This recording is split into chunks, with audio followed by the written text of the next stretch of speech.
The end of the world came like a sudden nightmare, without any signs. The night sky had completely changed. The interweaving red and blue lights looked like some kind of out-of-control experiment, like a harbinger of some strange chaos. I stood by the window and looked at the rolling light. I felt something was wrong, but I couldn't tell what it was. My name is Ye Ling, a high school girl who couldn't be more ordinary. If I have to say there is something special about me, it is that I grew up in an orphanage and my hair is naturally a striking snow-white color. Because of these reasons, I have been isolated since I was a child. Over the years, I have become accustomed to living alone and hiding all my emotions. That night, I lay in my small apartment as usual, planning how to balance school and work the next day. But I didn't expect that the next second disaster would come into my life in the cruelest way. There was a loud bang and the sound of an airplane roaring in my ears, followed by a huge explosion. I woke up from the bed and ran to the window and saw a passenger plane crashing directly into the building opposite. Flames shot into the sky, buildings shattered, plane wreckage was scattered on the streets, and there were out-of-control flames and cars emitting black smoke everywhere. And at this moment, those people attracted by the explosion. No, it should be said that those things began to appear in my sight. Their movements were stiff, their skin was gray, there was only cold whites left in their eyes, and their faces and bodies were covered in dried blood, like evil spirits crawling out of hell. I was completely stunned, with only one thought in my mind. Isn't this the zombie from the movie? Before I could recover from the shock, the door of the apartment was banged. The sound was heavy, as if some tireless monster was hitting my sense of security. I picked up the dagger, approached the door cautiously, and pointed my phone camera at the peephole to see what was outside. The scene on the screen almost made me faint on the spot. A person with a blue-gray face and blood all over his body was banging on my door again and again. His face was distorted, his pupils were shrunk to the point of a needle, and there was still blood at the corners of his mouth. It was zombies, they really appeared. Fear made my legs go weak, and I sat on the ground, but I soon realized that I couldn't just sit there and wait to die. The door panel couldn't stop this kind of monster after all, not to mention the increasingly rapid banging noises outside. Sooner or later, more zombies would come and surround me. I gritted my teeth, tightly grasped the dagger in my hand, and prepared to open the door and fight it. But the moment I opened the door, I realized how stupid my decision was. The zombie pounced in and pressed me to the ground. The stench of decay almost made me nauseous, and its mouth was getting closer and closer to my neck. I struggled desperately, but found that I couldn't resist at all. Just when I thought I was going to die, my savior appeared. It was Zhang Yuan, my neighbor and my only friend. He arrived just in time and killed the zombie easily with some superhuman strength. He told me that he had awakened his superpowers and became stronger than ordinary people. He invited me to move in with him, saying that he could better protect me. Out of trust in him, I agreed. But I never expected that the real horror of the disaster was not the zombies, but the human heart. Zhang Yuan drugged my food and made me lose consciousness. When I woke up, I was lying on the ground, covered in blood. He slit my throat with his own hands and used my flesh and blood to feed his sister, a girl who had already turned into a zombie. Just when my life was about to disappear completely, a cold mechanical voice suddenly sounded. The strongest Corpse King system has been successfully bound. Just like that, I became a zombie, but I was no longer an ordinary monster. I had spatial abilities and the powerful bloodline of the Zombie King. The moment I stood up again, I was filled with anger at Zhang Yuan's betrayal. This person who had saved me was also the one who killed me. I didn't need his explanation or apology. I activated the Zombie King domain, and the pressure from the Zombie King instantly made him kneel to the ground. I walked up to him and said coldly, "Traitor, die." Chapter 4. Soon, the eastern sky turned pale. I sat on the bed and looked out the window quietly until the first ray of morning light shone through the curtains into the room. I took a deep breath, got out of bed, and walked out of the house. Before leaving, I stood at the door and took a last look at this small residence. It used to be my shelter, but now it no longer belongs to me. I turned around and set off on my journey towards the rising sun. The scene on the street had completely changed. Damaged cars were randomly lying on the road, and broken glass covered the sidewalks. Screams and explosions in the distance intertwined, accompanied by a few scattered zombies wandering in the streets. This city, once so familiar, now seemed like a hell. I strolled among the zombies and casually broke the neck of an ordinary zombie. There was no system announcement. I frowned and asked myself, Why don't I get any skill points for killing ordinary zombies? Replying to the host, the system points come from the crystal core in the target's brain. Ordinary zombies and ordinary humans do not have crystal cores, so they cannot obtain system points. I see. I nodded and continued walking through the streets, looking for the first-level zombies. It had only been a day since the apocalypse, so first-level zombies were rare, but I still encountered some occasionally. Sure enough, next to the green belt on the side of the road, a first-level zombie was wandering aimlessly. I walked over, looked at it coldly, and subconsciously issued an order. You, hand over the crystal core. It was stunned for a moment, then let out an angry roar. You asked me to hand it over, and I will? Who do you think you are? It suddenly raised its claws and slapped me. I took a step back and dodged the attack easily, while activating the Corpse King domain. A pressure spread from me and enveloped the first-level zombie. Its movements froze, its anger dissipated, it lowered its head, and made an unwilling sound. You are awesome. I admit defeat. I sneered, walked around behind it, and broke its cervical vertebrae with a punch, and the zombie fell to the ground. At the same time, the pleasant voice of the system finally sounded. Ding. Successfully killed a first-level zombie. System points +1. After killing this zombie, I continued to move towards the city, killing 7 first-level zombies along the way and gaining 7 system points. Together with the previous 3, my system points just reached 10 points. I opened the system interface and upgraded the level to level 2 in the point adding option. With the upgrade, the storage space expanded from 1 cubic meter to 10 cubic meters. I glanced at the attribute panel. Name, Ye Ling, gender, female race, zombie level. Level 2, 100 system points away from level 3, attack, 25 agility, 20 defense, 14 regeneration speed, 0% per day ability, space satiety, 15%. Seeing this pitiful satiety, I held my forehead and sighed helplessly. I still have to find some food that zombies can eat. If I only rely on the system to increase the satiety, I will starve to death sooner or later. I took out my phone from the space and opened the map to search for nearby supermarkets. The nearest large chain supermarket was 5 kilometers away, but fortunately, after the second level, I mastered the ability of teleportation. I identified the direction, disappeared from the spot, and moved towards the target location. This supermarket is located in the city. It is a place I have been to during peacetime, and I still have some impression of its structure. I carefully walked around some ordinary zombies and slowly groped my way to the meat area. I picked up a piece of fresh meat, stared at it for a few seconds, then took a bite, chewed it, and swallowed it directly. I opened the system panel and saw that my satiety had actually increased by 1%. It seems that this thing can really increase my satiety. My survival crisis is temporarily resolved. I muttered to myself and continued to store the fresh meat in the refrigerator into the storage space. While I was busy collecting supplies, a frivolous voice suddenly came from behind me. Little sister, those fresh meats are useless. Do you want me to teach you how to collect supplies? Chapter 5. Ye Ling paused and turned to look in the direction of the sound. A group of survivors, 3 men and 1 woman, stood about 10 meters away. The man who had just spoken was one of them. His expression was somewhat frivolous, and the way he looked at Ye Ling made people feel uncomfortable. I quietly felt it. There were 4 first-level psychics. Although fighting was not a problem, their psychic types were unknown, so it would be somewhat troublesome if they really had to fight. What's more, my regeneration ability is still 0%. Injure? Becoming ugly and miserable? No, that's definitely not what I want to see. So I put on a polite smile and said, Big brother, thank you for your kindness, but no, I have my own plans. After that, I turned around and prepared to leave. Seeing that I was about to leave, the man who had just spoken was obviously unwilling. The desire and greed in his eyes were almost written on his face, like a hungry snake. He quickly caught up with her. On the other side, the woman in the team suddenly said, Don't chase her. There's something wrong with that woman. Her tone was a little nervous, but it obviously didn't stop the man.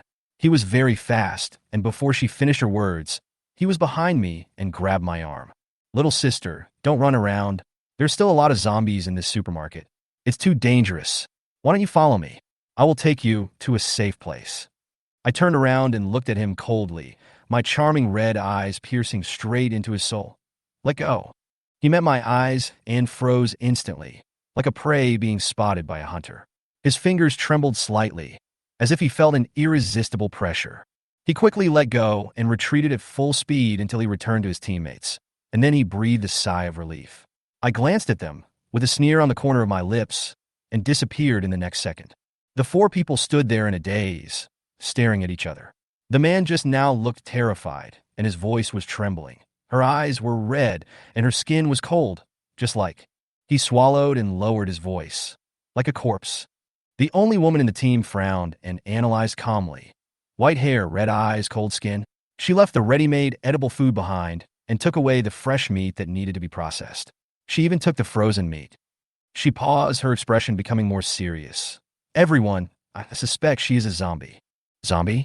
Impossible. The other two men retorted subconsciously. She's so pretty. Have you ever seen a zombie that looks that pretty? That's right. She even smiled at us just now. Have you ever seen a zombie that smiles at people instead of jumping on them to eat them? The woman held her forehead helplessly. The zombies that have reason and can suppress their appetite are the truly terrifying ones. Don't forget, this is only the second day of the apocalypse. God knows what she will become in the future.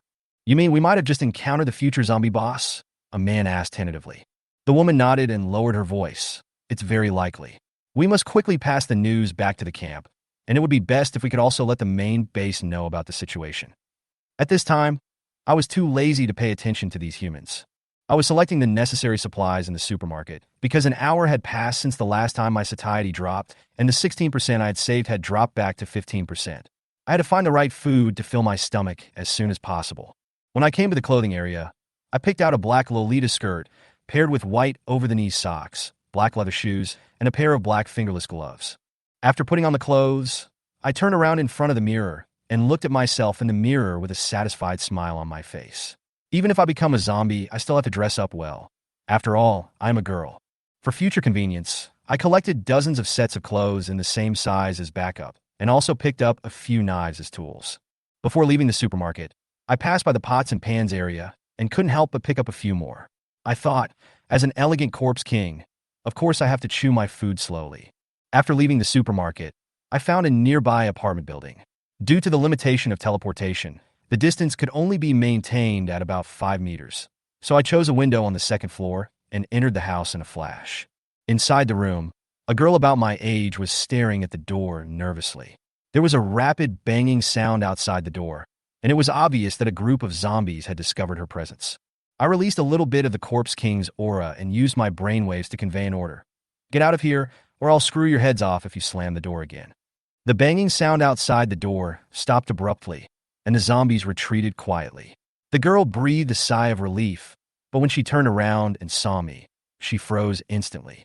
She instinctively wanted to run to the door, but when she grabbed the door handle, she remembered that there were zombies outside. She stopped, leaned against the door, and stared at me in panic. Sister, sister, she trembled and said, "Can you give me a quick death?" I teleported in front of her, stared down at her, and said in a cold tone, "Why do you think I would kill you?" Her voice trembled. "Your eyes are red, which is different from humans. I guess you might be some special zombie." "I see," I replied softly. Pupil color reveals one's identity, which is indeed a problem. I should have dealt with those survivors earlier. Can my pupils return to normal color? I asked the system in my mind.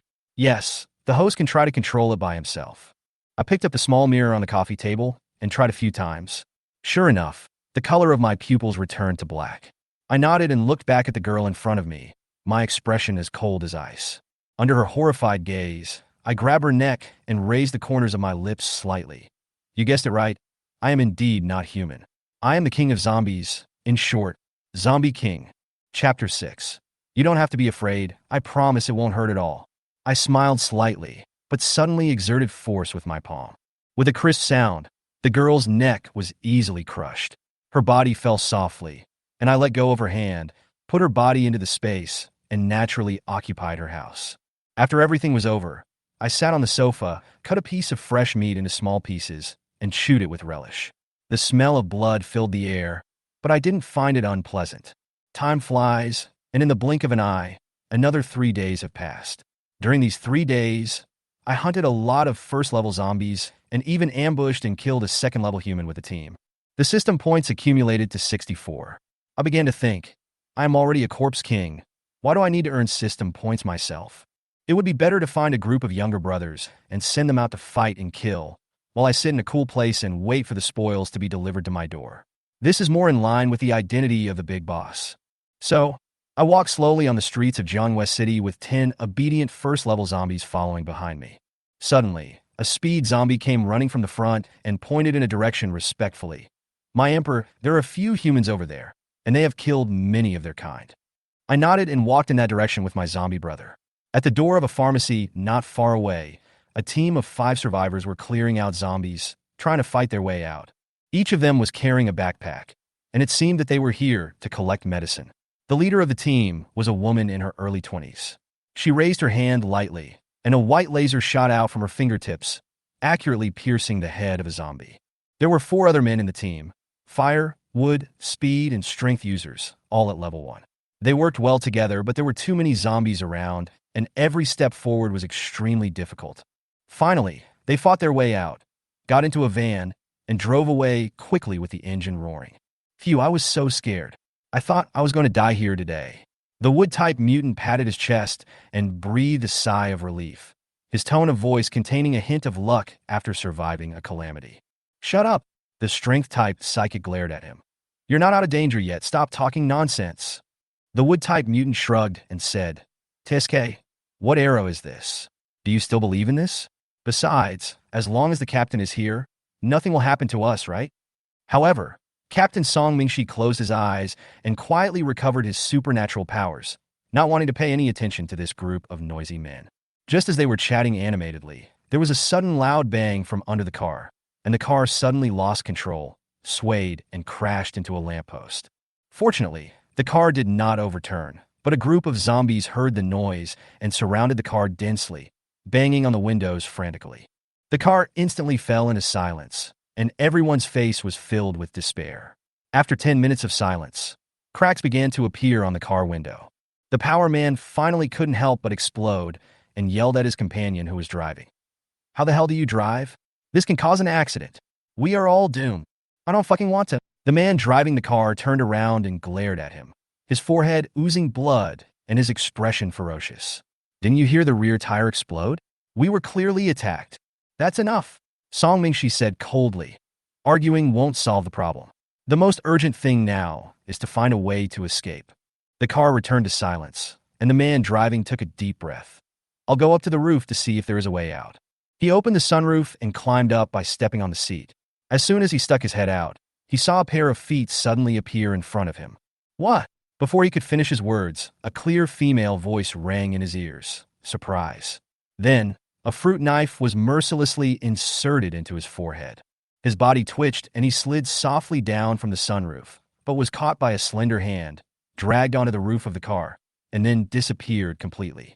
The people in the car were stunned. Bang, bang, bang. The car window was knocked again. Song Mingshi turned around and saw a little girl with white hair and red eyes standing outside the car window, smiling and greeting her. Behind the girl, a group of zombies stood quietly, like a group of sculptures. The girl used her slender fingers to write 2 words on the car window. Open the window. Song Mingshi's pupils shrank slightly. The identity of this girl was already obvious. A person with space ability, red eyes, standing among the zombies unharmed. She was most likely a special zombie. Song Mingshi pressed the window opening button without hesitation, and at the same time accumulated supernatural power. A white laser suddenly shot towards the girl's forehead. The girl's body flashed like a shadow, and the laser hit the zombie behind her. Who are you? Why are you attacking us? Song Mingshi asked coldly. The girl giggled. My name is Ye Ling, the zombie king. The reason I attacked you is, of course, for hunting. She raised her hand and pointed inside the car. But I changed my mind. I want to play a game with you. What game? Ye Ling raised a strange smile at the corner of his lips. Guess what will happen when you are trapped here and the supplies are exhausted? Song Mingshi's heart sank suddenly, and the scene appeared in his mind. He couldn't help but feel a chill down his spine. You are a demon. Thank you for the compliment. Ye Ling smiled even more deeply. Well, now the game begins. After that, she lay on the roof leisurely, took out a piece of fresh meat, basked in the sun leisurely, and chewed the food. The 4 people in the car couldn't help but feel cold all over when they heard the chewing sound. Chapter 7. A group of bigwigs gathered in the conference room of Kyoto Base. In the conference room, the old man's fingers slowly moved across my portrait. His expression was filled with a trace of regret that was difficult to conceal. and his voice was old but majestic. "What a good little girl. Your life has just begun. How come you have turned into a zombie?" The three people in the photo and portrait all have red pupils. Ice type, light type, and space type zombie kings. My name is on this list. They called me the white-haired corpse king and tried to kill me before I grew up. And now, I was lying on the roof of the van, leisurely gnawing on fresh meat. For 2.5 days, the few humans in the car were trapped here by me, hungry, thirsty, and gradually collapsing. In comparison, I was living a much more comfortable life, and occasionally I would receive a few crystal cores from my zombie brothers. It was very comfortable. The situation inside the train was not optimistic. The scorching sun and the high temperature in midsummer made the train as hot as a steamer. The supplies had long been used up, and they didn't even dare to open the windows. It's not that I'm afraid of zombies rushing in, but because the zombies outside are emitting a strong stench. If I open the window, I'll probably be suffocated to death on the spot. Finally, a weak voice came from the car. "Captain, is there any other solution? We can't just sit here and wait for death." Song Mingshi leaned weakly on the chair, his voice dry. "I am not omnipotent. Where can I get the solution?" I listened and couldn't help but smile. I teleported into the carriage with a fruit knife in my hand. When the four people saw me suddenly appear, their faces changed instantly. "Everyone," I tapped the seat with my knife. "How about giving you a chance to live?" I placed the fruit knife on the empty seat and said slowly, "This knife can be used to kill teammates or to commit suicide. The person who survives in the end, I will let him go." The four of them stared at the fruit knife with such complicated looks that it made me laugh. The man with the power department snorted coldly. "You want us to kill each other? You wish." I shrugged, my tone still calm. "The only way to survive is here. It's up to you to decide how to choose." After saying that, I turned around and teleported away, returning to the roof of the car. The scorching sun was shining on my body, and it was so warm that I almost fell asleep. But I knew that the people in the car had begun to waver. The silence in the carriage was broken. The power man picked up a fruit knife. Song Mingshi immediately became alert. "What are you going to do?" The man grinned. "Don't be nervous, Captain. Although I have a bad temper, I have principles and will not hurt my own people." "What do you mean now?" Song Mingshi frowned. The man sighed, looked at the other two, and said, "We don't believe that the zombie will keep his promise, but we have no other choice. So, we want to get you out. You are a second-level warrior, and you may have a chance to fight her to death." Song Mingshi was stunned for a moment, then immediately stood up and grabbed the knife, his voice filled with anger. "Don't commit suicide. If you have to die, you have to die meaningfully." She looked at the three of them with a determined gaze. "She wants to see us kill each other to survive, but I won't let her have her way. I'm going to fight her to the death. No matter if I can last a few seconds or not, I'm going to try."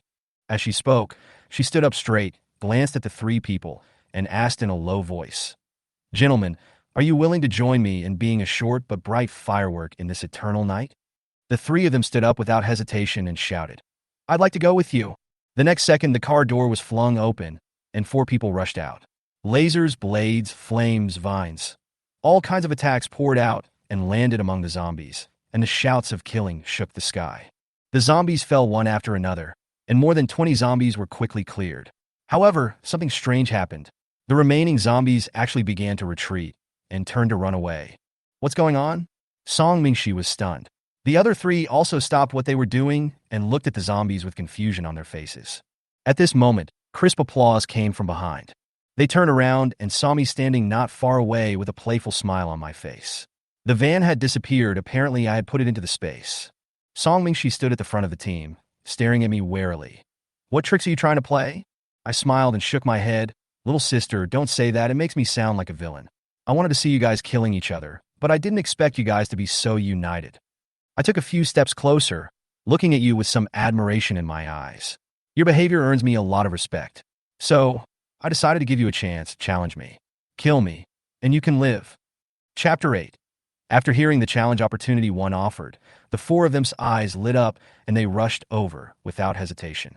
Watching them fighting desperately, I couldn't help but feel a little emotional. Even when these humans were forced into desperate situations, they were still so tenacious and adorable. A laser beam shot towards me, and I subconsciously dodged sideways, but I felt my ankle tighten. Vines grew out of the ground and tightly wrapped around my feet. Then a steel knife and a fist wrapped in flames attacked me at the same time. They're quite cooperative. I sneered and bent backwards. After narrowly avoiding the laser, I immediately teleported away and distanced myself from them. The fire fist landed on the spot where I had just stood, stirring up a wave of scorching heat. Tisk, being hungry is really not a good thing. I almost fell into your hands. I glanced at them and said with a bit of coldness, "It seems that we have to be serious." Corpse King's domain open. The pressure instantly filled the entire venue, and a thick, murderous aura enveloped every human being. Their bodies suddenly froze, their legs softened, and their faces were filled with undisguised fear. They were like prey facing their natural enemies, not having the courage to fight back. I walked slowly to the three men, held their heads, and twisted them gently. The sound of bones breaking was clear to my ears. Three powerless bodies fell to the ground without even a groan. I turned to Song Mingxi and squatted down to look at her. Her eyes were full of anger, but she was powerless to resist. "Miss, although your strength is not good enough, your spirit is really admirable, especially you," I whispered.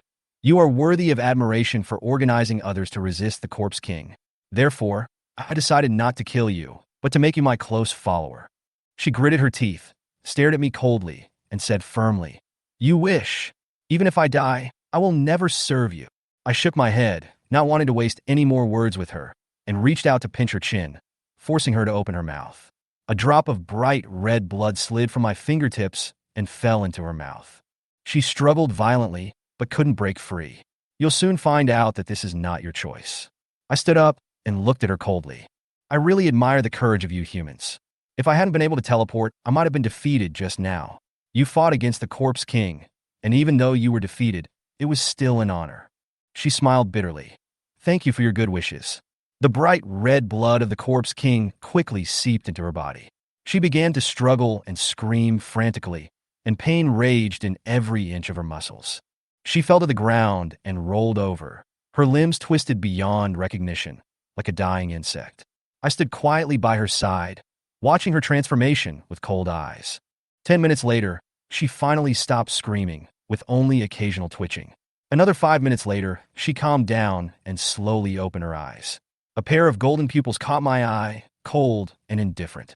I asked the system with great interest, "Tongzi, why are her pupils golden?" The system's voice calmly replied, "The pupil color represents the zombie's grade. Red represents the Emperor level, gold represents the King level, purple represents the Lord level, blue represents the Elite level, and gray represents the Ordinary level. For zombies of the same level, the higher the grade, the greater the difference in strength." I nodded and my eyes fell on Song Mingxi again. At this moment, I could clearly feel a vague connection connecting me and her. "Miss, you are my king-level attendant now, so you need a code name." I thought about it and suddenly smiled. "You are a light type, and light represents daytime, so let's call you Zhou. The Light Corpse King Zhou." She lowered her head. Her tone was so respectful that it made people feel comfortable. "Yes, my emperor." I was a little surprised that she suddenly became so obedient and asked the system again, "How can she still speak?" "Host, zombies are originally transformed from humans. Elite-level zombies can speak normally, and ordinary-level zombies will also have language ability after reaching level 7. After hearing this explanation, I nodded with satisfaction. The story of the human survivor, Song Mingxi, ended here, and the story of the Bright Corpse King, Zhu, officially began. I confiscated all the supplies of that team and exchanged them for 38 system points, which added to the original 64 points and the 8 points gained in the past 2 days, for a total of 110 points. I upgraded my level to level 3 without hesitation, and the storage space expanded from 10 cubic meters to 100 cubic meters. At the same time, I mastered a new skill, spatial perception. "Zhu, do you know the way back to the camp?" I asked her. "Yes," she answered respectfully. "Okay, let's get a car and go visit him." Guided by the evil map, we came to a car dealership. I randomly picked a black SUV and handed her the keys. "I can't drive, can you?" Zhou nodded, took the key, and started the car skillfully. The roar of the engine gradually faded away, and in this area, only the shabby van and the silent street were left. Chapter 9. In the village outside Zhongyue City, the villagers were busy, especially the men, who were happily preparing to slaughter a mutant domestic pig that they had just hunted back. This was a rare, happy event since the end of the world. Everyone had a smile on their face, and even a little bit of relief, as if at this moment they had returned to the life before the disaster. But on the roof, a girl in black was out of tune with the joy. She stood there motionless, her eyes staring into the distance like black grapes, her face showing obvious anxiety and uneasiness. Her fair cheeks turned slightly red due to nervousness, and she seemed to be frozen in the wind. Someone shouted to her, "And then come down! It's useless to stand on the roof. Why not come down and help?" The girl just glanced at him out of the corner of her eye, then looked away without saying anything. The man shook his head, feeling a little dissatisfied, but he didn't say much and left. He knew that the girl on the roof was named Song Inen, and she was the sister of Song Mingxi, the strongest fighter in the camp. Just based on this relationship, she no longer had to do these trivial things. Song Inen remained silent, staring at the distant horizon. For days ago, her sister Song Mingxi led a team to search for medicine in the city. Logically, he should have returned long ago, but now, there was not even a trace of him. The uneasiness in her heart had turned into a huge shadow, almost crushing her. However, Jiangwei City was too big, and she had no idea where to look. She could only stand here and pray that her sister would return safely. At the same time, in the distant northeastern city of Songye, a jeep was driving at high speed.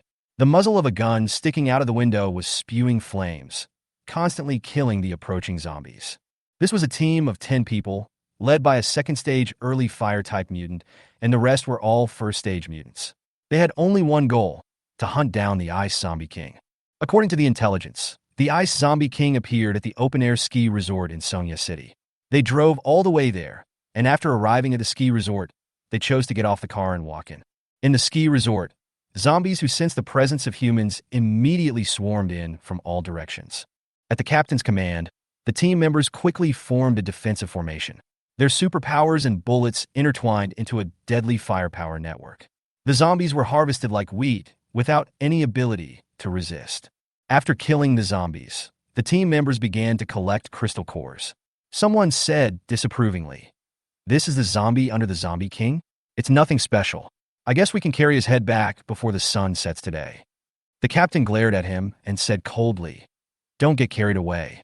Intelligence shows that the Zombie King's IQ is about the same as that of humans, and he is even more cold-blooded and cunning. We can't treat him as an ordinary zombie, but as an opponent or even a hunter." The team continued to go deeper into the ski resort, and the real danger was quietly approaching. Suddenly, a sky full of ice cones shot from one direction, and the two team members didn't even have time to react, and were directly pierced and fell to the ground on the spot. The rest of the team members hurriedly looked in the direction of the attack, only to see a tall man standing there with a sneer. He was wearing a windbreaker with a playful look in his eyes, and his bright red pupils revealed his identity: the Ice Zombie King. "That guy is there! Fire!" The captain gave an order and bullets flew towards the Zombie King like rain. But the Ice Zombie King just raised his hand and condensed an ice shield, easily blocking all the bullets. His voice came from behind the ice shield, full of sarcasm. "You don't even bring 7.62 bullets with you when you go out, and you want to kill me? How ridiculous." The captain sneered and picked up the walkie-talkie and ordered, "Xiaoyan, do it." However, there was dead silence on the walkie-talkie. After a few seconds, there was still no response. The team members' expressions gradually changed from confident to solemn, and even began to panic. The captain's face became more and more ugly. He called again, but there was still silence on the other end of the intercom. The Zombie King sneered and said, "Don't waste your energy. Your people have already been dealt with by my followers." Before he finished speaking, he carried a person out from the attic not far away. It was a young woman. Her eyes were tightly closed. Blood was flowing from her 7 orifices, and she had already fainted. It was Xiaoyan who was in charge of the sniping. The Zombie King grabbed Xiaoyan's neck and cruelly lifted her up into the air. Then he suddenly thrust his hand in her chest and forcibly pulled out a beating heart. In front of everyone, he took a big bite and chewed it with an expression of enjoyment. The human heart is indeed the most delicious. Xiaoyun. The team members were so angry that they raised their guns and fired wildly. But the Zombie King just waved his hand to form an ice wall, blocking all the bullets. Just when everyone focused their attention on the Zombie King, a black shadow quickly approached from the flank. The next second, 2 heads flew up, and 2 more people fell to the ground and died. It was the speed-type Zombie King who took action. Before the rest of the people could react, a sharp pain suddenly exploded in their heads. The captain screamed, "Be careful! It's a psychic zombie. But it was too late. Ice cones quickly rose from the ground and pierced the bodies of the remaining few people. You couldn't even force out my Zombie King domain, and the whole army was wiped out. How boring. The Ice Zombie King's face was full of disappointment. This operation ended in failure, and the first human plan to hunt the Zombie King also ended in blood and failure. At the same time, Zhou and I had already driven to the camp outside Jianghua City. From a distance, the village was still peaceful, and I could clearly smell the strong human scent in the air. Huang, are we going to rush in directly? Zhou asked in a low voice. I shook my head.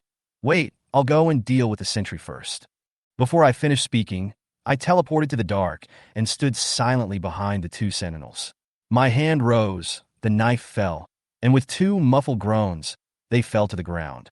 But at this moment, a murderous aura attacked from behind. I tilted my head slightly and saw a cold light piercing Zhou's throat. Zhou reacted quickly, raised his hand, and shot out a white laser, which collided with the cold light. Chapter 10. Song Ainen moved quickly. After the daytime laser swept across her shoulder, she instantly disappeared into the darkness, sheathed the dagger, and turned into a faint shadow. Not far away, I stood in the dark and observed her fight with the day, and couldn't help but raise an eyebrow in approval. Although Song Ainen is only a first-level psychic, she can actually deal with Zhou, who has become the king of corpses. This fighting ability and intuition make me think highly of her. However, I have no interest in interfering in their fights. My target is not these small conflicts, but the entire camp.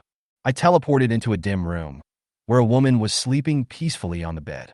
When I saw her face, I recognized her. Isn't this one of the 4 supernatural beings I met in the supermarket on the second day of the apocalypse? It's really hard to find him, but today I actually ran into him here. It seems like it was a mistake for me to let you go that day. I sneered, took out the dagger, and stabbed it into her throat without hesitation. She suddenly opened her eyes, covered her throat, and tried to make a sound, but in the end, only some gurgling struggles could be heard. Her eyes were full of fear and unwillingness, until she twitched a few times and completely stopped moving. Don't mess with me in the next life. I whispered as I looked at her body, put the body into the space, and continued to search for the next target. 10 minutes later, the entire camp was so quiet that only the sound of the wind remained. I cleared out more than a dozen people. I teleported back to Zhou's side. She was standing aside, staring at Song Ainen, who had fallen to the ground. Song Ainen was lying on the ground. Her shoulder was pierced, blood was all over the ground, but her eyes were still fixed on Zhou. There was no fear in her eyes, only pain and relief. Sister, her voice was weak and trembling. You have turned into this kind of thing. There was no fluctuation in Zhou's eyes. She raised her finger, and a white laser condensed at her fingertips, aiming coldly at Song Ainen's forehead. Kill me, Song Ainen suddenly smiled, tears flashing in her eyes. You are my only relative. Now that you have turned into a zombie, I have no reason to live. I accept dying in my sister's hands. Just as the laser was about to fire, I reached out and held down Zhou's hand, deflecting her attack.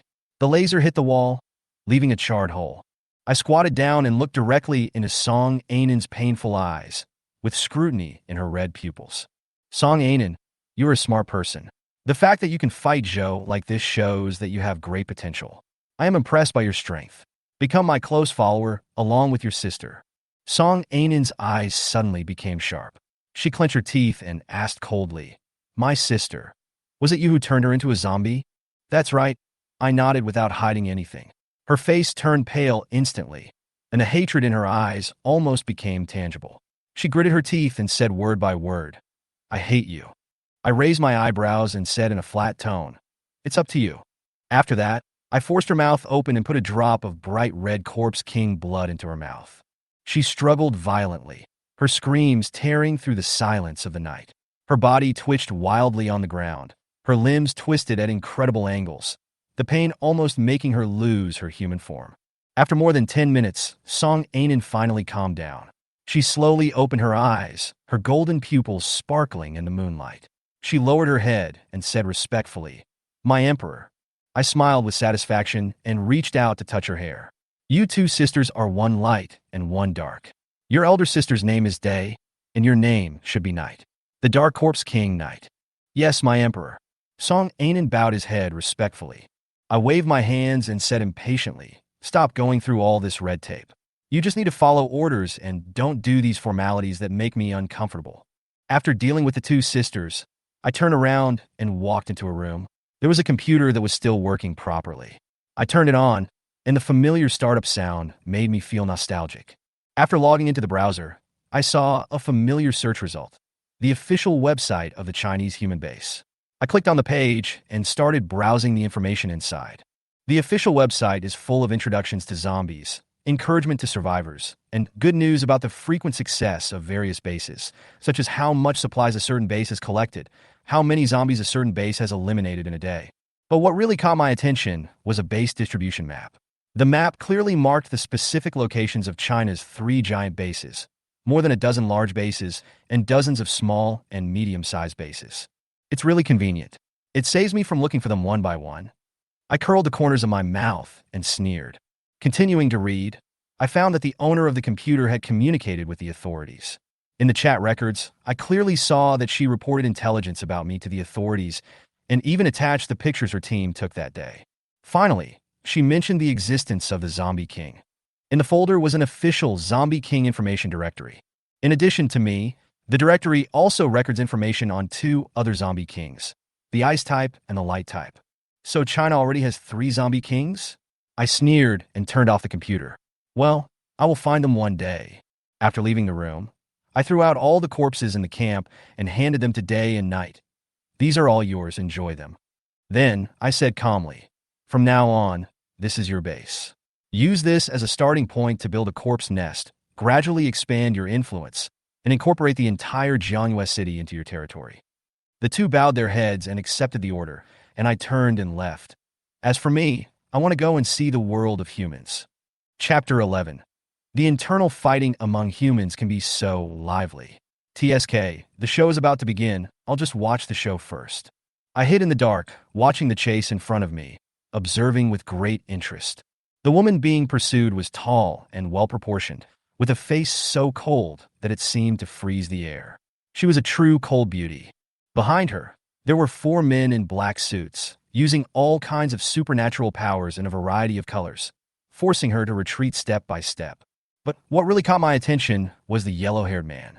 The golden hair was obviously not dyed, and his skin was much whiter than normal. He was really a rare foreigner. As for whether he was from the United States or Europe, it didn't make any difference. What was even more interesting was that the 4 men in black suits all had a strange badge on their chests, a hand holding a red and blue sun. When I saw the pattern, I felt a subtle sense of familiarity. If I hadn't been asleep on the day of the apocalypse, I would have known that this red and blue intersection was closely related to these guys. Just as I was secretly speculating, the yellow-haired guy suddenly produced a tranquilizer gun out of thin air. This guy turned out to be a space-based psychic. His ordinary anesthetic bullet was mixed in with those fancy, supernatural attacks and was inconspicuous, but it hit the woman's back accurately.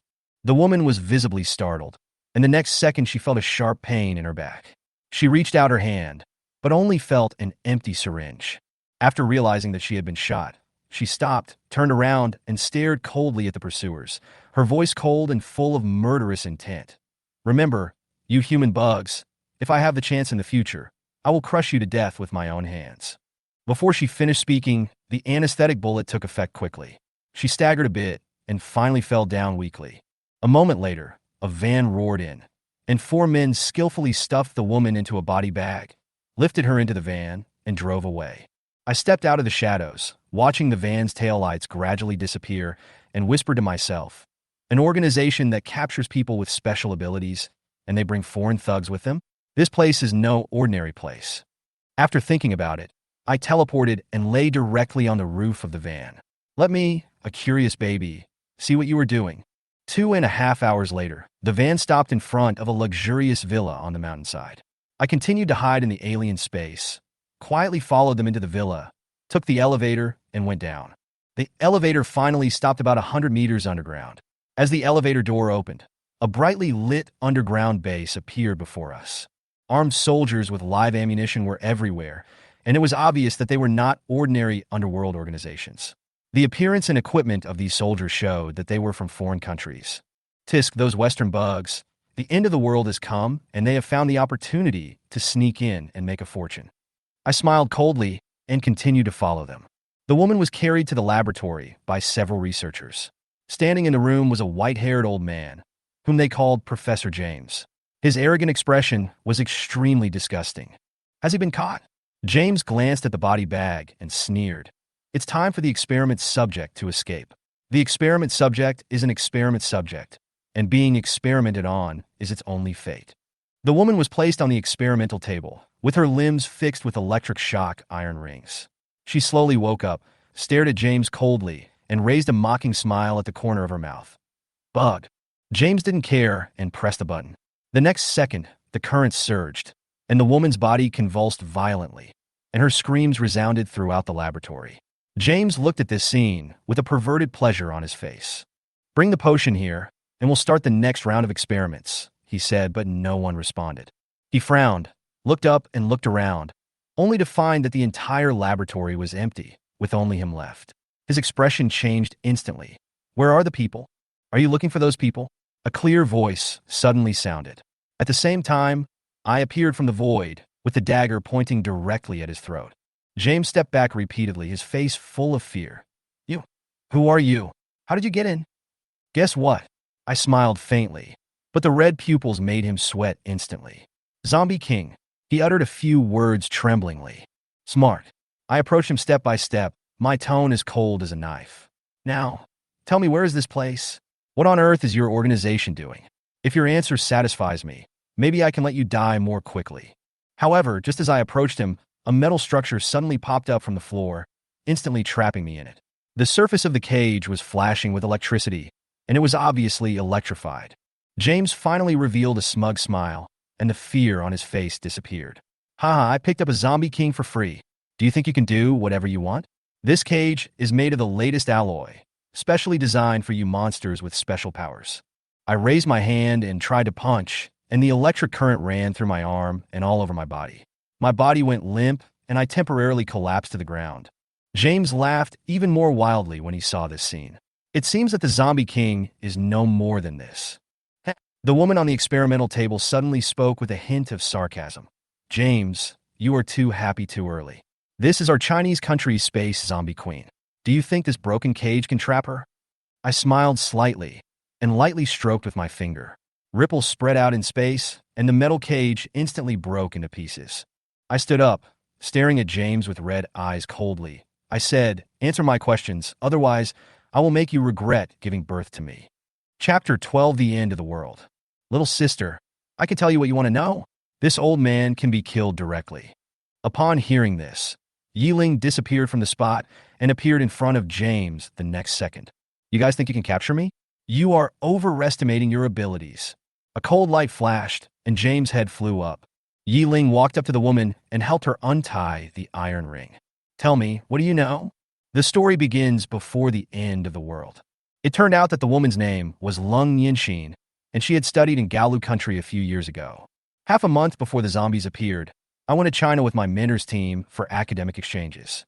After the appearance of zombies, the world was in chaos and the governments of European countries existed in name only. Against this background, some people who awakened their supernatural powers established the Doomsday Society in order to gain greater power and status.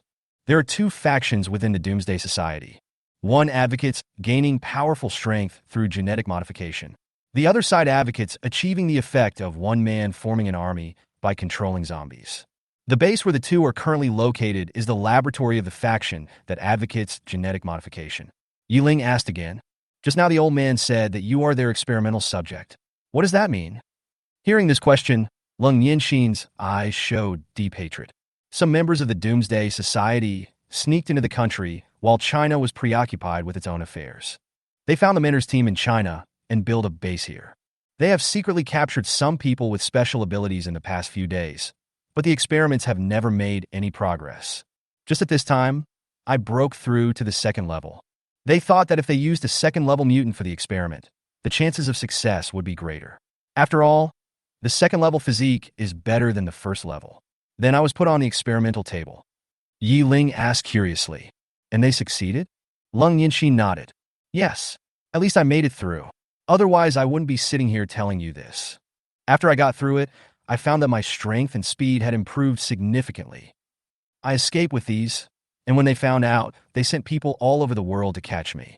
You already know what happened next. Ye Ling then asked, do these people have other bases? No more. It's a miracle that they could build this base with their strength. They don't have the ability to build a second one. Ye Ling jumped down from the platform and stretched his arms and legs, his tone grim. In that case, I will massacre this place. My kingdom will not tolerate the Western bugs being so rampant. Spatial perception on. In an instant, every move of everyone within 100 meters was seen by Ye Ling. Ye Ling disappeared on the spot and reappeared outside the door. The two guards at the door were killed instantly before they could react. Ye Ling's figure appears and disappears like a ghost, and every time he appears, he takes away one or more lives. Everyone pay attention, there is an enemy attack. The alarm at the base was sounded, and teams of soldiers armed with live ammunition poured out from various intersections and quickly surrounded the area. Ye Ling's voice sounded from the void. No matter how many first-level bugs gather, they're still just bugs. There is no point. Corpse King domain open. The air was filled with oppression and murderous intent, and all the humans in the base felt a mountain of pressure rising from the bottom of their hearts. Under the coverage of the field, except for a few relatively powerful psychics who were still able to stand, the rest of the people all fell to the ground and were unable to get up. The killing begins. Blood was flying as Ye Ling's body swayed. Lives were taken away easily. Even those second-level psychics were defeated after several rounds of fighting. Lung Yanxin walked in the base, surrounded by corpses with miserable looks of death, and the strong smell of blood was at the tip of his nose. This Corpse King is really cruel. He kills without hesitation. No, why should I care about her? The most important thing I should do now is to escape from here. If I don't run now, I won't be able to escape after she finishes killing me. Lung Yanxin ran to the elevator, put her finger on the button, but couldn't press it for a while. She turned her head and looked hesitantly into the depths of the base. The person in charge here has reached the 3rd level, and he is the only one here who is fully adapted to the genetic medicine. Can that zombie really be defeated? Lung Yanxin shook her head. Why should I worry about her? She's a zombie. At the deepest part of the base, a tall and strong man looked at Ye Ling across the desk. You are the last person here, right? You are at the beginning of the 3rd stage. You can finally stop being so boring. Ye Ling's figure flashed, and the fruit knife stabbed the opponent's throat. The man did not move, but just raised one hand and easily grasped Ye Ling's wrist holding the knife. The Corpse King's strength is truly terrifying. It's a pity that he met me today. After saying that, the man picked up Ye Ling and threw him directly against the opposite wall. Immediately afterwards, the man rushed out like a cannonball and punched Ye Ling in the face. Ye Ling teleported to the door, causing the man's fist to hit the wall. The man roared angrily and ran out of the door. Corpse King, if you have the guts, don't run away. Let's fight head on. I didn't run away. I just thought your office was too crowded and there wasn't much room for movement. Ye Ling's figure flashed, and the man and the corpse started fighting again without saying a word. The man's attack was vigorous and each punch was powerful. Ye Ling is light and agile, making him extremely difficult to attack. As time went by, the man's body was covered with wounds from the fruit knife and blood was dripping. This pain, which felt like being cut into pieces, made the man more and more angry.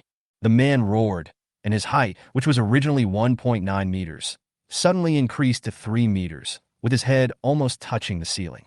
The skin also becomes rough and wrinkled. Ye Ling looked at the other person in surprise. Good fellow, after all the transformations, he still turned himself into a monster. He looks worse than a zombie. Ye Ling flashed and stabbed the other person's forehead with the fruit knife in his hand with all his strength. There was a dull sound, as if the dagger had stabbed into thick leather, and the dagger shattered on the spot due to the powerful force. The man's eyes turned cold, and he grabbed Ye Ling's legs and slammed him to the ground. At this time, the 3-meter-tall man held the 1.5-meter-tall Ye Ling in his hand, as if he was holding a small toy. He brought Ye Ling in front of him and sneered. You're a very good jumper, aren't you? Come on, teleport one more time for me to see. Ye Ling sighed helplessly. Oh, this is too much trouble. Although Ye Ling can teleport, this is not omnipotent. At present, if the strength of the object restraining her is too high, or she is in a closed environment, she will not be able to escape by teleporting. System, your host has been captured. Come and save him. This system does not have the ability to save the situation. Please fend for yourself. Fuck waste. Chapter 13. Doomsday Fortress. The man grabbed Ye Ling's hands and feet and bent them hard. There was a sound of cracking bones, and Ye Ling's wrists and ankles were broken directly. Although Ye Ling will not feel pain due to broken limbs, he will lose the ability to move. Now, even if she teleported away, she could only lie on the ground and be slaughtered. Ye Ling, with a helpless look on his face, was rolled into a ball by the man and put into a sealed safe. The man returned to his normal size and left the underground base carrying the safe. Ye Ling was speaking in the safe, and his voice sounded muffled through the safe. "Hey, where are you taking me?" The man shook the safe vigorously, his tone gritting his teeth. "You killed all our people, causing our plan in China to fail. As the person in charge of China affairs, how can I report to the higher-ups if I don't bring you back to the headquarters?" Ye Ling looked at the system points of 312 on his panel and suddenly felt that what the man said made sense. "I am Corpse King Ye Ling. What is your name?" "The 10th elder of the Doomsday Society, George." When he returned to the ground, what George saw were several corpses with miserable deaths. There is still ice energy remaining around the corpse. Ye Ling's voice came from the safe. "That young lady actually ran away by herself. If she could team up with me, you would be the loser this time." Unfortunately, there are no ifs. George threw the safe into the car and drove to the top of the mountain. There is a helipad at the top of the mountain on which a transport helicopter is parked. George secured the safe, then started the plane and flew towards the European continent. The plane flew higher and higher, leaving behind only the violent explosion and flames from the base's self-destruction. European continent. A fortress with an area no less than that of a large-scale base in China is located in the Alps. The surface of the fortress is black, and various guns and cannons are mounted on the tall walls. There were countless zombies surrounding the fortress, and their roars were continuous and could be heard clearly from a long distance away. Inside the fortress, both officers and soldiers wore the same black combat uniform. The only difference is the decoration on the combat uniform. This is the headquarters of the Doomsday Society, the Doomsday Fortress. A transport helicopter flew in from the sky and landed steadily on the helipad inside the fortress. The cabin door opened. George got off the plane carrying the safe and was immediately greeted by ground crew. The ground staff had a fawning smile on his face and reached out to take the box from George. "10th Elder, you must have worked hard on the journey. You can take a rest. We will help you carry the box." George dodged the man's hand and said with a smile, "Don't touch it. There is a zombie king in here." The ground crew shuddered when they heard this. Their base had captured zombies a few days ago, and this guy knew about it as a ground crew member, so he wouldn't be surprised if someone told him there were zombies in the box. But what did he just hear? The safe in front of him actually contained the zombie king. Thinking about the invincible, terrifying existence in the European continent, and then looking at the box in front of him, the man suddenly broke out in a cold sweat on his back. Just then, a group of soldiers armed with guns ran up, followed by an officer. The officer stepped forward and saluted George. "10th Elder, we will take care of this box. Now please go to the meeting room. The president and other elders are waiting for you." Ye Ling, who was in the box, felt himself being lifted up again and asked the system hurriedly, "Tongzi, can you provide real-time translation? I can't quite understand what they are saying. And where am I now?" Although Ye Ling was a good student when she was a human, she was only a high school student after all, and the vocabulary she mastered was not enough to support her to communicate smoothly with foreigners. Replying to the host, "You are currently in the Alps of the European continent. At the host's request, the system will enable the real-time translation function. I wish the host good luck." In the conference hall of the Doomsday Fortress, a group of people were sitting quietly at the conference table. The 10 elders sat opposite each other in groups of 5, as if using their seats to represent their factions. Sitting higher up in the conference room was a tall man with blonde hair and blue eyes. He was the president of the Doomsday Society. The president looked down at the elders present with indifferent eyes, just like a high and mighty god looking down at the ants on earth. "George, why did you come back when I asked you to be in charge of China's affairs? Explain to me." The president spoke slowly, his voice devoid of any emotion. George swallowed and felt nervous for no reason. Every time he looked into the eyes of the president, he would feel fear in his heart. He dared to swear that he would rather face Ye Ling, who opened the domain, than face the president. George spoke tremblingly. "President, this is not my fault. The base was running well, but suddenly a zombie king broke in and slaughtered everyone in the base." George observed the president's expression as he spoke.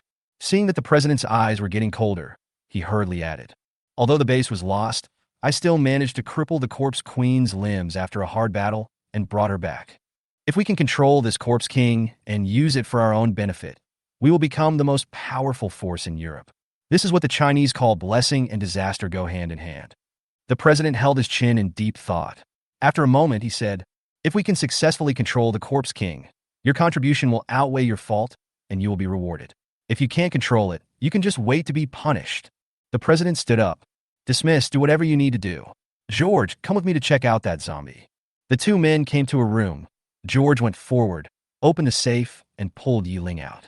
Ye Ling raised his head, glanced at the two people in front of him, and finally met the president's eyes.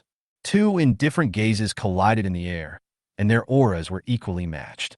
After a long time, the president's lips curled up into a sympathetic smile. "You have a strong aura, but so what?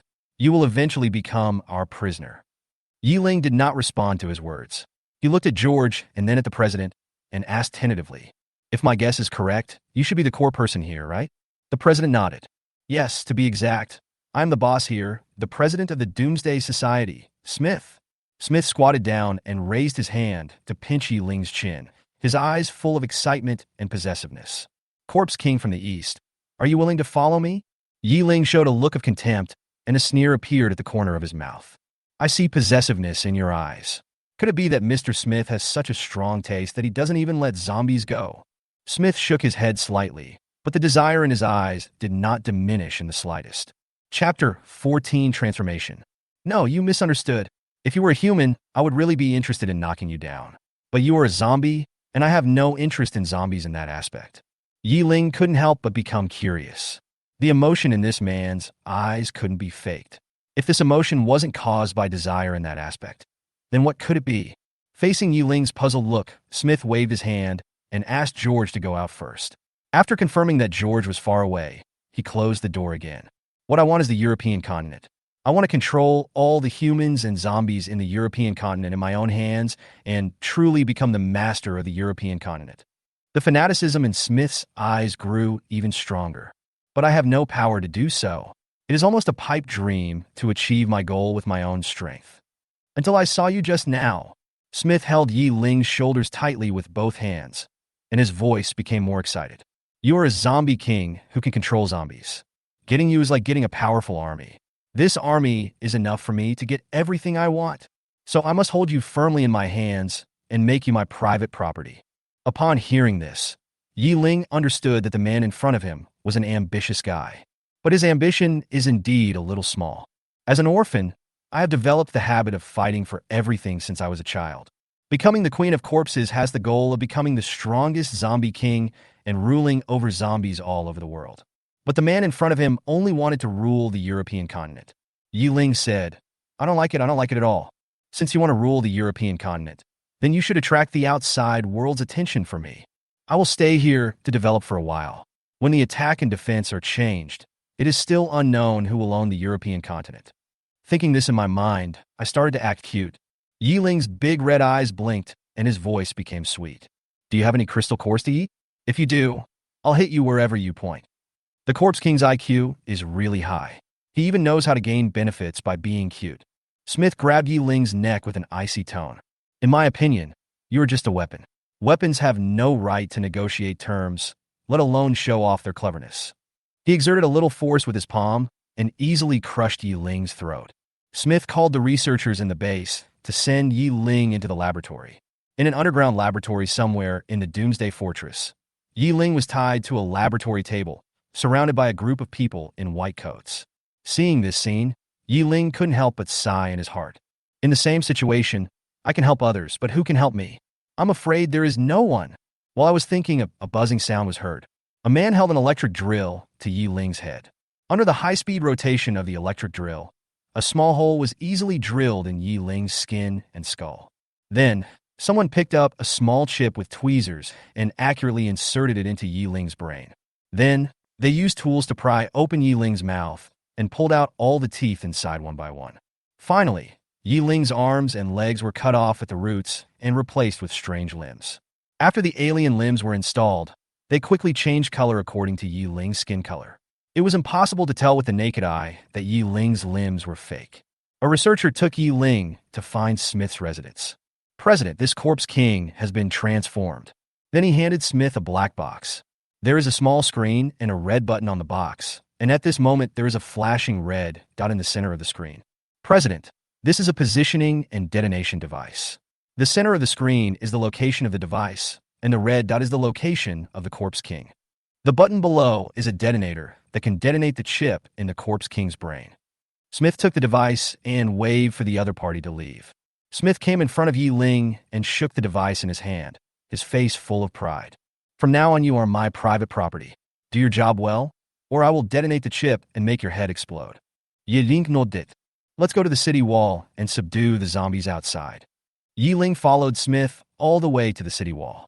The soldiers stationed on the city wall all leaned out to watch. Hey, the president actually came to the city wall in person. By the way, who is the girl following behind the president? Why have I never seen her before? Hey, look, that girl is actually barefoot. Even though it's summer now, she will still catch a cold. Catch a cold. Didn't you notice that the girl's eyes were blood red? After this was said, the others also noticed this, and everyone was even more surprised. Only the corpse king has red eyes. The president has subdued a corpse king. Everyone was talking, but Smith, who was walking on the city wall, just walked on as if he didn't hear anything. Smith walked to the center of the city wall and stopped to face the zombies outside. Let's get started. Ye Ling nodded. The pressure from the corpse king spread out along with the information, and the zombies surrounding the Doomsday Fortress instantly became quiet after feeling the suppression and command. The next second, something happened that shocked the entire city wall. The zombies quickly dispersed, then quickly gathered together, and soon formed a huge, neat square formation. Soldier defending the city. Why do I feel like I can't beat the zombies? This formation is too neat. Smith's eyes lit up when he saw this scene, as if he had seen the day when he would unify the European continent. Although Smith was very excited, as the boss here, he suppressed his emotions. He just raised his hand and rubbed Ye Ling's head. You're awesome. You deserve a reward. He took Ye Ling to control the zombies on the other three walls. Unsurprisingly, the soldiers on the other three walls were amazed when they saw the neat and orderly zombie formations. Standing on the city wall and watching Smith's car go away, a soldier asked curiously, "Why do you think that zombie is dressed like that?" Another soldier answered, "Who knows? Maybe it's the president's personal hobby. A white-haired, barefoot little lowly. I want one too." His companion slapped him on the back of the head and cursed. "Wipe your saliva and stop thinking about nonsense all day. If the president hears you, you're done for." The soldier scratched his head, looking indifferent. "I just said it casually. If our people don't tell others, how could the president know?" That being said, everyone still believed it. The result was that within a week the entire city knew that the president's hobby was a white-haired, barefoot little lowly. Smith will never know in his life that in the eyes of these soldiers, he has become a pervert who does not even let zombies go. This is the tacit understanding unique to the lower class. Chapter 15, Both Sides' Plans. It was already dark when they returned to their residence. Smith handed Ye Ling a first-level crystal core and pushed her into a safe. Ye Ling sat inside with his knees hugged, feeling just right. After locking the cabinet door, Smith went into the bedroom, lay on the soft bed, and thought about his future plans. In the past, I didn't dare to show my ambition too much for fear of being targeted by the coalition government. As an emerging force after the end of the world, the Doomsday Society has weak foundation and is currently unable to confront the coalition government head-on. But now that he has a zombie king, it means that he can gather a tide of zombies and use the power of zombies to achieve his goals. However, the controllability of the Corpse King needs to be further improved, and it is necessary to ensure that the Corpse King is absolutely obedient. As Smith was thinking, he fell asleep unknowingly. So, this is what a crystal core looks like. At the same time in the safe, Ye Ling was fiddling with a crystal core in his hand. This crystal core is the size of a little finger's nail. It is flat and hexagonal in shape. Its surface is as smooth as glass, and it glows faintly in the dark. As soon as Ye Ling thought about it, the crystal core was transformed into a system point. After the routine system broadcast is completed, a new broadcast pops up on the system. System prompt. The host satiety has dropped to 20%. Please pay attention to replenish the satiety. It's a low satiety alarm. This alert and real-time language translation are all done by the Night Zero requirement system. Although the system was unwilling to allow her to cheat, it did a good job in providing services in detail. Ye Ling took a look at the storage space, which contained a jeep, clothes, and fresh meat. A total of 500 kilograms of fresh meat. According to my own experience, 1 kilogram of fresh meat can replenish 2 points of satiety, which means that 500 kilograms of fresh meat can sustain 41 days and 16 hours. If I can't leave here within 40 days, I will starve to death. In fact, as a zombie, if Ye Ling really has no food, he can just catch a human to eat. There is nothing wrong with zombies eating humans. But Ye Ling always had an instinctive resistance to cannibalism. It was not obvious when there was plenty of food before, but now that the survival crisis was approaching, Ye Ling realized his abnormality. Faced with this situation, Ye Ling first thought of the trace of human emotion that remained when he was merging with the blood of the Corpse King. Aversion to cannibalism? So this is how that emotion affects me. Well, I am confident that I can survive even without cannibalism. Ye Ling was devouring the fresh meat while thinking about how to leave safely. If we want to leave safely, we must first solve the problem of the chip bomb. The way I can think of is to take away the three-dimensional object through the four-dimensional space. Then we need to accumulate system points to increase the regeneration speed as much as possible. So the goal for the next 40 days is to study how to use the four-dimensional space and accumulate system points. After replenishing his food, Ye Ling slipped into a different space to study his supernatural powers until dawn. The next morning, after Smith finished his meal in the cafeteria, he immediately called a meeting of the elders. In the conference room, Smith sat in a high position and looked down at the people below, his tone still indifferent and cold. As everyone knows, our Doomsday Society has subdued a Corpse King. The neatly formed zombie formation outside the city wall proves the Corpse King's ability to control the zombies. This is a very sharp knife. With this knife, we have the strength to challenge the coalition government. I called everyone here this time to discuss with you how to defeat the united government and become the sole leader of the human camp on the European continent. The elders looked at each other in bewilderment. After a moment, an elder from the genetic modification faction raised his hand and asked, "It must be said that we can indeed fight against the coalition government with the help of the zombies, but how can we ensure that the zombie king will always be loyal to us? If the zombie king turns against us during the battle, our people will be drowned by the zombie tide." An elder who controls the zombie faction raised his hand and answered, "I have a say in this matter. The Corpse King was transformed by the research team I am in charge of. A chip bomb has been installed in the Corpse King's brain. It can be detonated with just one button. If you think it's unsafe, we can also put a bomb in the Corpse King's neck. When we detonate them together, the Corpse King will surely die. And we can also get a cradle system as a condition for the bomb to be triggered. In addition to this, we can also add another insurance. We can install an emergency braking system on the Corpse King's alien limbs.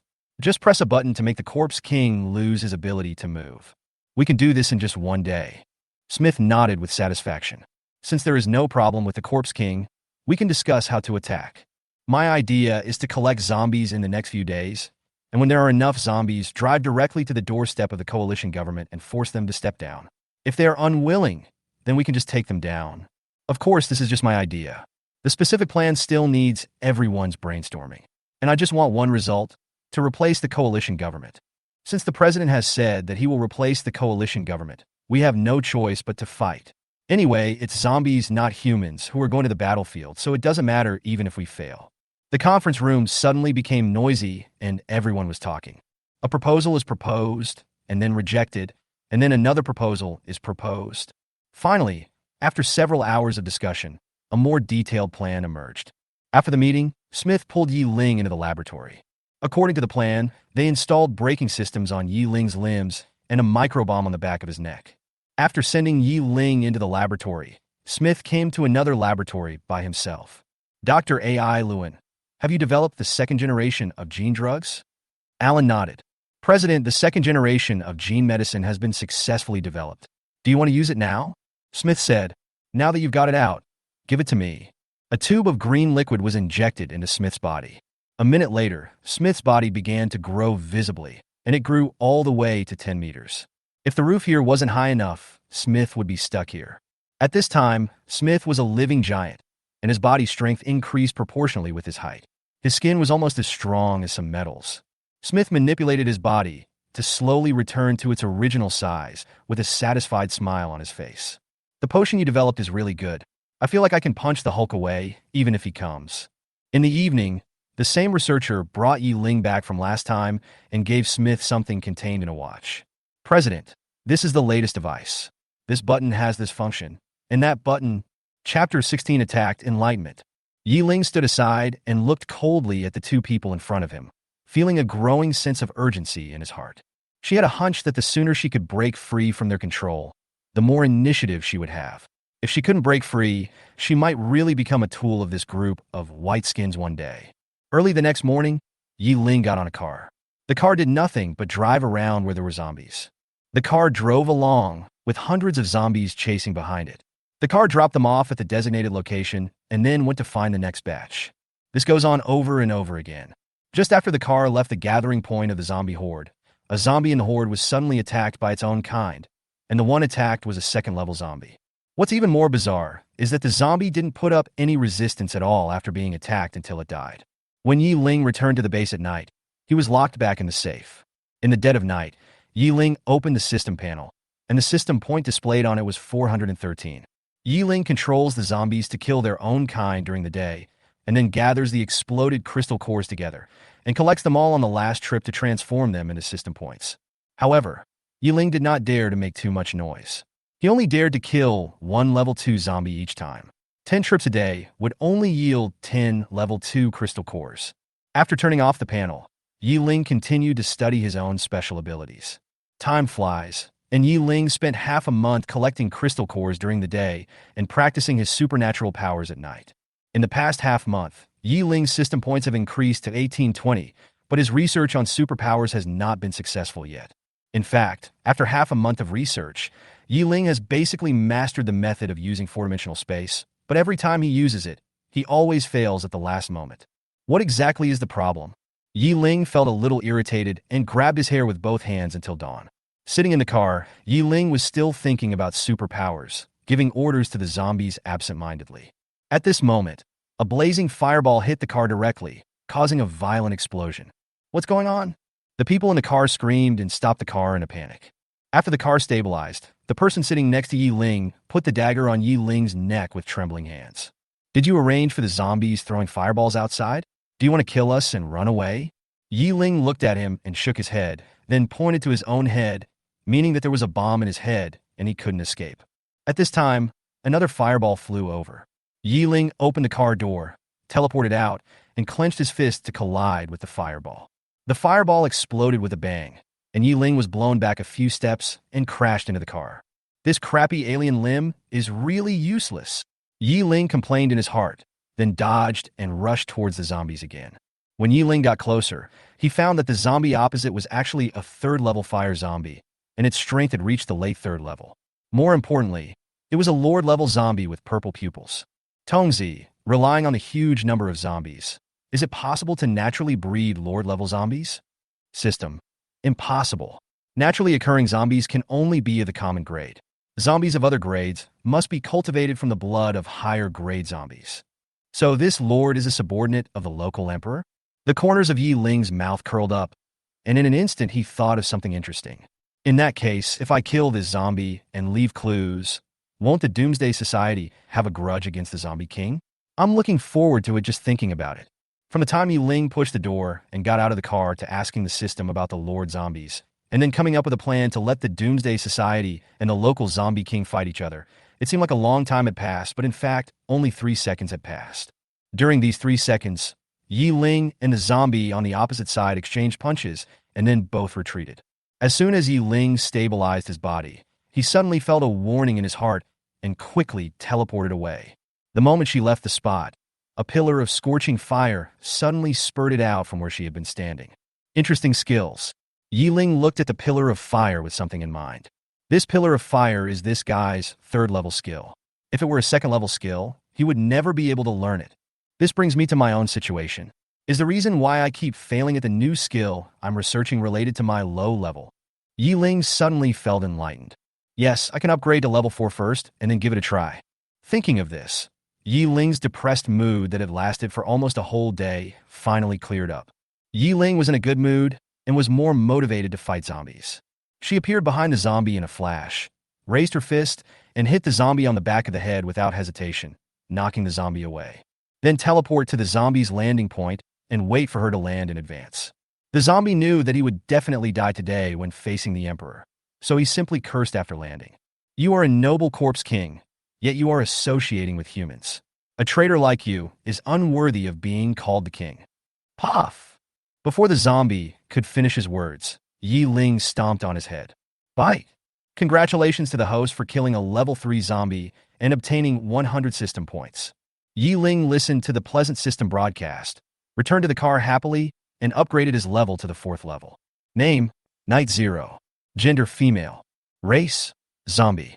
Level 4, 10,000 system points away from level 5. Attack, 45. Agility, 40. Defense, 34. Regeneration rate, 0% per day. Ability, space. Satiety, 100%. After getting on the bus, someone handed me a mobile phone. You know how to use it, right? Explain what's going on with that zombie. Ye Ling nodded, took the phone, and typed out a message. That zombie is a subordinate of another emperor. I can't control it. After seeing the message, their faces turned pale instantly. Other emperors? There was only one zombie emperor besides the one in front of them, which meant that they had provoked a terrifying existence today. Ye Ling typed another line of words. What are you afraid of? Isn't it just the Corpse King? I would like to clash with the local Corpse King to see who is stronger. In fact, the Corpse King was only a 4th level water system, not too powerful. It just gathered zombies and established a corpse nest in the early stage of the apocalypse, so it was more difficult to deal with. In comparison, a Corpse King like Ye Ling who comes out alone is very likely to fail. Although Ye Ling said that there was no need to be afraid of the Corpse King, the two were unwilling to pay any attention to her. They didn't even bother with the zombies they had collected in the back of the car and drove back to the base with their foot on the accelerator. It was as if 1 second later would leave me outside forever. On a rooftop in a city in Europe, a zombie sitting on a recliner basking in the sun slowly opened his eyes, a pair of golden eyes filled with murderous intent. One of my men died? Who did it? He stood up and roared. Here comes the corpse. King, what do you want? Several lord zombies asked. A lord was killed. I want you to investigate and find out who did it. Yes. Chapter 17. The Hunter and the Prey. After returning, Smith asked again what exactly happened. Ye Ling typed on his mobile phone and told him everything that happened today. As for his own advancement, Ye Ling was naturally talking about the breakthrough he made during the battle with the Lord-level zombies. When Smith asked her why she went directly from the early stage of the 3rd level to the early stage of the 4th level, Ye Ling said that this was the characteristic of the Corpse King. Smith knew that this should be the secret of the Corpse King, and he would not be able to get to the bottom of it, so he simply gave up asking. The Corpse King has 2 bombs on his body, so even if he advances now, he won't be able to resist me. Moreover, he still needed the power of the Corpse King, so it was not appropriate for him to quarrel with her. If he forced her to sacrifice everything to exchange her life for his, it would be a loss regardless of whether he was injured or not. But there was one thing Smith still wanted to know before he could feel at ease. So he asked, what is your 4th level skill? Ye Ling typed a line of words. Spatial perception can sense everything within a radius of 100 meters. She then used some tests to prove to Smith that everything she said was true. Smith nodded and put Ye Ling back into the safe. Of course, he didn't believe that Ye Ling was telling the truth, but it was also good to be able to get some information about Ye Ling's other skills. Storage space, teleportation, and spatial perception. Even if the skill Ye Ling demonstrated was not a 4th level skill, Smith at least knew her first 3 skills. Smith's guess was correct. Ye Ling certainly couldn't really reveal his 4th level skill, so he used his 3rd level skill to take the blame. Ye Ling's real 4th level skill is Space Shield. In battle, whether it is a long-range supernatural attack or a fired bullet, it will inevitably move in a straight line along space. At this time, Ye Ling bent the space. The attack inside the space was still moving in a straight line, but to the outside world, this attack was moving in a curve. This principle is similar to gravitational lens, except that the force that bends space changes from gravity to supernatural power. It was late at night, and everyone was asleep. Ye Ling once again entered the alien space. This time she must succeed and break free from human control. Ye Ling tried again based on his experience, and soon reached the stage where he had been failing. However, the expected failure did not come, and she collapsed easily in the last step. At the same time, Ye Ling's body began to fade, and after a few seconds Ye Ling was almost transparent. But from Ye Ling's own perspective, the world has changed. All objects within her sight, including herself, turned into 3D designs. She can see everything about an object, including its external appearance and internal structure. Ye Ling looked at her arm. Through the surface, she saw the densely packed mechanical structure inside, as well as the braking system that would be installed later in the Doomsday Society. Ye Ling stretched out his hand, and his palm passed through the shell of the alien limb as if it was passing through the air. Her fingers gently pinched the brake and easily removed it. After removing the brakes from his limbs, Ye Ling reached into his head. His palm easily passed through his skull and brain and took out the chip that controlled him. As for the microbomb on the neck, it was easy to take it out. It is worth mentioning that Ye Ling saw his own crystal core when observing the brain. His crystal core was the same shape and size as the one he had seen before, except that it was transparent and he could see the constantly twisting space through it. Ye Ling looked at the crystal core twice and became somewhat interested in the distorted space. Exiting this state and returning to reality, Ye Ling kept tossing the chip. It has only been less than 20 days since I was captured, and this is not possible for a human. She placed the chip and the microbomb into the alien limb and then slipped away from the safe. When I use this new skill, I in the three-dimensional world become semi-transparent and cannot be attacked. Based on this, the name of this skill is called Void. Void is a derivative skill developed based on teleportation. Therefore, Ye Ling can now teleport through all normal objects such as sealed safes. If you want to catch her again, you must use a sealed supernatural creature that is one level higher than her. Ye Ling teleported to Smith's bed, staring at him mockingly with blood-red eyes, as if he was looking at a clown. Mr. Smith, you think you have control over the power of zombies and are trying to manipulate me to conquer the world for you. Unfortunately, the hunter often appears as the hunted. You thought you were in control of everything, but you didn't know that the situation had changed in the dark. Attack and defense changed, and the chess player eventually became a chess piece. Use the zombies from the European continent to consume the humans from the European continent, and I will reap the fruits of victory in the end. Smith, you gave me the opportunity to take over the European continent without any damage. In return, I am willing to play the war game with you. Well, I wish you a happy game. Of course, these are all Ye Ling's inner thoughts, which Smith could not hear. After saying these words, Ye Ling returned to the safe and waited for tomorrow night. She hadn't had a nightlife for a long time and was bored to death. She couldn't wait to go out and do something. The next day, Ye Ling was carried out and stuffed into the car as usual. And as usual, he embezzled 10 second-level crystal cores while collecting zombies. On the surface, nothing has changed, only the people in the car have changed. These two people were strangers. Ye Ling guessed that after killing the Lord Zombie yesterday, the two men were afraid of the revenge of the Zombie King and dared not come, so he replaced them with two more. From the expressions of these two people, who looked as if they had eaten 10 pounds of old gay, Ye Ling knew that these two people didn't want to do this job either. At the place where the battle took place yesterday, a Lord-level zombie brought a dozen elite-level zombies and came all the way to the dead Lord Zombie. The Lord roared towards the sky. Find him for me. I must find the murderer who killed him. I want to tear him to pieces with my own hands. The elites were ordered to scatter and search. After a while, an elite came running over to report. My lord, there is a pair of wheel tracks about 30 meters away from here. The area around the wheel tracks is very messy.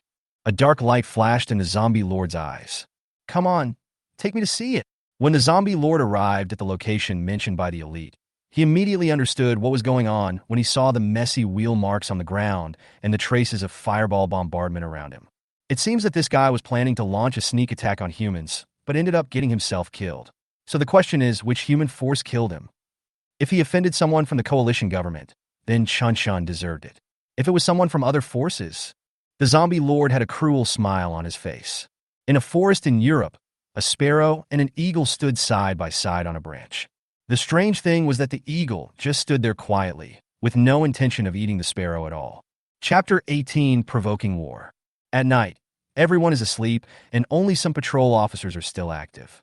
Ye Ling in the safe slowly opened his eyes and disappeared the next second, leaving only a chip and a bomb in his place.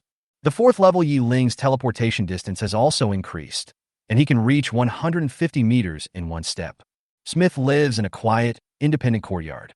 At this time, Ye Ling was standing at the door of Smith's house, with the Corpse King's domain and space perception open at the same time, and he could see everything within a radius of 1 kilometer.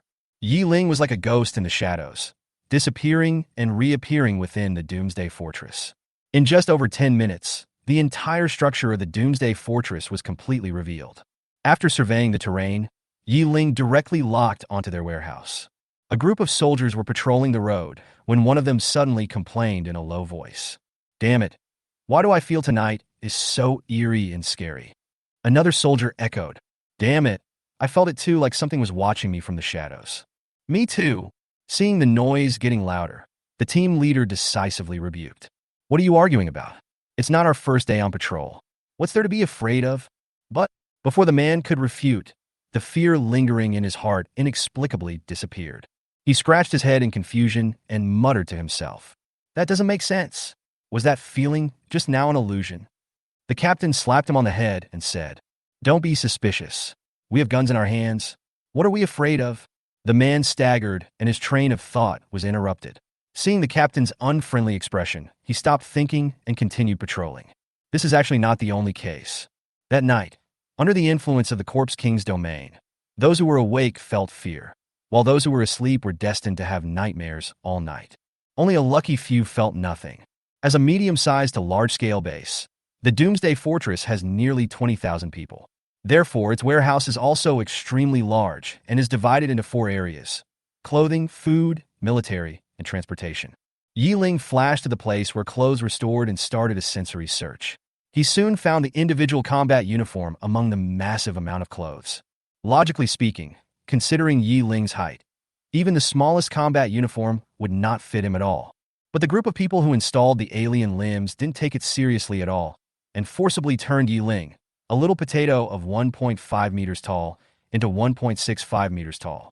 This allows Ye Ling to wear the smallest size combat uniform. After changing his clothes, Ye Ling grabbed a jeep and some guns and ammunition and left the base. 10 kilometers outside the Doomsday Fortress, Ye Ling appeared under a big tree. He raised his hand to let the car go, stepped on the accelerator, and drove towards the place where the battle took place yesterday. Although Ye Ling is not an experienced driver, he has driven a jeep for a while, and with the help of spatial perception, he will not crash again. As soon as he arrived near the battle site, Ye Ling sensed the breath of a Lord Zombie and 15 elite zombies. A wicked smile appeared on the corner of her mouth. She quietly changed her pupils back to black and then restrained her aura of the Corpse King. Pretending that he felt nothing, he parked the car next to the zombie's body, then got out and dragged the zombie into the car. In the distance, the Lord Zombie was staring at all this, his eyes full of murderous intent. It turns out they are from the Doomsday Society. The Doomsday Society is a notorious new force in Europe. Its headquarters was transformed from a prison. Although the Doomsday Society was established less than a month ago, the fact that they openly conducted genetic modification experiments and tried to control zombies for their own use through research was known to both the top leaders of the United Government and the local zombie king. As the junior subordinate of the Corpse King, this Lord Zombie also knew about this and had even fought with the people from the Doomsday Society. So when he saw the familiar logo on the car and the familiar clothes on the people in the car, he recognized it immediately. If the people who came here are from the Doomsday Society, then that makes sense. Since you didn't get any results from researching ordinary zombies, you're planning to do research on Lord-level zombies, right? The Lord Zombie pointed at the figure in front and roared, "All elites, listen up. Go ahead. I want to capture him alive." The elite zombies roared in response, and then rushed towards Ye Ling one after another. Ye Ling dropped the corpse, took out an assault rifle from the trunk, and started shooting at the elite zombies rushing towards him. Ye Ling's strength at this time has reached 45, which is equivalent to 4.5 times the strength of a normal person.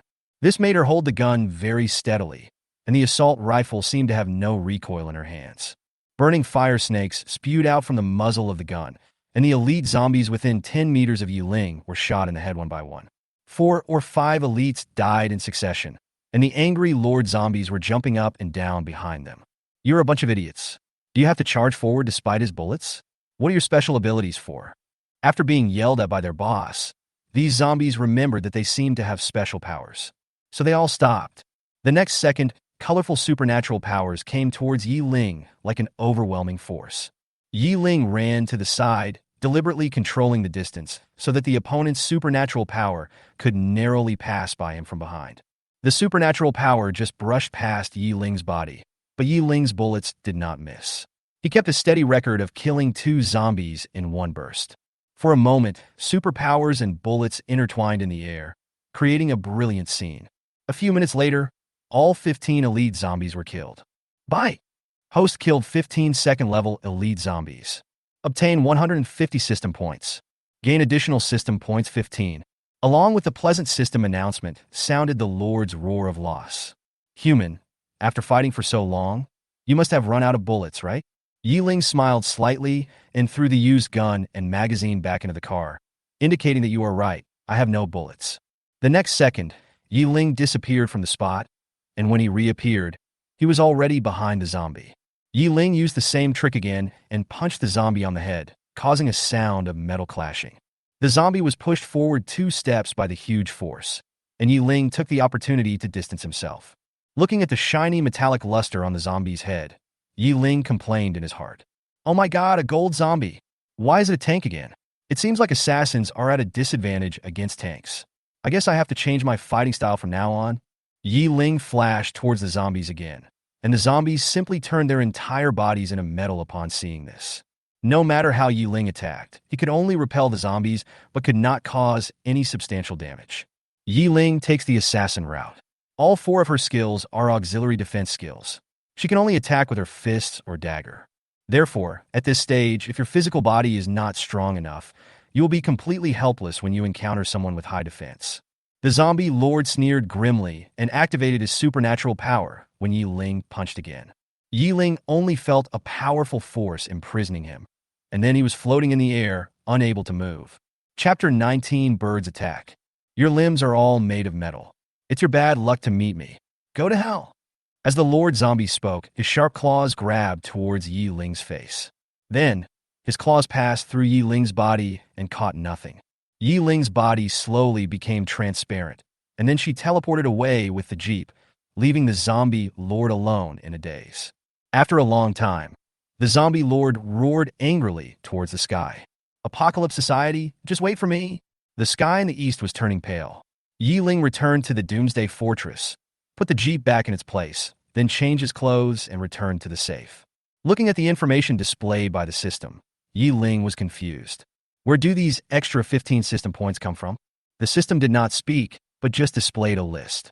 It showed, killing an elite zombie will earn you an additional 1 system point. Killing a lord-level zombie will earn you an additional 10 system points. Killing a king-level zombie will earn you an additional 100 system points. Killing an emperor-level zombie will earn you an additional 1,000 system points. Ye Ling. So where are the extra system points I got for killing the Lord Zombies? System. If I say I forgot, would you believe me? Bye. Congratulations to the host for obtaining 10 system points. The ordinary days passed one by one, and the zombie tide belonging to the Doomsday Fortress was also increasing, and the number was approaching 100,000. The system points also grew to 2080 due to Ye Ling's corruption in the past 6 months. There was heavy snow falling from the sky outside. Looking down from the sky, the European continent was now covered in white. The European continent has a temperate oceanic climate, so the winter temperature shouldn't be too low. But for some reason, this winter is exceptionally cold. However, although the wind was howling outside, the people in the Doomsday Fortress were cheering, singing, and dancing. Because today is a very special day, Christmas. It is also the day when the Doomsday Fortress officially launches its attack on the United Government. At this time, in a private room in the cafeteria, the president and the 10 elders were having dinner. There were all kinds of delicious food on the table, including seafood, cakes, puddings, and in the middle was a big turkey. A group of people were holding champagne, chatting around a round table, and gesticulating as they outlined the future blueprint for the apocalypse. Ye Ling was standing in the corner wearing a maid outfit, pretending to be well-behaved.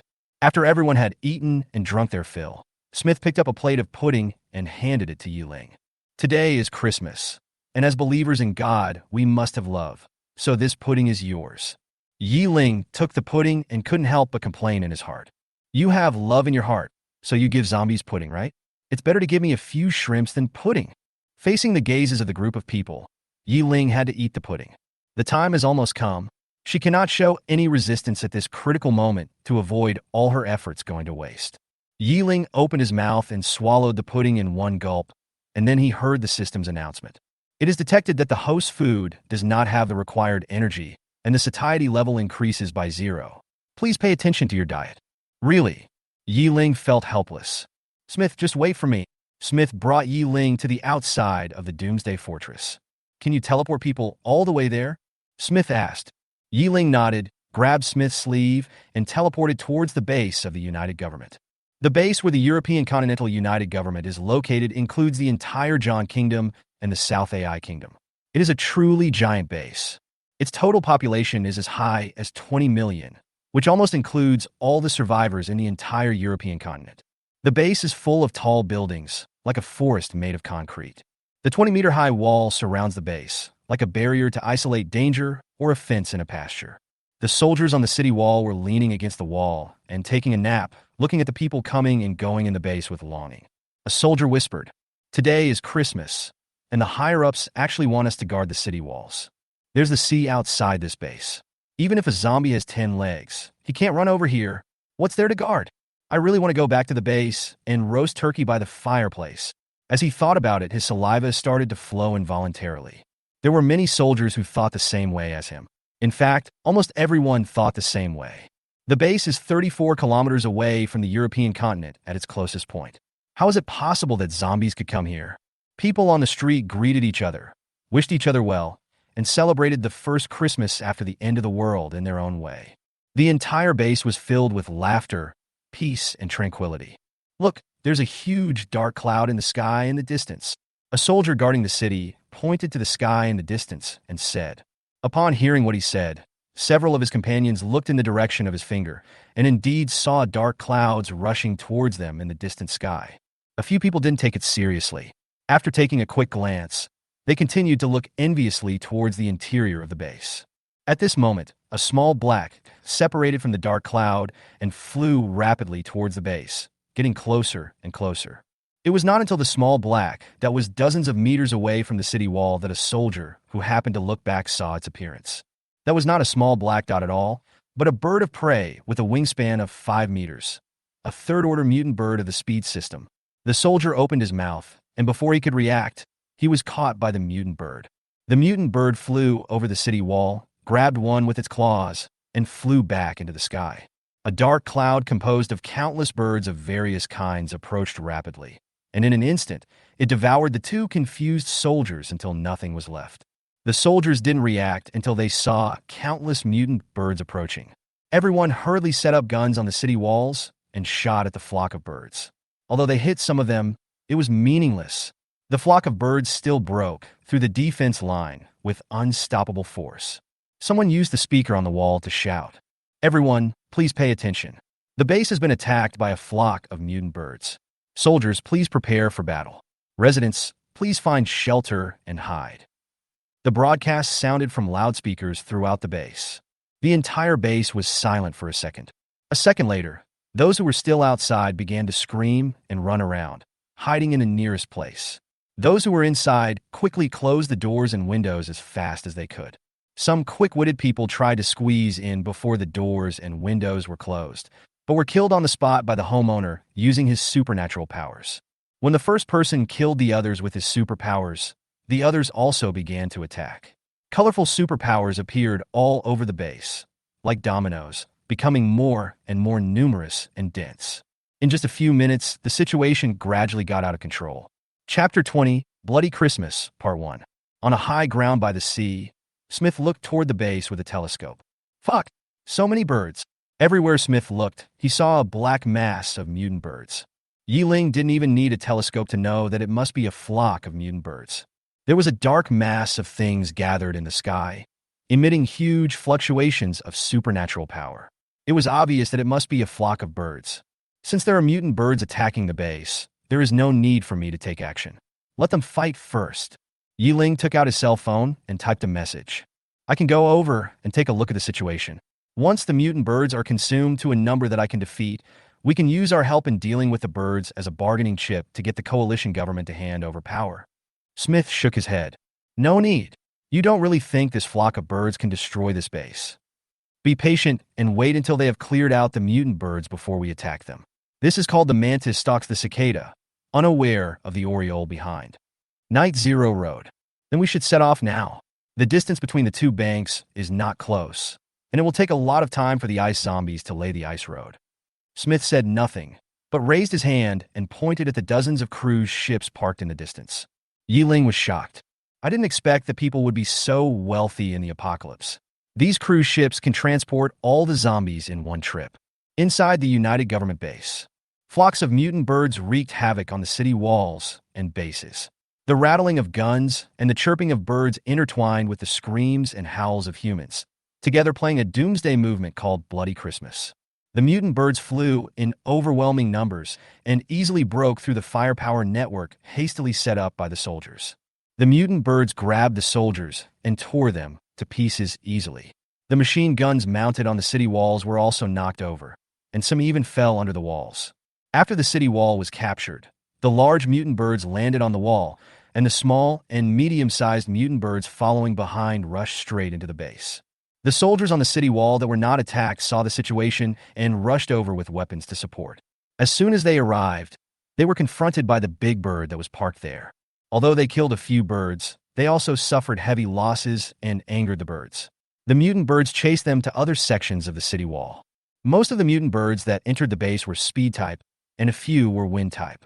When they saw humans running around on the road, they neighed excitedly and flew down like cannonballs. The sharp claws and pointed beaks of the birds pierced through the eyes and throats of the survivors as easily as bullets through butter. Some people with special powers, seeing that they could not escape, simply turned around and fought with the mutant birds. But how can the power of one or a few people compete with a flock of birds? If a person with special abilities kills one mutant bird, two more will swoop over. If he kills two, four more will appear.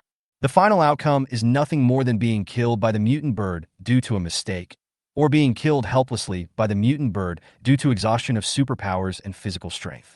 Among the countless survivors, there are only those with high defense abilities such as the gold and earth types. The lightning and fire types are the natural enemies of mutant birds. Dark-type psychics who can hide in the shadow space and space-type psychics who can hide in the alien space can protect themselves in this massacre. Others rely on luck to survive.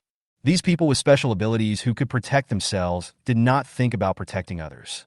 The first thing they did was to try their best to return to the inner city. The base is administratively divided into 3 tiers.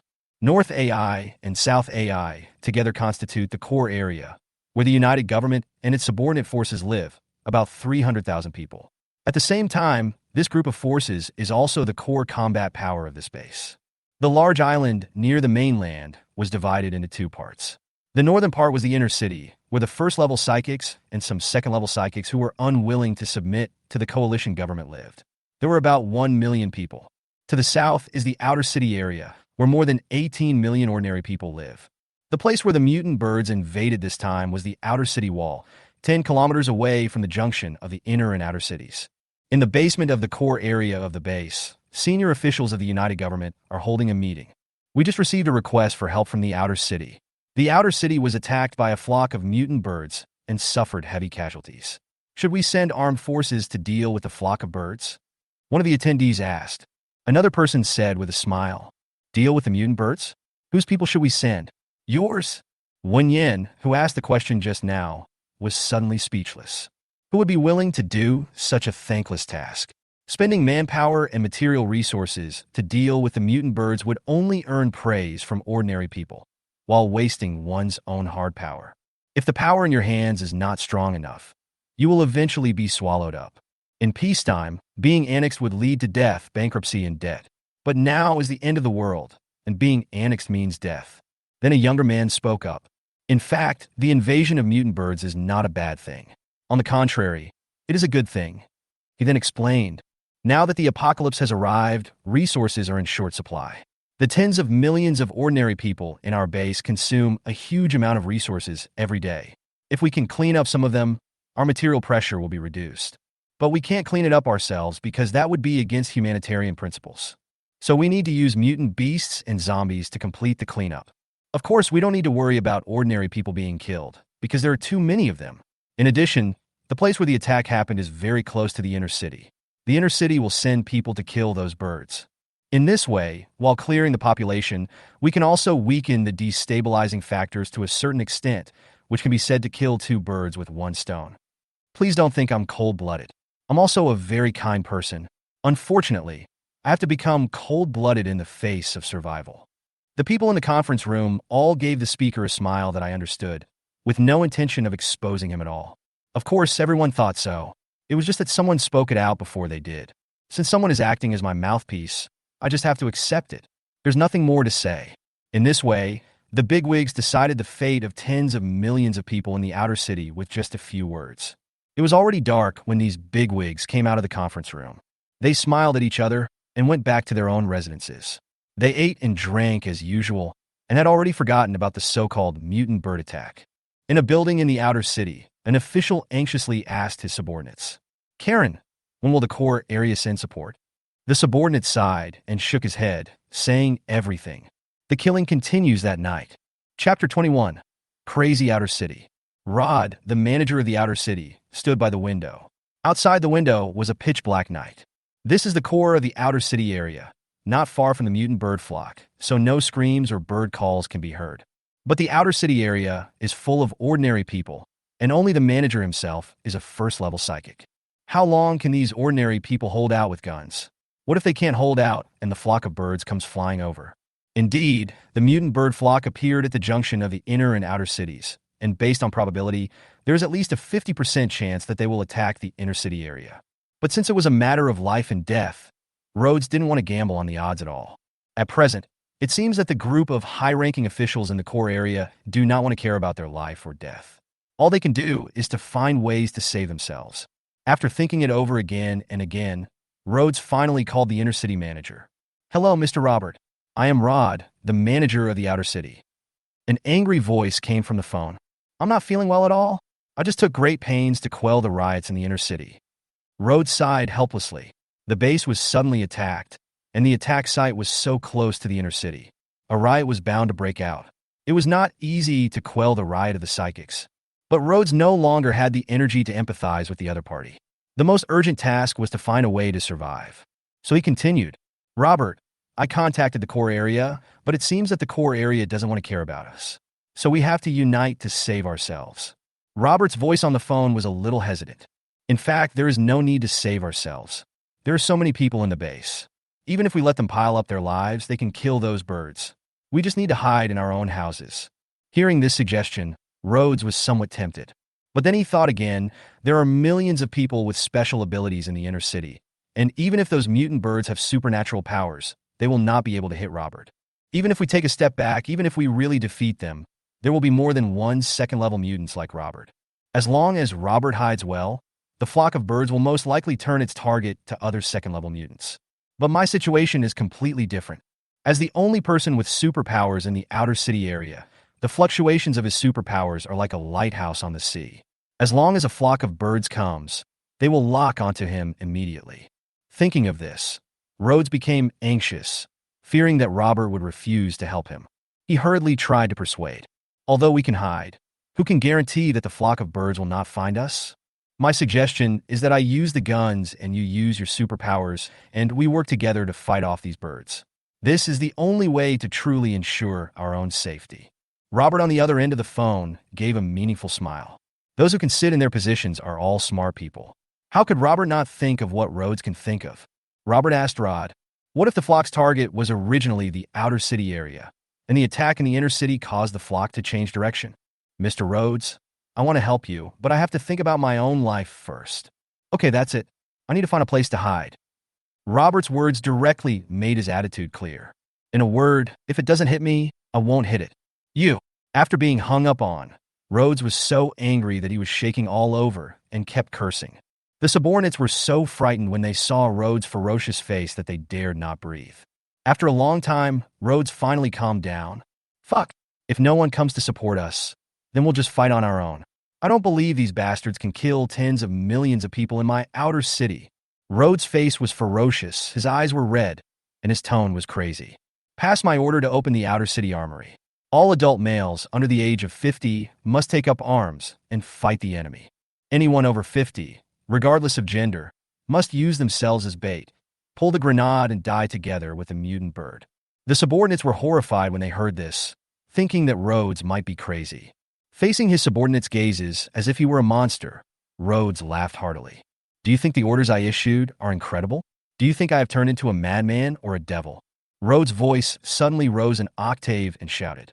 But this is the only way for most people to survive right now. The outer city district is full of ordinary people, and there are no people with special abilities. Only by letting a small number of people exchange their lives with mutant birds can the vitality of the outer city district be preserved. A subordinate stood up and tentatively raised his doubts. Let's not talk about whether this method you mentioned will work. Since you said that a small number of people must be sacrificed, who should be the sacrifice? Whose life should be used to buy a chance for others to live? Yours or ours? Rhodes answered subconsciously, using the lives of those who cannot create value. The subordinate gave a mocking smile. This sentence can only explain your use of old men as human bombs. The adult men under the age of 50 mentioned in your order are all laborers. Seeing that Rhodes was speechless, the subordinate spoke even more vigorously. If what happened today were to happen at the Chinese base, the plan you mentioned would be feasible.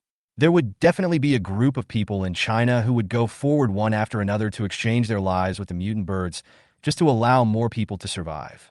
Unfortunately, this is the European continent, the West. Even if death is really imminent, there is no way a group of people would be willing to stand up and die for the survival of others. So the plan has no chance of being successfully implemented. As soon as the subordinate finished speaking, a vine stretched out from Rhodes' hand, and the tip of the vine went straight into his forehead. The subordinate fell to the ground.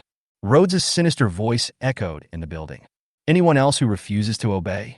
Stand up. If not, go and follow the order. The other subordinates were so frightened that they trembled and dared not disobey, so they had to carry out the order obediently. The soldiers pulled the men and the elderly out of the houses and gave them corresponding weapons. Rhodes' speech was also broadcast on the radio in the outer city. After listening to the speech, people were extremely angry. What does this mean? Is the government leaving us to fend for ourselves? Many people could not accept the fact that they were forced to fight to the death and shot and damaged the loudspeaker in the base.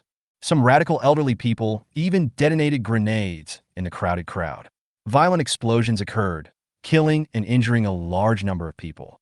I have paid taxes to the government for most of my life, but now that I am old, not only do I not get any protection, I am being used as cannon fodder. If that is the case, let's die together. There was chaos outside, and Rhodes quietly hid in his own underground secret room, even cutting the elevator cable to prevent others from coming in. Weapons have been issued. It's up to you whether to resist or not. Chapter 22, Bloody Christmas, Part 2. After getting their weapons, the civilians in the outer city did not resist the mutant bird flock as expected. When they learned that the government they once supported had abandoned them, these angry people turned their guns on the government without hesitation. With the first shots, the exchange of fire between civilians and the military began. The civilians raised their guns and fired wildly at the army, and the soldiers were shot to pieces without warning. After a few seconds of confusion, the army reacted and immediately raised their guns to fire back at the civilians. The dense flames lit up in the darkness like guiding lights. However, this light does not point to the way of life, but to the way of death. The soldiers have undergone rigorous training and can calmly judge the enemy and friend after a firefight. Ordinary people are just the opposite. Although these ordinary people who were given guns had fired guns in peacetime, they were limited to shooting at shooting ranges. When they learned that they had been abandoned by the government, they fired at the soldiers around them in a fit of rage. It was only after they killed some people that they realized what they had done. But it was too late to regret. The soldiers had already started to fight back. As they watched the people around them fall one by one, the civilians' minds went blank. Only the instinct of survival drove them to shoot at the place where the fire was lit. The result of this approach is that both the military and civilians are within the strike range. Fortunately, the government only distributed one magazine to civilians, and the ammunition was soon exhausted under the crazy shooting of civilians. The army also quickly suppressed the rioting civilians. The so-called action of taking up arms against the mutant birds initiated by Rhodes ended in a bloody riot. Later generations learned from Ye Ling's memoirs of the hegemony that the riot lasted only 5 minutes from the beginning to the end, and the number of casualties among the military and civilians approached 300,000. Nearly 80% of the ammunition in the entire outer city was consumed within 5 minutes. After the riot was completely suppressed, the army, which was furious with the mob, used the last 20% of its ammunition to force civilians to rush to the front line with cold weapons. In the initial stage of the operation, The resistance of the civilians was particularly strong. Without firearms, they attacked the army's formation with kitchen knives and sticks. But the flesh and blood of these people were like ants in front of the steel torrent of the army's coordinated infantry and tanks. The army opened fire at full capacity, and tens of thousands, hundreds of thousands of people were mercilessly shot to death. Seeing that the army was determined to massacre all opponents, the civilians were finally completely frightened. That night, hundreds of thousands of soldiers with live ammunition drove millions of civilians to the place where the mutant birds were rampaging, vowing to quell the mutant bird invasion with human lives. At the junction of the inner and outer cities, with the location where the mutant bird flock invaded as the center, all humans within a radius of 10 kilometers were killed. After killing these ordinary people, the mutant bird flock turned its target to the inner city. Fortunately, these dead people used their lives to buy enough time for the inner city to deploy defenses. Hundreds of second-level psychics, except Robert in the inner city, rushed to the city wall with thousands of first-level psychics, blocking the way of the mutant bird flock. The mutant bird flock charged dozens of times without success, and was finally forced to change direction by the lives they sacrificed. At 1 a.m., the army rushed in with millions of civilians and encountered a flock of mutant birds head-on 15 kilometers away from the boundary between the inner and outer urban areas. When the two sides met, battle was about to break out. Countless speed mutant birds rushed into the crowd like cannonballs, causing blood to splash all over the sky. At the same time, countless hands grabbed the body of the mutant bird and held it down. The mutant bird struggled frantically in the crowd, and its sharp claws and beaks easily tore people to pieces. But as the saying goes, a population of more than 10,000 is endless, let alone a population of 1 million. The civilians pinned the mutant bird to the ground and kept hitting it with the cold weapons in their hands. When one person is torn to pieces, 10 people come up. When 10 people are torn to pieces, 100 people come up. Even the few invincible third-order speed mutant birds in the flock could only tear a few hundred people to pieces after crashing into the crowd before being tortured to death by countless fruit knives. In front of us is a flock of ferocious mutant birds, and behind us are cold guns and cannons. The absolute fear of death completely aroused the brutality of these civilians. Millions of civilians screamed. The sound was deafening and reached the sky. All the mutant birds that rushed into the crowd were completely left behind without exception. While the speed-type mutant birds were charging at the crowd, the wind-type mutant birds were hovering in the sky, releasing wind blades and tornadoes. The wind blades in the sky were like a rain of knives from the sky. The civilians on the ground had no power to resist and could only die in batches helplessly. The army took action. Rockets were fired from the military formation, approaching the mutant bird flock at a high speed. Behind the rockets, countless anti-aircraft machine gun bullets formed long snakes of bullets. Under this impenetrable firepower network, one mutant bird after another was shot down. At 4 a.m., most of the mutant birds were dead. There were only 4 third-order wind-type mutant birds left in the sky, as well as the organizer behind the mutant flock, a 4th-order late-stage spiritual-type mutant bird with a wingspan of nearly 2 meters. 4 third-level mutant birds flew and circled around the 4th-level mutant bird, and 4 wind shields were superimposed on the mutant birds. The 4th-order mutant birds swooped down towards the crowd, flying at a low altitude of 5 meters above the ground. The shrill bird calls echoed through the night sky with a spiritual shock. After hearing the birds singing, the humans on the ground had their brains exploded, bleeding from all their orifices, and died with their eyes open. Seeing this, the soldiers immediately concentrated their firepower to bombard the 4th-level mutant bird. Unlike the dense firepower network at the beginning, after 3 hours of continuous consumption, the firepower directed at the mutant birds had become sparse and unrecognizable. On the surface, there appear to be hundreds of thousands of troops, but in reality, only a few hundred of them have ammunition. Bullets and shells hit the wind shield continuously. But the wind shield had 4 layers, and before the second layer of wind shield was shattered, the first layer of wind shield was replaced. All this was seen by the military commander, standing on the armored vehicle. The officer yelled into the intercom, "All units, pay attention. Concentrate your firepower on attacking those 4 wind-type mutant birds. With their shields, we can't break the defense of those 4th-order mutant birds at all." After receiving the order, the soldier decisively moved his gun. They used their last bullets to barely shoot down 2 of the 4, and the windshield was shattered on 2 sides. As the 2 mutant birds fell to the ground, the gunfire that had lasted for several hours finally stopped. The fourth-order mutant bird screamed towards the sky, and a mental shock several times stronger than before spread out, and countless humans on the ground died under this wave of mental shock. At this moment, the space around the fourth-level mutant bird began to distort, and the wind shield shattered into pieces in the distorted space. What are you yelling about? Are you trying to show off your loud voice? Chapter 23: Smith's Ambition. Time goes back to before the sun set. Smith docked the ship, and the zombies boarded the ship one after another. 2 hours later, all of them were on shore. Smith ordered coldly, "Let these zombies stay outside, and we will go to the core area." Ye Ling glanced at him and placed the words typed on the phone in front of him. "It's nighttime now. The bigwigs in the core area may be sleeping or doing their own things. Will they really gather together for a meeting about you?" Smith smiled confidently. Of course. The two went all the way to the core area. When they arrived near the core of the outer city area, they happened to see the government distributing weapons to civilians. This aroused their interest, so one man and one corpse hid in a different space and started eating melons. Then they saw the whole process of the riot. Ye Ling it. It seems that humans kill people more efficiently than zombies. 300,000 people in 5 minutes. I can't do it even if I do it myself. Smith looked disgusted and complained in his heart. A bunch of useless people are throwing shame to the zombies. Smith patted Ye Ling on the shoulder. "Let's go. There's nothing to see with this bunch of trash." The man and the corpse continued to move forward.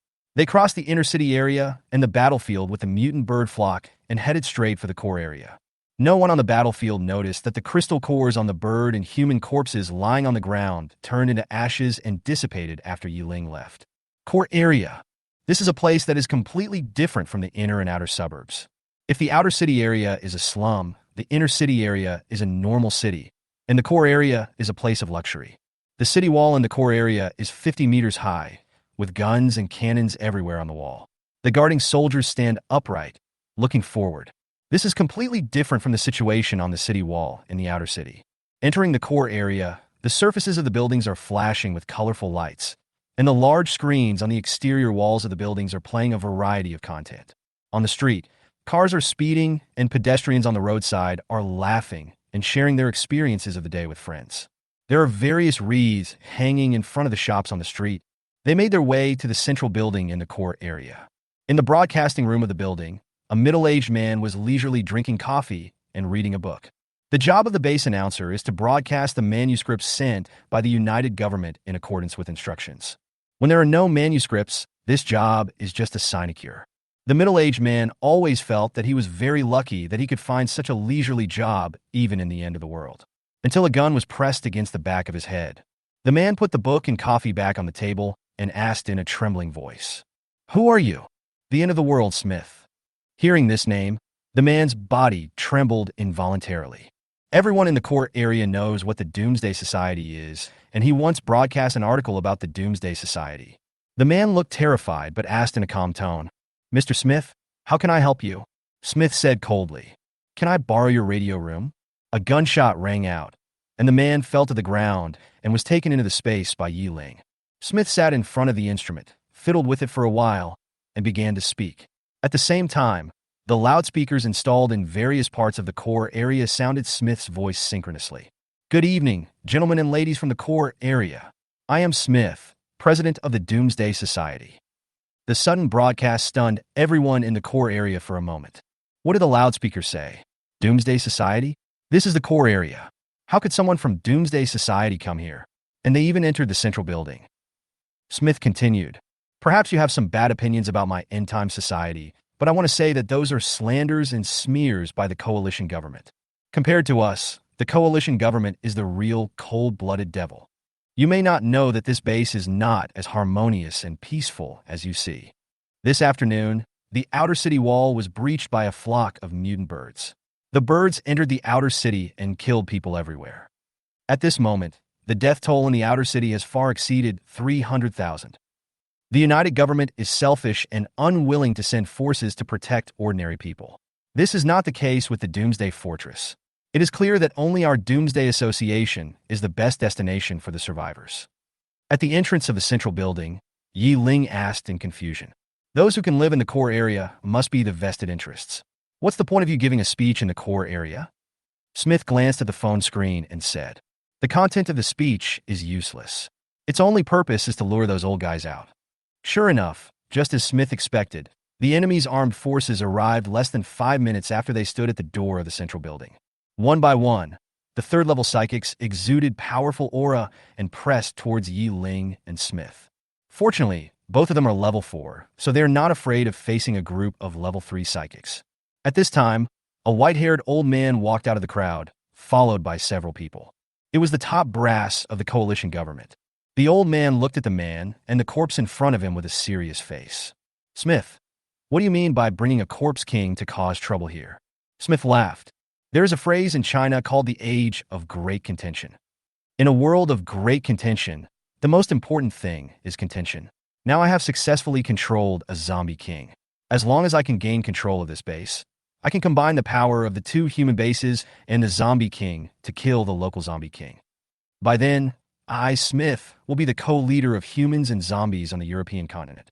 At this moment, Smith's ambition is clear. One of the top leaders of the coalition government questioned, with a hint of sarcasm in his tone. "Smith, you have been researching ways to control zombies for almost half a year, and you can't even control an ordinary zombie. And you still say you have controlled the zombie king. Are you controlling the zombie king, or is the zombie king deliberately cooperating with you for some purpose?" Ye Ling raised his eyebrows and looked at the person who spoke calmly. "I thought to myself that your guess is really right. This boy must not be kept." Smith shook the detonator on his wrist with a smug look on his face. The Doomsday Society really has no way to fundamentally control the zombies, but there is a difference between the zombie king and ordinary zombies. The corpse queen is intelligent, and intelligence means she is afraid of death. We have installed bombs on her brain and neck. She must listen to me, or she will die. As soon as the senior executive raised the question, he was slapped in the face by Smith, and his face instantly darkened. He pointed at Smith and said angrily, "Smith, you are controlling the zombies to work for you, and you will eventually be attacked by the zombies." Ye Ling watched the 2 sides fighting, stood aside, and silently opened the system panel and clicked on the upgrade. Chapter 24, The Open Card. Name, Night 0. Gender, female. Race, zombie. Level 5, 100,000 system points away from level 6. Attack, 55. Agility, 50. Defense, 44.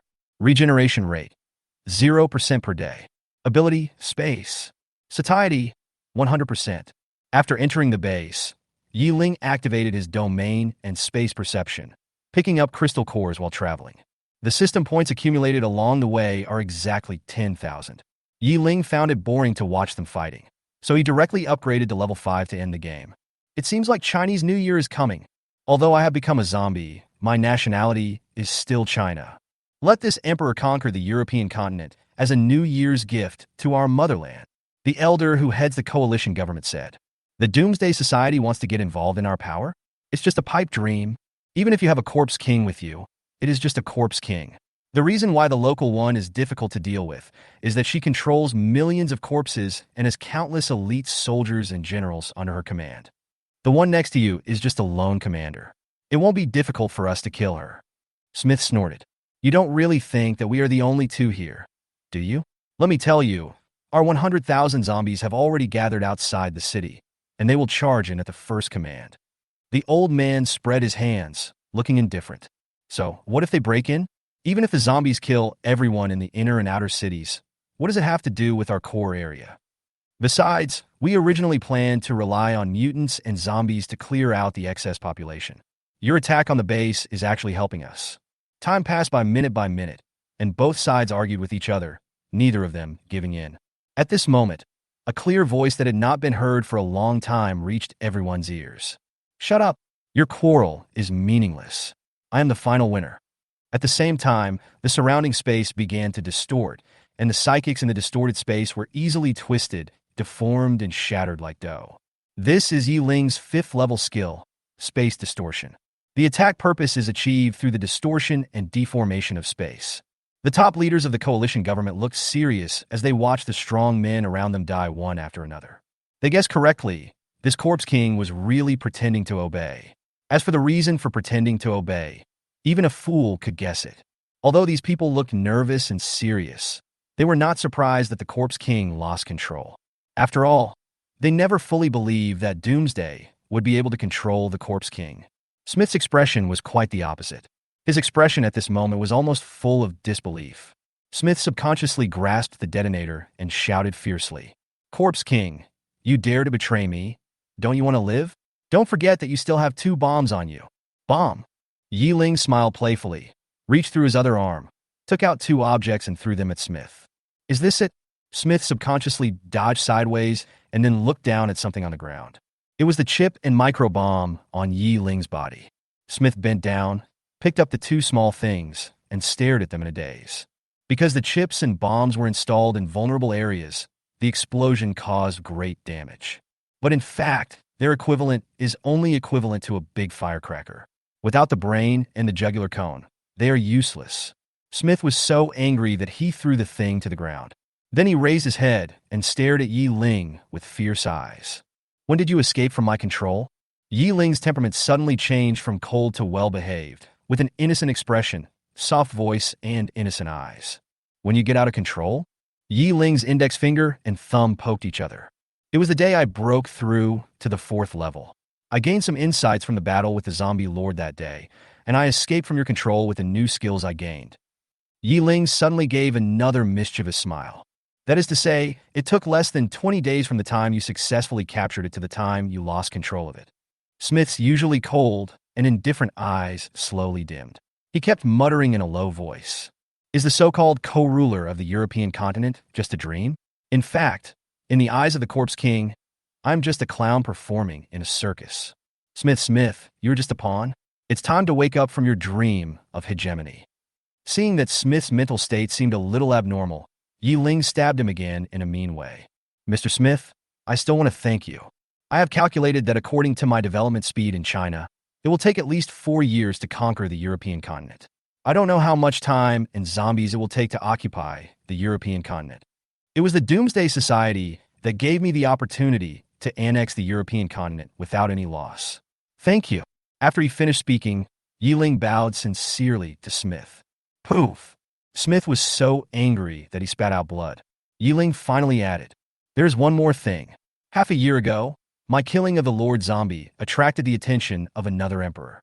The next day, they sent a lord and a bunch of elites to investigate the matter. Then I killed all the elites wearing your individual combat uniforms, and the lord recognized my identity as a member of the Doomsday Society.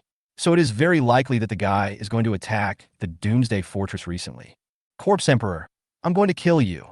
After hearing this, Smith's eyes turned red, and he became completely furious. Smith's body continued to grow, and in just a few breaths he grew to 10 meters. At the same time, his white skin turned into a black stratum corneum, and one glance would tell that this stratum corneum was extremely hard. The top leaders of the coalition government turned pale with fear upon seeing this, and subconsciously tried to flee. They knew that Doomsday would be conducting human experiments, but they never imagined that Smith, the president, had become a monster. Ye Ling casually distorted the space, trapping several people in place. "Everyone, don't leave. I need you to cooperate with me and die first. I am just an out-of-town zombie king with a shallow foundation, so I only brought 100,000 zombies. With this amount of zombies, I don't think I can even capture the inner city, let alone the core area. I don't want to face a fully prepared large base with a population of tens of millions when I come back. So I need a base without a leader." After that, the space distortion intensified and the top leaders of the coalition government were wiped out. A huge shadow was cast on the location where Ye Ling was. Ye Ling didn't even look at him. He flashed and appeared 100 meters away. Boom tilde. Smith stepped down hard, and the huge force directly crushed the stairs at the entrance of the central building. Ye Ling looked at the monster with disgust. "This is why I didn't want to show you my cards when I was at level 4. Why does a nice, handsome guy turn himself into a monster?" Chapter 25. The birds have just been killed, and the zombies are coming again. After missing the attack, Smith roared and rushed towards Ye Ling. Ye Ling flashed to Smith and punched him in the throat. A dull sound was heard, and Ye Ling's fist broke directly, revealing the circuit inside, and the original flesh-colored appearance returned to its original state. This alien limb was unable to withstand the full force of the 5th-level Corpse King and shattered on the spot. This situation made Ye Ling a little confused. This thing is too useless. Just when Ye Ling was stunned, a big hand suddenly reached out and held Ye Ling tightly in its hand, with only his little head sticking out. Smith pinched Ye Ling's head with his other hand and exerted force to both sides with both hands, trying to separate his head and body. But Ye Ling didn't intend to give him a chance. Directly turn on the blur and disappear on the spot. Smith pulled hard with both hands, then spread his hands out, ready to watch Ye Ling's head and body being separated. But what he didn't expect was that there was only a maid outfit left in his hand, and Ye Ling had long disappeared. Just as Smith was wondering, a silver bell-like laughter sounded behind him. Turning around, Ye Ling was sitting on a window of the central building wearing that classic black Lolita suit, and the broken limb was falling down the building and shattered to the ground. Space-related tricks, change clothes with one click. Are you surprised? Are you surprised? Smith, even if you transform yourself into a monster, a level 4 is still a level 4 and cannot compete with a level 5. What's more, you are facing a level 5 Space Corpse King. Ye Ling raised his hand and clenched his palm. The distorted space completely locked Smith in place. Ye Ling turned on the virtualization again, ignored the terrain, and walked towards Smith step by step. Mr. Smith, you should log off. Then he took a step forward and came inside Smith's head. The space distortion was activated and Smith's brain was shattered. Smith, president of the Doomsday Society, was declared dead. Bye. Congratulations to the host for killing a 4th-level mutant and obtaining 1,000 system points. Ye Ling looked up and saw waves of third-order psychics approaching at a rapid speed in the distance. Ye Ling's figure flashed and disappeared from the spot, and he left the core area accompanied by the system's broadcast. As for how the people in the core area should deal with this matter, Ye Ling didn't know, nor was he interested in knowing. All he needed was a chaotic base. On the mutant bird battlefield in the outer city, the human side has run out of ammunition, and the mutant birds are using mental shocks to slaughter the humans below. Ye Ling's figure appeared on the roof of a building, looking at the mutant bird with an unhappy expression. This bird is so brave that it dares to snatch prey from me. Ye Ling raised his hand and waved his finger, and the space around the mutant bird began to twist and deform. The 2 layers of wind shield on the mutant bird also shattered into pieces until they disappeared. What are you yelling about? Are you trying to show off your loud voice? Both sides in the fierce battle were stunned and looked in the direction where the sound came from. I saw a little Lolita with white hair and red eyes standing on a 5-story building not far away. It is worth noting that this little Lolita has one arm. The mutant bird felt a strong threat from Ye Ling, and its instinct told it that it must stay away from this guy who suddenly appeared. The mutant bird screamed towards the sky and flew out of the base without hesitation with the remaining 2 birds. You run away decisively, but can you really escape? Ye Ling activated his skill again, and ripples appeared in the space in front of the 3 mutant birds. The mutant bird looked back at Ye Ling, with human-like unwillingness and anger in its eyes.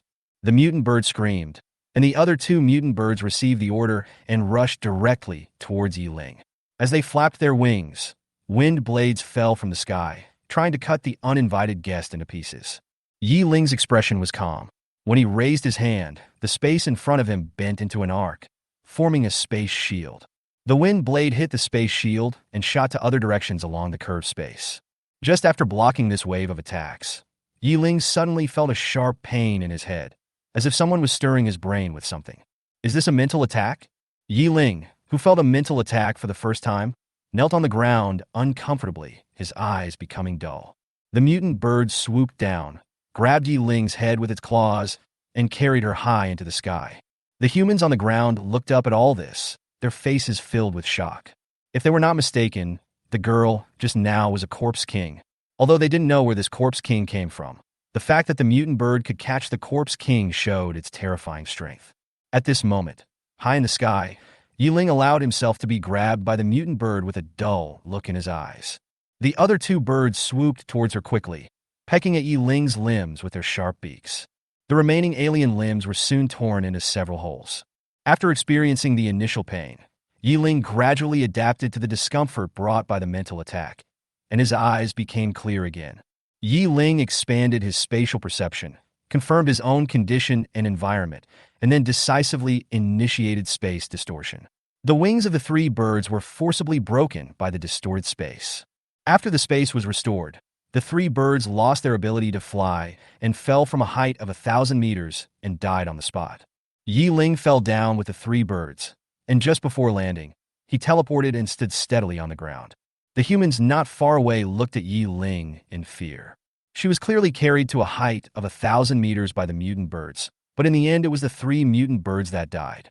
Ye Ling gave the humans a sweet smile, but the words he said made them fall into complete despair. Congratulations, everyone! The crisis of the mutant birds has been resolved. You will face a new crisis next.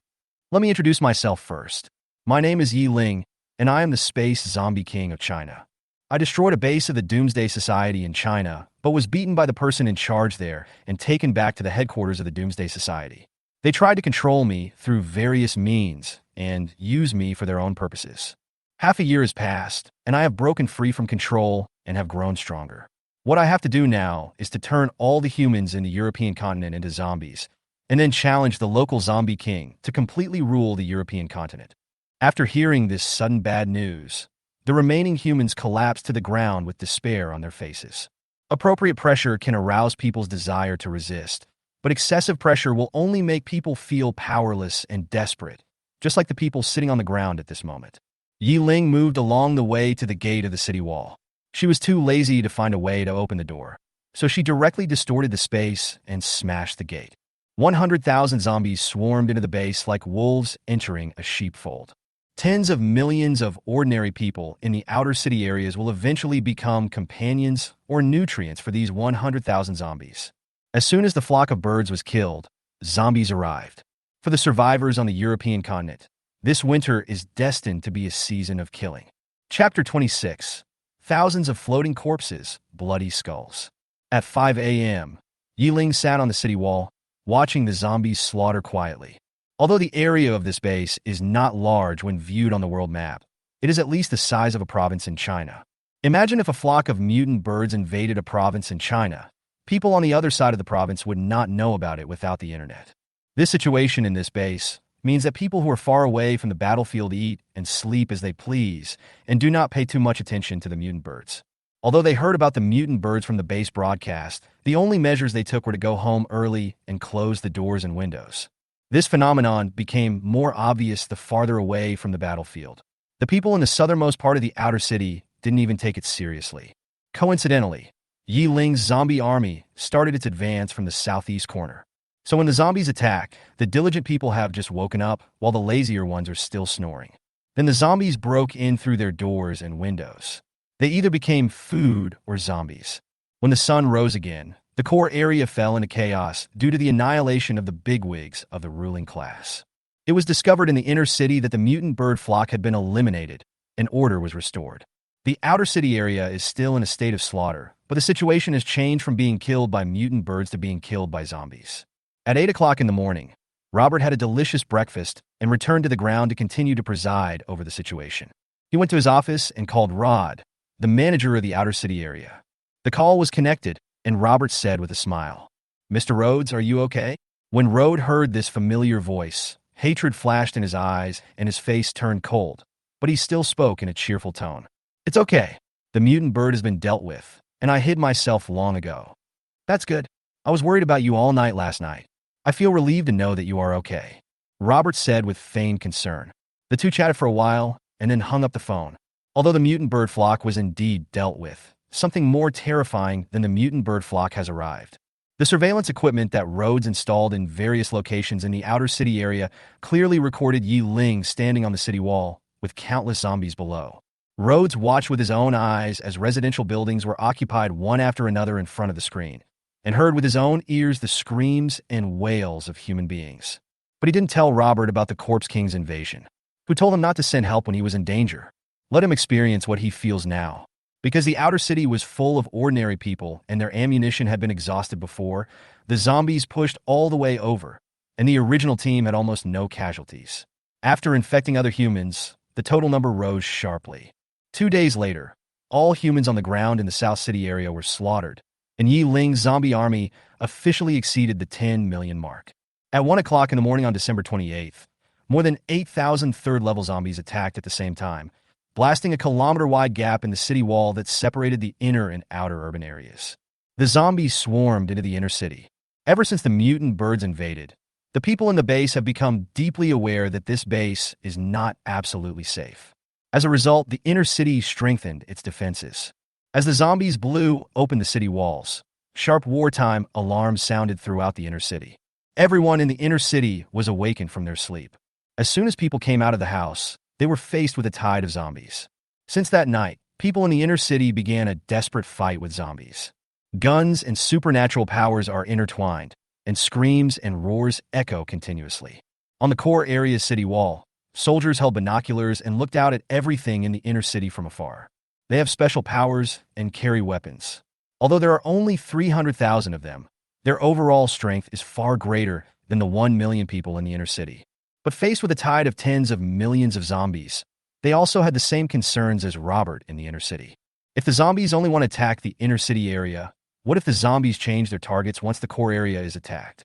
Even if they join forces with the inner city to defeat the zombie tide, how could people like them, who rarely fought and whose highest level was only level 3, withstand the wrath of a level 5 zombie king? The battle in the inner city lasted for 10 days and 10 nights, and finally ended when the first ray of sunlight shone on the earth on January 7th of the following year. The last human pulled the sharp knife out of the zombie's body, glanced at the wounds on his body caused by the zombie's scratches and bites, and with the last of his strength, he decisively cut his own neck. The sun finally rose and shone on his face. In his final moments, this man whispered, "Mom, I seem to see the light." From then on, the phase battle to attack the human base was completely over. Millions of humans fought against tens of millions of zombies for 10 days and 10 nights, and finally died together. Even the two managers hiding underground were not spared. Even after leaving the human base, Ye Ling still vaguely remembered the terrified and incredible expression on Rhodes' face when he appeared out of nowhere in front of him. Ye Ling jumped off the city wall and walked step by step on the street that had turned into a river of blood. Ye Ling was standing in a pool of blood. His feet were completely submerged in blood, and there were broken corpses all around him. There are literally millions of corpses floating on the ground, and bloody skulls floating about. The Lion Camel Ridge and journey to the west is just like this. Ye Ling couldn't help but sigh inwardly. However, as a zombie, killing people does not make her feel guilty, and she has no psychological burden at all when killing people from the European continent. This is also the reason why she deliberately exposed a flaw and let George capture her and take her back to the European continent, even though she was absolutely sure of winning half a year ago. You know, if the wound on George's body had been inflicted by a claw instead of a fruit knife, George would have been reincarnated long ago. Ye Ling quickly collected all the crystal cores on the battlefield. Among the nearly 1 million first-level humans, there were hundreds of second-level ones. On the zombie side, there were 100,000 zombies of various levels brought by Ye Ling. After completely conquering the outer city area, Ye Ling deliberately left 8 million people as nutrients to supply the 10 million zombies, and eventually cultivated a large number of first-level zombies. All in all, Ye Ling collected more than 2.4 million system points in this battle, which can be considered as making a fortune overnight. After collecting the spoils, Ye Ling prepared to leave the base. What he needed to do most now was to find a quiet and safe place to increase his regeneration speed to the maximum, and then restore his body. This stupid dog, alien limb, couldn't even withstand a full-strength attack from myself at the 5th level. If I were to reach the 7th level in one step, this broken thing would become a piece of paper. Ye Ling finally left the base and walked towards the depths of the European continent. The base, which had suffered 2 waves of major disasters, was now devastated and filled with blood and anger. The former 8-nation alliance is now nothing but dry bones and dead souls under the sword. Chapter 27. The Corpse King attacks the Doomsday Fortress. At noon, Ye Ling arrived at a top-floor room in a hotel. She locked the doors and windows, lay on the soft big bed, opened the system panel, decisively exchanged 1 million system points for attribute points, and increased her regeneration speed to 100% per day. Looking sideways at his broken arm, which was growing visibly, Ye Ling showed a satisfied expression. He used his spatial ability to remove and crush all of his remaining limbs, then closed his eyes and lay on the bed waiting for his body to recover. When you recover, you can go to the Doomsday Fortress. I remember that there are many crystal cores stored in the warehouse of the Doomsday Fortress. Although most of them are first and second level ones, a mosquito leg is still meat. I just don't know if the Doomsday Fortress still exists. Ye Ling thought so.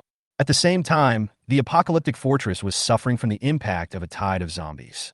Zombies rushed onto the city wall one after another. The view zoomed out, and behind them were overwhelming zombies. The reason why zombies attacked the Doomsday Fortress can be traced back to when Eve Zero killed the Lord Zombie half a year ago. After Ye Ling killed the Lord Zombie, the second Lord Zombie came to investigate, and was then killed by Ye Ling, who was wearing the Doomsday Fortress individual combat uniform. After returning, the Zombie Lord reported the whole incident to his chief Zombie King. Upon hearing this, the Corpse King became furious and sent out a dozen lords to teach the Doomsday Fortress a lesson. As a result, half of the dozen lords were killed by Ye Ling, who came out to cause trouble in the middle of the night. In order to show her loyalty to the Doomsday Fortress in front of these Lord Zombies, she even got a projector and forced those Lord Zombies to finish reading her narration. The Doomsday Fortress belongs to the adults. The other corpses don't even think about burning fat. After hearing all these words, no matter whether they are humans or zombies, everyone who reads them will think that Ye Ling is a loyal lackey of the Apocalypse Fortress. Several Lord Zombies were disgusted by Ye Ling and kept cursing on the way back. This Corpse King who suddenly appeared is really a disgrace. He became a corpse rapist with a clear conscience, and he doesn't feel ashamed, but is complacent. At this moment, the psychological feeling of the Lord Zombie is the same as that of a person seeing with his own eyes the president of a country defect to aliens. The Zombie Lords went back and reported the matter to their king. The Corpse King knew that as a Corpse King, he had neither the qualifications nor the ability to handle matters involving another emperor. So he reported the matter to the Corpse Emperor. When the Corpse King heard this, he was surprised that there were actually Corpse Kings in this world who were willing to be running dogs for humans. So he had to go and see what was going on. That night, the Corpse King went to the place where Ye Ling had forced the Zombie Lord to watch the projection the previous day. And as expected, he found Ye Ling. That night, the two Corpse Kings fought for several hours and finally ended in a draw. All the previous grudges and entanglements seemed to be over. However, it is not so easy to let go of the Corpse King. While silently gathering zombies, she sent the Lord Zombies to stare at Ye Ling in the dark. Ye Ling naturally sensed the Lord's aura lingering around, but she ignored it. It was not until Christmas, when Smith brought Night Zero and 100,000 zombies to attack the United Government, that the Zombie King finally found an opportunity to attack the Doomsday Fortress. When she was sure that Ye Ling's zombies and humans had really encountered each other, she began to act. She ordered the zombies to surround the Doomsday Fortress and try to cut off the possibility of it seeking help from outside. Then, 3 days ago, the attack on the Doomsday Fortress was officially launched. Ye Ling knew that this day would come. After all, she was the one who led the way. She just couldn't be sure of the exact time. That's why she said in the core area that the Corpse King might attack the Doomsday Fortress soon. China has a relatively scientific standard for dividing human settlements. In this standard, a population less than or equal to 1,000 is called a camp. A population of less than or equal to 5,000 is called a sanctuary. A base with a population of less than or equal to 10,000 is called a small base. A base with a population of less than or equal to 100,000 is considered a medium-sized base. A base with a population of less than or equal to 1 million is considered a large base. A base with a population of over 10 million is called a mega base. The population of the Doomsday Fortress is close to 200,000, making it a medium to large base. Most of the people in the Doomsday Fortress are people with special abilities, and with the help of potions, the overall strength of the Doomsday Fortress is not much worse than that of the core area of the United Government. Although it has been under 3 days of non-stop attacks from zombies, it is able to hold on thanks to its own strength. In the conference hall of the Doomsday Fortress, the 10 elders gathered together. Everyone was silent, and everyone had a solemn expression on their face. The first elder broke the silence first. Everyone, we have been attacked by zombies for 3 days. Although the food can last for a while, more than half of the ammunition has been used up. The Doomsday Fortress is in urgent need of a way to break out. So, do you have any ideas for us to get through this crisis? After the first elder finished speaking, the conference hall fell silent again. After a long time, an elder who controlled the zombie faction raised his hand. The one on the other side is our local zombie king. It is estimated that there are millions of zombies attacking us this time. It is absolutely impossible to win by relying on our strength to fight the zombie king head-on. So we need to change our thinking. The other 9 elders all looked at this man, wanting to see what he could say. I just heard the man continue. There is only one way for us to win, and that is to hold on until the president returns with our corpse king. Then we can join forces with our own corpse king to destroy the other corpse king, and then use the same trick to install a chip bomb in the other party's brain. In this way, we can not only resolve this crisis, but also obtain 2 zombie kings and truly control the zombie power of the European continent. Thinking further ahead, if we use these 2 corpse kings to subdue corpse kings from all over the world, our strength will grow like a snowball, and eventually it may not be impossible for us to rule the world. When he said the last sentence, the elder's face was full of smiles, as if he was already standing on top of the world. As soon as these words were spoken, the eyes of the other elders also lit up. At this moment, even the elders of the genetic modification faction had to admit that what this guy said made sense. The first elder pondered for a moment, nodded, and said, "What you said makes a lot of sense. I have to say that even I am moved." Then he changed his tone again. "But how can you be sure that 100,000 zombies can force the coalition government to give up its position? To be honest, I am not optimistic about the president's action. A mere 100,000 zombies is something that even we can handle, let alone the coalition government." His expression suddenly became serious. "Therefore, we must be prepared for destruction and leave some seeds for the Doomsday Fortress in advance." Chapter 28, Air and Water, Battle of Two Emperors. See, the elders looked confused. The first elder explained, "Let the space-based mutants take some things and some people away from the Doomsday Fortress to develop in other states. If we can hold on, the ones who leave are the branch. If we can't hold on, the ones who leave are hope." As soon as he finished speaking, a huge propeller noise was heard outside. 2 large transport helicopters have been started and are ready to take off at any time. "George, you have been in charge of the Chinese branch before, so you have experience. So I want you to take charge this time." George asked, "Where should I go this time? Our flight range is only enough to go to China, Russia, or to the south to find Uncle Hay." The first elder stood up and pointed to the world map on the wall. "You can refuel before entering China, and then fly directly to the island country. There's an Eagle Sauce Air Force base somewhere in the oil region where you can rest up. Don't tell me you can't even take down an Air Force base." George said solemnly, "I swear to God that I will not let down the Doomsday Association's expectations of me and will definitely carry forward the Doomsday Association." Outside, the 9 elders stood in a row and watched George board the plane and leave the base. Time flies, and it is soon the second half of the night. The zombies' offensive is still going on, and the soldiers of the Doomsday Fortress are exhausted after the nonstop fighting.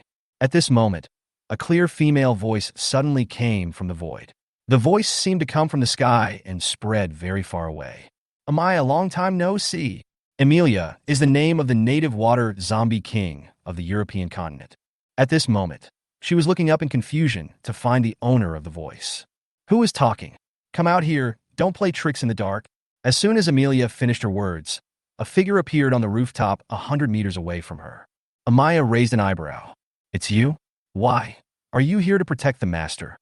The soldiers on the city wall heard the sound and looked over. When they saw who was coming, they cheered excitedly. "Great! Our own corpse king is back. Now we don't have to die." Ye Ling gave a polite smile and shook his head slightly. "Protect the master? No, no, no. No one in this world is qualified to be my master. The Doomsday Society did control me, but they were too weak. They lost control in less than 20 days. Everything I did later was just an act. The purpose was to lure you over to attack the Doomsday Fortress. But now I don't need you anymore." "Oh, then what is your purpose for coming here today? To destroy the Doomsday Society that once controlled you?" Ye Ling nodded, then shook his head.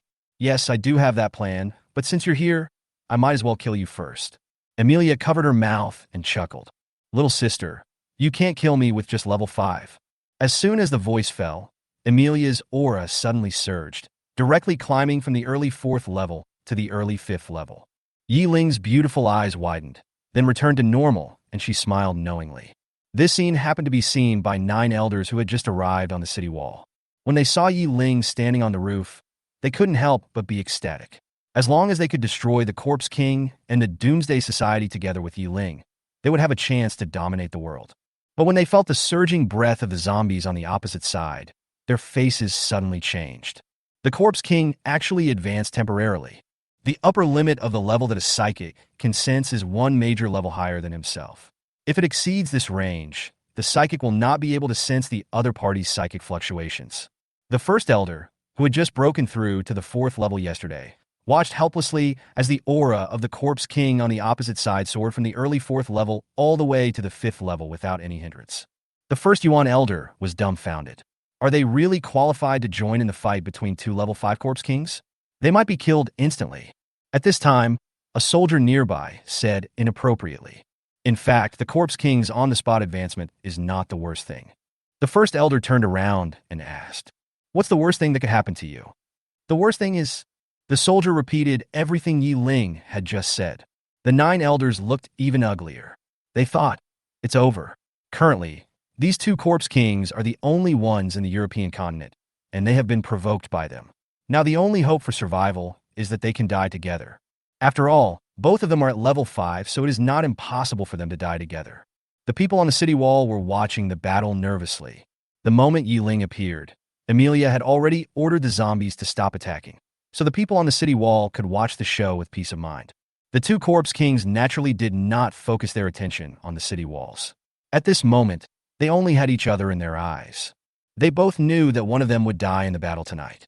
The zombies on the ground began to move, and 10 minutes later, they left a circle with a diameter of 1 kilometer on the ground. Emilia raised her hand to gather supernatural powers. The azure water power gathered above Emilia's head and gradually formed a huge western dragon. The giant dragon roared to the sky, and its majestic might shook the heaven and earth. The next second, the giant dragon flapped its huge wings and rushed straight towards Ye Ling. Ye Ling looked at the dragon with some regret. It's a pity that I'm not an elementalist, otherwise I would really like to try a collision between the eastern and western dragons. Ye Ling raised his hand and pointed, and the twisted space locked the water dragon tightly. Then he clenched his palm, and the trapped water dragon screamed and was strangled on the spot. Emilia took a running start and rushed towards Ye Ling, throwing out a water whip in the air. Ye Ling did not resist and obediently let the water whip wrap around his neck and drag him off the roof. After landing, Emilia did not take the opportunity to try to strangle Ye Ling's neck with the water whip. A pair of opponents destined to fight each other for life and death reached a strange tacit understanding at this moment. The two corpses distanced themselves from each other. Emilia raised her hand and shot out several water arrows. The water arrows were unstoppable and shot straight at Ye Ling's head, neck, and limb joints. Ye Ling raised his hand to form a space shield. The water arrow hit the space shield, ran along the distorted space to behind Ye Ling, and blew up the heads of several unlucky zombies behind him. Ye Ling disappeared from the spot in a flash and appeared behind Emilia the next second. Ye Ling raised her hand, and at this moment her jet-black fingernails had turned into long black claws. The claw was 10 centimeters long and extremely sharp. A smile appeared on Emilia's lips, and she raised a water shield without even turning her head. Ye Ling's claws pierced into the water, escape easily. And then he couldn't pull it out. Emilia turned around and punched Ye Ling in the abdomen. Ye Ling was knocked away on the spot and bounced several times before landing on the ground. Just as Ye Ling was about to get up, he was hit by a water cube falling from the sky. Chapter 29, Air and Water, Battle of Two Emperors, Part 2. Boom! A water cube fell heavily and wrapped Ye Ling inside. Logically speaking, zombies are dead things, so being trapped in the water would not be a big deal, but at this moment, Ye Ling felt like he was drowning. Ye Ling thought to himself that something was wrong and swam out using all 4 limbs. But it is not so easy to escape from the water cube. Ye Ling only felt that his body was completely powerless, and the feeling of suffocation became more and more intense. At this time, Emilia's voice was heard outside the water cube. "Don't waste your energy. Just wait for death." There is a saying in China called using softness to overcome hardness. The power of the corpse king is indeed strong, but the nature of water is soft. No matter how strong you are, it will be useless in water. Ye Ling flapped in the water for a few times and gradually became motionless, just floating quietly with his eyes closed. Emilia spread out her hands and a small water cube emerged in her hands. In this water cube, a small Ye Ling was floating inside, motionless, as if he was completely dead. Emilia curled the corners of her lips slightly and suddenly exerted force with her palm to crush the water cube in her hand. At the same time, the water cube in the field also exploded. Ye Ling was blown high by the shock wave of the explosion, and then fell to the ground like a rag doll, looking extremely miserable. Emilia stepped forward and kicked Ye Ling's body, and only felt relieved when she found that Ye Ling did not react. So she squatted down and put one hand on Ye Ling's head, ready to crush Ye Ling's head and take out the crystal core inside. Because when she was fighting with Ye Ling, the system told her that as long as she absorbed the Corpse King's crystal core, she could completely inherit the opponent's 3 attributes of attack, agility, and defense. Of course, Ye Ling's system also said this. Emilia pressed her palm on Ye Ling's head and exerted force hard, and her fingers easily penetrated Ye Ling's head. However, the imagined scene of a shattered head and bursting brain did not appear. Instead, Ye Ling's body became more and more transparent. The ability to transform into a virtual object is activated. Emilia cried out inwardly that something was wrong and quickly stepped back. At the same time, a cold light flashed, and Ye Ling's sharp claws left a row of deep scratches on Emilia's back. Dark red blood slowly flowed out of the wound and dripped onto the ground. Only the pure blood of the Corpse King is red, while the normal blood of the Corpse King is still black and red. Ye Ling stood up and shook off the blood off his claws. A trace of disgust flashed across his face. There is a saying in China, show weakness to the enemy and then take advantage of their own tactics. Emilia noticed a flash of disgust on Ye Ling's face and became furious. The Corpse King's territory is open. The brutality and murderous aura coming from the zombies on Emilia continued to rise. At this moment, Emilia put aside her supernatural powers, raised her fist, and rushed towards Ye Ling. Ye Ling curled his lips, looking disdainful. I just grabbed you. How did your defense break? Looking at Emilia, who was gradually approaching, Ye Ling also put away his expression and became serious. Being of the same level, Ye Ling did not dare to be careless when facing the wrath of the Corpse King. So she also opened the Corpse King's domain, and the same tyrannical aura gushed out. The 2 Corpse Kings clenched their fists and punched each other, and the fierce force raised the dust high. A huge, muffled sound spread, shaking the hearts of the people watching the show on the city wall. A soldier looked at everything below in shock, his voice trembling and his eyes filled with fear. Oh my God! Is this the power that zombies can unleash? It's so terrifying. It feels like no matter who wins, we'll all die. Others feel the same way. So everyone chanted the name of God and made the sign of the cross on their chest with their fingers, as if this would get them the protection of a bearded old man. In the battle circle, Ye Ling and Emilia exchanged punches. Since the 3-dimensional properties of the 2 were equal, they naturally retreated several steps after the full-strength punch. Emilia stared at Ye Ling with fierce eyes, her voice gritting her teeth. Ye Ling, this emperor wants you dead. At this time, Emilia almost completely lost her mind and turned into a monster who only knew how to kill. After the 2 exchanged a few moves, Emilia took advantage of her height advantage and knocked Ye Ling down. The fists hit Ye Ling like a storm, leaving him with skin torn and blood all over his body. After enduring a wave of attacks, Ye Ling began to escape in virtual form, putting some distance between himself and Emilia. If the Abyss state didn't consume a lot of energy and couldn't be used continuously, how could you possibly hurt me? Ye Ling stared at Emilia with cold eyes and was really furious. She moved her neck and limbs, then rushed forward again. The 2 corpses entangled with each other, punching each other, and in the end they returned to the most primitive state of fighting. The humans on the city wall were horrified, but they also knew that if the 2 continued to fight like this, they would most likely both suffer losses. Several elders gathered in a circle, chattering about something. The battle lasted for several hours, and the ground was covered with black blood. It was not until dawn that the 2 corpses slowly stopped. The battle has continued until now, and the 2 corpses are already broken and covered with blood. At this moment, a barrage of bullets and artillery shells bombarded the location of the 2 Corpse Kings without warning. It was actually the people from the Doomsday Fortress who took action. They wanted to take advantage of the Corpse King's serious injuries and attack with all their might, and smash him to pieces with ammunition. Ye Ling and Emilia had already completely forgotten about the Doomsday Fortress. Now, they were caught off guard and shot with bullets one by one. The 2 corpses hurriedly put up shields so as not to be torn to pieces by the fierce firepower. Emilia, who had calmed down a little, was suddenly hit by fire, and the anger in her heart was ignited again. You despicable human, how dare you attack from behind? I will make you pay the price. Her fierce eyes were fixed on the city wall, and she cried out in her heart. System, sacrifice all your subordinates. I want to reach level 6. System. Host, are you sure? Emilia continued to roar in her heart. I'm sure. Execute it immediately. The second after Emilia finished speaking, her body miraculously floated up. At the same time, The heads of all the king level, lord level, and elite level zombies in the corpse tide exploded at the same time, and the colorful crystal cores gathered towards Amelia in the air like hundreds of rivers converging into the sea. There's something wrong with that corpse queen. Quickly focus your fire and kill her.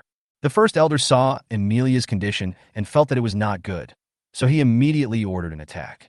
Countless firepower poured on Amelia, but strangely, the guns and ammunition did not cause any harm to Amelia. The humans in the distance couldn't tell what was happening, but Ye Ling nearby could see it clearly. At this moment, there was a layer of faint white light on Amelia's body, and weapons were useless when hitting the white light. Ye Ling tried to attack Amelia with space distortion, but even if she used all her strength, the space around Amelia did not move at all. At this moment, Amelia is invincible. Chapter 30, Air and Water, Battle of the Two Emperors, Part 3.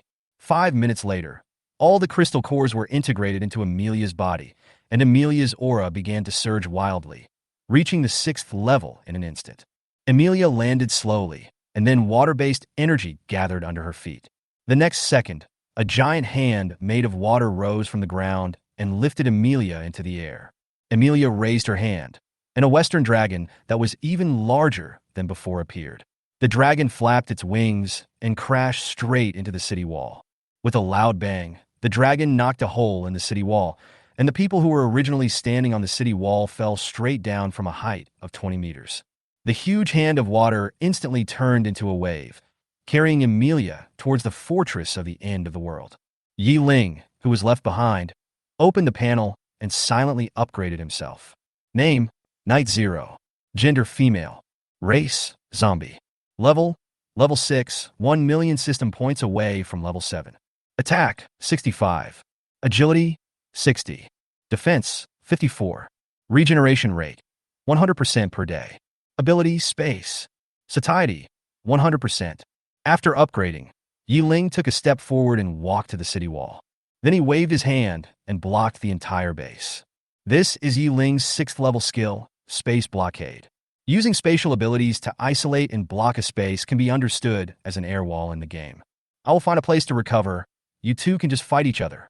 Ye Ling went to a relatively intact building nearby to calm down and concentrate on recovery. The people in the Doomsday Fortress are on average at the 2nd or 3rd level. If you put a 6th level Corpse King in there, he will definitely kill people indiscriminately. Clearing out all the people in the Doomsday Fortress can get you about 1 million system points. But Ye Ling didn't intend to take action. Not to mention how many injuries would be incurred if one fought against hundreds of thousands of people. Just being on the same battlefield with another Corpse King of the same level is a very dangerous thing. What if you are beating a human in front and get stabbed by the other party from behind? Ye Ling can still tell which is more important, system points or life. At the same time, in the Doomsday Fortress, Amelia was killing crazily. One by one, humans died at her hands, buildings were knocked down by her waves, and countless lives were destroyed. The 9 elders activated the potion power in their bodies and fought the Corpse King together. The battle lasted for an unknown number of rounds, but in the end, the 9 elders were defeated and fell one after another. The massacre lasted for a whole day. By dusk, the entire Doomsday Fortress was wiped out and no one survived. Amelia dragged her broken body against a wall. Ye Ling appeared in front of her out of nowhere. Emily, you're defeated. Amelia looked at Ye Ling in surprise. Are your injuries healed? Ye Ling simulate complètement. Yes. My regeneration rate has reached 100% per day, and my injuries have almost recovered from this morning. Well, you have quite a lot of system points. As she spoke, Amelia's aura surged again, reaching the 7th level. At the same time, a water cube fell from the sky and hit Ye Ling again. Ye Ling, again? Just as she was about to activate the virtual transformation to escape, her hands and feet were tied up. Looking up, he saw a blue chain sticking out from each of the 8 corners of the water cube. 4 of the chains bound Ye Ling's limbs, 3 pierced his body, and the last one bound his neck. Ye Ling tried to struggle, but found that the more he struggled, the tighter the chains became. Amelia waved her hand, and the water cube shrank and flew into her hands. Amelia burst into laughter. Don't struggle. There's a huge gap between us. You can't break free with your strength alone. This water cube has turned into a complete water dungeon. Just wait and be drowned in it. Feeling the gradually increasing feeling of suffocation, Ye Ling just smiled helplessly. Do you really have to force me to upgrade? I'm really worried that if I upgrade too quickly, my foundation will be unstable. In order to avoid drowning, Ye Ling had to open the panel and continue upgrading. Name, Knight 0. Gender, female. Race, zombie. Level 7, 10 million system points away from level 8. Attack, 75. Agility, 70. Defense, 64. Regeneration rate, 100% per day. Ability, space. Satiety, 100%. After Ye Ling reached the 7th level, he immediately used his skills. Domain skills, space control. The water dungeon covered by Ye Ling's territory was broken on the spot. As soon as Ye Ling landed, he dodged and attacked Emilia. A punch was thrown, and the fist went straight through Emilia's body and hit the wall behind. Field skills, mirror flower and water moon. Interesting. Watching Emilia gradually disappear, Ye Ling became a little interested. Ye Ling suddenly felt a warning in his heart and subconsciously tilted his head. A water arrow almost hit Ye Ling's neck and flew out. Ye Ling turned around and saw Emilia standing not far away, looking at her, intact. Ye Ling asked curiously, "Where are your injuries?" Emilia asked calmly, "How can water possibly hurt?" Ye Ling didn't respond and just dodged and attacked him. Her claws easily pierced the opponent's chest, but the next second the opponent's chest turned into a pool of water, and the water flowed up and instantly swallowed Ye Ling's arm. Ye Ling raised his other hand and attacked Emilia, and then the other hand was also entangled by the water current. Amaya gave a sinister smile. "The last time you fought, you used alien limbs, which means you fell into the hands of the Doomsday Society and were taken to their laboratory for transformation. I don't know about the other modifications, but they must have cut off your limbs. Otherwise, you wouldn't have used alien limbs." Ye Ling asked coldly, "What do you mean by that?" Amaya chuckled again. "I can now let you experience the feeling of losing your limbs again. Even if your regeneration speed is at full capacity, it will take at least 10 hours to restore your limbs. Can you live until then?" As soon as he finished speaking, 2 puddles of water appeared under Ye Ling's feet, and the water quickly climbed up Ye Ling's legs. Emilia curled the corner of her mouth and kicked Ye Ling's body away. It was really only Ye Ling's body that flew out, and her limbs were now neatly placed at Emilia's feet. Ye Ling's body fell heavily to the ground with 4 black blood splatters, and then he was grabbed by Emilia's big hand and sent to Emilia. Ye Ling looked at Emilia with eyes as if she were a dead person. Although Ye Ling does not feel pain from having his limbs cut off, losing a limb is a shame for him. Emilia lifted Ye Ling's chin and admired Ye Ling's expression with satisfaction. "Are you angry now? But your anger is meaningless." From her point of view, Ye Ling at this moment was like fish on a chopping board, and she could decide his life or death at will. Chapter 31, Conquering the European Continent. Ye Ling sikit softly. "I originally wanted to leave you an intact body, but you asked for death, and there's nothing I can do about it." The ability to become virtual was activated, and Ye Ling's body gradually faded. Emilia didn't think so. Even if a corpse king who had lost his limbs escaped from the water flow, what would it matter? He would still just lie on the ground and be at the mercy of others. However, what she didn't expect was that after Ye Ling teleported away, he did not twist and struggle on the ground like a fish on the shore as she had expected, but floated directly in the air. Emilia looked at Ye Ling in the air in confusion, not understanding how she managed to fly up there. But let her fly into the sky. Without both arms, can she still use her head to butt herself? While Emilia was thinking, she saw the limbs on the ground suddenly float up and flew straight towards Ye Ling as if they were equipped with navigation, and then were accurately installed on Ye Ling's body, fitting perfectly. Amaya was stunned. How the hell did they do this? Is this scientific? Ye Ling's method is actually the reverse application of the principle of space cutting, which is quite scientific. Because even more unscientific things are still to come. Ye Ling snapped his fingers, changed himself into new clothes, and walked towards Emilia. But when she walked, she didn't step on the ground, but on the air. Every time Ye Ling took a step, the space beneath his feet would ripple like the surface of water. Emilia stepped back in horror. When Emilia was in school, she studied abroad in China and was exposed to some Chinese legendary novels. She knew that some powerful monks could walk in the air, and obviously, she also regarded Ye Ling as a powerful monk who was pretending to be a pig and eating the tiger. I thought to myself that the ancient Eastern civilization was really so terrifying. They also said that the stories in the books were made up, so what was going on with Ye Ling? In fact, Ye Ling is not a cultivator, and walking in the air is just one of the effects of the domain. This effect is useless except for showing off, and it will disappear once you leave the range. But now it's just right to scare Amelia. Amelia kept backing away until she hit the space barrier. Ye Ling opens the domain and then uses space blockade to circle the domain so that the enemy cannot escape from the scope of the domain. Looking at the flustered Amelia, Ye Ling said sarcastically, "Weren't you very majestic just now? I just floated in the air and took a few steps, and you were scared like this? If this is all your courage is, then I am really disappointed." Ye Ling raised his hand, and the space distortion began. In a battle between the same level, it is still unknown who will win or lose. But you are cowardly before the battle. You are not worthy of being called a true emperor. Now, give me your power and help me become the most powerful corpse king. The space around Amelia began to become unstable. "No, you can't kill me." Amelia was terrified, and she put the water shield and water cube on herself just to prevent her death. But no amount of water can resist the power of space. The water cube was torn into pieces by the distorted space, and the water shield was also broken by the distortion of space. Amelia let out an unwilling roar towards the sky and was finally crushed into pieces by the space. In her last moments, she thought, perhaps Ye Ling is not really a powerful monk, and that is really just the effect of the domain. Perhaps if I fought hard with Ye Ling at that time, there would be a hope of winning. Maybe, but there is no maybe in this world. I eventually lost my life because of my cowardice. It seems that I am really not cut out to be the emperor. After the battle, Ye Ling transformed Amelia's crystal core into a system point and inherited her 3 dimensions. At this moment, Ye Ling's attack reached 150. Agility reached 140. Defense reached 128. The system points also returned to more than 1.3 million. Ye Ling, system, come out. System.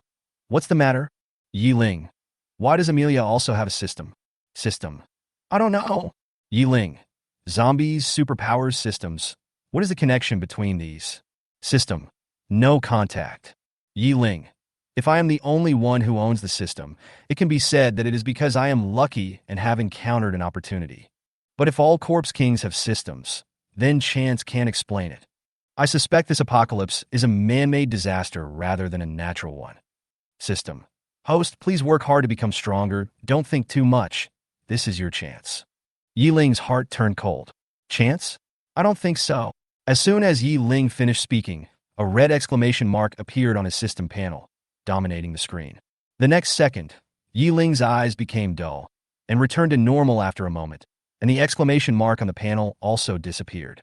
Ye Ling browsed his personal homepage and felt very happy.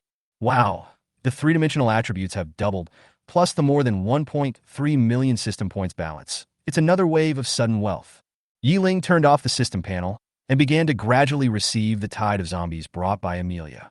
As for her doubts about the system and the end of the world, she had long forgotten them. In the future, Ye Ling gathered tens of millions of zombies. It can be said that he has almost brought all the zombies in the entire European continent under his command. It is not rigorous to say that Ye Ling occupied the European continent, because the territory occupied by Ye Ling did not include the Russians' European territory. Because Ye Ling doesn't want to conflict with the Russian forces yet. Ye Ling's corpse tide advanced westward from the Russian border all the way to the seaside. Looking at the looming city wall across the sea, Ye Ling lost interest in eradicating the problem completely. When he reached the 4th level, Ye Ling felt that this core area was a formidable enemy. If it was not conquered soon, it would become a serious problem in the future. Now that Ye Ling has reached the 7th level, looking back at the core area, he feels that there are only a bunch of 2nd and 3rd level ants inside, and he has no desire to kill them at all. Feeling that it is not worth it is only one reason. The second is that Ye Ling's emotions as a human being have been strengthened. When Ye Ling was looking at the core area, he suddenly had the thought that exterminating the entire clan would be against the harmony of nature. She asked the system doubtfully, System, please explain to me why a zombie like me would hesitate to destroy the human base? System. Host, you should know that you are different from other zombies. Previously, the ratio of your human and corpse natures was 1:9, but after absorbing the water zombie royal crystal core, it became 2:8. Ye Ling, according to what you said, as the ratio of my human nature to my corpse nature gets closer and closer, will I become mentally ill? System. Why did you choose schizophrenia instead of dual forms? Once your human and zombie natures are 50% each, you can switch back and forth between human and zombie. Ye Ling's eyes lit up, thinking that there was such a good thing. You have to know that turning into a zombie is not what she wants. If possible, Ye Ling also wants to be a normal person. Chapter 32. Happy New Year, humans. I'm gonna go see what the base is like now, and then I'll leave. As for the base, let's just keep it. Thinking of this, Ye Ling flashed towards the core area. In the core area of the European base, after this period of power struggle, the ruling class of the core area was re-established, and the population of the core area was sharply reduced to less than 200,000 because of this struggle. At this time, a middle-aged man was sitting in front of a computer and holding a video conference. Appearing on the screen are diplomats from various countries who can be contacted. Everyone is sharing the current situation of their own countries one by one, led by China, Eagle, and Bear. The first to speak was Eagle Sauce. In his opinion, the boss should naturally speak first. We have built bases in our country, and the standard of living has not dropped much. The Chinese representative couldn't help but sneer. Is it you powerful people and capitalists or ordinary people whose living standards have not dropped much? Eagle Sauce represents a cold snort. Of course it's us. How could those inferior people be qualified to enjoy the same life as us? It is God's gift to not starve to death. China and its allies all showed disgust on their faces. The Eagle Sauce representative didn't care and continued to talk. After Eagle Sauce finished speaking, it was Mousie who spoke. We can still hold our ground. The Zombie King and our forces have reached a balance, and neither can do anything to the other. The Chinese representative said, our country's overall development is on an upward trend, but the threats posed by the two zombie kings of the ice and light types are greater. The space zombie king seems to have disappeared from the face of the earth. No matter how hard we look for him, we can't find him. The representative of the European continent had a gloomy face, thinking that there was no way you could find it. When it was Europe's turn to report, the European representative slammed the table and stood up. Pointing at the nose of the Chinese representative on the screen, he started to curse.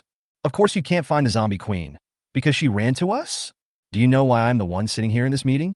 Because the top leaders of our base were wiped out by her.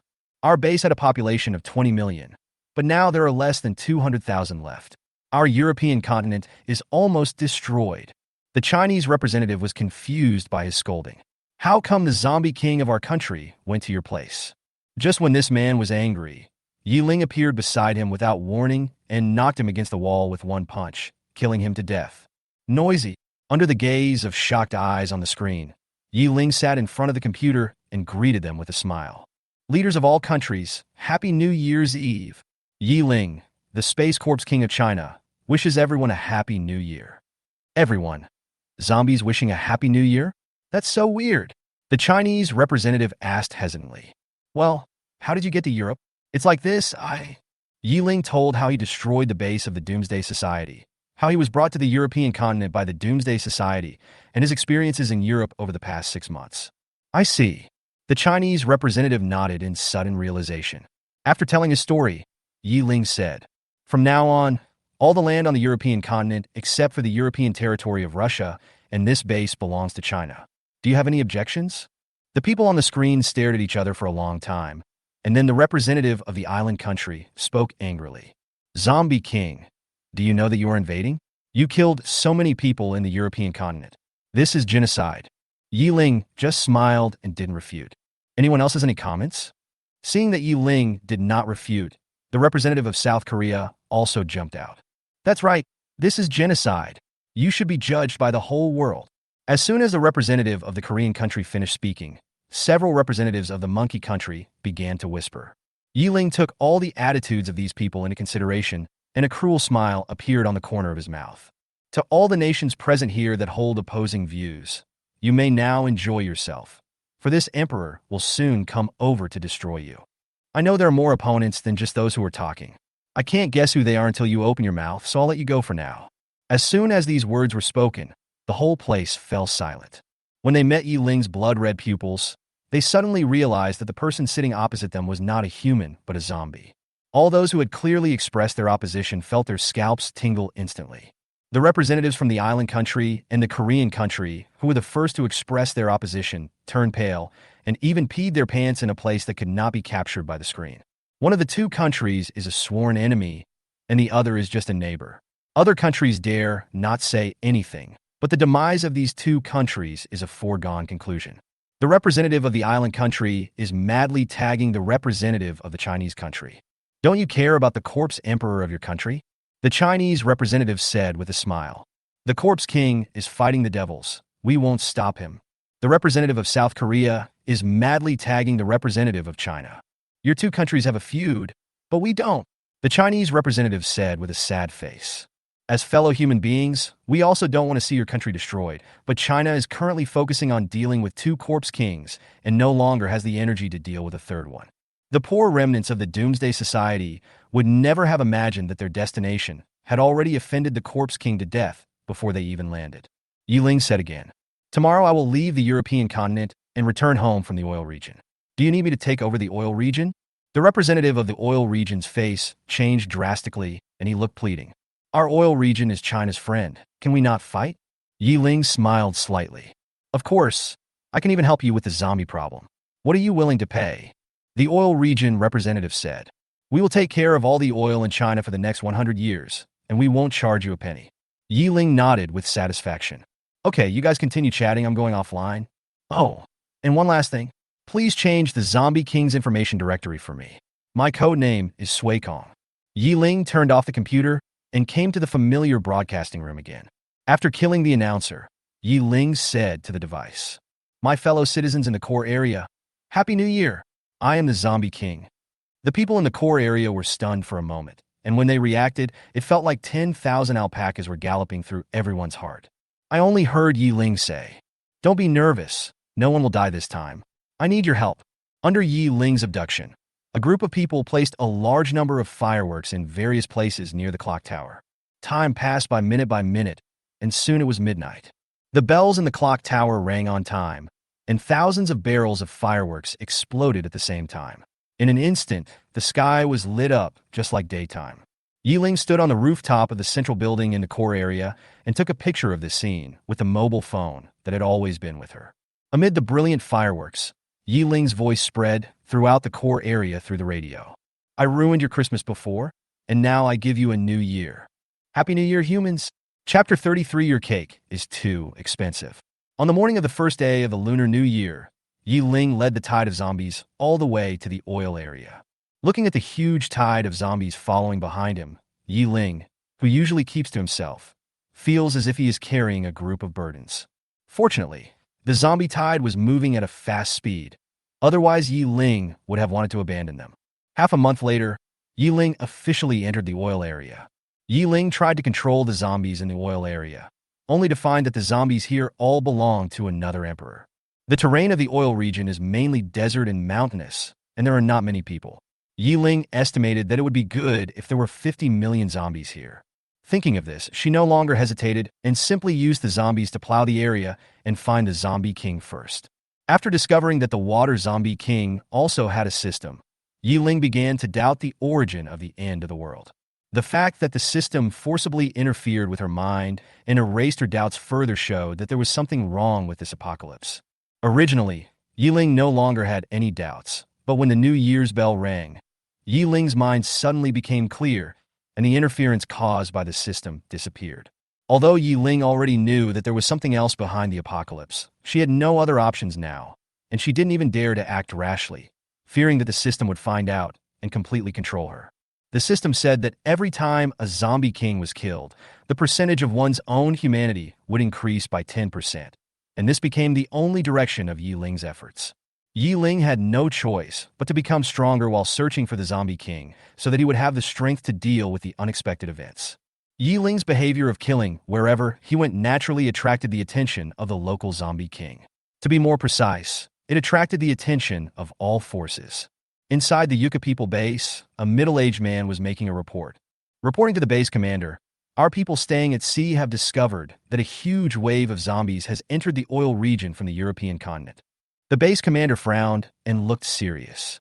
He thought for a long time before saying, "The base has entered the highest state of combat readiness, preparing for the onslaught of zombies."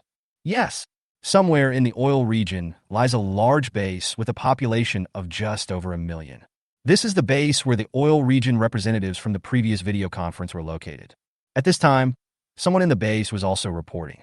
Base commander, a group of zombies are coming from the European continent. We guess that the leader of the zombies is the Chinese zombie emperor. The base commander nodded and ordered. Let all those on missions outside return and put the base on the defensive. The reporter asked hesitantly, should we send someone over to make contact? The base commander looked at him as if he were a fool. Who's going to make contact? Are you going? Don't forget that although the other party belongs to China, she is not a human but a zombie. Our base only has a population of 1 million, while that corpse king once captured a giant base with a population of 20 million. All we have to do is to defend our base and pray that the zombie king doesn't attack. Deep in the desert of the oil region, a burly corpse king was listening to the reports of his subordinates. Emperor, the zombie tide in the north came from the European continent. That water-playing woman dared to come here to cause trouble. Does she want to die? Subordinate explanation. It's not the water zombie king who came, it's an unknown king. New here. The corpse king became somewhat interested. Send the Lord to keep an eye on what this new guy is up to. Yes. Ye Ling naturally didn't know the actions of the various parties in the oil region. At this moment, she is concentrating on running the map. Then the tide of zombies was suddenly hit by fire from humans. Under the dense firepower network, the zombies fell down one after another like harvested wheat. Ye Ling was surprised when he received the information that the zombie tide was attacking. Which human base is so brave? They dare to attack even though they know there is a zombie king in this zombie tide. Ye Ling decisively ordered to surround the base that was attacking the zombies. She wanted to personally meet the warrior who gave the order. It was the Yucca people base that took the initiative to open fire. The soldiers on the city wall were already on edge because they knew the zombie tide was coming. When they actually saw the endless zombie tide getting closer and closer to them, they were so scared that their hands were shaking. The gun went off accidentally as he was shaking. The gunshot became the last straw that broke the camel's back for the soldiers on the city wall. The soldiers picked up their guns and fired wildly at the zombies on the ground. By the time they came to their senses, they had already started fighting with the zombies. It was too late to stop fighting now, so they could only fight on. Then their base was surrounded by zombies. The soldier who accidentally fired the gun earlier was extremely upset. Why did he fire the gun so carelessly? Now the endless zombies were enraged. If they wanted to flatten this base with only 10,000 people, couldn't they just use their hands? After seeing this scene, the zombie lord in the distance hurried back to report the situation. At the same time, drones from official bases in the oil region were also recalled. The top brass at the base started cursing after watching the video from the drone.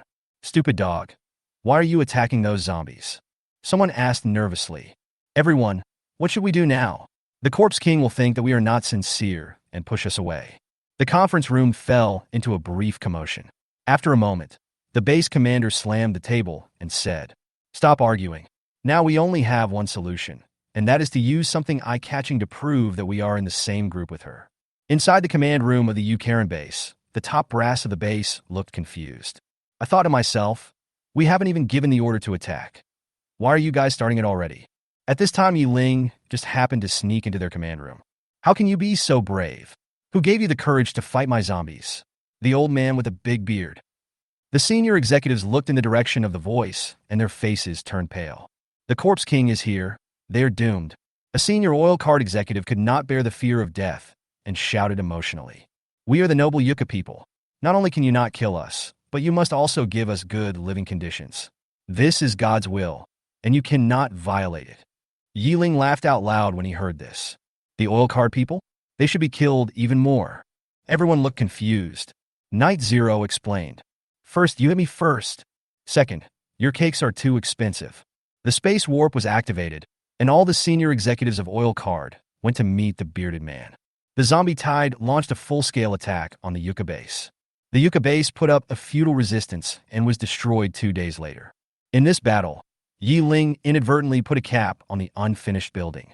After collecting the spoils, the zombie tide continued to advance and arrived at the official base of the oil region several days later.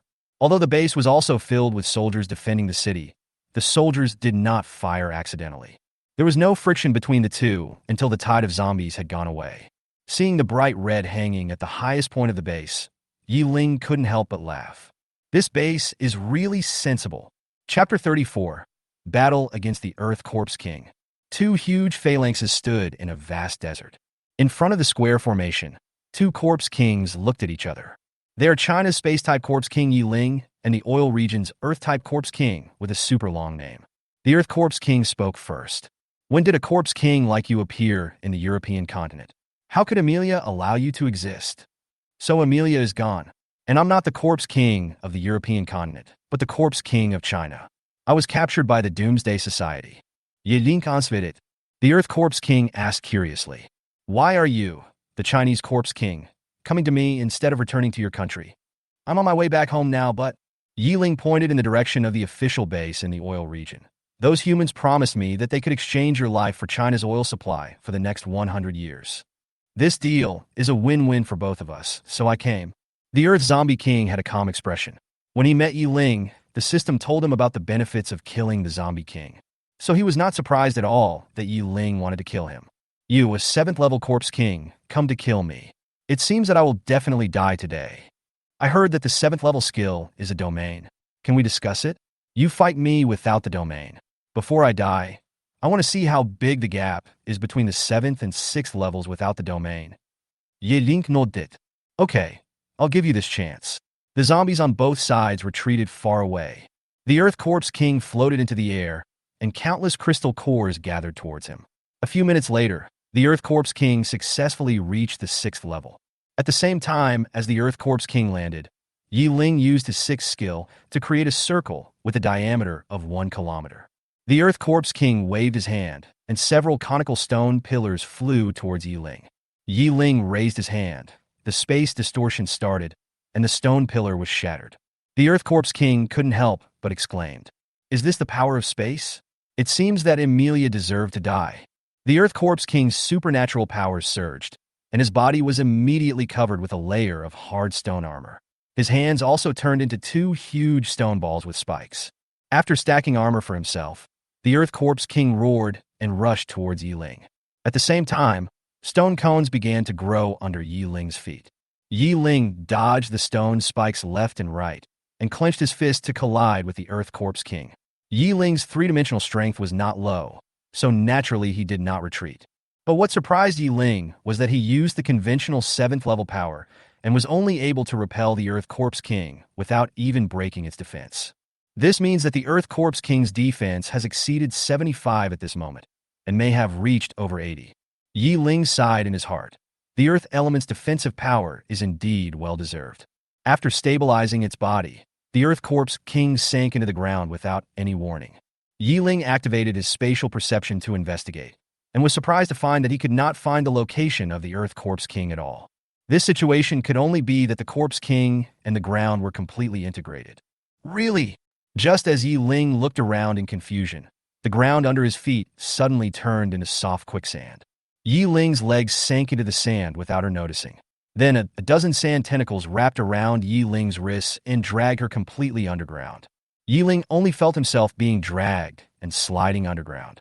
After sliding for more than 10 minutes, he fell into an underground cave. The cave covers an area as large as 2 football fields, and the distance between the top and bottom of the cave is about 300 meters. Looking around, the cave was empty and there was nothing in it. Ye Ling turned on his spatial perception and looked around, but after looking for a long time, he still couldn't find anything unusual about this cave. At this time, the voice of the Earth Corpse King came from behind her. "You don't have to look for it. There's nothing special here. It's just a burial place I found for you." Ye Ling turned around and looked at him suspiciously. "My burial place?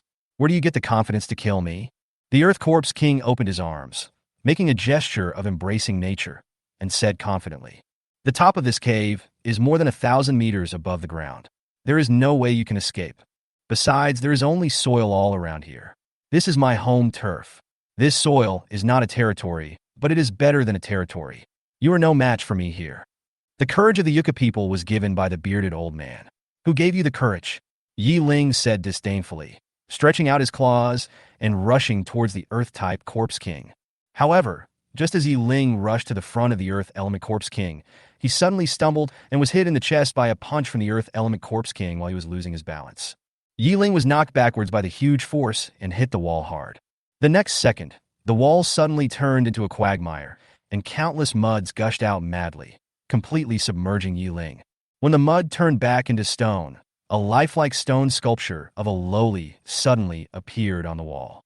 However, Ye Ling, who was sealed in the stone sculpture, was not panicked at all. If the opponent was a 7th level one, he would still need to be a little bit wary, but the opponent was only a 6th level one. So, what was Ye Ling doing at this moment? She was summarizing her combat experience. Although space-based abilities are flexible and have strong life-saving capabilities, from the current perspective, space-based abilities lack diverse means of attack. Except for space distortion, which is a mid-level attack method, close combat is required at all other times. I need a long-range attack method right now, otherwise I will be easily counterattacked like this time. If the opponent is at level 7 this time, I will have to activate the Void Transformation. If the opponent is at level 8, I can just lie down and wait for death. Thinking of the 8th level, an idea suddenly appeared in Ye Ling's mind. It is possible to reach the 8th level. The 70 million zombies I lead on the ground and the 40 million zombies of the Earth Zombie King, if we kill them all, it will be enough to reach the 9th level, not to mention the 8th level. Thinking of this, Ye Ling's heart skipped a beat, thinking, could that guy really have reached the 9th level? She quickly teleported out of the wall, and then saw that the Earth Corpse King was surrounded by a pile of colorful crystal cores, and the crystal cores were disappearing at a very fast speed. At one point in the night, I didn't know whether to laugh or cry. I guessed it right, but it's not a good thing. By the time Ye Ling tried to stop it, the crystal core had already been completely absorbed. The Earth Element Corpse King has since entered the 7th level. Ye Ling pointed at the Earth Corpse King and cursed. You idiot! Where did you get so many crystal cores? The Earth Corpse King laughed, and the ground under Ye Ling's feet turned into a quagmire again. Ye Ling was buried without any resistance. The buried Ye Ling once again felt the suffocating feeling he had in the water cube before. For the first time, Ye Ling felt that he was in a difficult situation. As long as he was still standing on the ground, he would be suppressed by him the whole time. Ye Ling activated the Void Transformation and returned to the ground. At the same time, he activated the domain to let himself stand in the air and kept thinking about how to deal with the enemy in his mind. At this moment, the cave was suddenly filled with yellow sand. Field Skills, Sand World. Chapter 35, Single Shot, One Shot to the Soul. Ye Ling held up a shield to block the yellow sand all over the sky. The Earth Corpse King hid in the yellow sand, occasionally shooting stone pillars at Ye Ling. Although every attack was blocked by the space shield, this is not a solution. Ye Ling's total amount of supernatural power has an upper limit and will be exhausted sooner or later. The longer it is delayed, the more disadvantageous it will be. Ye Ling seized the moment when the Earth Corpse King appeared and flashed behind him, trying to cause damage to him. But his sharp claws scratched the opponent's body and the opponent disappeared like an illusion. This is the effect of the sand world, relying on the yellow sand to block perception to achieve the purpose of hiding. Even if the body shape is revealed, it may not be the real body, but a mirage. However, the current situation, which is comparable to chronic death, is not the most difficult one, because Ye Ling discovered that there is a fist-sized hole on the stone wall at the edge of the sand world. A steady stream of crystal cores are falling out of the hole and being absorbed by the Earth Corpse King. If this continues, it won't be long before the Earth Corpse King reaches the 8th level, and then this cave will truly become his burial place. She teleported to the cave entrance and decisively activated space distortion to destroy the channel for transporting crystal cores. Although the passage at the entrance of the cave was destroyed, she was unable to respond to the attack of the Earth Corpse King in time. The Earth Corpse King grabbed Ye Ling's calf. Just like George did back then, he also wanted to use his powerful force to crush Ye Ling's ankle to make him lose his combat ability. However, Ye Ling's defense was extremely high at this time, and he didn't react even after being pinched by the Earth Corpse King several times. So he decided to settle for the second best and directly threw Ye Ling to the ground. At the same time, a sharp stone spike from the top of the cave suddenly fell down and pierced Ye Ling's face. Although Ye Ling's defense has increased, his small body and light weight are still his shortcomings in close combat. When you meet a tall and strong opponent, it is easy to be caught and thrown around just like the way you are lying on the ground now. Faced with the falling stone cones, Ye Ling had to activate the virtual transformation again to create distance. The Earth-type Corpse King ignored Ye Ling, who ran away. He turned around and waved his hand, and the cave entrance returned to its original state. While Ye Ling was resisting the attack of the stone pillars, he was also constantly thinking about how to break the impasse. Melee combat is obviously useless here, and space distortion cannot exert its true power. The only way out now is to obtain a power that can attack from a distance. Ye Ling opened the system panel, and his eyes rested on the inconspicuous turntable. One draw costs 1 million system points, but I only have less than 1.4 million system points. One chance. Success means life. Failure means death. Ye Ling calmed his mind and clicked the single draw button with a fearless attitude. The pointer spun wildly on the dial and then slowed down after a few seconds.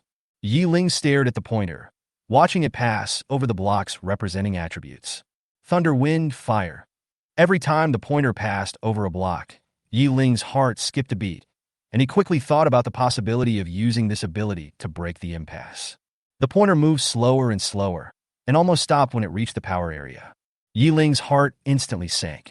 What's the difference between drawing the power system and not drawing it? Fortunately, the pointer did not stop completely and was still moving slowly. Just when Ye Ling was extremely nervous, the pointer finally passed the power block and stopped narrowly at the edge of the next block. To extract the supernatural power, gravity. After the extraction was completed, Ye Ling's personal panel also changed. The two superpowers of space and gravity are displayed side by side. Ye Ling's current level, level 7, is classified under the space system. Ye Ling decisively upgraded his gravity ability to the 6th level. 7th order space, 6th order gravity. The Earth-type Corpse King showed up and looked at Ye Ling in confusion. I feel your aura has increased, but your level has not increased. What's going on? Ye Ling did not answer his question, but silently closed the field. Then Ye Ling changed from standing in the air to flying with anti-gravity, and the shield also changed from a space shield to a force field shield. Ye Ling flashed to the hole where the crystal cores fell, activated the void transformation, and flew straight out of the hole, intercepting all the crystal cores that fell. The Earth Corpse King stood in the cave with a confused look on his face, feeling Ye Ling's breath getting farther and farther away. What's going on? Why can she suddenly fly? Is this scientific? Ye Ling flew straight to the ground and saw the source of the crystal core. The zombies were killed one by one, and the crystal cores of the dead zombies were thrown into the cave one by one. The space distortion was activated, and Ye Ling completely destroyed the automated crystal core assembly line. At the same time, the Earth-type Corpse King broke out of the ground. Because Ye Ling was flying in the sky the whole time at this time, the Earth Corpse King's method of turning the ground into quicksand and quagmire was completely useless, and he could only use other means of attack. The Earth Corpse King raised his arm, and a giant hand made of sand quickly gathered in the air. As the Earth Corpse King's palm fell, the giant hand of sand slapped straight towards Ye Ling. Ye Ling was not in a hurry. With a thought, countless grains of sand were pulled into the sky by gravity and quickly formed into a giant sword that was 100 meters long. Ye Ling said loudly, "Let me see which is stronger, your earth and stone power or my gravity." Ye Ling put her fingers together, and the giant yellow sand sword followed her fingers and chopped straight towards the giant yellow sand hand. The two collided and then both exploded, with yellow sand falling all over the sky. The Earth Corpse King roared, and the Corpse King's domain and the yellow sand domain opened at the same time, and the sand realm reappeared. At the same time, 100-meter-tall stone giant slowly crawled out from the ground. Ye Ling snorted coldly. Isn't it just a combination of stone giants? It's like I can't do it. Corpse King domain open. Space field open. Gravity control objects start. Countless small stones flew out from the ground and formed a 100-meter stone giant, and Ye Ling stood on the giant's head. Although this stone giant can also fight, it is cruder than the stone giant of the Earth Corpse King, and looks like a 100-meter-tall stickman. And this is the difference between using gravity to make up and professional Earth system. The Earth Corpse King laughed when he saw the stickman. Although I don't know how you did it, I still want to tell you that playing with stones in front of the Earth element is just like showing off your skills in front of an expert. Ye Ling's tone was flat. Do all of you like to use Chinese words so much? The last person who used Chinese words to lecture me has now become my nourishment, and your ending will be the same as hers. That may not be the case. While Urshi was talking, the two stone men had already started fighting. The huge stone fists collided with each other with a dull thud, and pieces of broken stone fell to the ground, killing many unlucky zombies. Then both sides sucked back the fallen debris. The stone men of both sides were broken and repaired, and the outcome was still unclear after dozens of rounds. At this time, Ye Ling suddenly said, "Do you know what my real trump card is?" Chapter 36, Returning to China. The Earth Corpse King was stunned. Trump card? What trump card? The Earth-type Corpse King was confused.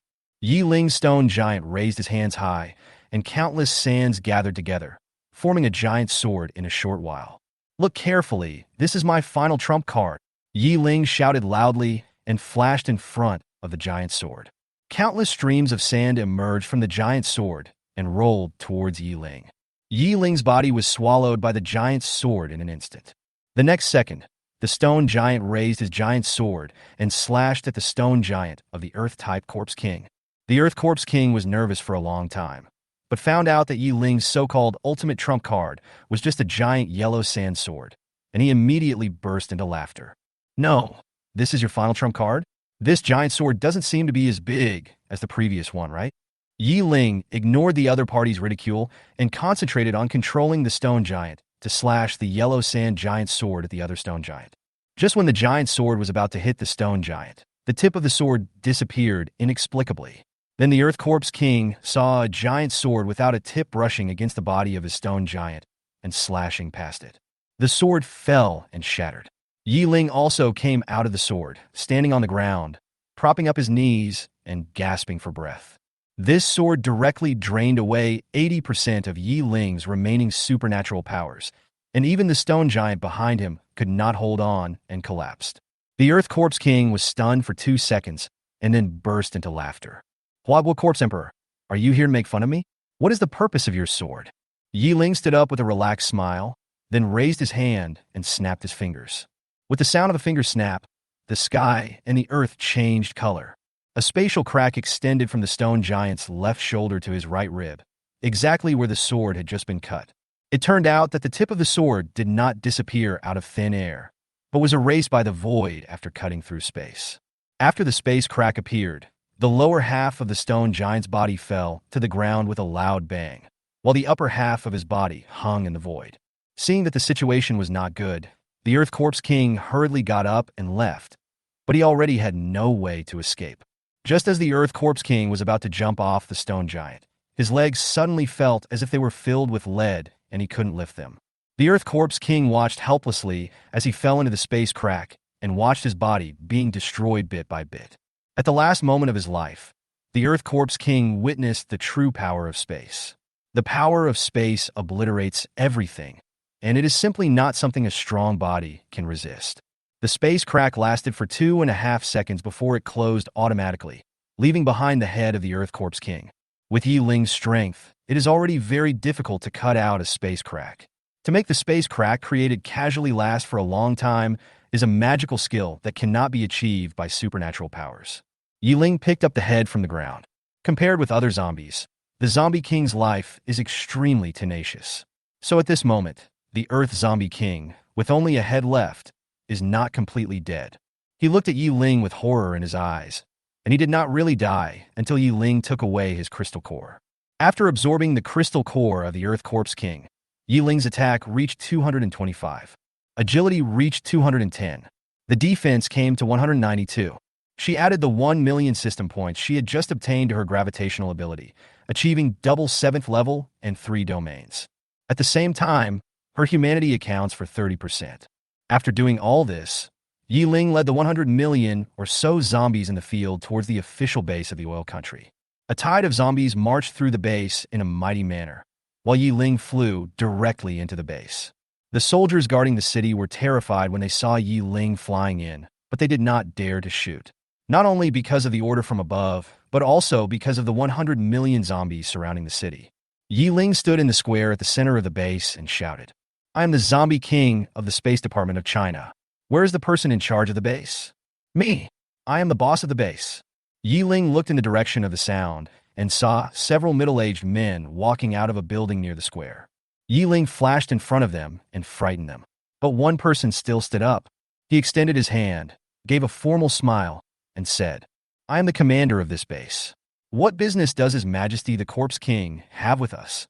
"Your Majesty?" Ye Ling was stunned for a moment, then realized what was happening. The Corpse King was the king of the zombies, so he could indeed be called His Majesty. So she didn't care about the other party's address, took out the head of the Earth Corpse King, and asked directly, "Do you recognize this one?" Several people were stunned at the same time. After a closer look, they found that it was actually the head of the Corpse King. The base commander said excitedly, "Yes, of course I know him. He is the Corpse King here." Ye Ling nodded. "It's good to know each other.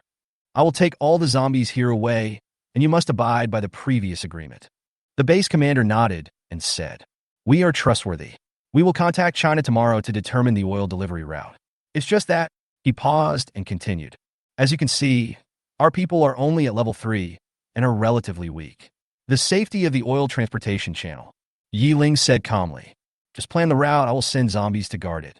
No matter if it's human forces or the zombie king, if they dare to touch this transportation line, they will die." After saying that, Ye Ling turned around and flew into the sky. The people on the ground stared at Ye Ling's receding figure, muttering, "As expected of this ancient eastern country, this Corpse King even flies to travel." In mid-March, Ye Ling finally crossed the border and returned to his homeland. Ye Ling did not bring the 100 million foreign zombies back to the country, but instead stationed them outside the border. Even though they are now their own corpses, they cannot cross the border when they are no longer needed. This is a principle and also a bottom line. After officially returning to China, a powerful human appeared in front of Ye Ling. This person was a young man in his 20s, handsome, and with a fair complexion. Judging from his aura, he had reached the 6th level. Just a few hours before Ye Ling returned home, China's satellite captured a vast tide of zombies in the west.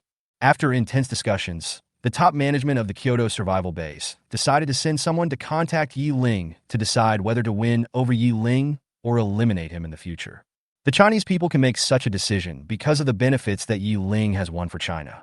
Some people think that this corpse emperor may be different from other corpse emperors, and there may be a possibility of cooperation between humans and her. Therefore, the Kyoto Survival Base sent China's true strongest man, China's ultimate trump card, the 6th-stage early time-related ability, user Jiang Yichen, to the border to have noodles with Ye Ling. Ye Ling stopped in the air and looked at Jiang Yichen, who also stopped in the air from a distance.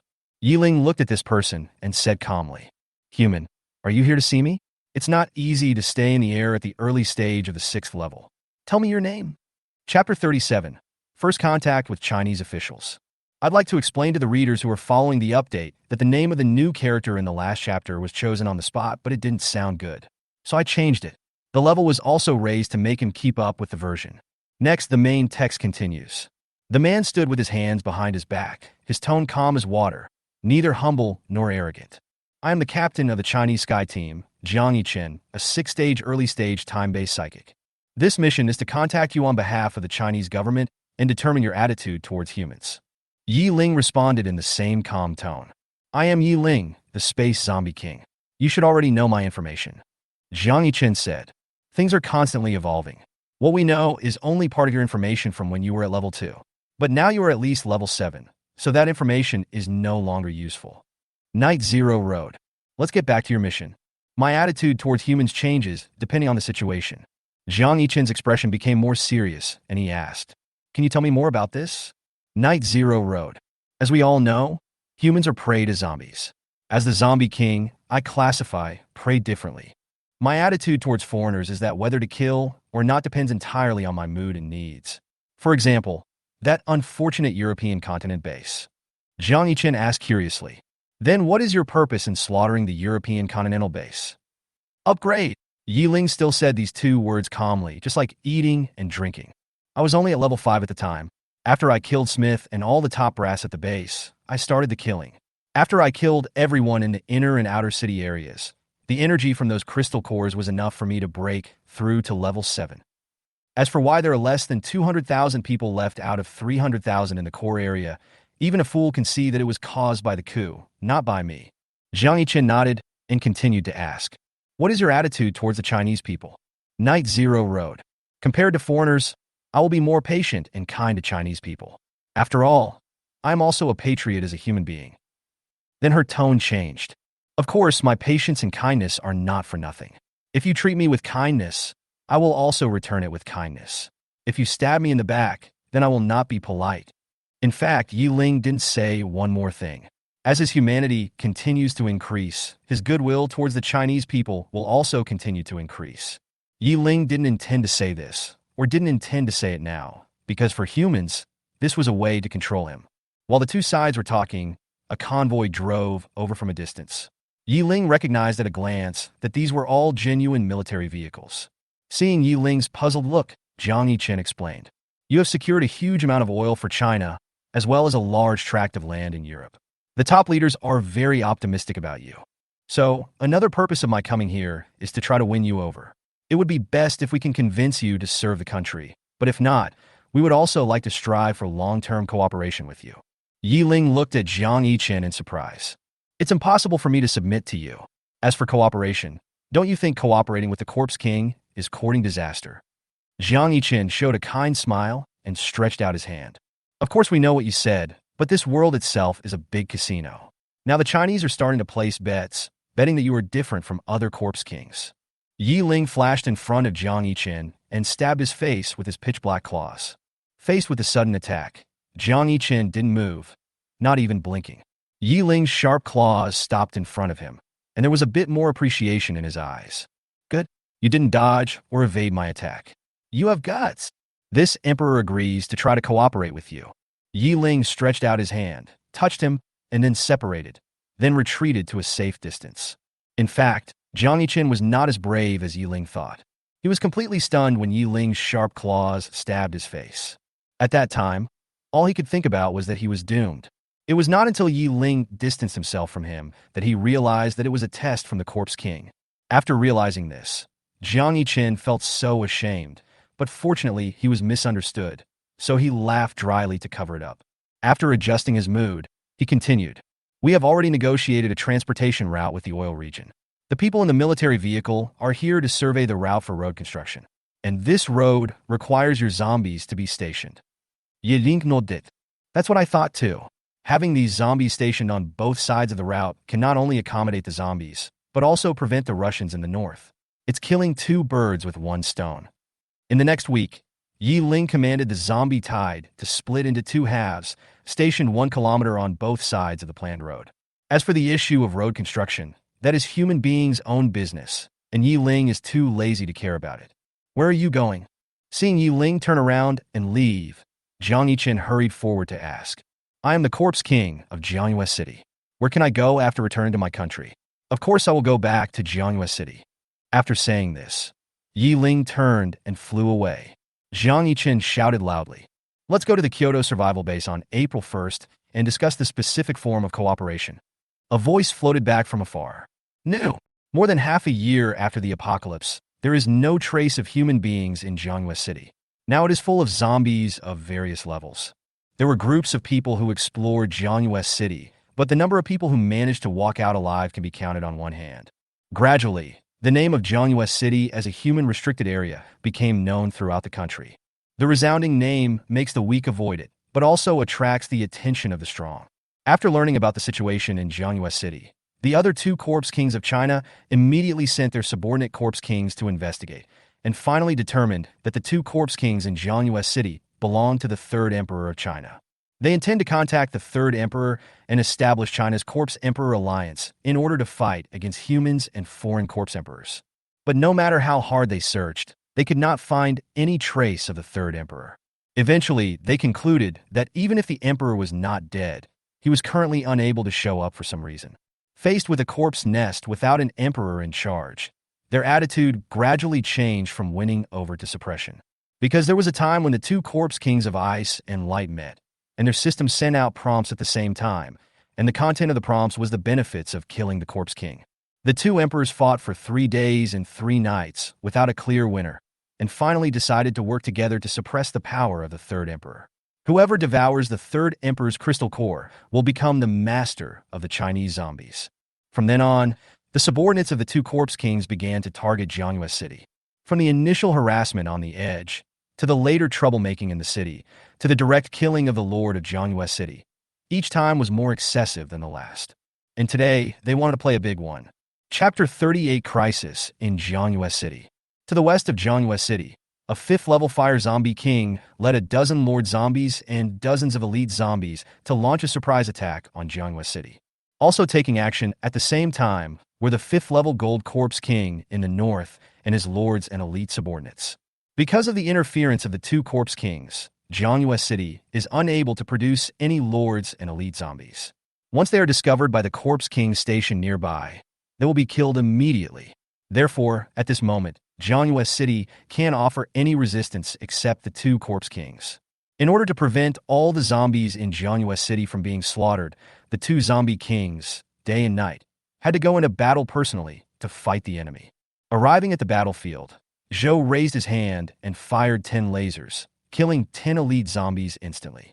A wave of scorching air came from the side, and Zhou quickly put up a shield to block the oncoming fireball. Yan, are you going to tear each other apart and officially start a war? There was hatred in Zhou's eyes, and his voice was gnashed with teeth. The fire-type Corpse King named Yin laughed loudly. I'm about to start a formal war. What do you think? To tell you the truth, I came here today to kill you, and your sister will definitely die today as well. Zhou snorted coldly and said, if you dare to kill us, our emperor will avenge us. Revenge. Yin had a look of disdain on his face, and his tone was also mocking. How much have we done here since the beginning of the year? Have you seen if your emperor has made any moves? Zhou was speechless for a moment. Just like Yin said, their emperor really wouldn't make any movement. Since more than half a year ago, Ye Ling said he wanted to go to the human base to take a look. There has been no news since then. If they could not still sense Huang's presence, they would have thought Ye Ling was dead. They also suspected that Ye Ling was captured by the human base and used as an experimental subject, but because the corpse nest was too weak, they never had the chance to find Ye Ling's whereabouts. Now, the other two corpse nests in China have bared their fangs, showing their intention to annex. Zhou feels that he will never have the chance to see Ye Ling again in this life. The Fire Zombie King waved his hand, and a dozen Lord Zombies surrounded Zhou. These Lord Zombies are all level 4. It stands to reason that a Lord class is no match for a King class at the same level, but there are more than a dozen of them. 10 against 1. Even a Corpse King is likely to be killed by the sheer numbers. More than a dozen Lord Zombies launched an attack at the same time, with vines, water arrows, stones, golden light. The overwhelming supernatural attacks smashed toward Zhou's position. Zhou raised his shield with a serious expression. But under the full-force bombardment of countless attacks, even the shield of the 4th-level Corpse King could not hold up. Looking at the shield that was full of cracks and crumbling, Zhou knew that he had to give it his all to have a chance of survival. She shouted angrily, Corpse King's territory, open. For a moment, an aura with the same effect as the Corpse King's domain, but much weaker in momentum, surged out from Zhou's body. The suppression from the bloodline instantly caused the combat effectiveness of the surrounding Lord Zombies to drop by several percent. Seizing this opportunity, Zhou raised his hand and shot out 10 lasers at the Lord Zombie's eyebrows. The Fire Zombie King outside the battlefield sneered and put 10 red shields on 10 Lord Zombies. The laser hit the shield and was completely blocked by the shield. At the same time, the Fire Corpse King's Corpse King domain was quietly opened, completely offsetting the negative effects brought by the Day Corpse King domain. Zhou realized that he had no chance on the ground battlefield, so he simply moved the battlefield to the sky. A pair of light wings with a wingspan of 2 meters spread out behind Zhou. As the light wings flapped, Zhou's body rose rapidly and soon flew to a height of 10 meters. Zhou flapped his wings of light, and countless light feathers shot into the group of zombies, killing the elite zombies one by one on the spot. You just killed a few elite zombies. Now you can't even kill a lord with a shield, right? All corpses use ranged attacks to knock her down. Upon hearing the order, both the Lord Zombies and the Elite Zombies launched long-range attacks on Zhou. Because Zhou's current flying altitude is only 10 meters, he can only dodge left and right amidst the dense array of skills. Just as she dodged an attack by leaning sideways, a thick vine wrapped around her ankle, causing her movement to pause. The zombies seized this momentary flaw, and dozens of vines wrapped around him, directly tying Zhou's legs together. At the same time, long-range attacks followed in time, leaving Zhou no chance to break free. Zhou had no choice but to wrap his body with wings of light and put on a layer of protective shield. From a distance, he looked like a glowing balloon floating in the air. The shield didn't last long under the dense attacks and was directly broken. In comparison, the defense of the light wing was much higher. But even so, it is still vulnerable when facing higher-level skills. Just above the daytime, fireballs appeared out of nowhere and then hit the light wings one after another. The light wings could not withstand the attack and shattered, and Zhou also fell from a height of 10 meters. Before Zhou could get up again, her limbs were tightly bound by vines growing from the ground. The Fire Corpse King raised his sword and chopped off Zhou's head with one stroke. He grabbed Zhou's braid and lifted her head in front of him. If my emperor hadn't asked me to bring your head back, why would I have gone to so much trouble to kill you? Anyway, my mission has been completed, so I'll let you see what happens to you in the end. The Fire Zombie King held Zhou's head in his hands and let her watch with her own eyes as her body was eaten by zombies until only a skeleton was left. Finally, a fireball fell and Zhou's bones were burned to ashes.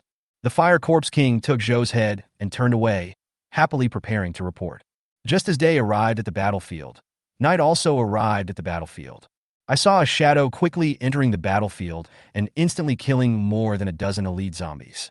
Naturally, her actions were also noticed by the Golden Corpse King.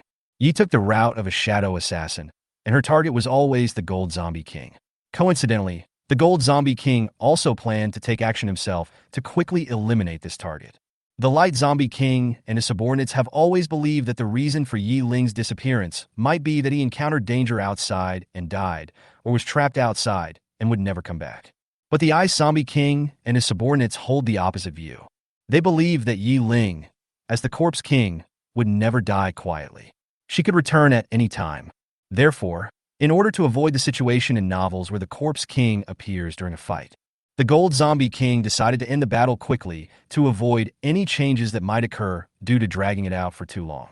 Ye quickly approached the Gold Zombie King, then emerged from his shadow. His claws covered with dark powers fiercely grabbed the Gold Zombie King's neck, intending to kill him with one blow. The Gold Zombie King turned his entire body into metal. Chapter 39 Ye Ling returns to Jiangyue City. Facing Ye's attack, the Gold Zombie King did not hesitate to turn his entire body into metal. Night's sharp claws scratched the metal skin without leaving any marks at all. The Gold Zombie King instantly possessed Ye and hit her in the stomach with an elbow, then turned around and punched Ye in the chest, sending her flying. Ye flew a long way and fell heavily to the ground. His chest collapsed and several ribs were broken. Ye was shocked and realized the huge gap between them. She turned into a shadow again and hid in all the shadows she could, constantly looking for opportunities to make her move. Ye Ling was flying towards Jiangyue City. As soon as he arrived at the outskirts of Jiangyue City, he saw a Corpse King on the ground with a dozen lords and a dozen elites on the road. The Corpse King was holding a head in his hand. Ye Ling stopped and looked at the other person. He felt that the head in the other person's hand looked familiar, and he could even feel the connection between himself and that head. Wait, isn't that my Corpse King? It looks like the light-type lady has transformed. After Ye Ling confirmed that the head was exactly that of the bright Corpse King Zhou, he became furious and fell rapidly. Then he flashed in front of the Corpse King, grabbed his arm with one claw, and snatched his head back. All this happened in a flash, and all the corpses present were unable to react. Looking at the head in his hand, Ye Ling anxiously asked the system, "System, can my followers still be saved?" System, the host's new needs have been detected and the system store is open. System points can be used to redeem items, and the host can browse them at will. At the same time, the system store option appeared on the system panel. I remember there was a card in the novice gift pack that could restore the body. I hope the store sells it. But let's put the card purchase aside for now. I have to deal with the invading bugs first. The Fire Zombie King stared at his severed arm in a daze, with a confused look on his face. What happened? Where's my arm? Where's my trophy? Before he could react, a majestic and cold voice rang in his ears. Kneel down. As soon as the words fell, all the zombies felt as if a 1,000-pound weight was pressing down on their bodies and fell to the ground without any power to resist. At this time, Zhou finally reacted. Feeling the familiar breath, joy flashed in Zhou's eyes. Their emperor is back. The Fire Zombie King raised his head with difficulty, and just as he was about to start cursing, he met Ye Ling's cold gaze. Then his heart completely sank. If the Corpse King on the opposite side really comes back, then all of their corpses are doomed. In addition to the fact that he would die, the Fire Zombie King soon realized another fact. His current strength is at the middle stage of the 5th level. When he met his own emperor, he could clearly sense that the emperor's level was at the early stage of the 6th level. The level of the emperor in front of him was beyond his perception. This means that not only himself, but even if his own emperor came, he might not be a match for this guy. The Fire Zombie King instinctively felt that his emperor had provoked the wrong zombies. While the Fire Zombie King was thinking, Ye Ling asked in a cold voice, "You are so brave to invade my territory. Whose subordinates are you?" The Fire Zombie King gritted his teeth and said under tremendous pressure, "Kill me even if you want. I won't tell you even if I die." As soon as he finished speaking, all the lords and elites following him were simultaneously crushed by the powerful gravitational force and turned into a pile of rotten meat. The Fire Zombie King's heart trembled violently. This guy is too cruel. There are so many corpses, and he kills them without hesitation. Ye Ling continued to ask in a cold voice, "You still have one more chance? Are you sure you don't want to tell me?" Although the Fire Zombie King was terrified, he still gritted his teeth and had a determined look in his eyes. "Even if I die, I will never betray my emperor." Ye Ling waved his hand indifferently. "It doesn't matter if you don't tell me. Anyway, your emperor must be one of the other two emperors in China. You can find a good day to kill them both." The Fire Zombie King thought to himself, "I have never seen anyone as arrogant as you in my life. Even the other two emperors of China dare not say that they are sure to destroy the other two. Otherwise, they would not think of working together to suppress one first." Unable to get the information he wanted from the Fire Zombie King, Ye Ling did not waste any more time. The gravitational power was applied to the opponent, and the sound of bones breaking was heard. The Fire Zombie King soon turned into a pancake. After defeating the enemy, Ye Ling turned his attention back to Zhou's head. "Wait, I'll find a way to help you recover." Ye Ling threw Zhou's head out and let it float in the air, then browsed the newly appeared system mall. This mall is divided into 3 categories: weapons, crystal cores, and others. The weapon store is full of melee weapons, a wide variety of weapons that you have seen and not seen before. There are 9 levels of weapon quality, from F to SSS. The Crystal Core Mall sells crystal cores of all attributes and levels. However, the price of a crystal core is 110% of its convertible system points. Ye Ling felt that the only use of this mall was to exchange miscellaneous crystal cores for a large number of crystal cores with the same attributes. Finally, there are other shopping malls. The first impression Ye Ling had of this mall was that it was a grocery store. Let's not talk about the various items sold inside. But why are there rice, flour, grain, and oil? Do I, a zombie king, need to eat these? Ye Ling couldn't help but complain in his heart. However, she still did not forget the purpose of her shopping, and found what she wanted in this grocery store that sold everything: a body recovery card. Decisively take it with 10,000 system points. Ye Ling took the small energy card and pressed it between Zhou's eyebrows. The card suddenly glowed brightly, and within a few seconds Zhou's body was completely restored. As Zhou landed, a set of black combat uniform appeared on her body. "These were the clothes that I got for free from the Fortress of Doom, but without the Fortress of Doom emblem." When Zhou saw Ye Ling, he said happily, "Emperor, you are finally back. Our corpse nest finally has a backbone." At this moment, Zhou looked like a homeless puppy who suddenly found his owner. Ye Ling, who had recovered 30% of his humanity, felt a little distressed, but he still had to finish his business first. So she quickly asked, "Why are you the only one here? Where's your sister?" Zhou pointed in the direction of the north of Jiangyue City. Enemy appeared in the north, and she went to stop them. Ye Ling nodded, pulled Zhou Bian, and teleported, rushing towards the north of the city at a high speed.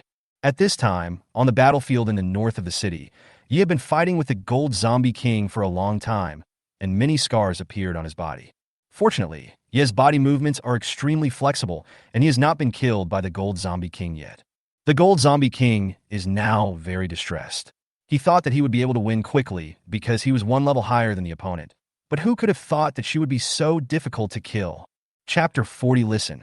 The 2 zombies were in a stalemate for several rounds, and the patience of the Gold Zombie King was almost exhausted. "You're hard to kill, right? You're agile, right? I want to see how you resist the sea of corpses tactics." The Gold Zombie King lost his patience and directly ordered the zombie horde to stop attacking other zombies, vowing to keep the night here forever.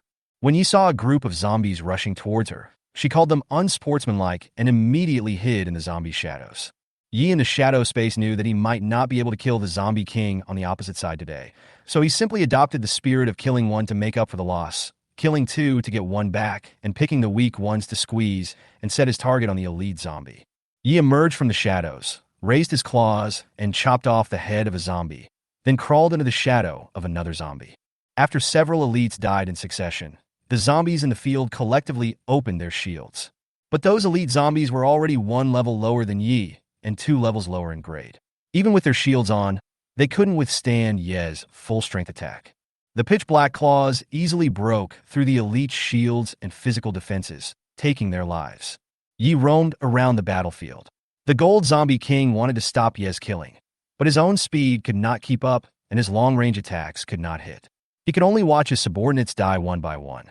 In order to avoid causing more casualties, the gold zombie king had no choice but to grit his teeth and said with humiliation, "Don't be complacent. Although you are not dead, your sister is probably dead. Don't even think about collecting her body, because her ashes may have flown away. Let's go." The gold zombie king turned around and walked away angrily. Yi showed up, holding onto the wreckage of a car and looking at the receding back of the golden zombie king, with a forced smile on his lips. "I held it. Bang." The gold zombie king didn't walk far before he crashed into a transparent wall. At the same time, countless light feathers fell from the sky, killing a large number of elites and some injured lords. Zhou landed on the ground and placed the muscle recovery card in his hand directly between Ye's eyebrows. Yi recovered from his injuries in an instant and put on the same clothes as Zhou. The sudden change caught the gold zombie king off guard, and they frantically looked for the attackers. He turned around and saw Zhou's figure. "You're not dead?" The gold zombie king asked in surprise. Day said indifferently, "Yeah, I didn't die. Are you surprised? Unexpected?" The gold zombie king snorted disdainfully. "So, what if you're not dead? The two of you together are no match for me." "Really? What about me?" As soon as he finished speaking, Ye Ling walked out from behind Zhou and revealed his figure. The gold zombie king carefully looked at the new guy, and then his pupils suddenly shrank. You are the space zombie king. You're back." Ye Ling casually used gravity to crush all the subordinates of the gold zombie king, and then asked indifferently, "Since you know it's me, how dare you invade? Don't you know how to write the word death?" The gold zombie king felt the pressure from Ye Ling and was frightened. He stammered, "Space Corpse Emperor, you can't kill me. If you dare to kill me, my emperor will not forgive you." "Your emperor?" Ye Ling sneered, raising his hand to take the gold zombie king into the air. "Don't worry, he will be down to accompany you soon." The gold zombie king was filled with warning signs and subconsciously turned his entire body into metal. Metallization? Unfortunately, it's useless. Ye Ling raised his hand and clenched it suddenly. Under the huge gravitational pressure, the body of the gold zombie king gradually turned into a ball and then turned back into flesh and blood and scattered all over the ground. Before the death of the gold zombie king, there was only one question in his mind. Didn't they say that this zombie king was a space zombie? This method doesn't look like it. After this incident, Ye Ling counted the number of zombies in his country and sadly discovered that the total number was only over 40,000. For the zombie king who brought tens of millions of zombies to the oil fields and then brought back hundreds of millions of zombies, this number is really not enough. There are too few zombies in my headquarters. It seems that it is time to start conquering zombies in the country. Also, the number of my followers needs to continue to increase. After all, my hundreds of millions of zombies need a large team to manage.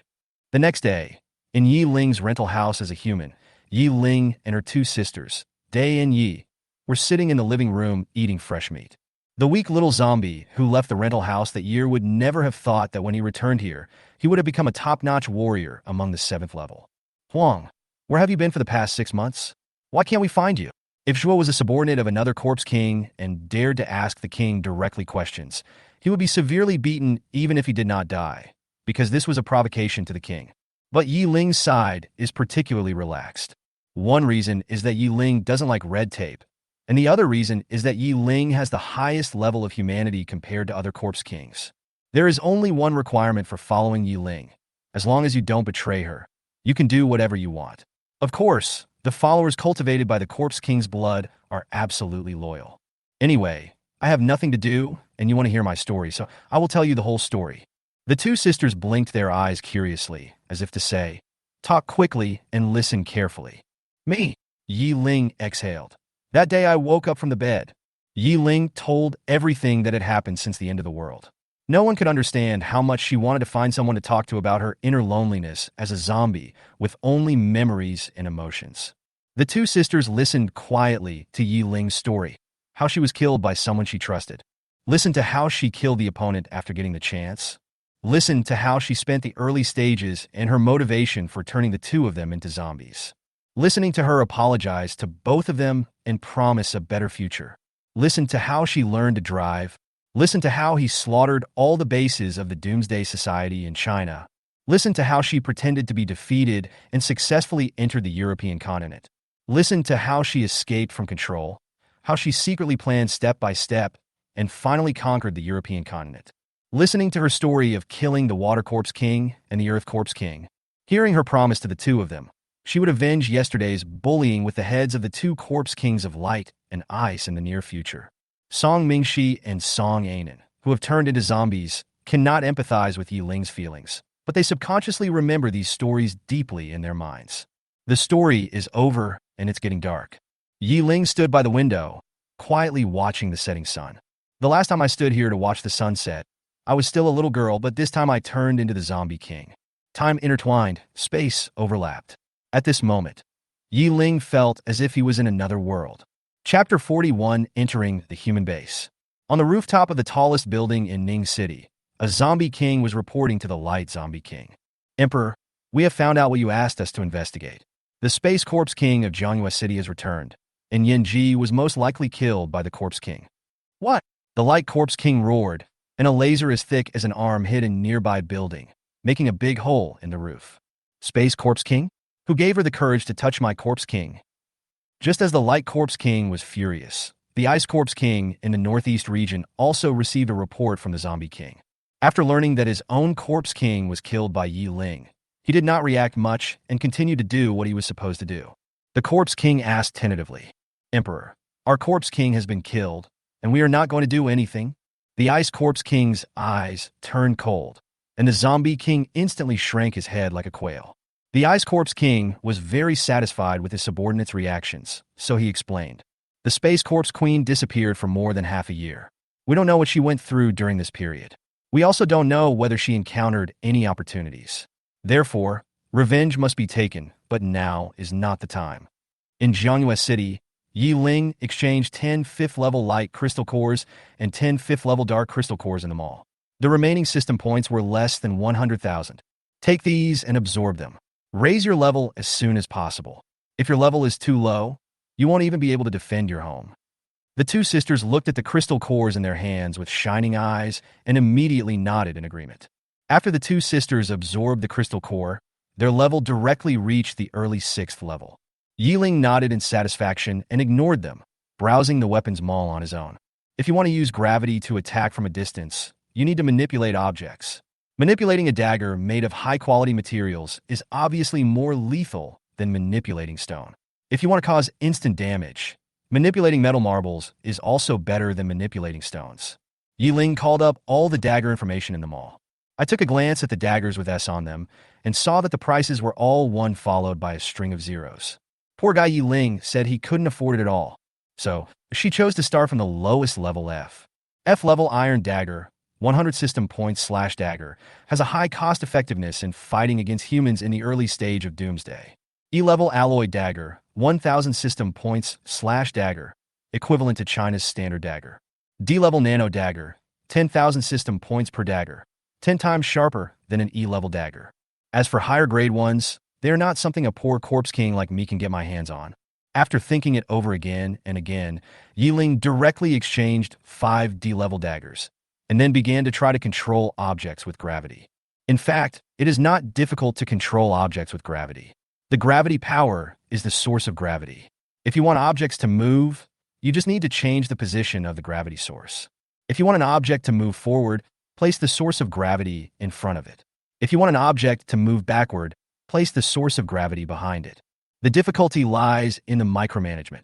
For example, Ye Ling now, she let the dagger float in the air and move forward with the tip of the dagger pointing straight forward.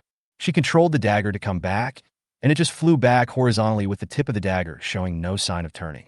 What Ye Ling wants to achieve is to accurately control the gravity applied to the dagger so that the dagger can stab the enemy at different angles and speeds. Time flies. Ye Ling practiced for several days in a row, and before he knew it, it was the day to talk to the humans. Ye Ling ordered, "You guys stay at home. I'm going to go out for a while." The two sisters looked at each other, opened their mouths to say something, but in the end did not speak. Ye Ling knew what they wanted to say, so he smiled and said, "Don't worry, I'm now at the double 7th level and 3 realms. At this point in time, unless some force can find an 8th level expert, no one can stop me.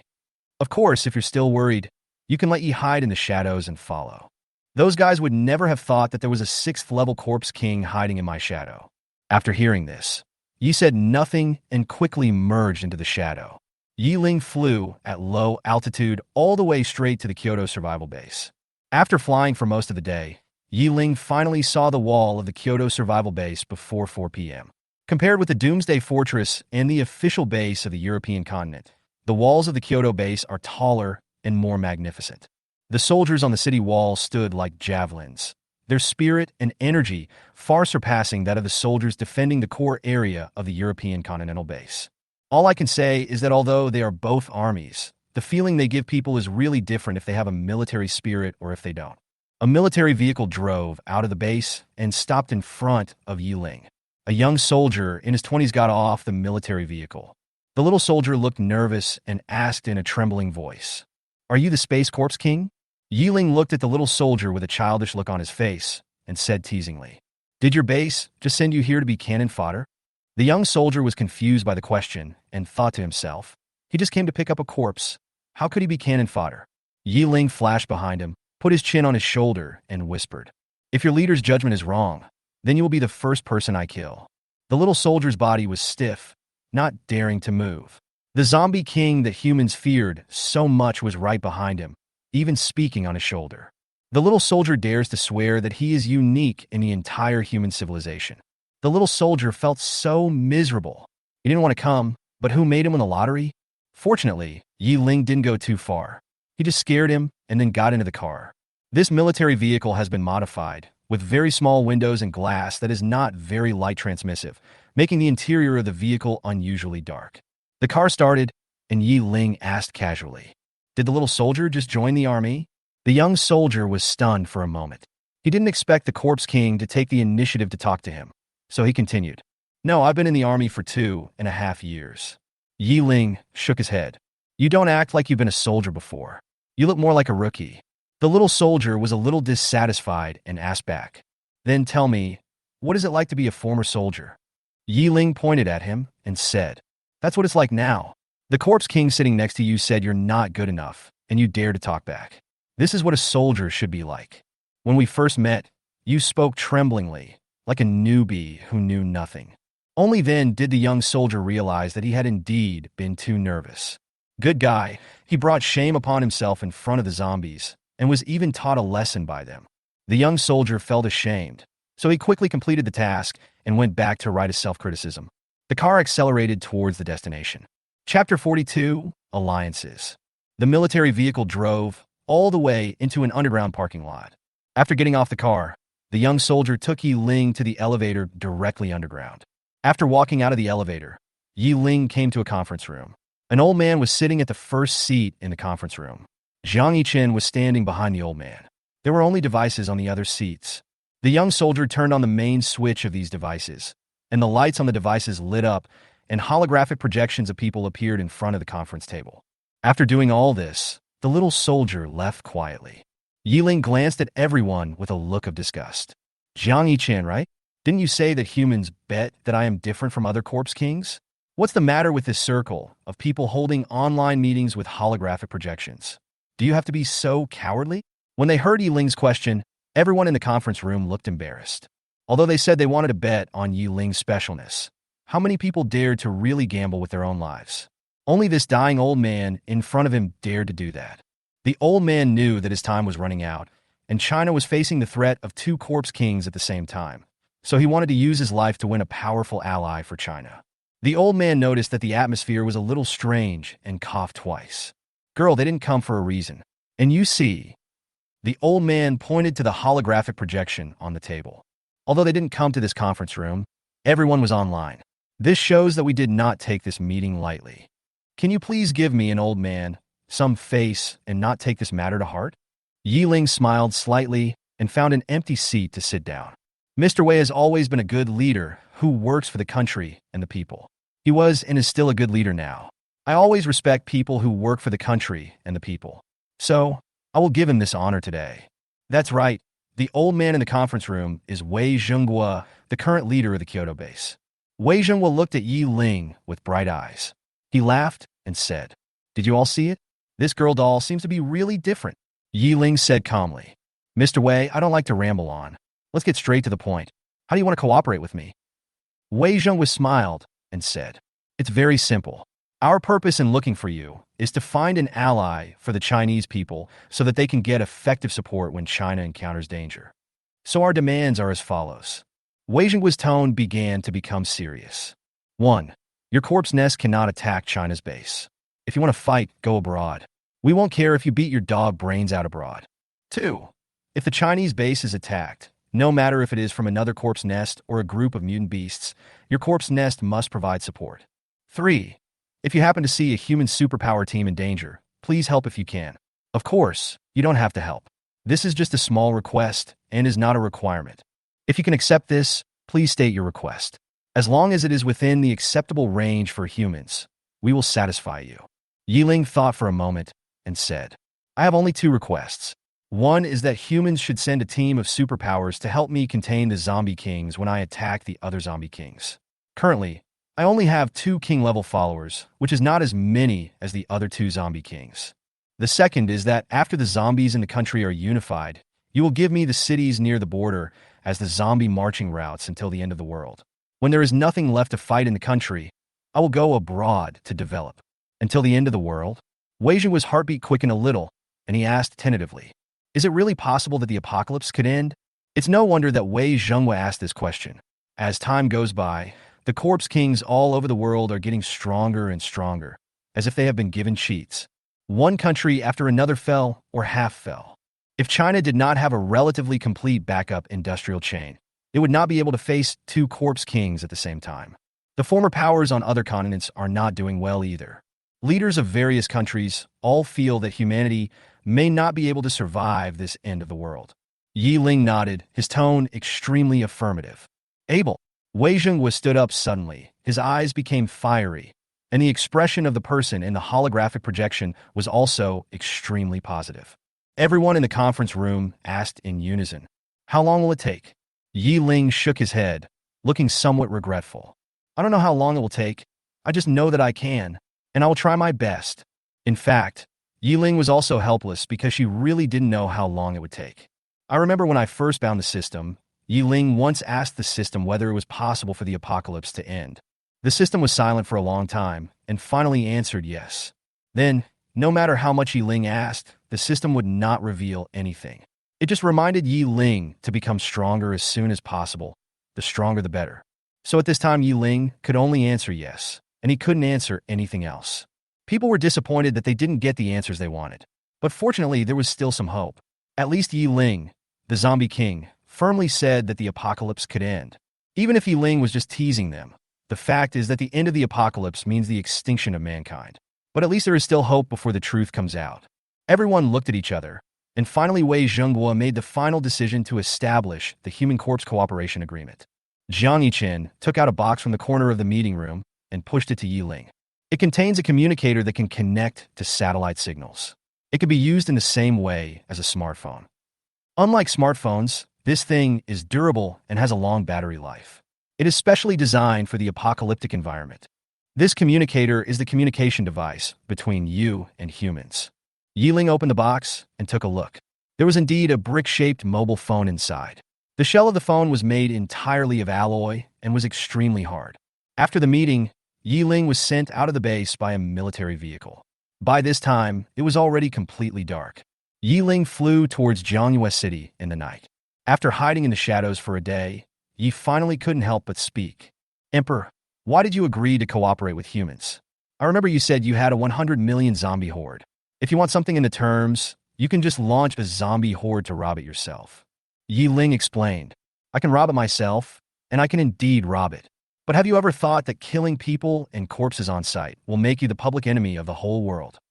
Those 2 corpse kings suppressed us and humans, and as a result, we came together with humans. Conversely, if we suppress the 3 of them, they will come together. Foreign forces will also be wary of this. Once they unite, we will be finished. So we have to win over some and get rid of some. This is what we talked about in middle school history textbooks, that is, vertical and horizontal alliances. Chapter 43, Official Forum.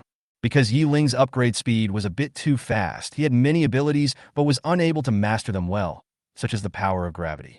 So she decided to stay in Jiangyue City for a while to calm down. In the past month, Ye Ling has not gone out again, but is concentrated on studying his special abilities. Of course, she doesn't train her superpowers 24 hours a day. When she doesn't want to practice anymore, she will go to the official website of humans to check the forum. That night, while she was browsing the forum, a beam of light shot up into the sky from the city of Ning. Then the beam of light turned into a stream of light and flew away into the distance. More than half a year has passed since Ye Ling last visited the official website. The official website is now very different from before. The official website is no longer a platform for the authorities to spread good news and encourage people, but has become a platform for survivors to communicate with each other. One building after another was built by the survivors. Some discussed trivial matters, some discussed major events in the base, and some discussed humans and zombies, analyzing the future direction of the world. Although these people's analysis was nothing, as Ye Ling was scrolling, he saw a post about himself. The Space Corps King, who had disappeared for more than half a year, reappeared recently. The accompanying picture is a photo of a low-altitude flight at night. A bunch of netizens are posting comments below. Another Corpse King has arrived. Will humans be allowed to survive? That's right. Moreover, this Corpse King is actually flying. Is this city wall still useful to her? Remove the question mark and question mark from the above thread. If the space system doesn't follow the rules, the city wall is really useless. Just stand next to the city wall and teleport over. As they chatted, they became more and more frightened, fearing that one day they would wake up and find the Corpse King standing next to them. Ye Ling started typing. ID Space System Corpse King. This post is quite lively. When I saw this ID, the entire post went quiet for a moment. Then a bunch of people commented below. Oh my god, the Corpse King is online? Family, who understands?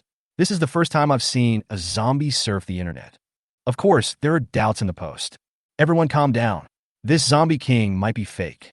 But does it mean that he must be the zombie king? Someone retorted.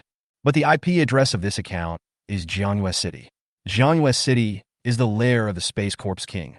Which human being would be so desperate as to go to Jiangyue City in the middle of the night and pretend to be the Space Corps King? Those who had previously raised questions were left speechless by the rebuttal. ID Space Corps King. Is the question of truth or falsehood worth discussing? Can you access this website, but I can't? The post is a riot again. Ye Ling silently watched the comments of netizens. These people started with cautious discussions, then sporadic abuse, and finally turned into cyber violence all over the website. Many people attributed the deaths of their relatives, friends, and even their aunts and uncles to Ye Ling. All kinds of dirty words and fancy greetings spread like a tide, and then a bunch of people followed suit mindlessly. They didn't care whether Ye Ling had killed those people or not. What they needed was an outlet to vent their dissatisfaction. In a base somewhere in China, a few young people were browsing a forum in a dormitory.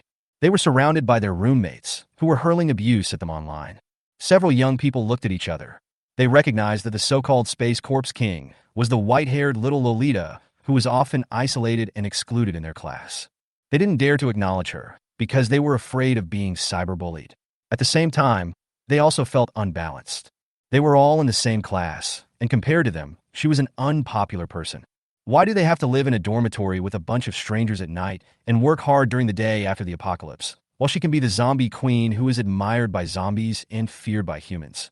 So a few young people changed their IDs and profile pictures and became the ones who cursed the most.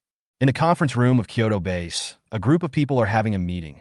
One of them asked, "Do we really need to make our agreement with the Corpse King public? This may have a bad impact."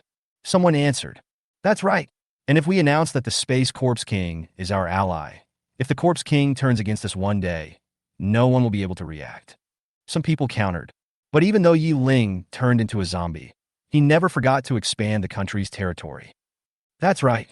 She also secured 100 years of oil supply for China and was even willing to send zombies to garrison.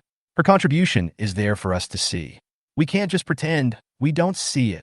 Someone asked back, "Have you ever thought that all this is the conspiracy of the Corpse King? He gave us land and oil to win our favor. When we completely trust her, she will kill us without any effort. Think about the lessons learned from the Doomsday Conference." All right. Wei Zhenghua slammed the table and said, "Stop arguing. What you said makes sense, so let's just compromise and make public everything we know about what Ye Ling did, whether good or bad.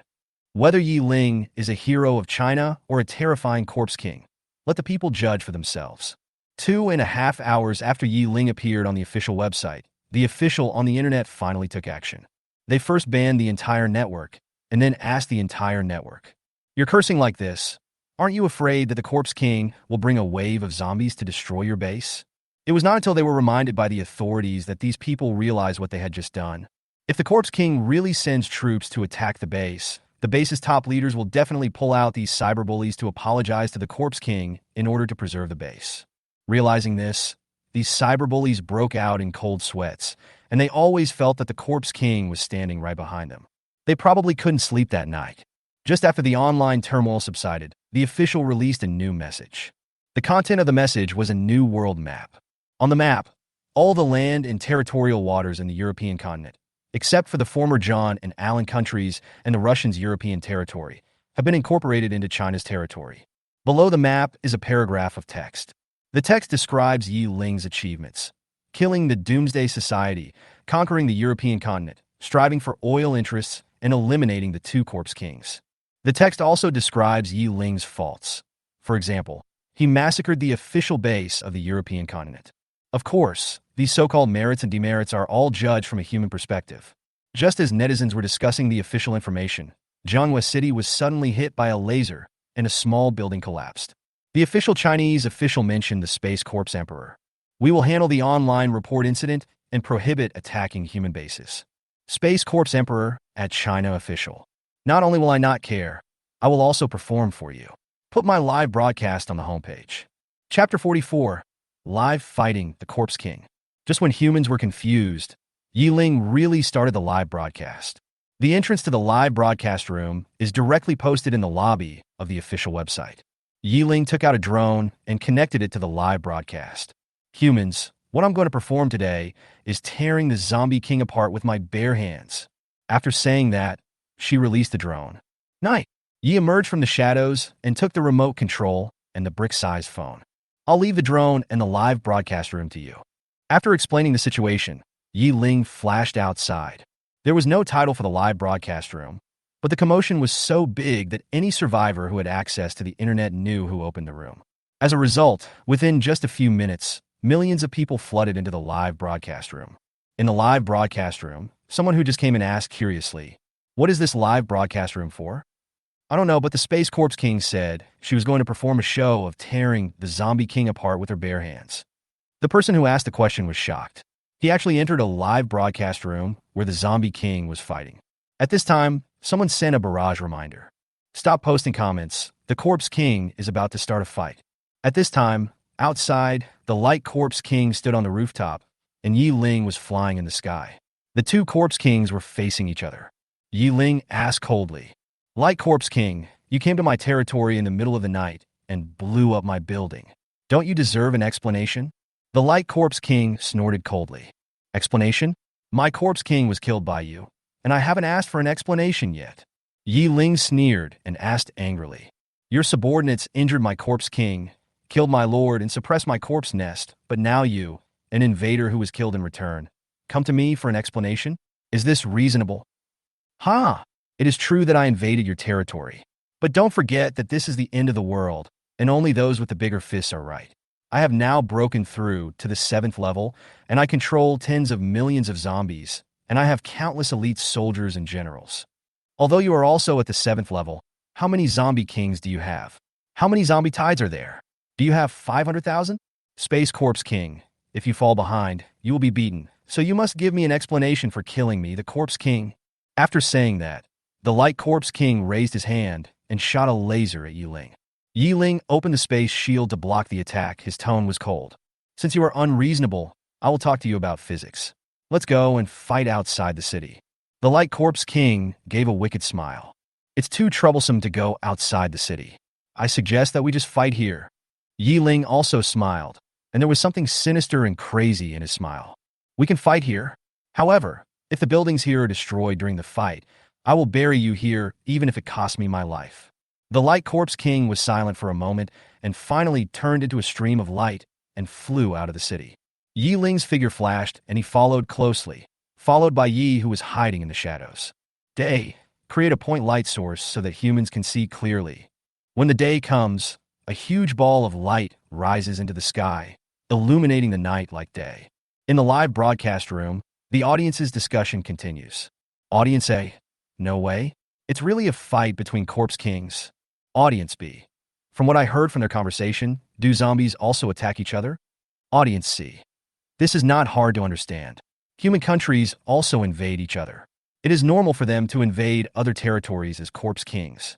It is not hard to understand that they would even annex each other. Audience member D, do you think their fight was real? It wasn't just an act, was it? As soon as this statement was made, the viewer received a lot of rolling eyes comments. Someone said, it's an act? Who do you think you are? Let two corpse kings perform a fight for you. In the conference room of the Kyoto base, the big guys were also watching this live broadcast. Someone asked, what do you think Ye Ling means by this? The person next to her replied, have you lived like a dog for most of your life? It's obvious that she is just showing off her muscles. As soon as I showed my face online, I was immediately blasted. All sorts of murder, arson, and robbery were put on my head. If it were me, I would have sent troops to attack the base long ago. Yes, Ye Ling organized this live broadcast to give humans a warning. At this time, someone asked, hey everyone, is it true that no one cares whether Ye Ling can kill the Light Corpse King? The colleague next to him patted his shoulder and said, although it is nighttime now, don't be too quick to dream. We don't know how many life-saving cards the 7th-rank Corpse King has, but it is definitely difficult to kill. In this battle, it is highly likely that no one will be able to kill the other. Outside Jiangyue City, the Light Corpse King spread out his wings of light, the same as Diu's, and flew in the air. Ye Ling also flew in the air against gravity. As the wings of light flapped, streams of light flew towards Ye Ling, like a rain of light all over the sky. Ye Ling raised her hand to hold up a space shield to block the attack. With a wave of her hand, 5 daggers appeared and rotated around her body. Light Corpse King, I need to use you to establish my authority today, so please stay. As soon as he finished speaking, 5 daggers flew out and stabbed at the Light Corpse King from different angles. The Light Corpse King folded his wings, and the dagger pierced the light wings and then bounced off, and it was completely unable to break the defense. Ye Ling was a little surprised, so he asked the system, please explain why this nanomaterial dagger is so useless. It can't even break the opponent's defense. I'm afraid this is a fake, right? The system explained somewhat speechlessly. What do you think your dagger is made of? The one that cuts through ships? Don't forget that this is a D-class dagger. It's good enough if it's sharper than a military standard dagger. Do you still want to cut through the 7th level Corpse King skills? Ye Ling, okay, my training for the past month was in vain. System, your training has not been in vain. Now that you have mastered the ability, you can switch to an SSS level dagger and kill even a 9th level Corpse King in seconds. Ye Ling, so, what is the use of this dagger? System, D-level weapons can ignore any defense of a level 3 zombie. The 9 levels of weapon quality correspond exactly to levels 1 to 9. It's not that the weapon is too weak, but that the host is too poor. Ye Ling, Ye Ling was mad at the system, but he couldn't defeat it, so he decided to vent his anger on the Light Corpse King. At this time, the 5 daggers were still attacking the Light Corpse King. Ye Ling flashed in front of the Light Corpse King and clenched his fist. The wind from his fist, carrying the force of space, directly hit the opponent's light wings. The light wings could not withstand Ye Ling's angry attack and shattered on the spot, and the Light Corpse King also flew backwards and fell to the ground. When the audience in the live broadcast room saw this scene, the words Lao Lu were scrolling all over the screen. The Light Corpse King stood up and looked at Ye Ling, who was rushing towards him. He opened his Corpse King domain and Light domain at the same time and clenched his fist to attack him hard. The huge explosion spread all around, and even the audience watching the live broadcast through the screen were shocked and covered their ears. After the two corpses collided with each other, Ye Ling was knocked away and fell heavily to the ground. Field Skills, Holy Light Blessing. Chapter 45, The Light Corpse Emperor's Defeat. The effect of the bright field blessing of Holy Light. The three-dimensional attributes of the team are increased by 50%, and the strength of the team's light skills is doubled. First, the dagger that he bought at a high price couldn't break the opponent's skill defense, and then he was knocked away by a punch from the Corpse King, who opened the domain. This caused Ye Ling to begin to doubt his life. She used the strength of a regular 7th level in this punch, and it should be evenly matched, and both should retreat. But who could have thought that the Light Corpse King would open his domain to receive her punch? Fortunately, the effect of the Light Corpse King's domain was tested. Ye Ling stood up, looked up at the drone in the sky, and felt a little embarrassed. He said he would tear the zombie king apart with his bare hands, but now it seems like he is the one being beaten. Ye Ling clenched his fists. I think that close combat should be the main method in normal times, and long-range attacks should be used as a supplement to close combat. While he was thinking, the attack from the Light Corpse King came again. He opened his wings of light again, and countless streams of light attacked Ye Ling. Just as Ye Ling opened his shield to block the next attack from the Time Corpse King, he had already finished charging. A laser cannon hit Ye Ling's shield directly, and the dazzling white light engulfed Ye Ling's figure in an instant. In the live broadcast room, the comments had stopped. Everyone was staring at the screen, waiting for the final result. Everyone wants to know whether Ye Ling can withstand the Light Corpse King's strongest single-target attack skill. Time passed little by little, 1 second, 2 seconds, 3 seconds, until the 10th second. After the laser cannon finished firing, there was only a large charred pit where Ye Ling was standing. Nothing else. A bullet screen passed through the live broadcast room. No more. No one answered him, and everyone was silent. At this moment, everyone's feelings were extremely complicated. On the one hand, Ye Ling is the terrible zombie king and the tacit public enemy of mankind. On the other hand, after Ye Ling became a zombie, he did not forget to seize benefits for the country, which most people are powerless to do. Maybe Ye Ling is a patriotic zombie, or maybe these are just the means Ye Ling uses to paralyze humans. But a gentleman judges by actions, not by heart. If you judge by heart, there is no gentleman in the world. No matter what Ye Ling's purpose is, her contribution to China at this moment is real. But all this has become history. The girl who had just threatened to tear the zombie king apart in front of the camera had turned into nothing under the attack of the Light Zombie King. It was not until now that people felt that this little Corpse King girl who had just entered the public eye was not as bad as other Corpse Kings. If they had to choose between the two zombie kings, they would prefer the death of the Light Zombie King, who had been threatening China for more than half a year. On the battlefield, the Light Corpse King looked at the huge hole he had blown up and said with disdain, "That's it."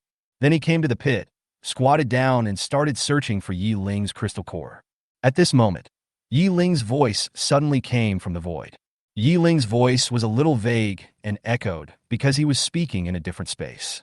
"Don't bother looking for it. I'm right here." As soon as he finished speaking, Ye Ling appeared out of thin air in midair.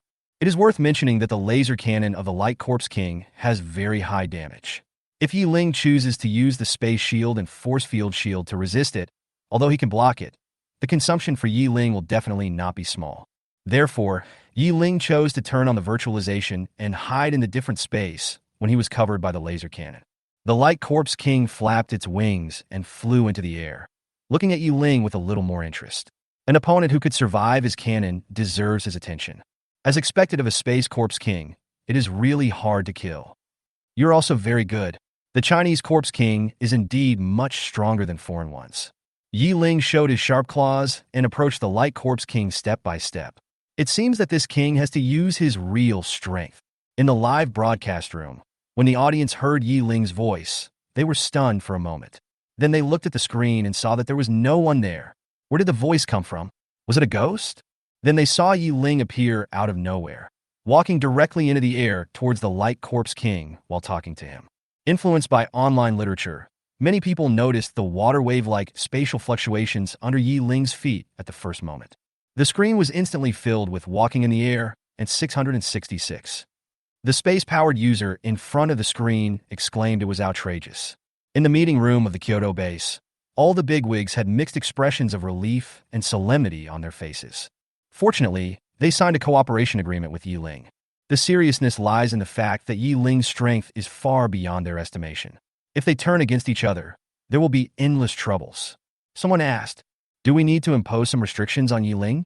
We can't really rely solely on Ye Ling's credit, right? Does the Corpse King really have credit?"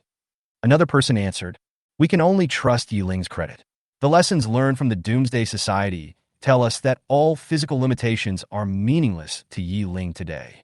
Then, what about using psychic abilities to restrict it? The person next to him asked back, "Psychic? Can you find a 7th level psychic? Even if you find one, can he be completely loyal to the country? And what's the difference between using psychic powers to restrict the Corpse King and directly starting a war?" The whole audience was silent. The view refocused on the battlefield. And at this time, Ye Ling was already fighting with the Light Corpse King. Because Ye Ling's three-dimensional attribute is the superposition of three 7th-level Corpse Kings, the Light Corpse King, even if it has been blessed with 3 dimensions by the domain, is only half of Ye Ling's. Under Ye Ling's full-force attack, he could only keep opening his shield to defend while retreating. Even if he found an opportunity to attack, the laser he fired was easily dodged by Ye Ling. Fortunately, the shield and light wings were blessed by the domain, and the defense power was doubled, which was able to block Ye Ling's crazy attack. The reversal of the situation caused a burst of exclamations in the live broadcast room. Audience said, "Is this still the Light Corpse King, one of the shadows of China?" The Space Corpse King was beaten right away when he got serious. Audience B. Speaking of which, the attacks of this Space Zombie King even leave after images. How many years of hand speed must this take? Agility in 3 dimensions includes both movement speed and attack speed. Faced with the ever-increasing attack speed of Ye Ling's claws, the Light Corpse King felt extremely frustrated. At the beginning of the battle, he still had the opportunity to fire lasers, but as time went on, Ye Ling's shield breaking speed became faster and faster, so he could only concentrate on repairing the shield. If he wanted to launch an attack, he would have to risk exchanging injuries with Ye Ling, and he might not be able to hurt her. The Light Corpse King also thought about fighting directly with Ye Ling's physical body, but every punch would be dodged by Ye Ling nimbly, and then he would take advantage of the gap between normal attacks to leave scratches on his body. As time went by, the Light Corpse King gradually began to retreat. If he failed to avenge himself and was exhausted to death here, it would be a big loss. Let's withdraw first. Chapter 46, The City of Corruption. Faced with Ye Ling's fierce attack, the Light Corpse King had the intention to retreat and decided to withdraw first and consider everything in the long run. The special power of the Light Corpse King suddenly exploded and shocked Ye Ling out. While Ye Ling was unable to stabilize his body, the Light Corpse King immediately flapped its wings and launched a large amount of light rain. Faced with the explosion of the Light Corpse King, Ye Ling had no choice but to hold up his shield to block the attack and then watch the Light Corpse King turn into a stream of light and flee into the distance. Ye Ling raised his hand and wanted to use gravity to keep the other person, but after hesitating for a moment, he gave up. Ye Ling's current single teleportation distance is 300 meters, but the stream of light transformed by the Light Corpse King is faster than this speed, and it is impossible to catch up with it normally. Ye Ling needs to use gravity to reduce the opponent's speed, and after catching up, use space blockade to restrict the opponent, and then buy a long knife or long sword in the system all to cut a space crack on the opponent's body to kill him. But let's not talk about whether gravity can impose sufficient restrictions on the Light Corpse King. Even if all the ideas were realized and the Light Corpse King was killed, it would still be a loss for Ye Ling. Because in this process, Ye Ling will expose all means except the system. The battle is over. Ye Ling threw a dagger and directly destroyed the drone in the sky, and the live broadcast ended. Although the live broadcast has ended, there is no sign of a halt to online discussions. Various live broadcast footage went viral online, and various public opinions were also constantly fermenting. Within a few days, discussions began to emerge online about whether Ye Ling was righteous or evil. Some people say that Ye Ling has made contributions to humanity and the country, which is obviously different from other corpse kings who only know how to kill. Therefore, he is just... Some people say that those who are not of my kind must have different hearts. Zombies are zombies after all, and no matter what they do, they're still the enemy of mankind. So they are evil. They even accuse each other of being traitors. The two sides were arguing on the internet, and this was exactly what the people at the Kyoto base wanted to see. Ye Ling wants to use live broadcasts to intimidate humans, and the Kyoto base also wants to use live broadcasts to test the attitudes of the people. The top leaders of China's medium-sized and larger bases were also holding an emergency meeting. They were also discussing the possibility that Ye Ling was different from other corpse kings. When the Light Corpse King escaped, Ye Ling subconsciously reached out his hand and then hesitantly put it down, which showed that Ye Ling did not use his full strength and still had a trump card. She can use the Light-type Corpse King hammer without using any trump card, which means she is also capable of using the Ice-type Corpse King hammer. Who wouldn't want to recruit such a strong man to their own camp? Just when the whole country was in heated discussions and no conclusion had yet been reached, the Kyoto base held a video conference with all medium-sized and larger bases and announced to them the documents on the cooperation between the Kyoto base and Ye Ling. When this document came out, the whole audience was shocked. Some agreed, some opposed, and there was a big argument. Wei Jingwen knocked on the table and said seriously, "Silence. Everybody listen to me." As soon as Mr. Wei opened his mouth, everyone in the room subconsciously fell silent. I know everyone has concerns about this matter. To be honest, I have concerns too. The gap between the Corpse Queen and us is quite large. If she wants to go back on her word, we really can't do anything about it. But, when he said but, Wei Jingwen's eyes dimmed. But guys, we have no choice. It has been more than half a year since the beginning of the apocalypse. During this period, the two Corpse Kings of the Ice and Light have launched dozens of attacks on us, big and small. Faced with these attacks, large and giant bases can withstand them at a certain cost, but small bases and those scattered gathering places will be directly destroyed. The smallest base that held out the longest only lasted 3 days before it was gone. Even a medium-sized base is at risk of destruction when faced with a zombie tide. The above situation is only caused by the two Corpse Kings. If a third, stronger Corpse King also joins in, what chances does China have of winning? As Wei Jingwen finished speaking, the whole place fell into dead silence. What he said was absolutely right. China could withstand the pressure of two Corpse Kings, but it absolutely could not face 3 Corpse Kings at the same time, so China had no choice. Wei Jingwen continued. More than a month ago, Ye Ling and I had a face-to-face talk. Her attitude was that if we didn't hit her, she wouldn't hit us either. This cooperation agreement was signed at that time. While the humans were having a meeting, the zombies were also having a meeting. After the Light Corpse King was defeated, he became more and more angry, but he knew very well that he was no match for Ye Ling. So he went straight to the Ice Corpse King in the northeast region. As soon as he arrived, he shouted at the top of his voice, "Big Ice Cube, do you want to fight me?" The Ice Corpse King asked calmly, "Why are you barking like a dog here, instead of staying in your own corpse nest? Have you been beaten stupid by the Space Corpse King? You are the barking dog." The Light Corpse King angrily shot out a laser, and the Ice Corpse King conjured a prism of ice to block the laser back. "Is this how you seek allies?" The Light Corpse King suppressed his rage and said, "Since you already know everything, I won't repeat it. To be honest, I can't beat her, and neither can you. If we allow her to defeat us one by one, we will all die, so the only solution now is to join forces." The Ice Corpse King nodded. "We can join forces, but we have to wait until winter. Snowy days are my home turf, and our chances of winning will be greater." The Ice Corpse King took out a cell phone he got from a survivor and said, "The Space Corpse Queen has betrayed the zombies and sided with the Chinese government. When the time comes, we only need to attack the Chinese base to easily force her to send out troops. Then we can kill her by joining forces 2 against 1. Ye Ling was naturally unaware of the actions of various forces. After the live broadcast ended, she never paid attention to any information on the internet again. Instead, he has been wholeheartedly practicing his special abilities and the fighting skills he got from the Chinese government. After all, fighting skills are definitely better than brute force. As time passed, humans were developing, zombies were secretly gathering forces, and Ye Ling was training in seclusion.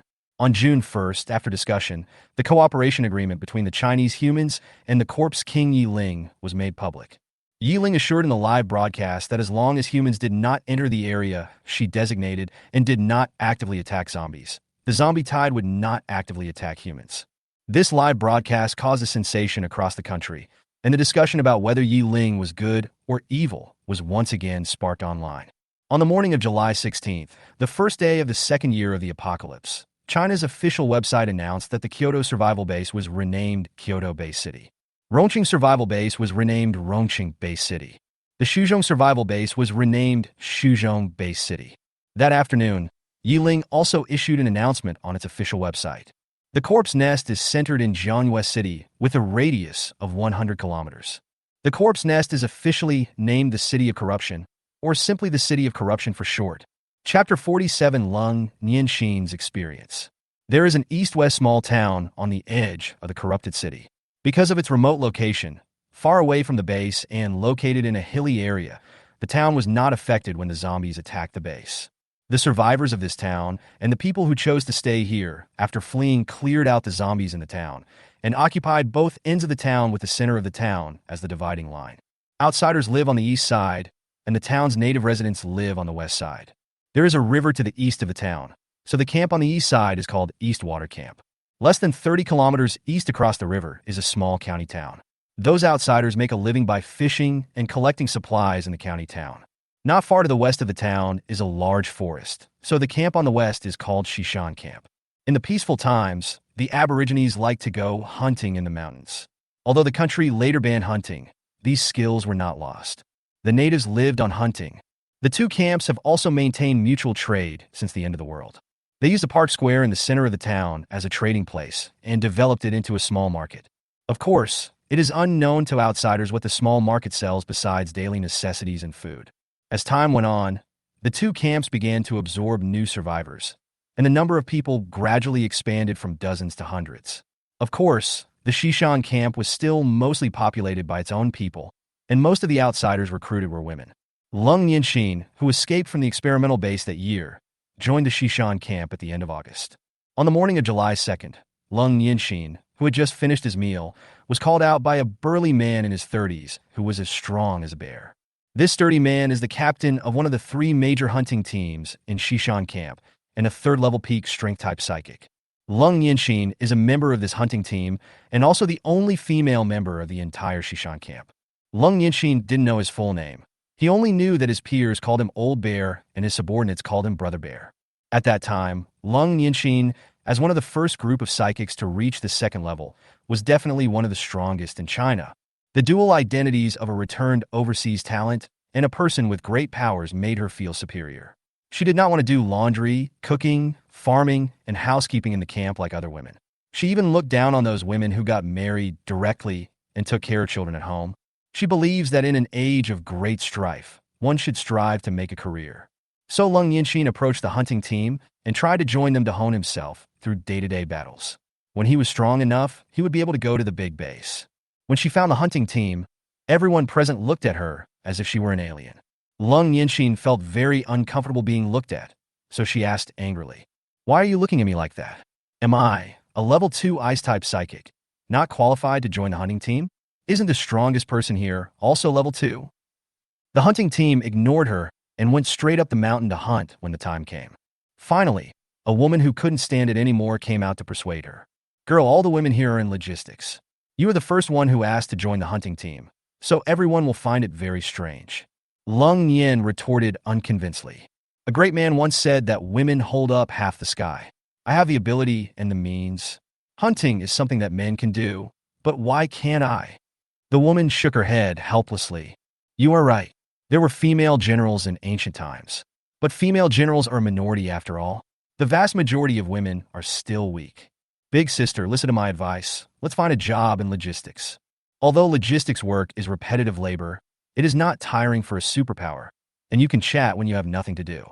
Isn't this better than hanging your life on your belt?"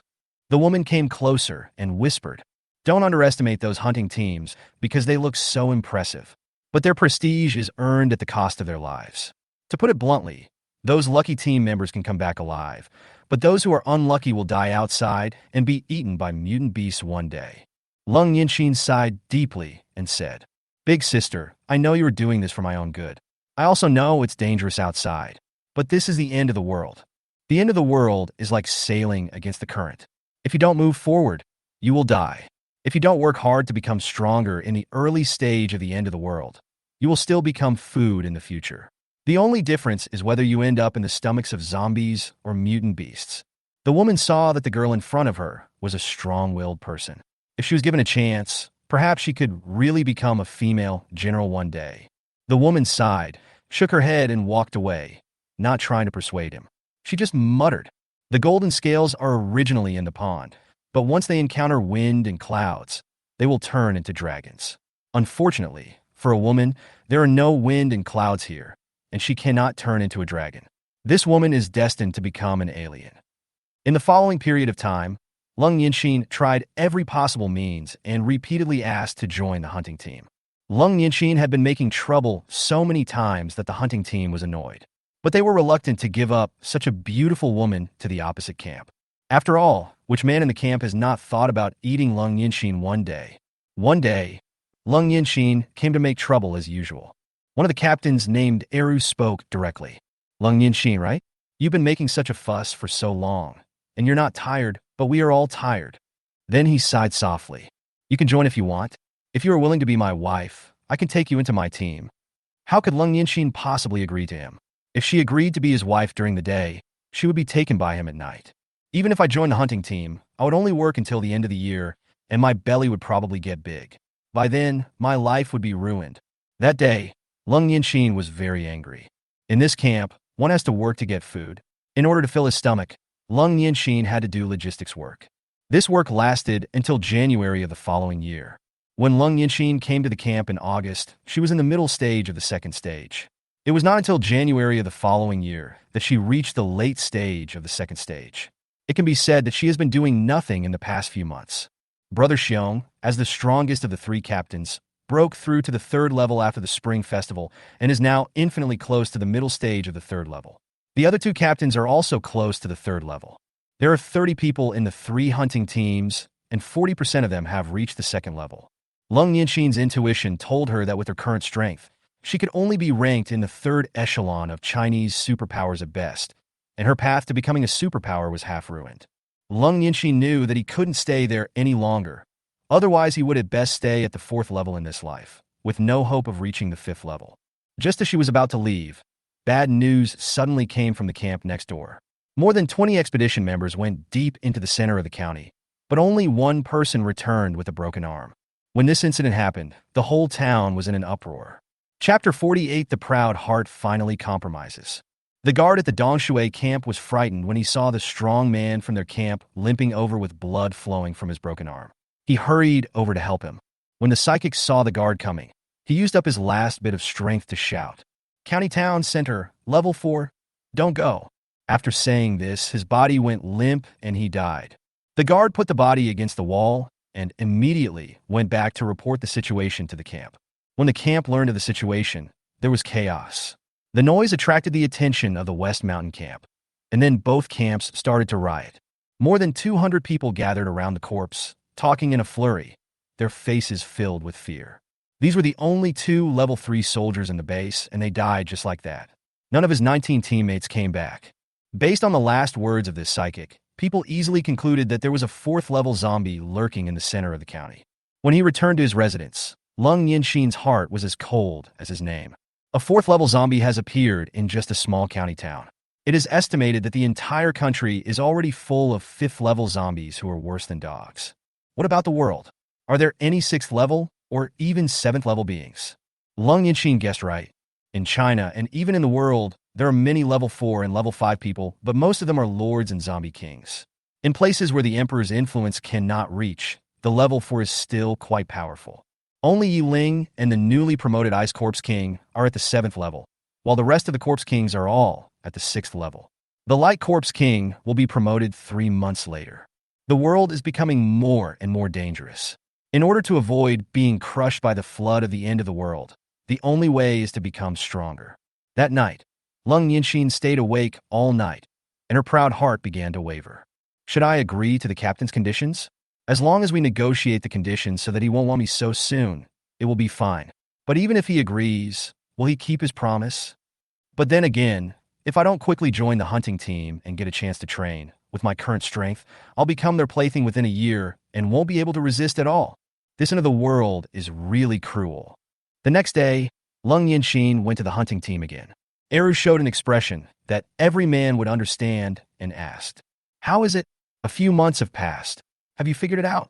Lung Yinxin nodded. "I can be your wife, but I have one condition." Eru asked expectantly, "What conditions?" "You're not allowed to have sex for the next 2 years. After that, you could do whatever you want with me." Eru became furious after hearing this and spat a mouthful of thick phlegm on Lung Yinxin's beautiful face. Lung Yinxin had guessed that this might happen and dodged to the side when the thick phlegm came at her. Then Eru said angrily, 2 years without sleeping together? Then what do I need a wife for? Just to be a decoration?" He pointed in the direction of the East Water Camp and continued to shout, "Did you see the dead person in the camp next door yesterday? I'm not afraid of you laughing at me, but that guy beat me like a grandson. But what about now? He went to the county town and came back dead, and he died so tragically. Don't forget that this is the end of the world. I may be alive 1 second, but I may go to see the king of hell the next. I may not even have a corpse left. You want me to wait for 2 years? If you obey me, you get the opportunity and I get the woman. It's a win-win situation. If you don't want to, then go away and cool off." After roaring, Eru and his team left in anger. Lung Yinxin stood there in a daze. She knew that what Eru said was true. She had seen members of the hunting team being carried back several times. Human life is the least valuable these days, and my ideas are simply impossible to realize. At this time, Old Bear walked over with a loud laugh and held Lung Yinxin's shoulder with his big hand. Disgust flashed across Lung Yinxin's eyes, but she still didn't break free. She asked tentatively, "What's up, Brother Bear?" Old Bear said, "He disagrees with the conditions you just proposed, but I agree." Lung Yinxin was a little surprised. You heard what he said. In this era, life and death are not decided by humans. The Old Bear smiled confidently. Of course I know, but I don't believe that I will definitely die in the last days. When I was young, I worked on the farm with my parents. When it was dry, we watered the crops. When it rained heavily during harvest time, we rushed to harvest. In the end, we were always able to take the ripe crops home from God's hand. So I believe since I was a child that man can conquer nature, and this end of the world may not kill me. Then he changed his tone. I promise not to sleep with you for 2 years, but I'm a man, so you have to allow me to kiss and hug you. Do you want a kiss and a hug? Lung Yinxin frowned and clenched his fists, not knowing whether he should agree or not. Seeing her conflicted look, Old Bear waved his hand in boredom. After I agreed to your request, you refused to even give me a kiss or a hug. You woman, are you trying to get the qualification to join the team for free? Since you are unwilling to pay the price, you should go into logistics. That is the place for you. Looking at the Old Bear's receding back, Lung Yinxin's hands still dropped down weakly. With her current strength, if she doesn't follow the team, becoming stronger would be a joke. Without sufficient strength, it would be difficult to even survive in the future, and going to the European continent to crush the apocalypse would be absurd. In the end, this proud heart compromised due to the pressure of survival and the obsession with becoming stronger.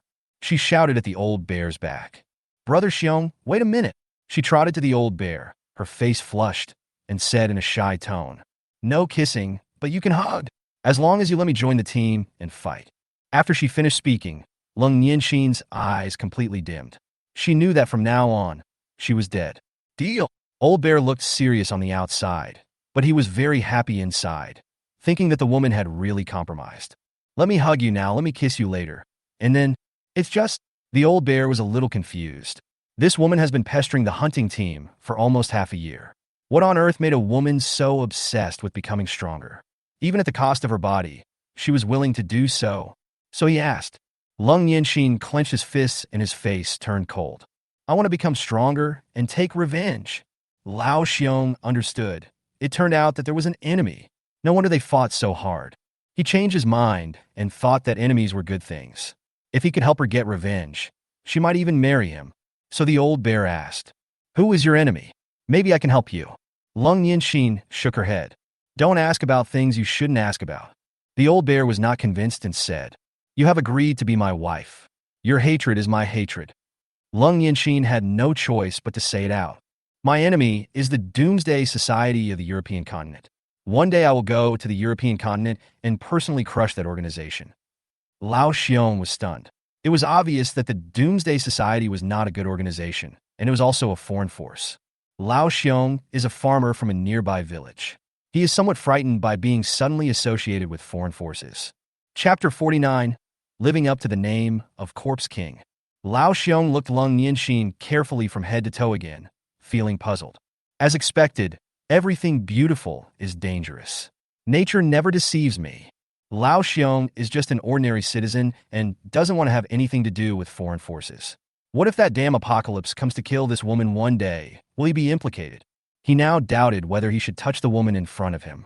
However, although Lao Xiong was a little scared, he was a man of his word and he had to keep his word. So he still took Lung Yinxin with him. But Lao Xiong never touched Lung Yinxin. For an ordinary person, a person who is involved with foreign forces is always mysterious and scary. So Lao Xiong didn't dare to touch him. He imagined a scene in his mind where a high-ranking member of the Doomsday Society took a fancy to Lung Yinxin and ended up ruining Lung Yinxin. He couldn't even imagine what would happen to him at that time.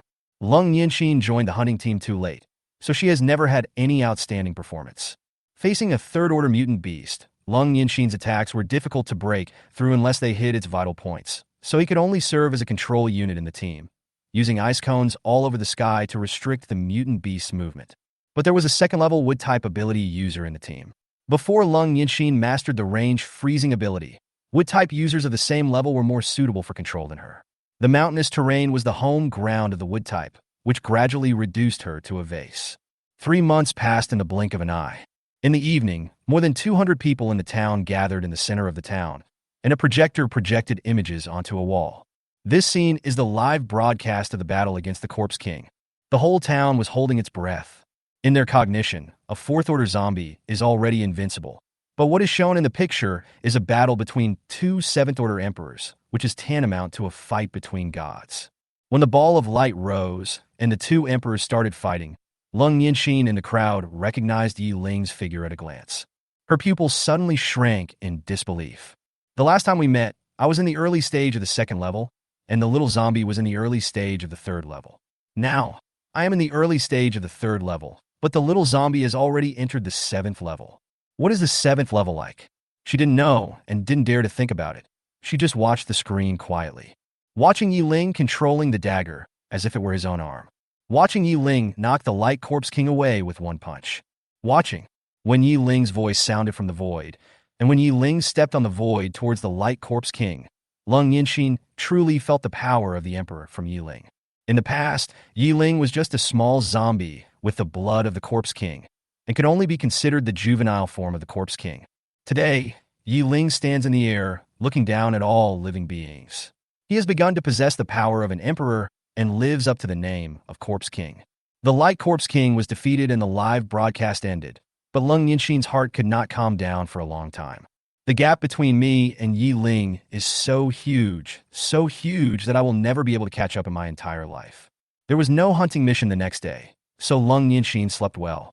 In her dream, she saw Ye Ling standing high in the sky, with billions of zombies under his feet and several 9th-order king-level powerhouses standing behind him, including herself.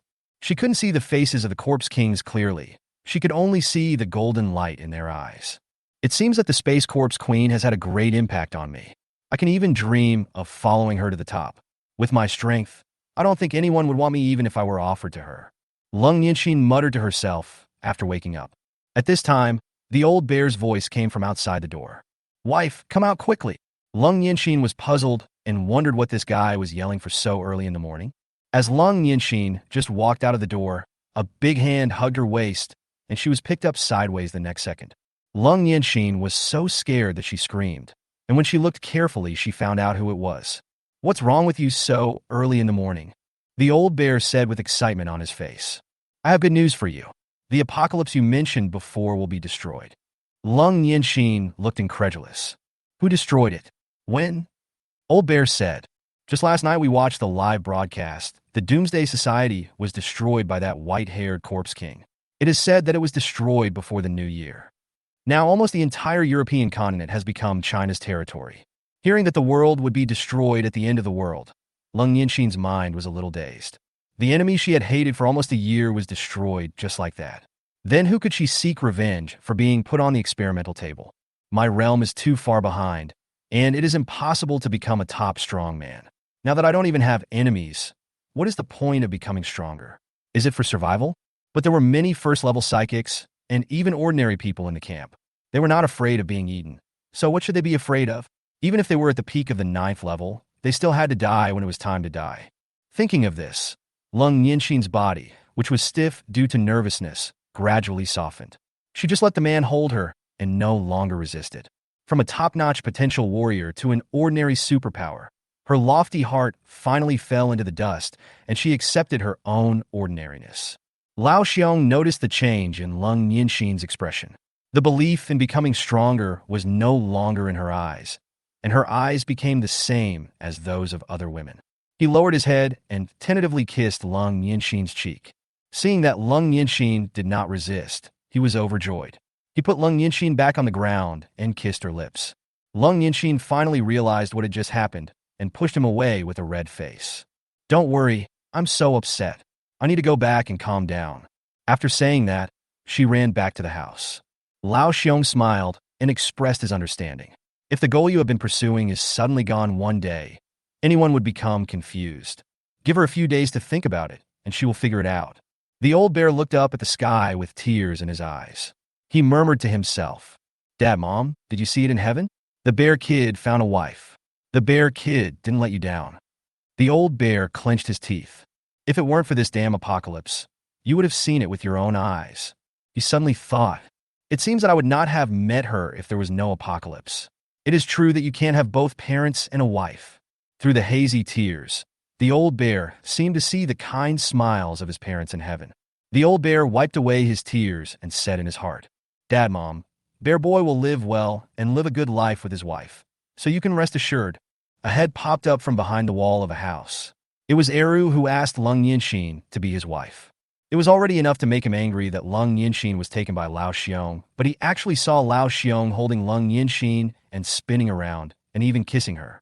Old Bear had his back to him, so Eru had no idea how they kissed each other, and his mind automatically imagined the scene of the two of them kissing in broad daylight.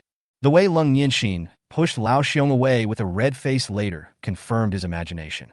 A seed called jealousy quietly sprouted. Chapter 50 Wedding. Lung Yinxin should be mine. Why should that old man Lao Xiong get her? Eru looked at the old bear's receding back, his eyes filled with resentment, jealousy, and hatred. Actually, Lao Xiong is not too old. Lao Xiong is 32 years old this year, and Er, who is 30 years old this year. They were very good friends when they were young, but people are ranked and compared wherever they go. As the two grew older, the old bear became more and more robust, while the second tiger became of medium build. Although Lao Xiong was not a top student in school, his Chinese and math scores were never below 70, and his English scores were usually above the passing line. Eru was a real poor student in the class. People never care about what achievements someone somewhere else has made, but they care very much about what achievements the people around them have made. Therefore, Lao Xiong and Eru, a pair of good friends, were naturally used as objects of comparison by the adults. The two tigers, who were behind in both physical strength and points, were naturally no match for the old bear, so the two of them became a control group in the surrounding area. As more and more people praised Lao Xiong and criticized Eru, the relationship between the two brothers gradually became distant. In the end, Eru's education stopped at junior high school, and then he went to work in a factory to make a living. Lao Xiong's college entrance exam score was just enough to get him into a second-tier university, but his family's financial situation was not enough to cover both the family expenses and the tuition fees. Rural people didn't even know about scholarships. After much consideration, Lao Xiong decided to give up college and come back to help his parents. In the words of Lao Xiong, "I want to go to university, and I also want to be filial. I cannot have both. I would rather give up university and choose to be filial." Later, when everyone grew up, Da Xiong and Eru never mentioned the fact that they were forced to compete with each other in strength and grades when they were young, and they became buddies again. But the thorn in Eru's heart could never be pulled out. It was not until Lung Yinxin appeared that Eru's hidden desire for comparison surfaced again, and he proposed to make Lung Yinxin his wife. Unexpectedly, this move actually created trouble for the old bear. As time went by, Lung Yinxin completely became a vase after she couldn't find her target. She was put in the team just to please the eyes. On June 1st, this ordinary town saw the news of the cooperation between humans and the Corpse King on the internet. Although it feels a bit outrageous, the fact that the Corpse King can become an ally of humans still gives everyone more hope of survival. Lung Yinxin was very happy that the little zombie, whom she had only met once, was now standing in the human camp. Lao Xiong was also very happy because he had finally made another step forward in his efforts to conquer Lung Yinxin. On the morning of June 2nd, he finally got his wish and kissed Lung Yinxin's lips. After their lips parted, Lao Xiong asked Lung Yinxin, "Humanity has new hope. We are no longer afraid of not being able to survive. Now, can you be my wife with peace of mind?" Lung Yinxin lowered her head and did not answer. On the evening of June 5th, Lao Xiong returned home after a busy day. As soon as he entered the bedroom, he saw a familiar figure. Lung Yinxin was seen lying quietly on the bed, not saying a word. The old bear was happy but also confused. "You didn't give me any accurate information for the past few days, and you just went straight to bed tonight?" Lung Yinxin stammered, "I promised to be your daughter-in-law." Lao Xiong nodded, climbed onto the bed, and began to take off Lung Yinxin's clothes. Lung Yinxin resisted. "Hey, you're a bear, not a monkey. Don't be so impatient. I've never slept with a man before. Give me a few days to adjust." Lao Xiong felt that this woman had too many things to do, but thinking that this was the last step, he stopped caring and fell asleep. On June 20th, after half a month of living together, Lung Yinxin finally accepted the other party in her heart. Looking at the women taking care of their children in the camp, Lung Yinxin gave a bitter smile. She used to look down on those women who came to the camp and got married and had children directly, thinking that these people would be housewives all their lives. But now, I have become the same as them. On the other side, Old Bear found the camp manager, who was the former mayor. Although Lung Yinxin has accepted him, in order to make it legitimate, he still asked the old mayor to help him hold a wedding. He then found the people from the Dongshui camp next door and hired them to go to the county town to find a set of wedding clothes with a whole third-level mutant pig. Then he searched the entire town and found some people who could perform and hired them for a high price to sing at his wedding. On the evening of June 25th, more than 200 people from the entire town gathered in the center of the town, and one show after another was performed. There is no tall stage, no big speakers, and no professional team here. The whole atmosphere was like an amateur performance organized by a group of students on a university playground. The level of formality is not even as good as the school's cultural evening. But even such a simple performance was enough to make the women in the crowd's eyes full of stars. In the post-apocalyptic wasteland, sex between men and women, whether forced or voluntary, is just a one-night affair. No one would spend a lot of money to hold a ceremony for a woman. This is the only exception in the apocalyptic wasteland, except for the big guys and powerful superpowers in the base. On the morning of June 26th, the wedding party hired by Lao Xiong arrived at Lung Yinxin's door. None of them knew how to play an instrument, so they played music using their cell phones and subwoofers. They didn't have a car, so Lao Xiong simply carried Lung Yinxin back home. The people in the town all looked at him with envy, envious of the farmer for marrying the beauty. On the evening of June 26th, Lao Xiong finally got Lung Yinxin completely. Under the cover of darkness, the two of them were entangled and rolled into a ball. On the morning of June 27th, looking at the beauty who was still sleeping with her eyes closed in his arms, Lao Xiong felt very happy. After watching for a while, the old bear quietly got out of bed, washed, had breakfast, and then went hunting. This farmer has to start supporting his family. Originally, it was Old Bear's team that went hunting yesterday, but Old Bear was getting married and couldn't go, so another team went instead. So Old Bear has to make up for it today. As soon as Old Bear got home in the evening, he was punched. "You ran away by myself on the first day of your marriage?" Seeing that his wife was angry, Lao Xiong hurried to comfort her. "Don't be angry. It was my turn to go hunting yesterday. I didn't go yesterday, so I have to make it up today, right?" Lung Yinxin glared at him fiercely. "You must take me with you when you go out next time. You and I are both level 3, and I have learned range control skills, so I can help you." But the two argued for a long time, but in the end, Lao Xiong couldn't win and agreed. In the distance, Eru saw through the telescope that Lao Xiong carried Lung Yinxin into the bedroom and turned off the lights, and the hatred in his eyes increased a little. As he was hating her, an idea came to his mind. Beauty is like a treasure. It is obtained by those who are capable. Don't blame me, Old Bear. He wants to kill people and take his wife. Chapter 51, Death of Lung Yinxin. Time quickly came to July 2nd. Lao Xiong led his team members and called Lung Yinxin into the mountains. Eru, who was hiding behind, also took the opportunity to follow. After his investigation these days, he has found a way to kill the Old Bear, but it may kill some innocent people. However, his heart beat faster when he thought of the wonderful life he would have after getting Lung Yinxin, and he could no longer care about so much. Lao Xiong has been stuck at the peak of the 3rd level for long enough, and it is very likely that he will break through to the 4th level at any time. Once he breaks through, his design will fail. After entering the mountains for a distance, the hunting team soon discovered a 3rd-level mutant pig. The Old Bear rushed forward first, and his fist collided with the mutant pig. With a dull thud, the mutant pig was knocked to the ground, and the Old Bear also stepped back a few steps. At the same time, vines suddenly grew out of the ground, and a layer of ice formed on the ground. The mutant pig was entangled in vines and couldn't find any leverage to get up, so it was beaten to death.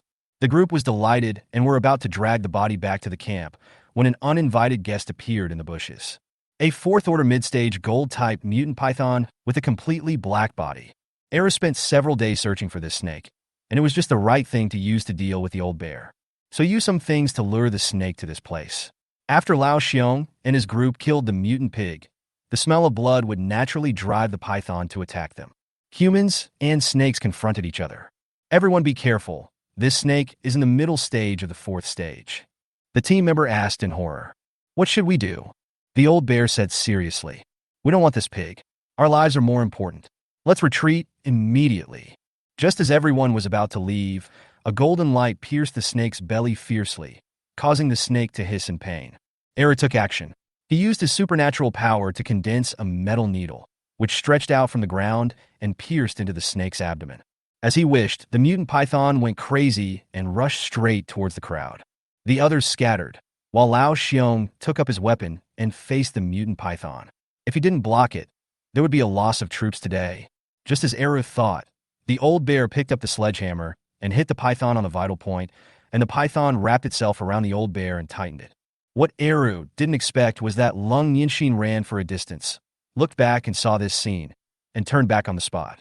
Countless ice cones smashed into the metal-covered python. But this attack is not even as good as a tickle.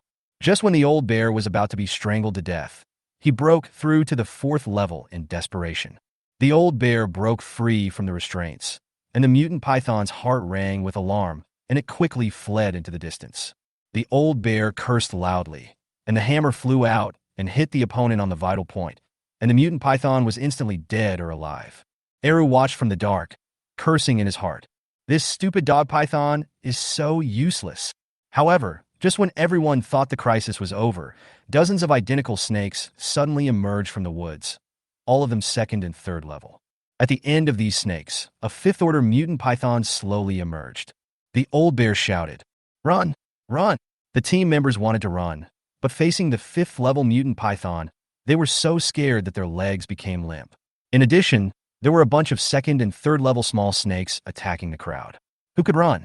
Small snakes, as thick as thermos cups, crawled up each person's body and pulled them to the ground one by one. Watching his teammates die one by one in front of him, Lao Xiong's eyes were bloodshot. He roared angrily and attacked the fifth-level mutant python with a hammer. However, even with the old bear's strength at the early stage of the fourth level, he was unable to feel the python's supernatural power fluctuations, which shows how terrifying its strength is. How can an old bear be a match for a python? Sure enough, after the old bear rushed forward, he was hit by the python's tail and flew down the mountain and disappeared in a short while. Eru, who was hiding in the dark, was extremely confused.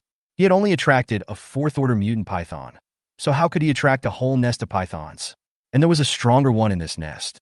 Eru held his breath and concentrated, fearing that the big guy would discover his location. A minute passed, and Lung Yinxin was the only one left standing there in a daze. The fifth-level mutant python came in front of Lung Yinxin, and its snake body, as thick as a bucket, rolled up Lung Yinxin. As the snake's body tightened, Lung Yinxin felt a sharp pain. Her eyes were full of despair and unwillingness. She was disappointed that a talented overseas returnee had encountered the end of the world before she could make a name for herself. She was lucky to awaken her special powers, but was put on the experimental table. With her talent, if she was given a stage, she would still shine even in the end times. But she entered a camp that didn't give women any chances. When her spirit was worn away by time and she was willing to fall into the dust and marry, she was killed by a mutant python. Looking back on her life, she had countless opportunities to shine, but she fell back into the dust time and time again. Lung Yinxin felt that the heavens were definitely against her. Lung Yinxin's consciousness gradually became blurred in the pain and suffocation. Lung Yinxin dead. Eru watched Lung Yinxin being strangled to death and then eaten by a giant python. It was not until Lung Yinxin's feet were swallowed into the snake's mouth and disappeared from sight, and then a human-shaped protrusion slid into the python's belly like a slide, that Eru reacted. The woman that he had painstakingly planned to get has now become food for the giant snake in front of him. I couldn't get it before, and now I can't even see it. Eru cursed inwardly that he had bad luck, and after the python left, he quietly returned to the camp. The python returned to its nest and found a thick tree nearby to coil around. As his body tightened, crisp bone-breaking sounds were heard, and Lung Yinxin's bones were crushed in a short while. The python came down from the tree and was about to return to the cave to digest its food, but found itself floating. Ye Ling secluded himself in Jiangyue City for several months and only officially came out on July 1st. Day and night, you two sisters will gather zombies from all around Jiangyue City. In the final analysis, the Chinese zombies are our true direct line of defense. In the future, large numbers of overseas zombies will still need to be controlled by Chinese zombies. You should be familiar with how to collect zombies. Now that I am here to command you, just go ahead and do it. The two sisters said respectfully. Yes, we'll do it right away. Through the window, Ye Ling looked into the distance. His voice was cold. This time I want to see who else who doesn't want to live will come and suppress my corpse nest. Ye Ling had already thought of the area and name of the corpse nest in advance. So, starting from July 1st, she conducted on-site surveys along the planned boundary of the corpse nest to personally determine whether there were any areas that needed to be changed. At noon on July 2nd, she came to the forest and saw a fifth-order mutant python coiled on a tree with a human-shaped bulge on its body. Ye Ling was curious about which unlucky guy was eaten, so she let the python fly. Chapter 52. Frost Corpse King Cold. The python flew in the air and looked at Ye Ling, fear revealed in its pupils, and the whole snake was in a bad condition. The little creature in front of him, who he could swallow in one bite, lifted him into the air, but with his strength at the late 5th stage, he couldn't feel the fluctuations of her supernatural powers at all. The python screamed in fear, and dozens of small snakes swarmed towards Ye Ling. The next second, they were all crushed into snake cakes by gravity. The python struggled angrily, but its body was bound, and it couldn't move at all. Ye Ling showed his claws and walked under the python's belly. The python subconsciously activated the metallization of its entire body, but facing the difference in level, the metallization was completely useless. Ye Ling stretched out a finger and easily pierced the python's skin, then cut it open like cutting cheese. The next second, a shapeless corpse fell out. Ye Ling looked at the other person and felt that the corpse looked somewhat familiar. After the apocalypse, Ye Ling didn't remember many Chinese people, and even fewer who were still alive in Ye Ling's impression. So he quickly found information about the person in front of him from his memory. This is the guy I met in the Doomsday Society's experimental base. His name seems to be Lung Yinxin. We are really destined to meet, but your death is really tragic. Lung Yinxin looked really miserable at the moment, with blood all over his body, his bones broken into pieces, some even sticking out through his skin. Ye Ling picked her up casually, and Lung Yinxin's body swayed irregularly like noodles. Ye Ling thought about it, and threw Lung Yinxin's body into a nearby river, leaving only the head. Anyway, my corpse nest is short of manpower now. Since we have met, it means we are destined to be together. I will give you a chance to live again, and you can be my employee. After saying that, Ye Ling used the recovery card and the zombie king's blood. After completing the transformation, Lung Yinxin became a new zombie king. Lung Yinxin slowly sat up, confusion in his golden eyes. I'm dead, right? What's going on? She stood up and looked around, then found the corpse of a python not far away and Ye Ling sitting on the snake corpse. Space Corpse King? Did you kill this snake? Ye Ling smiled and nodded. It's just a 5th stage, late stage mutant python. It's just a simple matter. Lung Yinxin smiled bitterly. For a 7th level Corpse King, a 5th level mutant python is really nothing. Unlike me, I was killed in seconds before I could even resist. Night Zero wrote, in the future, you will also become such a strong man. Don't you realize that you are now the zombie king? After Ye Ling's reminder, Lung Yinxin finally woke up from the days of being resurrected from the dead and felt the connection with Ye Ling.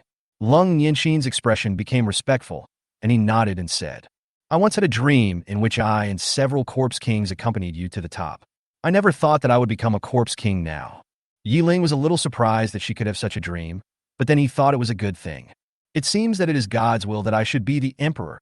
Ye Ling patted the snake corpse and said, Come sit down and tell me the story of our separation. Since we came out of the experimental base. Ye Ling listened to the story with a calm face. After listening, he asked, Ever thought that the camp was deliberately trying to wear you down? Lung Yinxin nodded. Of course I know, but I can't go to the big base alone, and I can't resist the environment at that time. I can only let nature take its course. Night Zero disdain. It's not that you can't resist, but you have never really thought about resisting. You are proud, but that's all you have. And your pride is not pride, but arrogance. Lung Yinxin, you think you are a Ritterny talent, and you think you are a gifted person with special abilities, so you should not be buried. But the end of the world is fair. If you are afraid of death and timid, you will never be able to accomplish great things. If I were you, if I couldn't get the hunting team's acceptance, I would give up joining them and sneak out to fight. Or just take the supplies and leave directly. Don't tell me you can't leave. Even middle school students can jump over the wall to skip school. As a top psychic at the time, it would be easy for you to escape. Even if you choose to leave directly, no one would dare to stop you. But you didn't, because you were afraid of death in your heart. Lung Yinxin lowered her head and said weakly, "But you are not me after all?" "Yes, I am not you, but I was worse off than you at that time, and my situation was more dangerous." Ye Ling briefly recounted his trip to the European continent. "If I had your mentality, either my head would explode or I would become a tool. There is no third possibility." Lung Yinxin lowered her head and remained speechless. Ye Ling patted her shoulder and his tone calmed down. "Now that you have become my close follower, you just need to work hard. Give me some time, and I will turn your dream into reality." The sun went down and it was getting dark. Ye Ling stood up and stretched his arms and legs. Then he spoke calmly. "You are an ice type, so use cold as your code name. Abandon your human name and everything in the past, and start a new journey." Lung Yinxin bowed her head and said yes respectfully. Since then, Ye Ling's third follower, the Frost Corpse King, Han, has officially come online. Ye Ling grabbed Han's arm and said, "Come on, show me what that cannibal camp looks like." On the way to the camp, Ye Ling couldn't help but sigh. If Lung Yinxin hadn't run away and had faced the apocalypse with me, the trajectories of our two destinies would have been completely different. At night, most people in the West Mountain camp had fallen asleep. The only ones awake were the camp guards, and "Whose house is that with the light on?" Ye Ling asked, pointing at the only house with lights on in the darkness. Han looked in the direction of his finger and replied, "Eru, one of the 3 hunting captains of Shishan camp." Ye Ling and Han teleported directly to the room with the lights on. This room is Eru's bedroom. At this moment, a lovely girl with fair skin and beautiful face is lying on Eru's bed. The girl's mouth was gagged with cloth, and her wrists and ankles were tied to the 4 corners of the bed. She twisted her body and tried to struggle, but to no avail. Eru stood in front of the bed with his upper body naked, looking at the girl with a lewd smile on his face. Although Lung Yinxin was eaten by that damn python, fortunately I met another top-notch one. Although I lost the royal sister, the young girl is not bad either. Now that the old bear is dead, no one in the entire camp will compete with me for women anymore. Thinking of this, Eru's face flushed with excitement, and he couldn't wait to climb onto the bed. During the day, Eru searched for a while towards the place where the old bear flew away after the python left and found the seriously injured old bear. He killed the old bear and watched it being eaten by the mutant beasts before returning to the camp with peace of mind. Although Lung Yinxin is dead, there are many beautiful women in the world. As long as he kills Lao Xiong, all the new beauties who come to the camp will belong to him. Eru. Chapter 53. Saving the Good Girl. The girl shook her head, whimpering sadly, tears streaming down her face. Eru sat directly on the girl and took the cloth out of her mouth. The girl sobbed and begged. "Whoa, big brother, I beg you, please let me go." Eru laughed. "That won't do. I bought you with my own money, and you have to serve me. Otherwise, why would I spend so much money to buy you?" After saying that, Eru buried his head in the girl's neck. "No, no, help, someone save me." The girl twisted her body and struggled desperately, trying to break free from Eru. At this moment, an arc of electricity suddenly flashed across the girl's body, and it turned out that her supernatural power had awakened. An early-stage, first-order lightning-type mutant. The girl felt the extra strength in herself, and the despair in her eyes instantly faded away, replaced by ruthlessness and murderous intent. Han in the other dimension sighed when he saw the change in the girl's eyes. "The Emperor was right in teaching me this before. I am indeed not cut out for a top-tier warrior." Then she advised, "This girl's eyes can only be possessed by someone who has experienced life and death many times, which shows that she is a ruthless person. Being able to awaken her supernatural powers in a desperate situation shows that she is lucky. Emperor, this girl has the potential to be an emperor. You can take her in for your own use." Ye Ling ignored her and continued to look at the situation on the bed. The girl released all the lightning in her body and poured it all into Eru's body. Eru just felt his body go numb and was about to press on the girl. The girl twisted her body, causing Eru, who was on top of her, to lose balance and fall off the bed. Because metals conduct electricity, users with lightning abilities have a restraining effect on users with gold abilities. But even if there is a restraint relationship, paralyzing a mid-level third-order psychic would also exhaust all of the girl's abilities. The girl's face was pale, but she showed a happy smile. Eru was paralyzed for more than 10 seconds before he recovered. He stood up again, looked at the weak girl on the bed, and laughed. You awaken your special power at a critical moment, and it's a lightning power. This is the protagonist's magic board. It's a pity that the protagonist's luck is useless in my hands. Eru untied the rope on the girl and took her into his arms. It should be more comfortable to get a person with great luck than to get a seed of a superpower. The girl spoke coldly. Unless you kill me directly, once I become stronger, I will make you wish you were dead, but you can't live. Eru laughed after hearing this. The last woman also wanted to become stronger, but she was so proud, and she ended up getting married. If she hadn't been eaten by a fifth-order mutant python during the day, there would be 2 women lying on the bed right now. It's a pity to think about it. After saying this, Eru said no more and kissed the girl's lips without hesitation. After hearing this, the girl roughly understood what this camp was about, and her heart sank. I knew my life was probably ruined. Faced with the face that kept getting bigger and bigger in her field of vision, the girl closed her eyes in humiliation. Just when the two were about to kiss each other, a branch appeared out of nowhere between them. Eru's mouth hit the branch directly, and he got a mouthful of bark.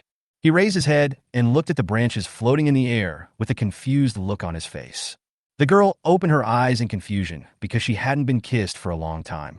The two looked at each other with a branch between them, and the unhealthy atmosphere from before disappeared in an instant. The girl smiled with her eyebrows curved. Uncle, I seem to have a lot of luck. You can't eat me unless I resist. Eru grabbed the branch and threw it out of the window. He angrily threw the girl back onto the bed and shouted to the surroundings. Who is messing with me? Stop hiding and get out here. Presumptuous. A majestic voice came from the void. At the same time, Eru felt that his legs suddenly weighed 1,000 pounds. He knelt down without any resistance, leaving 2 pools of blood on the ground. Eru's face was instantly filled with fear. The girl looked around in confusion, feeling like she had heard the voice somewhere before. The 2 corpses of Ye Ling appeared and stood in front of the 2 men. The girl's eyes lit up when she saw Ye Ling, and she screamed like a star-chasing girl. Ah, it's the Space Corpse Emperor. I actually saw the big guy.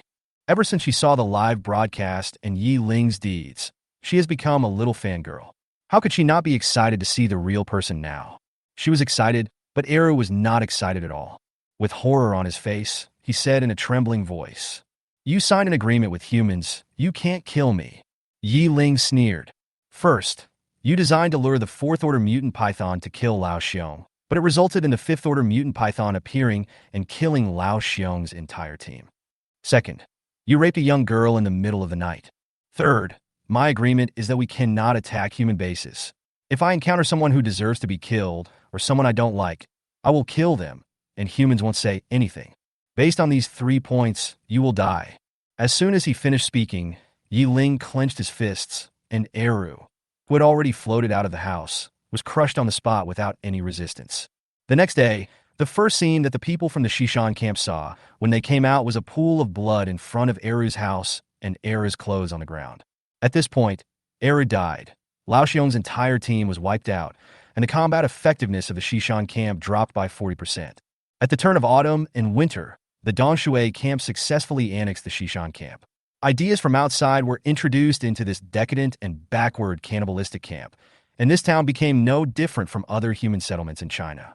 Several years later, with the complete liberation of China, this small town and countless small camps were absorbed into the large base. The story of the small town ends completely. Let's return to the present. After killing the 2 tigers, Ye Ling said, Put on your shoes, and let's go to the nearby county to talk. The girl subconsciously shook her head wildly. No, we can't go to the county town. There are several 4th-level zombies there. Ye Ling pointed at himself and looked at her strangely. Girl, let me ask you, what am I? The girl was startled for a moment before she realized that there were real 4th-level zombies here that the big guys were not afraid of. So she quickly put on her shoes and left the camp with Ye Ling. Ye Ling took 1 step and covered a distance of 300 meters.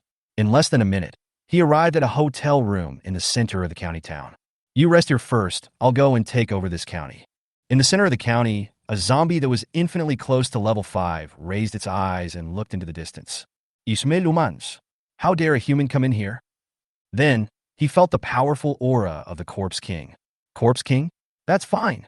The next second, Ye Ling appeared in front of him. Submit to me. The fourth level zombie slid down and knelt down to greet him without hesitation. Ye Ling threw out a crystal core. Upgrade to level 5 and guard this place. A corpse king will come to make arrangements in a while. Chapter 54, Thunder Corpse King Destruction. The next morning, Ye Ling got some edible food from the system mall. Little girl, I want to exchange this food for your story about the end of the world. The girl looked at Ye Ling and asked in confusion, what do you want my story for? Ye Ling answered patiently. Firstly, I am interested in it, and secondly, I want to record these stories and pass them on to future generations. For civilization, the so-called end of the world is just an episode like a commercial in a TV series. This ad can be long or short, but it will end eventually. I want to record this history through stories so that people in the future can read it. Ye Ling collected and compiled many stories during the years of the end of the world. These stories were bound into a book in later generations and became Ye Ling's second work, Records of the End of the World, in addition to Memoirs of the Conquest. Ye Ling's two works provide reliable documents for later historians to study this bloody and dark apocalyptic history. The girl expressed her incomprehension as to why a zombie would want to restore history by recording stories. However, she decided to support her idol's plan. Sure enough, the zombie emperor I'm a fan of is different from other emperors. My story is this. The girl's name is Ying, and she is a local of the county. The end of the world happened during summer vacation. Ying escaped the disaster by sleeping in at home, but her parents died in the disaster. She survived alone in the county town, and after a while she met a group of survivors. So Ying joined them.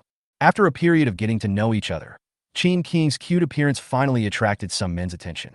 Ying was an ordinary person. Some men would naturally resort to force after being rejected, but after she stabbed several men with a fruit knife, no one dared to touch her anymore. Everyone knows that this little girl has a cruel heart beneath her cute appearance. Ying has been trying hard to survive, and gradually people no longer treat her as a vase. The survivors set up a small camp in the county town, and the number of people increased from the original dozen or so to dozens. Everything was moving in a good direction, but there is always more suffering than happiness in life. With the appearance of the first fourth-level zombie, everything changed. The zombies attacked the small camp, and the survivors escaped at the cost of more than a dozen lives, and came to a place far away from the county center. Not long after the survivors settled here, more fourth-level zombies appeared. The survivors desperately broke through the siege of zombies and ran out of the county. Many people died on the road from the stronghold to outside the county town. Ying watched familiar faces fall one after another. She wanted to cry, but she couldn't. Her legs were so weak from fear, but she couldn't fall down, so she could only run forward desperately. When she ran out of the county town, she was the only one left in the team of dozens of people. Ying's legs went limp, and she fell heavily to the ground. The zombies behind her were about to catch up with her, but she had no strength left and could no longer run. She closed her eyes in despair and waited for death to come. But she was not eaten by the zombies, and the zombies chasing her were killed by a group of psychics. They helped her up. Ying felt that she was very lucky as she met a good person who rescued her before being caught up by the zombies. But before she could express her gratitude to those people with special abilities, one of them took out a handkerchief and covered her mouth and nose. Ying gradually lost consciousness. When she woke up again, Ying found herself tied up, gagged, and put in a cage. In the afternoon, the men brought the cages to the market, where they put prices on the cages and began to sell them. At sunset, a man walked up to the stall, looked at Ying for a while, and then paid for it directly. The stall owner dragged Ying out and drugged her. When Ying woke up, she found herself tied tightly to the bed. A shirtless man was standing beside the bed, looking at her with a lewd smile on his face. Ye Ling knew the rest of the story. Ye Ling nodded. I am very pleased with your story, so I decided to give you two choices. First, I will throw you to the nearest base. Our fate ends here. Second, become a corpse king under me. From now on, you will be below one corpse and above 10,000 corpses. Ying pinched her chin and fell into thought. She was alone now. It didn't matter if she was a human or a corpse. But there are some things she doesn't want to lose, so she's not sure whether to continue being a human being or follow her idol. After thinking for a moment, Ying asked, will I still have memories after becoming a zombie? Ye Ling replied calmly. How? Ying was delighted and continued to ask, after becoming a zombie, can I stop eating human flesh? Ye Ling nodded. If you don't want to eat, no one forces you. In fact, only low-level zombies have an obsessive pursuit of flesh and blood. When your level is raised, your demand for flesh and blood will decrease, and your demand for crystal cores will increase. Eventually, crystal cores will completely replace flesh and blood. Qin King asked again, "Will you fight against the human forces in China in the future?" Ye Ling shook his head. "As long as they don't stab me in the back or burn bridges, I won't bother to touch them." Qin King looked at Ye Ling with eyes shining brightly. "Big boss, I want to mess with you. What should I do? Do I need to let you take a bite?" Qin King stretched her neck directly in front of Ye Ling. "You can be a little harder. I'm not afraid of pain." Ye Ling stared blankly at Qin King's white and tender neck and was controlled by her behavior for 3 seconds. This was the first time in her life that she had seen someone willingly being bitten by a zombie. Ye Ling turned his head and looked at Han next to him. "Why do I feel like she's such a groupie?" "Han, take away the feeling. She is really chasing stars." Ye Ling, feeling very angry, raised his hand and tapped her forehead. "Take your neck away. I never eat people." Ye Ling pointed to the bedroom. "Go, lie down on the bed obediently." In the bedroom, Qin King lay upright on the bed, her body gently pressed down by gravity, unable to move. Ye Ling dripped a drop of Corpse King's blood into her mouth. The blood tastes fishy and sweet. Qin King was very happy. The blood of other zombies was smelly, but the zombie king she was a fan of was not only good-looking, but his blood was also delicious. But before she could savor the taste of the blood, she felt severe pain all over her body. Qin King frowned, clenched her teeth, and tried her best to endure the pain. But every corner of her body was in pain, and she screamed after just a few seconds of endurance. 10 minutes later, Qin King successfully transformed into the zombie king. Ye Ling looked at her and said seriously, "Thunder and lightning represent the power of destruction. From now on, you will be called Destruction." Qin King bowed her head respectfully. "Yes." At this point, Ye Ling's fourth follower, Thunder Corpse King, Mia, is officially online. Chapter 55, Spider's Nest. Ye Ling took 2 newly recruited Corpse Kings to patrol along the planned boundary line. Suddenly, the brick communicator placed into space issued a message prompt tone. Ye Ling has blocked all the messages that can be blocked. If he doesn't actively browse, he won't receive any messages on the communicator. If human officials want to contact her, the only way is to call her.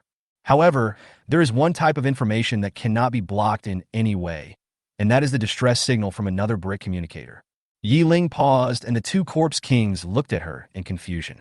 "Emperor, why don't you leave?" Ye Ling took out the jeep that had not been used for a long time in the space and said, "You 2 go back to Jianghua City first. I have some things to deal with." After saying that, she disappeared from the spot. Originally, Ye Ling wanted to buy a jeep for transportation, but his speed surpassed the jeep before he even started driving it. So it can only be thrown to the zombies that can't teleport as a means of transportation. The location of the distress signal was not far away, just a few dozen kilometers outside the planned zombie tide. Ye Ling drove at full speed and arrived at the destination in just a few minutes.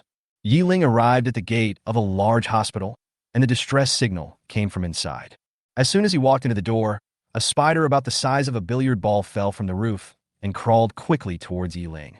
Ye Ling placed the spider in front of him and looked at it carefully, recognizing that it was a very common spider in China. Walking into the hospital lobby, Ye Ling ran into 2 cocoons head-on. After passing through the cocoon and entering the room, all I could see was white. Ye Ling couldn't help but sigh. "There are so many spider silk threads here. This might be a spider's nest." This is indeed a spider's nest. Ye Ling used the dagger to cut off the 2 cocoons at the door, which caused the spider silk on the roof to vibrate. In the deepest part of the hospital, a huge spider felt the vibration and its 8 eyes slowly opened.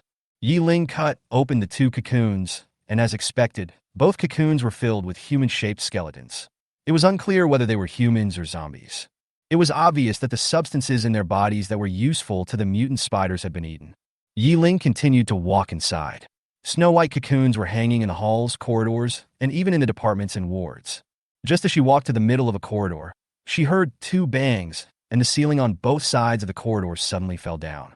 Countless spiders fell like waterfalls and crawled straight towards Ye Ling. The levels of these spiders range from 1 to 4, with the small ones being the size of a thumb and the large ones being as big as a football. "You only put out this little bit of stuff. This is pure contempt for me." As soon as Ye Ling finished speaking, the ceiling of the entire corridor fell down, and more spiders fell with it. The tide of spiders quickly buried Ye Ling, who was holding his shield. Ye Ling's mouth corners slightly raised. That's a bit more interesting.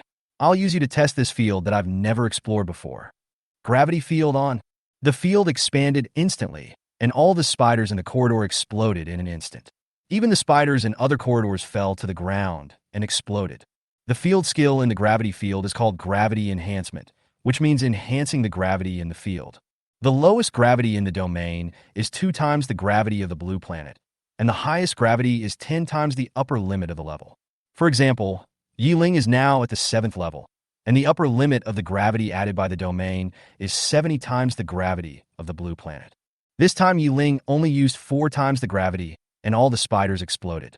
After taking back the territory, Ye Ling was about to continue walking when a man's voice and clapping sounded behind him. As expected of the Corpse King, his killing efficiency is really high. As the sound rang out, the dagger floating in the air had already flown over. The dagger stabbed straight at the man's face, but strangely stopped when it was less than 10 centimeters away. Ye Ling retracted the dagger and said calmly, "As expected of the only time department in China, it is quite powerful. It is incredible that someone can actually awaken the time ability. The wheel that draws the superpower does have a time system, but the probability of winning is 1 in 10,000. Ye Ling couldn't imagine what kind of luck it was to awaken the time power. That's right, the person who came was Jiang Yichen, the only person with time-related abilities in China, and even in the human race. Jiang Yichen did not respond to Ye Ling's words about superpowers. Everyone says that the time system is invincible, but only he himself knows that those with special abilities who try to control the power of time are wishful thinking. He could only stop time, speed it up or slow it down, and it consumed a lot of his energy. For example, his ability to stop in the air is to jump up and pause time, then jump up again and pause again, repeating this process until he reaches a sufficient height. He could also jump from a high altitude and then stay in the air. When he first met Ye Ling, he jumped from a plane, which made Ye Ling mistakenly believe that he could also stay in the air at will. This ability is not even as good as Ye Ling's walking in the air. At least Ye Ling can walk in the air. As for what happens after level 7, he doesn't know either. Jiang Yichen turned his attention back to Ye Ling and asked in surprise, "A zombie like you would respond to a distress signal? I thought I was the only one who would come." Ye Ling controlled the crystal cores on the ground to gather towards him, and said nonchalantly, "If someone sends out a distress signal, it means there is a powerful being here. I came here to get that guy's crystal core. Of course, I won't let go of these small things either. After all, I just came back from abroad not long ago, and my corpse nest is relatively poor." Jiang Yichen looked at the crystal cores that kept flying over, and after thinking for a long time, he still couldn't figure out how the space system could do this. So he couldn't help but ask, "Your method shouldn't belong to the space, right? Could it be dual superpowers? But I've never seen anyone with 2 superpowers." After Ye Ling collected the crystal core, he turned around and continued walking inside. "Don't ask about other people's privacy. You may get beaten." Jiang Yichen saw Ye Ling leaving and hurried to follow him. "Wait for me. Let's go together." Ye Ling turned his head and looked at him fiercely. "The final boss's crystal core is mine. Don't even think about snatching it away. You can't snatch it away." Jiang Yichen nodded. "Don't worry. I won't rob you. I'm here just to rescue the survivors." Because Ye Ling is so small, her ferocity becomes cute when he is sure she is not in danger. So, while Jiang Yichen was talking, he couldn't help but rub Ye Ling's head. Ye Ling's eyes turned cold, and he grabbed Jiang Yichen's throat. This time he was no longer pretending to be fierce, but really released his killing intent. His tone was also extremely cold. "What are you going to do?" Jiang Yichen regretted it so much at this moment. Why did he have the nerve to rub the Corpse King's head? Jiang Yichen spoke with difficulty. "I'm sorry, I didn't mean to do that. I just couldn't help it." Chapter 56. The Wrathful Corpse Emperor. Ye Ling threw Jiang Yichen to the ground with force, his voice still cold. "The person who can touch my head has not been born yet.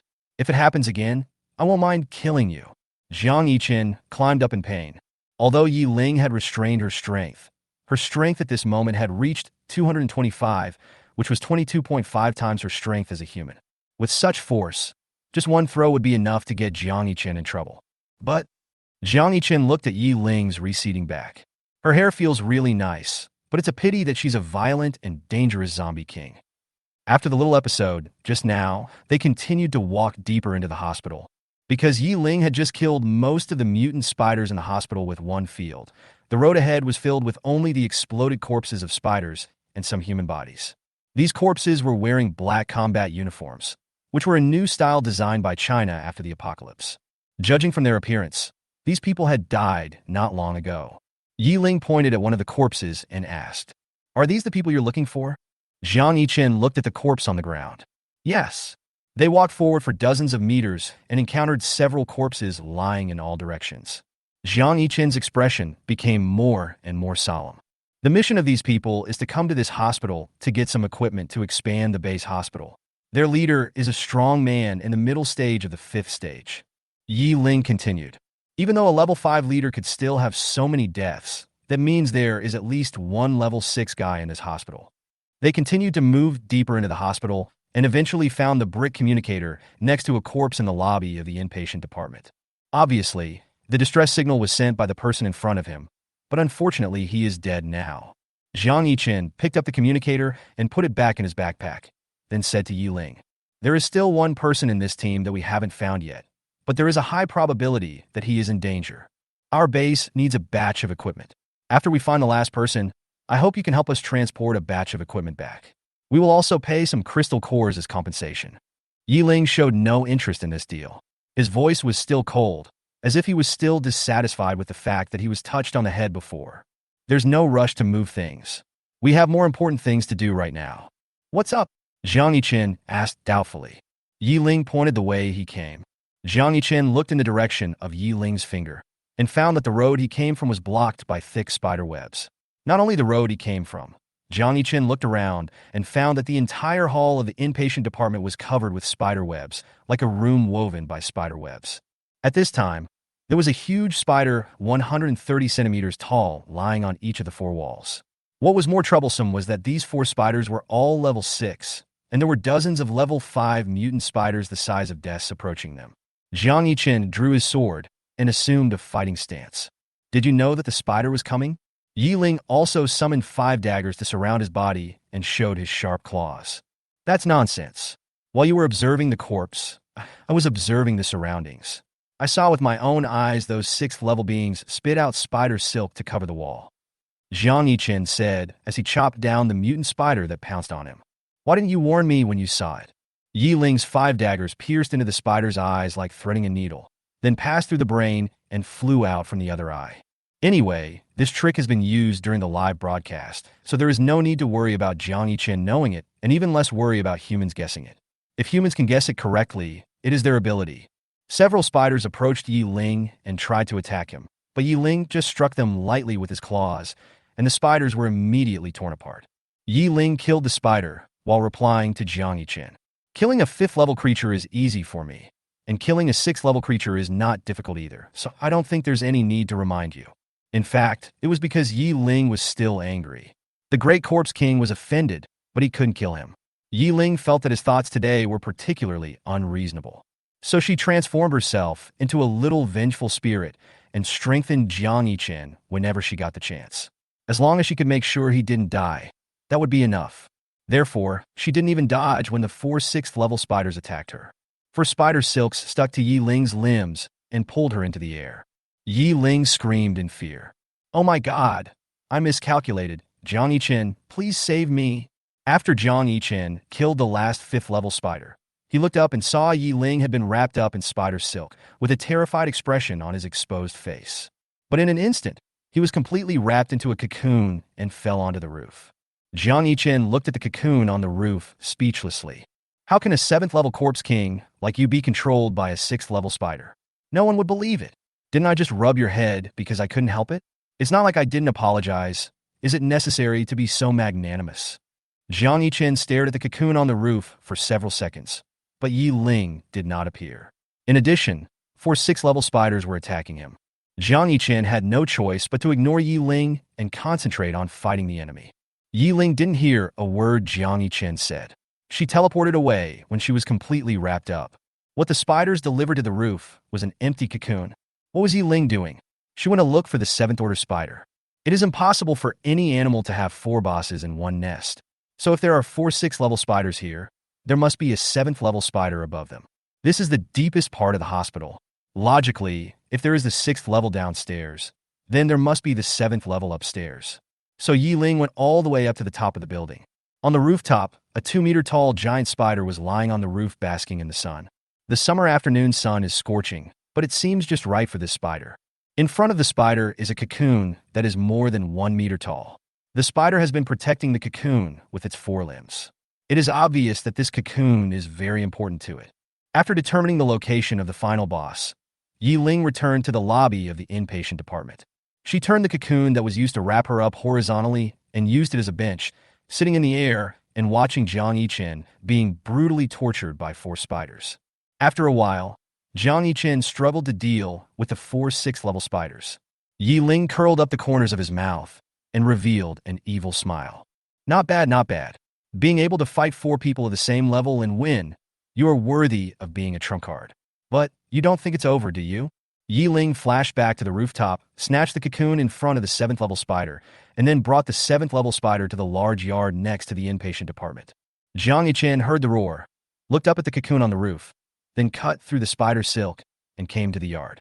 As soon as he entered the yard, he saw a 7th level spider swallowing Ye Ling in one gulp. Ye Ling, I'm offline again. How are you going to deal with the 7th level alone? Chapter 57 Two Roads. Just like what happened in the inpatient hall just now, Ye Ling was swallowed by the 7th level mutant spider and teleported away with the cocoon. After all, Ye Ling just wanted to log off in front of Jiang Yichen to disgust him and at the same time give him some strength in a fair and open manner. Not that he really wanted to be eaten. Of course, the spider didn't get nothing. Ye Ling left a small toy for the spider before leaving. Ye Ling teleported to a ward with the cocoon, then cut open the cocoon to check what was inside. The inside of the cocoon that is protected as a treasure by a 7th level mutant spider must be different. Jiang Yichen was speechless when he saw Ye Ling being eaten by the mutant spider. He swore in his heart that he must stay away from this corpse king in the future because this guy was too vindictive. Jiang Yichen looked at the 7th order mutant spider not far away with a serious expression. You know, the difference between the 6th and 7th orders is not just the difference between a large order, but also the difference between a middle order and a high order. How could a level 6 fight a level 7? And he couldn't run away. Leaving his back to the opponent was tantamount to seeking death. The mutant spider spit out a spider silk at Jiang Yichen, which quickly reached Jiang Yichen and stopped directly in front of him, just like Ye Ling's dagger before. Jiang Yichen raised his knife and rushed towards the mutant spider. With the help of time acceleration, he came to the mutant spider at a speed close to teleportation. With one slash of the knife, a shallow wound instantly appeared on the mutant spider's shell. Jiang Yichen dodged the mutant spider's attack by leaning sideways and slashed again at the same place as the previous one. The mutant spider's shell was broken and light blue blood flowed out of the wound. Seeing the mutant spider bleeding, Jiang Yichen inserted the knife in his hand into its wound without hesitation. The mutant spider screamed in pain and began to attack Jiang Yichen frantically. But Jiang Yichen's time ability is extremely disgusting. No matter how crazy the mutant spider is, its attack is as slow as a snail. What made the spider even more uncomfortable was that Jiang Yichen's knife had remained in its body and had not been pulled out.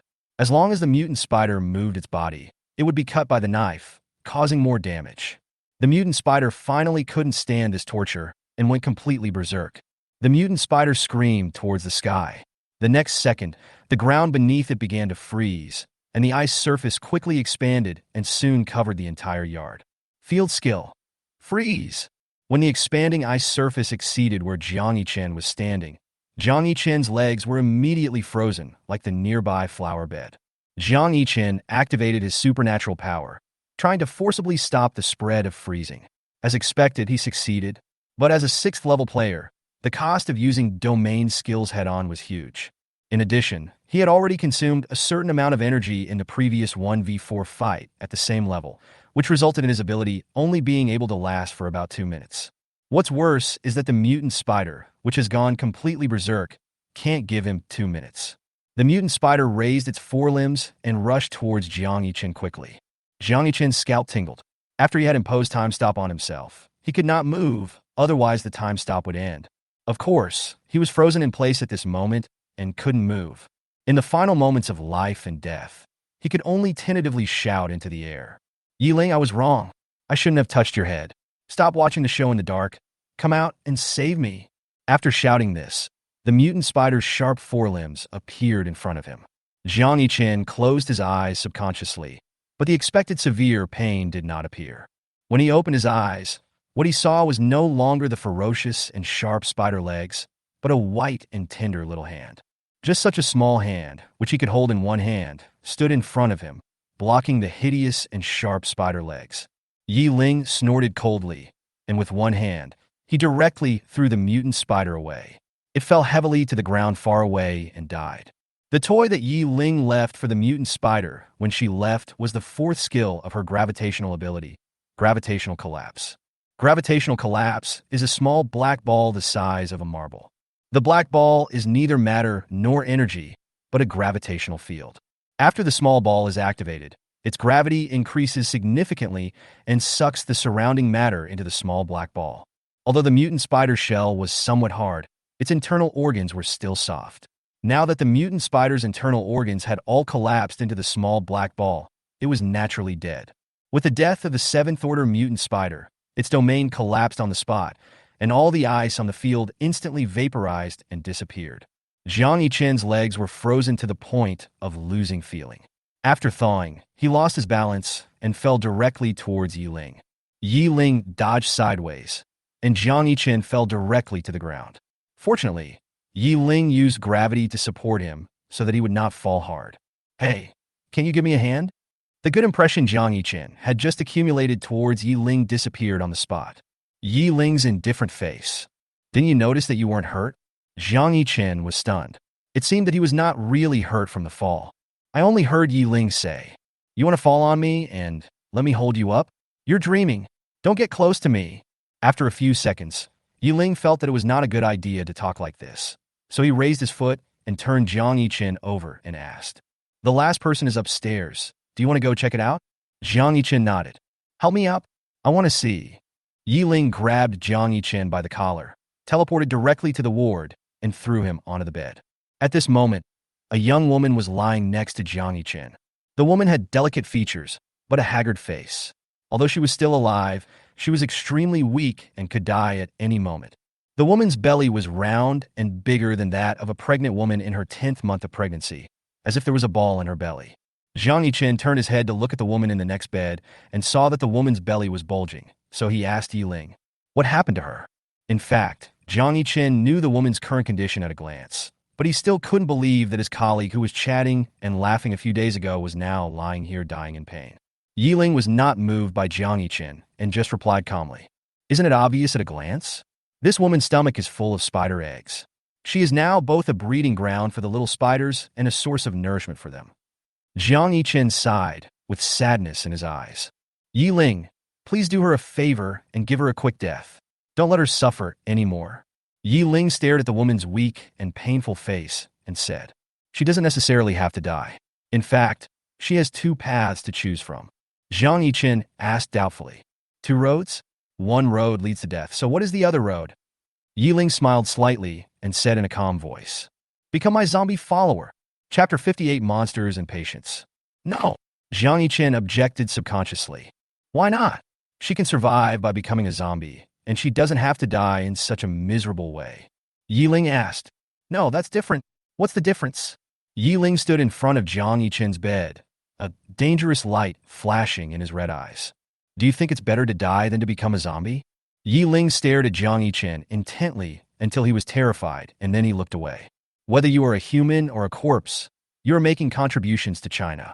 There is no essential difference. I have a crush on this young lady, and it would be a shame for a level 5 to die like this."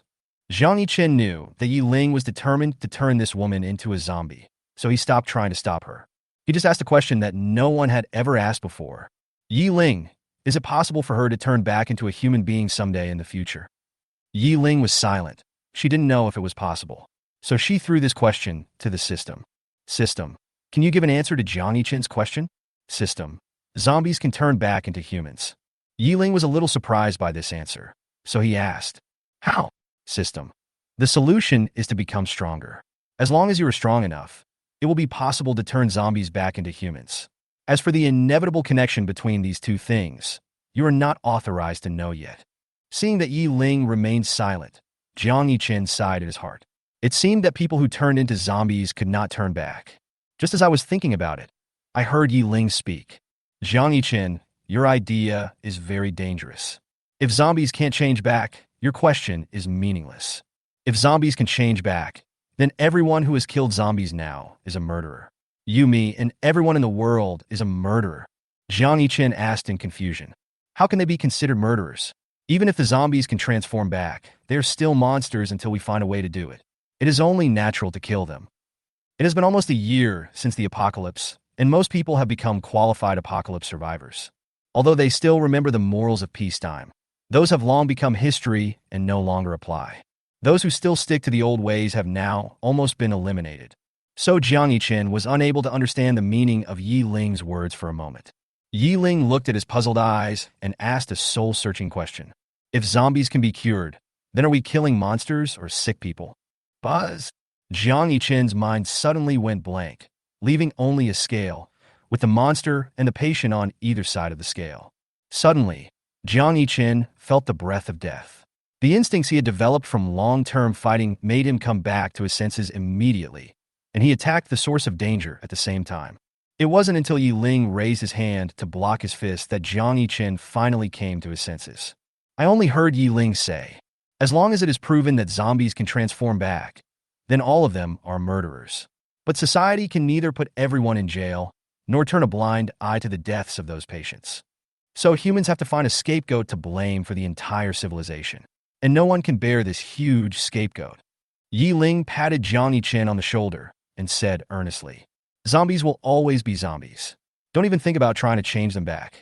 After answering the dangerous questions raised by Jiang Yichen, Ye Ling came to the woman's bed and cut off her head with one knife. Jiang Yichen felt a chill run down his body after taking one look at Ye Ling, who was walking out with the head in his arms, and then one look at the headless corpse spurting blood on the bed. Ye Ling was right, zombies are zombies. What patient would be willing to cut off their heads? After a while, Ye Ling stood at the door of the ward and shouted, Jiang Yichen, if you want to know what happened to this team, come here immediately. What does she mean by that? Jiang Yichen didn't understand, but followed anyway.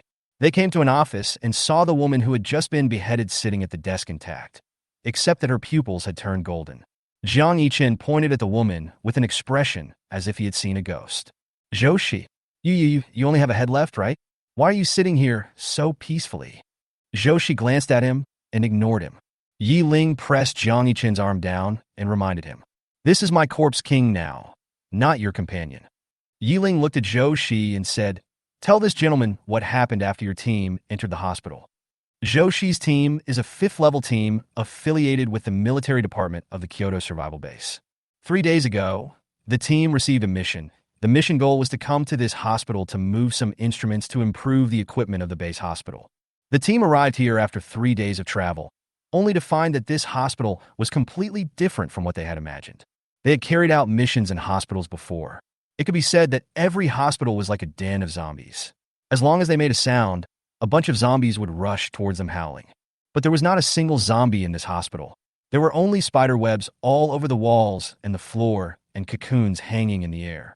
They dug open a cocoon and checked, and what they saw was naturally the same as what Ye Ling saw, just a pile of skeletons. It wasn't until the team reached the depths of the inpatient department that the murderous intent of this hospital was truly revealed. A 7th-level mutant spider suddenly appeared and took the life of a team member.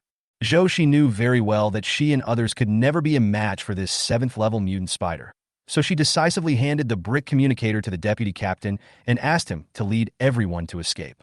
Zhou used all his tricks and tried his best to deal with the 7th-order mutant spider. But the gap between the 5th level and the 7th level is huge after all. After a few rounds, Zhou was entangled by the spider's silk and turned into a cocoon. For Zhou, being wrapped in a cocoon was not the most terrifying thing. The most terrifying thing was that the mutant spiders poured a huge number of spider eggs into her stomach. Each spider egg was the size of a grain of rice, which showed how many eggs were in Zhou's stomach. On the other side, other members of the team were not spared. They encountered a large number of spiders on the way back, and when they walked into the lobby of the inpatient department, they encountered the 4 6th-level spiders. The deputy captain and several others fought desperately, but to no avail, and subconsciously sent a distress signal at the last moment of his life. The several team members who were protected and escaped also died one by one in the subsequent battles without exception. After hearing the story, Ye Ling helped Jiang Yichen transport a batch of medical equipment back to the Kyoto survival base. On the way back, Ye Ling arranged a code name for Zhou, she as usual. From then on, Ye Ling's last follower, the Storm Corps King, Sun, officially came online. In the days that followed, Ye Ling took Sun around the border, and after officially determining the border, they announced the name of the corpse nest on the official website, the City of Corruption. Chapter 59, The Real Killing Field. On the morning of July 17th, the second year after the apocalypse, Ye Ling and her 5 followers gathered together. Zhu, how many crystal cores do we have in our corpse nest? Zhou dragged out a box from under Ye Ling's bed and opened it. Inside was a box of crystal cores of various attributes and levels. Emperor, these are all our assets. Ye Ling nodded, and with a wave of her hand, all the crystal cores disappeared out of thin air. Ye Ling glanced at the system points and found that it had just broken through 1 million. Ye Ling replaced all her system points with ice and lightning crystal cores. Then her system points dropped to single digits. Looking at this pitiful single-digit balance, Ye Ling began to figure out where to make money. To the west and north are other corpse nests, and to the east is the sea. It seems that I can only go to the monkeys in the south to get some crystal cores. Having made up his mind, Ye Ling instructed, absorb these crystal cores, and then stay at home and get familiar with your increased strength. I will be going abroad for some time in the future, so I will leave the corpse nest to you. Zhou asked nervously, Emperor, you've only been back for a few months, and you're going abroad? Ye Ling saw what she meant, so he comforted her. Don't worry, I'll go to the south to earn some crystal cores and come back soon. I'm going to spend the new year in China this year. After arranging everything, Ye Ling went alone to the monkey area in the south. The monkey area is tropical, with tall and dense trees, so Night Zero doesn't have a very good view even if he flies at low altitude. After going abroad, Ye Ling flew for dozens of kilometers and did not see a single zombie, but he did see quite a few snakes, insects, rats, ants, and some tropical animals. In Ye Ling's impression, the monkey area has a population of hundreds of millions, so there should be no shortage of zombies. Now, he doesn't know whether they have gathered together or their numbers have decreased because their living space has been squeezed out by mutated animals and plants.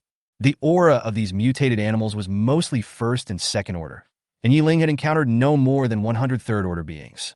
Ye Ling was a little confused. It had been a year since the end of the world. Why were the levels of these animals still so low? Ye Ling's doubts did not last long, because nature soon solved the problem for her. Ye Ling saw a second-level mouse catching and killing a nest of first-level beetles. Just as the mouse was eating with relish, a third-level poisonous snake suddenly jumped out from the dark and bit the mouse's throat. The poisonous snake ate the mouse and looked for a place to digest it, but soon the snake was overwhelmed by the swarm of rats that came over. Then the rats were chased by the snakes that came. This is a real killing field, a world that 7th-level bosses like Ye Ling cannot see. The scene before Ye Ling's eyes truly interpreted the true meaning of the word apocalypse, the carnival of the strong and the doomsday of the weak. Ye Ling continued to move forward, and when she came under a tree, she heard human voices shouting above her head. Through the system's real-time translation, Ye Ling knew that the person was shouting for help. Human? It's like a pillow is delivered to my doorstep. I was just worrying about wasting time wandering around the forest, and now this tour guide has arrived. Thinking of this, Ye Ling changed his pupils back to black and looked up. About 10 meters above the ground, 3 men and 1 woman were hanging upside down by vines. 3 of them were already motionless, and only 1 man was weakly shouting for help. Ye Ling was about to get them down when he felt something touching him. Ye Ling lowered her head and saw that her ankles had been tied up by vines on the ground. A 4th-level mutant tree dares to attack a 7th-level target. I respect you as a man. The mutant tree didn't care what Ye Ling was thinking. Mutated plants are slow to develop intelligence, and a 4th-level mutant tree only has hunting instincts. It doesn't even have the ability to sense danger when facing a high-level target. Generally, when they encounter prey, they catch it first and then eat it if they can defeat it, otherwise they kill it. The vines tightened, and Ye Ling was hung upside down next to several humans. When the weak man saw that Ye Ling was also hung upside down, he suddenly felt despair. It is very difficult to meet other people in this forest.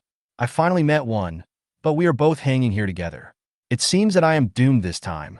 At this moment, Ye Ling was not panicked at all. Instead, he silently rejoiced for the people in front of him. After Ye Ling helped deliver the equipment to the base, he did not ask for the crystal cores, but instead asked the base for 100 sets of combat uniforms. Ye Ling felt that this new black combat uniform was much better looking than the Lolita uniform he was wearing. So the uniform Ye Ling wore this time was the newly acquired combat uniform. What is different from the base's clothes is that there is no official base logo on the chest, but instead a dagger pattern. The dagger represents Night Zero and also represents the city of corruption. Ye Ling felt that if he still wore his old clothes today, he would have to kill the people in front of him. Putting aside his strange thoughts, Ye Ling greeted the weak man. "Uncle, hello. I just came from China, and I'm not familiar with your situation here. I'll help you out of danger and protect your safety. How about you be my tour guide?" Surprise flashed across the man's face, and after a moment he spoke in halting Chinese. "Chinese? I saw someone say on a foreign website that Chinese people like to brag, but I didn't expect it to be true. You are a girl without any supernatural power. You are lucky enough to have walked here from China without dying. Now that you have been caught by the mutant tree, you should just be a good boy and become the tree's nutrients." Ye Ling asked back, "How can a mere third-level psychic like you sense the power fluctuations of a seventh-level boss?" "Level 7? The man looked disdainful. "If you are really level 7, how can you be hung here by a level 4 mutant tree?" Ye Ling said calmly, "It hangs me here because I need a guide to lead the way, and hanging here with you can increase the intimacy between both sides. Look, don't we look very friendly now?" After listening to Ye Ling's explanation, the man had an expression on his face that said, "It's up to you whether I believe you or not." But before the man could make another mockery, he saw 5 daggers appear out of thin air beside Ye Ling. "See? I can cut the vines and escape whenever I want. I can even kill this 4th-order mutant tree easily." The dagger kept flying around Ye Ling like a dancing butterfly. Under Ye Ling's control, the dagger easily cut through the vines, and Ye Ling dodged and landed lightly on the ground. Ye Ling picked up a dagger, wielding the knife while looking at the man with a look of surprise on his face. "Uncle, I just want to find a tour guide. Since you don't want to take this job, I'll try my luck and find someone else." After saying this, Ye Ling put away the dagger and walked away without hesitation. Chapter 60. Inquiring for information. The man got anxious when he saw Ye Ling was about to leave and kept waving his hands and shouting, "Girl, please wait a moment. Let us down, and I will be your tour guide. We are the exploration team of Mander Base in the Monkey region. We know a lot of local intelligence, and we are very useful." Ye Ling stopped, and the dagger flew out, cutting off the vines on the 4 people. The man screamed and fell from the tree. He lay on the ground howling for a while before he realized that he was not in any pain from the fall. He stood up and looked at Ye Ling's back. He was sure that the reason why he was fine after falling for more than 10 meters was definitely because of the girl in front of him, who looked not very old. At this moment, the branches of the 4th-level mutant tree began to move without wind, as if expressing anger at Ye Ling for letting its prey run away. If the tree had gained wisdom at this time, it would have said, "You ran away on your own, so I didn't have the ability to catch you. But what do you mean by letting my other prey go? Do you really think I have no temper?" The land centered on the tree began to shake, and countless hard vines broke out from the ground around it, surrounding everyone in the middle. The man looked at the tree with fear on his face, his voice trembling. "Girl, the tree seems to be angry. Are we going to die here?" Ye Ling snitted disdainful. "TSK, just based on this 4th-order mutant tree, you are not qualified to keep me here." Ye Ling turned around to face the tree, and a black ball the size of a marble appeared in his palm. Ye Ling threw the ball and hit it on the tree trunk, and the ball immediately emitted a strong gravitational force. The branches of the big tree within the range of gravity made crackling sounds, and the wood was being peeled off and swallowed up bit by bit. The branches of the big tree shook more rapidly, and the vines that came out became more and more crazy, constantly whipping towards Ye Ling. Unfortunately, the dying struggle of the 4th-order mutant tree couldn't even break Ye Ling's force field shield, and it could only fall down unwillingly in the end. He watched helplessly as the horrible mutant tree that wiped out his team died without any resistance at the hands of Ye Ling. There was no more contempt in the man's eyes when he looked at Ye Ling. Instead, it was filled with shock and fear. Was that a mini black hole that the woman just threw out? The Chinese superpowers are really that terrifying. The man ran up to Ye Ling and said flatteringly, "Girl, look at my companions." Ye Ling glanced at the 3 people lying on the ground and handed them some food and medicine. he said calmly. Those two are already dead, but this woman can still be saved. The man was stunned, and there was a hint of sadness in his eyes when he looked at the two people. But the sadness lasted only a few seconds. Death is the norm in the end times, and the people living here have long been accustomed to death. The man was no longer sad, but instead took the medicine and concentrated on treating the wounds of his surviving companions, trying his best to keep them alive. At night, the man lit a bonfire, and the woman, who was still in a coma, lay beside him. Ye Ling sat opposite the fire. With the fire as the center, a spherical area with a radius of 20 meters has been isolated by Ye Ling's space blockade, which cannot be broken without a 7th-level space barrier. So there is no need to worry about snakes, insects, rats, ants, and the like crawling over. The man ate his food and spoke slowly. Thank you for saving us today, girl from China. My name is Bo Hua, and I am an exploration captain at the Mander base. He pointed to the sleeping woman next to him and said, This is my teammate Fatty. Ye Ling nodded slightly. Ye Ling, from the corrupt capital of Huagua. The city of corruption? Pu Hua's eyes flashed with confusion, and he asked tentatively, I've traveled to China before, but I've never heard of the city of corruption. It's normal that you haven't heard of it, because the capital of corruption is the name of my faction. I see. Boa suddenly realized, but felt something was wrong. He pondered over Ye Ling's words and found the problem. He subconsciously exclaimed, You just mentioned the name of your faction. So you are the leader of the city of corruption? But what leader would not stay in the base and enjoy the good life, but instead go out to wander around and even go abroad to travel? Ye Ling nodded and acknowledged his identity, smiling, and said, You guessed it right. I am indeed the leader. In your terms, I am the base commander. As for why I ran out, of course, it's because the environment outside is suitable for training, and I came here to find a place for training. Boa looked at Ye Ling, thinking about his base commander. The base commander of China looked underage, but was already at level 7, but she was still looking for a place to train herself all over the world. Then he looked at his fat and bloated base chief, who usually just ate, drank, and had fun, doing nothing. If he didn't have a 5th-level brother by his side, he wouldn't even be able to keep his position as base chief. I heard that the base commander is going to break through to the 3rd level soon. He is really slow. Boa bowed and asked, Excuse me, how old is Miss Ye Ling this year? In a few months I'll be 18. Ye Ling answered indifferently. Sure enough, Boa was shocked. He didn't expect that this little girl was really underage. 17 years old, reaching the 7th level in about a year. What kind of abnormal improvement speed is this? Boa couldn't help but clasp his fists and praised. The girl's achievements are truly unprecedented and will never be surpassed. At such a young age, she has achieved such success. She could be called a genius. I really admire her. Ye Ling smiled and clasped his fists in return. You're too kind. I don't have much talent. This is all the result of my hard work. They exchanged pleasantries for a while before Ye Ling finally got to the point. Uncle Boa, do you know where there are zombies I can kill? Or somewhere else where I can train myself? Boa pondered for a while, then said hesitantly. In the center of the monkey region stands a mutant tree. All the major bases in the monkey region have sent people to investigate, but only one person managed to escape. We learned about the existence of the mutant tree from this person, but we don't know what level it is now.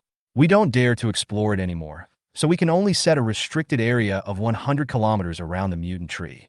As for the zombies, they have been gathered by the zombie king in the southern part of the monkey area. Ye Ling showed some interest and asked, Why is there a corpse king in the monkey area? Is there a corpse nest here too? Boa shook his head. There is no corpse nest here. The corpse king here is the tentacle of the corpse king of Aoyang country. Seeing Ye Ling's excited look, Boa advised, Miss Ye Ling, I still advise you not to go to these places, especially the location of the mutant tree. Even the corpse king doesn't dare to go there. Ye Ling smiled confidently. Thank you for your information and warning. You don't have to worry about me. There is no place on this planet that I, Ye Ling, dare not go to. Chapter 61, Entering the Mander Base. The next morning, Fatty finally woke up from his coma. After learning the whole story, Fatty expressed his sincere gratitude to Ye Ling and invited her to visit the base. At noon, the two had almost recovered, so they decided to go straight back to the base. Ye Ling controlled the two of them to fly, and then took them to fly at a low altitude towards the base. Along the way, many insects and animals on the trees attacked them, but without exception, they were all flattened by Ye Ling's gravity and turned into Ye Ling's system points.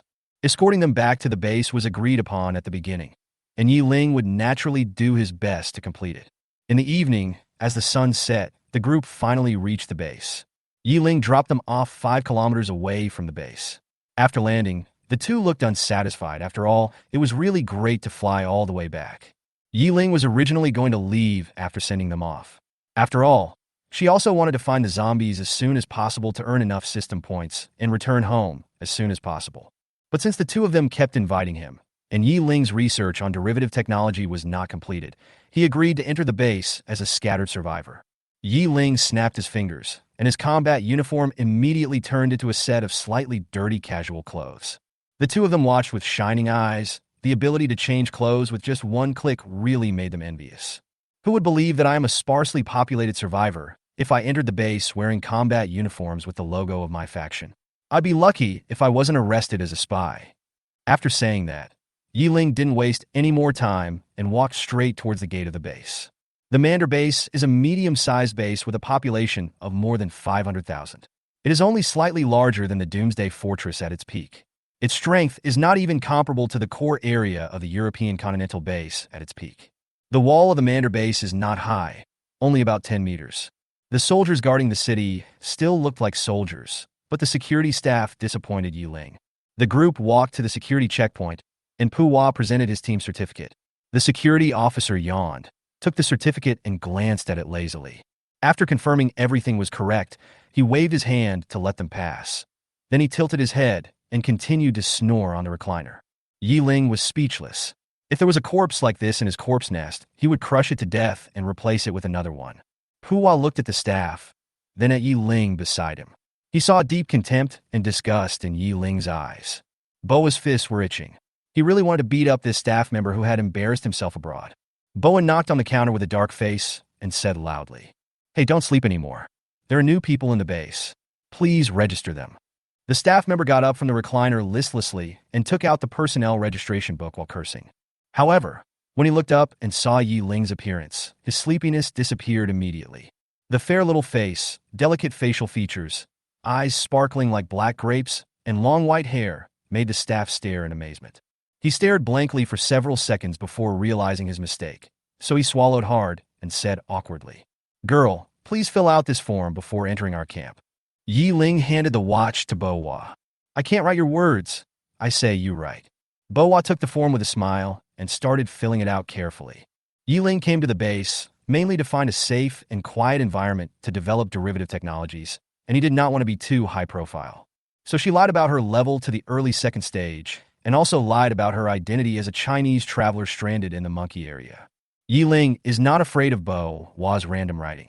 For a base where the strongest person is only at level 5, the appearance of a level 7 strong man will inevitably cause turmoil in the base, thus bringing trouble to Ye Ling. Therefore, Puwa did not dare to write carelessly to offend the Big Buddha and bring disaster to himself. Furthermore, the system has a translation function, and the words written by Platinum will appear on the system screen in Chinese. After completing the registration, Ye Ling followed Boa back to his team's base. The staff looked at Ye Ling's receding figure suspiciously, not knowing who this girl was. They were even more confused as to why Boa's team was almost wiped out, but he was still smiling when facing this person. Browsing Ye Ling's information, an 18-year-old second-level space-based mutant, the staff CPU with limited computing power could only think of one explanation. Boa fell in love with him. After this incident, the man was so jealous that he couldn't sleep. When he finally fell asleep, he had a dream that made him even angrier. He never thought that the facts were completely different from his guesses. This was a problem of his personal qualities, but also a problem of his invisible work. This person's job is to be responsible for security checks and personnel registration, but at the same time, he is also secretly collecting beauties for the base commander. The base commander is a puppet, and the 5th-level strong man behind him is the real ruler. Although he had no real power, fortunately, he lived the life of an emperor, and he changed dozens of women in the past year during the last days. When the security officer woke up the next day, he became angrier and angrier, so he contacted the base commander himself. After returning to the base, Boa and Fatty went to bed after dinner, while Ye Ling spent the whole night studying derivative technologies in the room. After Ye Ling was able to break through the space cracks, she discovered the bug of this ability. No matter what material is used to create the crack, the part that enters the void will be annihilated.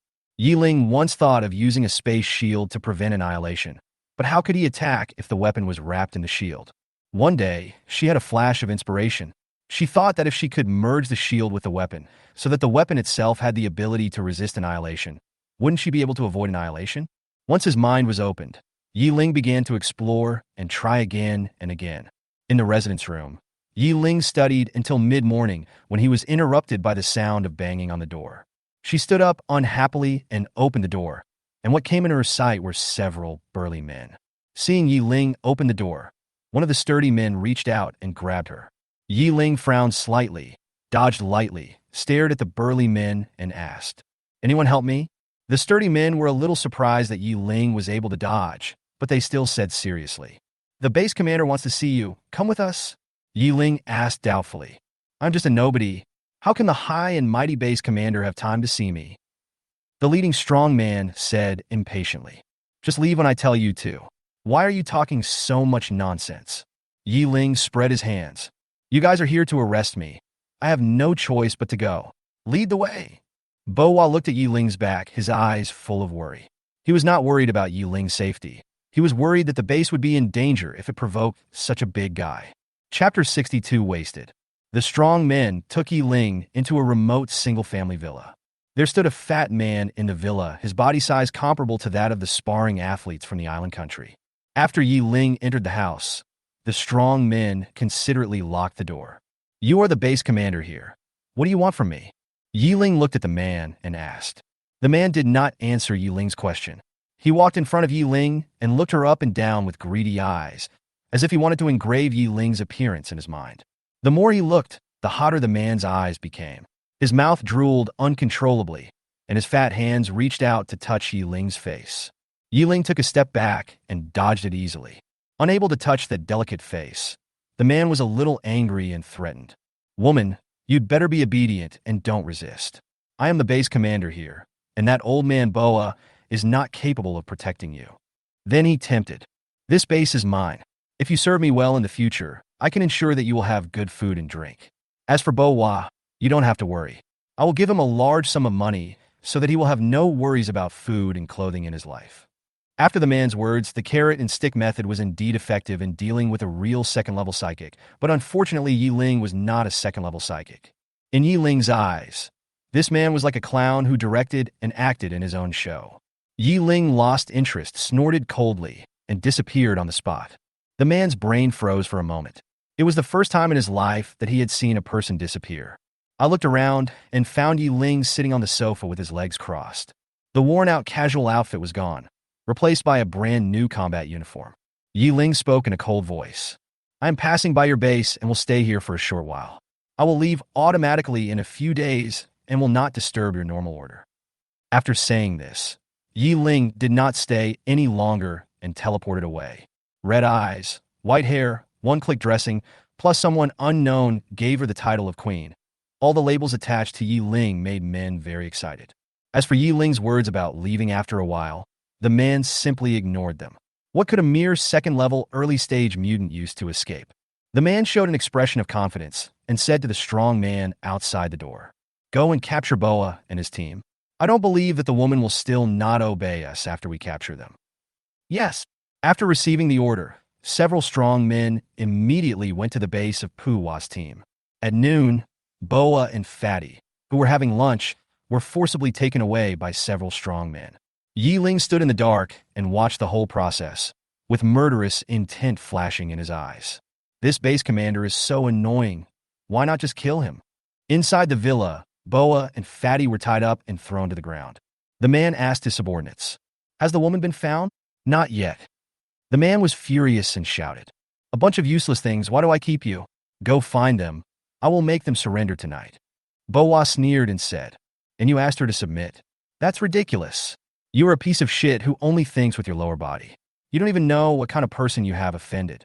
The man couldn't stand being called a loser, so he activated his supernatural power and kicked at Boa angrily. If he hit Boa, he would be crippled if not killed. Fatty screamed in horror, and at the same time the scream was accompanied by a man's scream. However, the scream did not come from Platinum, but from the base commander. because his full-strength kick hit the force field shield. He felt as if he had kicked a concrete wall, and the pain was excruciating. The man howled and pointed at the force field shield and ordered, "Come on, all of you, break that shield for me." Boa didn't feel any pain. He looked up and found that he was protected by a familiar shield. He burst into laughter. "My base commander, you have offended a 7th-level boss from China. What should you do now?" At this moment, a cheerful laughter came from the void. The people in the room immediately stopped their attack and looked around nervously, trying to find the source of the sound. Ye Ling appeared in the room out of nowhere and helped the two people on the ground to untie the ropes. "You've already said that he's a loser who thinks with his lower body. Do you still expect him to understand the consequences of provoking a 7th-level boss?"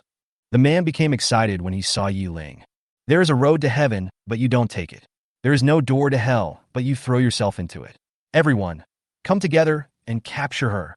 As soon as the man gave the order, the strong men in the room were instantly crushed by Ye Ling. The man's brain froze again, and before he could come to his senses, he felt his legs sink and he fell to his knees. The intense pain awakened the man, and only then did his mind finally clear up and realize that this seemingly soft and tender girl was actually a tough one. In extreme fear, the man subconsciously took out his cell phone and dialed a number. Ye Ling did not stop him, but just watched quietly. Half an hour later, the man called his 5th-level brother over. His brother was his umbrella of protection and also the strongest person in his mind. As soon as the man's brother pushed open the door, he smelled a bloody smell. Looking closely, he saw the man kneeling on the ground, surrounded by a pile of blood and minced meat. In the corner, there was a couple who were silent and pretending to be invisible. He pointed at Boa and Fatty and asked in disbelief, "No, brother, can these two pieces of trash make you like this? You can't do this." The man grabbed his arm and shook his head like a rattle. "It's not those two, it's the guy on the couch." Upon hearing this, the 5th-level psychic looked towards the sofa and saw a little lowly with white hair and red eyes playing with an exquisite dagger. The 5th-level psychic's pupils shrank suddenly. His legs went limp and he sat on the ground, his pants wet. His finger trembled as he pointed at Ye Ling, his voice horrified. Ye Ling, why are you here?" Ye Ling said calmly, "Since you know me, that means you also attended the meeting that year. If that's the case, then it's easy to talk about it. Your base commander has thoughts about me, and this is causing me trouble. How do you think we can solve this problem?" The 5th-level mutant's scalp tingled. "You decide how to solve it. Everything is up to you." "Okay." Ye Ling put away the dagger, and a wicked smile appeared on his lips. "Since he likes women, then destroy him and make him unable to see women for the rest of his life." The 5th-level mutant slashed with his sword, and the base commander of the man base was no longer a man. Not a man yelled, "Why do you listen to her so much?" The 5th-level psychic raised his hand and slapped him. "You idiot! You've even set your sights on the Space Corps King of China." Chapter 63, Heading to the Forbidden Zone. As soon as these words were spoken, the whole audience fell silent. Boa and Fatty were both in disbelief that the leader of the so-called City of Corruption who came from China was actually the Corpse King of China. But if you think about it, there is nothing wrong with it. The name of the City of Corruption sounds like the name of a corpse nest. After all, what decent human base would be named like this? The base commander still couldn't believe it after hearing this information, so he asked tentatively, "You said she's the zombie queen? Are you sure you are not mistaken? How can such a beautiful girl like her be an ugly zombie?" This problem resulted in another big problem. "Am I mistaken? How could I be mistaken last Christmas? Ye Ling brought an initial wave of 100,000 zombies and nearly destroyed the official base of the European continent. If she hadn't been soft-hearted for some reason in the end, there would be no one on Adalu right now. All the major bases around the world know about this. We all saw her enter the conference room and kill the European Continental representative and then sit in front of the computer to have a meeting with us. Tell me, am I mistaken?" The base commander's expression became dull, and he could no longer feel the pain on his face and crotch. The woman he had been fantasizing about for a whole day turned out to be the Corpse King, and she ruined his second half of life with just one sentence. It turns out that she wasn't just cosplaying when she called herself the Emperor. She was the real zombie king. At this moment, the base commander had only one thought in his mind. The soft and tender little girl, I promised myself, turned into a Corpse King. The city is full of tricks. I want to go back to the countryside. Ye Ling nodded, a look of satisfaction on his face, but his tone was still indifferent and cold, like a ruthless judge. "This matter has been resolved, so let's settle the old scores. The fifth-level psychic naturally knew what Ye Ling was talking about. He even couldn't sleep for whole nights because of this matter. He hurriedly ran to Ye Ling and knelt down at the speed of light, his face full of flattery and pleading. "Your Majesty, I joined the discussion at that time, but my opinion has always been that you should conquer the European continent. That is your spoils of war, and you have the right to take it away. So, can you please not destroy my base?"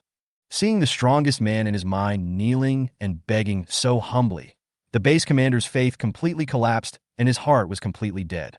Ye Ling showed a sly smile and said slowly, "You said you didn't object, so you didn't object? How do you prove it? And if you didn't object, who objected?" The fifth-level psychic rolled his eyes and thought that such a sharp knife would be wasted if not used well.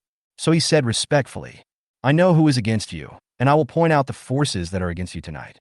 As for how I prove myself, you will see it tomorrow morning." After leaving the villa, Powa and Fatty timidly followed Ye Ling back to the base.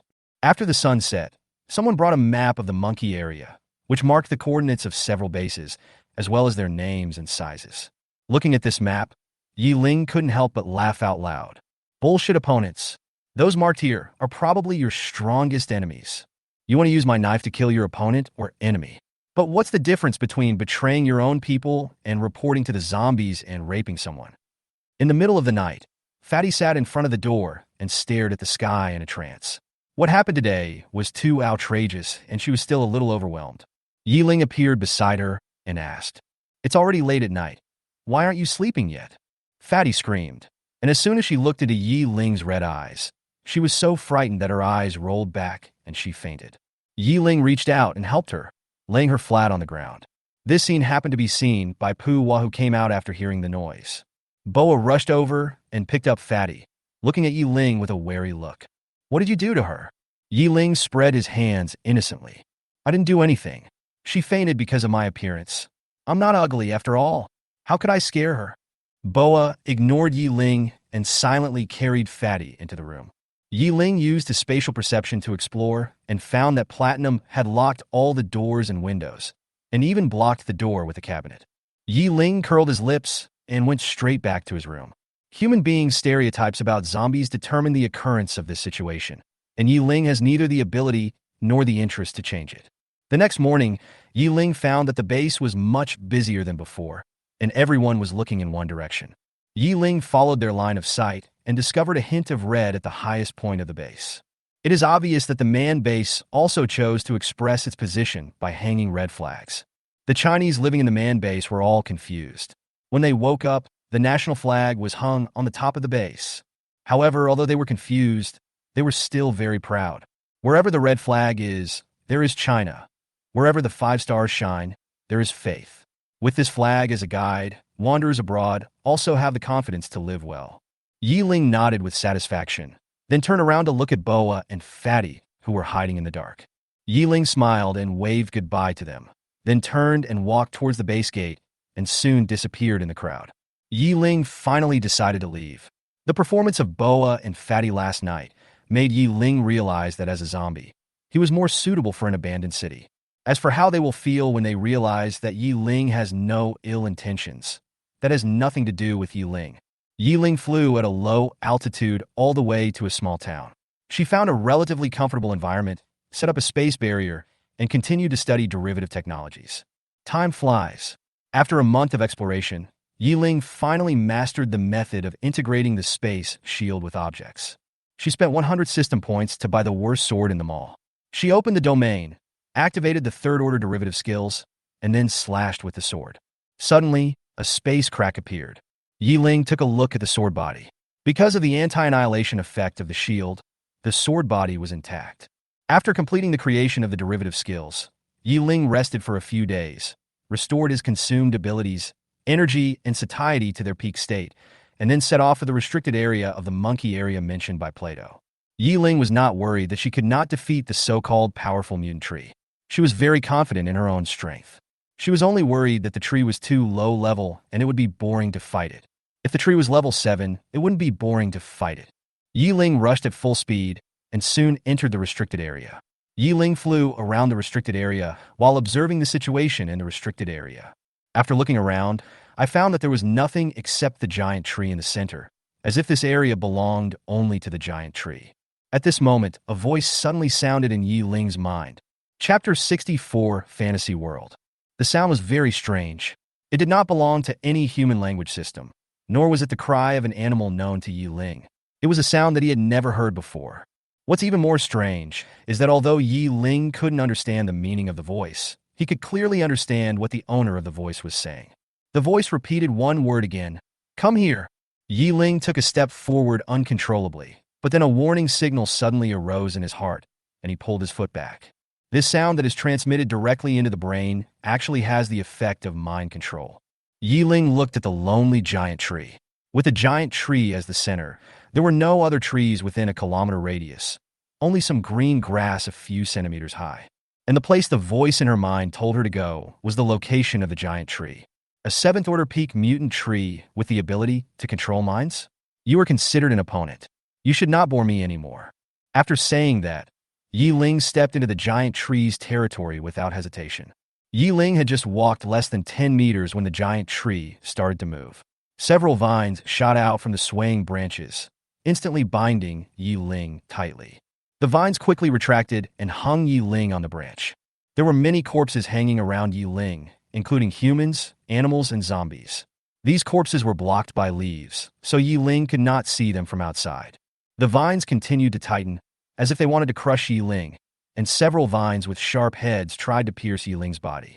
However, Ye Ling's eyes were lifeless at this moment, and he did not resist at all in the face of the current situation. Time goes back to when Ye Ling just entered the giant tree territory. Ye Ling had not walked far when he was plunged into darkness and his body felt weightless. After an unknown amount of time, she was awakened by the sound of a baby crying. When she opened her eyes, she found herself lying on a hospital bed, and the crying baby was herself. At this time, a woman in her 20s was lying next to Ye Ling, and a man of the same young age was standing next to the bed.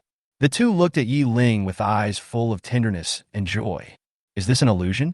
It seems that this giant tree is something special. But then again, I don't even know what my parents look like. How do you know? Ye Ling, who was in baby state, could do nothing and could only let the couple manipulate him for 3 years. Because Ye Ling can be considered an adult soul, he regained the ability to speak at only 10 months old and could walk normally at only 1 year old, which made the couple very happy. But the couple's joy did not last long. Because it was their first time being parents, there were many things they did not do well. Ye Ling grew up in an orphanage and has helped caregivers take care of children for many years, so he is very experienced. Therefore, whenever the couple did something wrong, Ye Ling would scold them. Even if the couple stared at her with strange eyes afterwards, it did not stop her from scolding them. Soon, Ye Ling entered kindergarten. She was an excellent student in high school, so entering kindergarten now was no different from Baixing playing bronze. So during the 3 years of kindergarten, she always sat in a corner and read books that kindergarten kids could not possibly understand. She was also labeled a weirdo because of this. During the 6 years of elementary school, Ye Ling was still not very sociable. He would quickly finish his elementary school homework every day and then start working on his high school questions. Ye Ling has been in the fantasy world for 10 years. Although he knows it is a fantasy, he still can't find a way out. She once tried to leave by committing suicide, but when the knife was placed on her neck, she felt a palpitation, as if she would die if she dared to cut her throat. So Ye Ling decided to take it one day at a time and adapt to circumstances. After 6 years of elementary school, Ye Ling finally understood the true purpose of this illusion. It is impossible for a single person to live apart from the world. As long as this person interacts with the world, he or she will be affected by the world to some extent. At first, Ye Ling was out of tune with this world, but by the time she graduated from elementary school, she could already chat with some relatively mature children. As the people around Ye Ling become more mature, they have more and more common topics. As she gets older, Ye Ling has only 2 options. Either find a man she likes and marry him like Lung Nianxin, or work hard to build a career. However, no matter which path Ye Ling takes, her edges will be smoothed out bit by the boring and tiring life.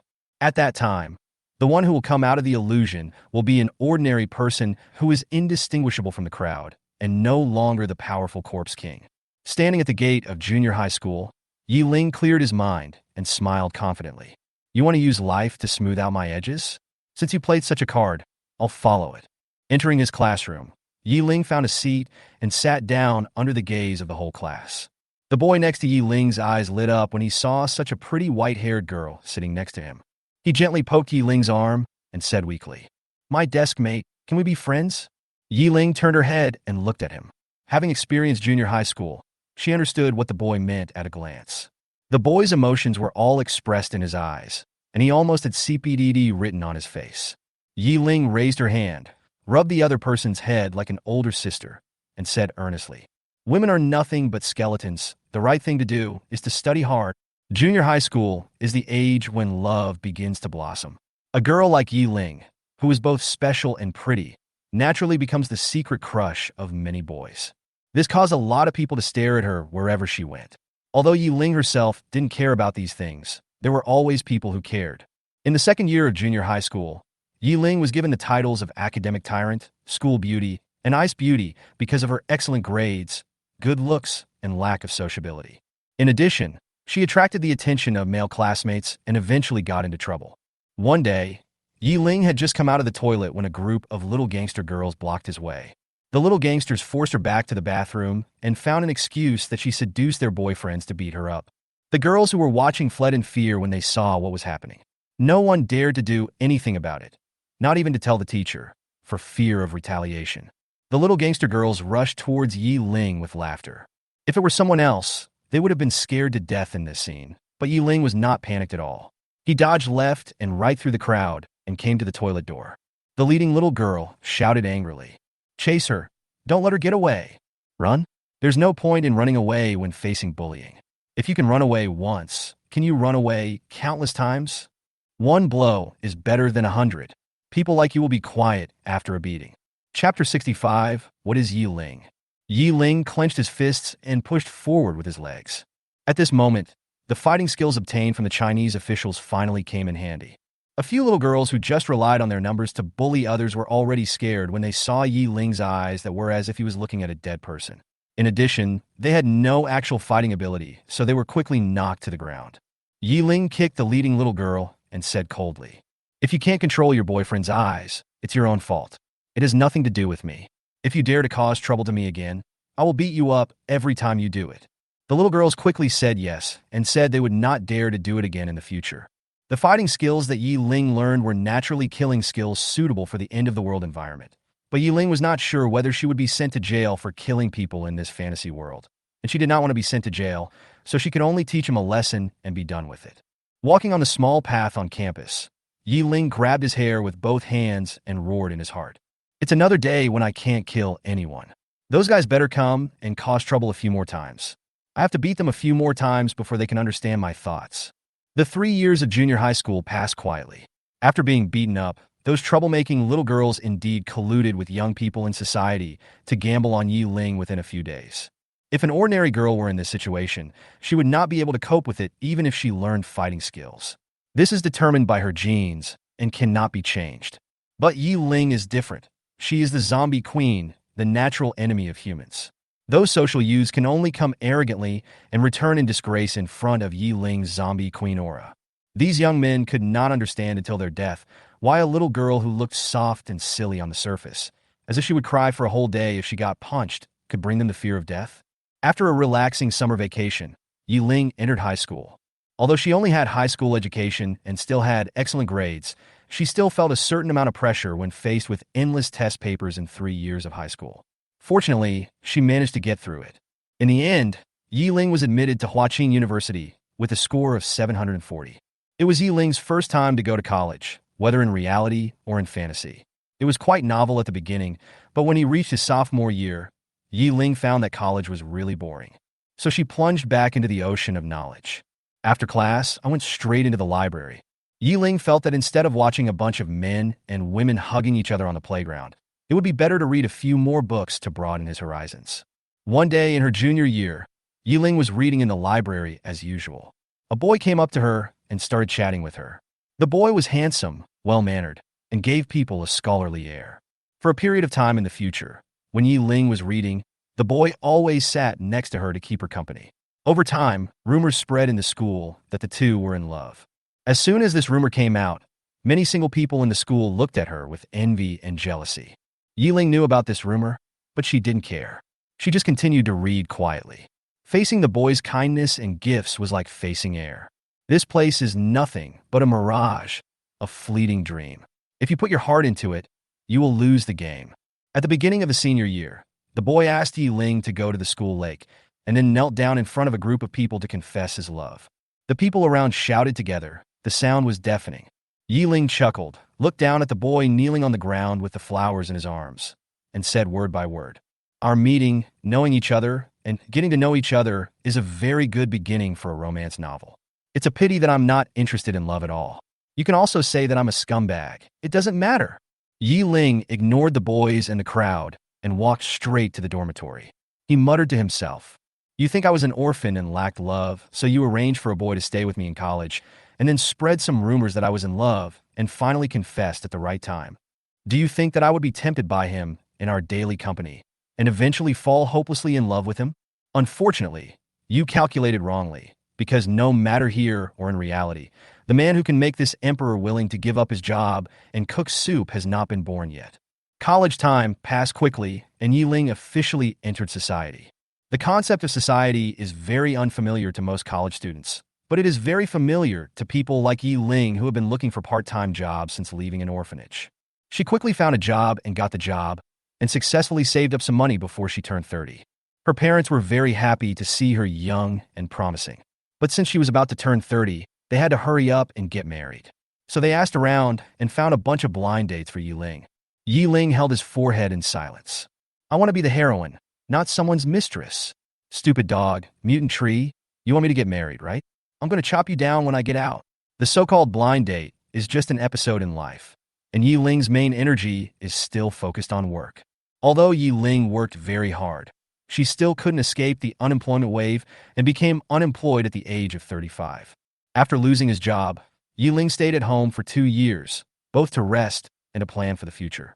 2 years later, Ye Ling started his own business with hundreds of thousands of savings. The process of starting a business is difficult and tiring. Ye Ling has failed and been confused, but he finally persevered. Failure is not terrible.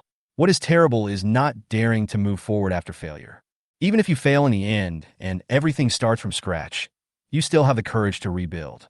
Facing an unknown future like the eternal night, resetting to zero again and again, and restarting again and again. This is night zero. At the age of 47, Ye Ling finally achieved success after 10 years of hard work and effort. Although the achievement was not too great, it still satisfied her. Time flies, and in the blink of an eye, Ye Ling has been in this fantasy world for 80 years. Looking back on her life, she has family, friends, and a career. She has felt the warmth of home, experienced the life of the rich, and admired the beautiful mountains and rivers of her motherland. Just leave now, without any regrets in life. In the winter when he was 81 years old, the frail old Yuban Ye Ling sat on a reclining chair in front of the door. There was white snow at the door and fireworks blooming in the distant sky. Ye Ling smiled and closed her eyes in this festive atmosphere. At the last moment of her life, she sighed with some regret. What a pity! It seems there are no bells for the spring festival this year. In reality, Ye Ling, who was hanging on the tree, suddenly opened her eyes. There was no more childishness in her eyes, but a maturity that was not supposed to be there for her age. She looked down and found that her trousers had turned into shorts and her shoes had fallen to the ground. The vines were still trying to pierce her body. Ye Ling had already applied the third-order derivative skill to himself before entering the giant tree's territory, so the vines couldn't break his defense at all. Chapter 66. Cutting down the giant tree. Ye Ling sighed softly. It seems that I have to defend my clothes as well in the future. Otherwise, if I encounter a strong enemy one day and my clothes are shattered in one move, it will not be fun. Ye Ling activated his virtual transformation and left the spot, then changed into new clothes and stood in the air confronting the giant tree. The giant tree shook its branches, and hundreds of vines attacked Ye Ling in an overwhelming manner. Ye Ling teleported back and forth between the vines, and no vine could touch her at all. The giant tree sent out a message in surprise. How could you possibly dodge? You've clearly been in the fantasy world for decades. You should have forgotten your combat skills long ago, not even your combat instincts.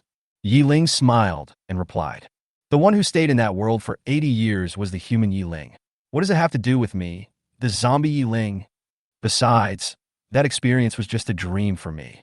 Although I studied and worked very hard, I also grew from it. But I never considered it as a real world. At most, it was just a copy for vacation. Have you ever seen anyone forget all his real-life skills after having a long dream? The giant tree fell silent. It did not expect that its own illusion did not erase Ye Ling's will at all. I only heard Ye Ling say, although it was a dream, at least I benefited from it. It even gave me a very good life simulation. It more or less gave me an opportunity. I am grateful for the opportunity you gave me, but my purpose of coming here is to hunt you down. In addition, you have self-awareness at the 7th level, which is a hidden danger to me. So you still have to die today. Ye Ling took out a sword and flew towards the root of the giant tree with the sword. When approaching the giant tree, the 3 areas opened at the same time, especially in the field of gravity. This time, Ye Ling directly used 70 times the gravity of the blue planet. This 7th level mutant tree, which was dozens of meters thick, couldn't help but bend under such strong gravity, and some relatively thin branches even broke and fell off. The giant tree instinctively sensed the danger, and its vines forced themselves to attack Ye Ling despite the pressure of gravity. The roots of the giant trees also broke out of the ground and attacked Ye Ling. Although the giant tree's resistance was huge, it was difficult for it to hit Ye Ling under normal circumstances, and it was even more difficult to hit him under the suppression of the domain. Ye Ling avoided the attacks all the way, and small black balls hit the trunk of the giant tree. The trunk was torn apart by the powerful gravitational force and was peeled off layer by layer. Soon the radius of that part of the trunk was less than 10 meters. The giant tree was in unbearable pain. It poured its remaining mental energy into Ye Ling's brain, and then tied her up with countless vines when her body became stiff, trying to use its last bit of strength to crush her. But Ye Ling's defense was a bit high, and the giant tree's desperate counterattack only caused some cracks in Ye Ling's relatively fragile bones. That's all. It took only a minute for Ye Ling to break free from his restraints, and the cracks returned to normal. After consuming all its spiritual energy, the giant tree turned into an ordinary 7th-order mutant tree. It has instincts but no consciousness. Ye Ling raised his sword, and a spatial crack appeared at the gap in the trunk of the giant tree. The space crack obliterated the connection between the tree trunks, and with a loud bang, the giant tree fell to the ground. In fact, if the giant tree had enough spiritual energy to allow Ye Ling to live another life after she had lived her life, and live a mediocre life, Ye Ling's will might really have been worn out. After all, there is nothing that time and mediocrity cannot erase. However, the giant tree's spiritual energy is obtained by absorbing and storing the spiritual energy of its prey, and cannot support it in giving Ye Ling a second life. Moreover, it almost exhausts all spiritual energy and starts a life that goes in the wrong direction from the very beginning. It pulled Ye Ling into the illusion and read her memory, and tried to use her orphan identity as a breakthrough point to make Ye Ling sink into a warm love. But it doesn't know that it is precisely because of her orphan status that Ye Ling is now accustomed to being alone and does not believe that so-called love can bring her happiness. So Ye Ling finally refused to get married and lived a relatively affluent life on his own. If the giant tree had made Ye Ling struggle at the bottom from the beginning, neither starving to death nor getting rich, Ye Ling's will might have really been worn away. But there are no ifs in this world. Ye Ling happily collected the giant tree's millions of system points and headed towards the southern part of the monkey area. Such a powerful 7th-order mutant tree can appear in a small place like the monkey area. It can be seen how powerful the top mutant plants in the lungs of the blue star, the top mutant animals outside the continent, and the top mutant fish in the 4 oceans are. If Ye Ling had been reckless and slaughtered without hesitation, she and her 5 followers would have reached the peak of the 9th level long ago. It can be seen that those animals and plants without morality and reason should have already reached the 9th level. But Ye Ling doesn't need to worry about those things at the moment. What she needs to do now is to find the tide of zombies and then turn them into her own system points. Monkey Region, a city in the southern part of the Monkey Kingdom. An early 6th-stage zombie king was sitting on the sofa, leisurely looking at the sea view outside the floor-to-ceiling window while tasting the crystal cores offered by his subordinates. Just when he finished eating one and took another, he found that he could not touch the crystal core. Weren't there still more than a dozen when I ate the last one? How come there are none left? He looked at the fruit plate beside him in confusion and found that his crystal cores were floating in the air. The zombie king was stunned for a second, then became furious. Which bastard is playing tricks on me? Take away your mental power and come and receive your punishment. As soon as he finished speaking, all the crystal cores disappeared, and at the same time, Ye Ling appeared in front of him. The zombie king looked at Ye Ling. The suppressing force from his blood and his iconic red eyes indicated that the person before him was an emperor. The zombie king looked confused. Where did this emperor come from? The zombie king had just thought of it, but before he could even ask, he was killed instantly by Ye Ling. The corpse king, who was training his superpowers far away on Blue Island, suddenly stopped and became furious. The zombie king I placed in the southern part of Yueho country died? Who is so bold as to touch my zombie king? Without saying a word, he rushed to the place where the zombie king died at full speed. After Ye Ling killed the zombie king, he began to massacre the entire zombie nest. One crystal core after another was earned, and the system points continued to rise. After completely annihilating the tide of zombies, Ye Ling successfully obtained 5 million system points, plus the previous 1 million, a total of 6 million. Just as Ye Ling was looking at the system point, hundreds of wind blades attacked Ye Ling from different angles at an extremely fast speed. The dense wind blades completely blocked Ye Ling's movement space, and Ye Ling had no choice but to raise his hands to hold up the force field shield to take this wave of attacks. At this moment, a tornado rose under Ye Ling's feet. Ye Ling was swept up and spun in circles in the tornado. Chapter 67: The War is Coming. There are countless wind blades inside this tornado. If a regular 7th level being is sucked into it, even if he doesn't die, he will be seriously injured. Fortunately, Ye Ling is not a regular 7th level. The triple 7th level physical defense plus the protection of 2 shields ensure that Ye Ling will not be injured under the violent attack. The Wind Corpse King was a little doubtful about his life at this moment. A skill that was always effective was now difficult to even break a shield. The shield was finally broken, but the wind blade couldn't even cut through Ye Ling's clothes.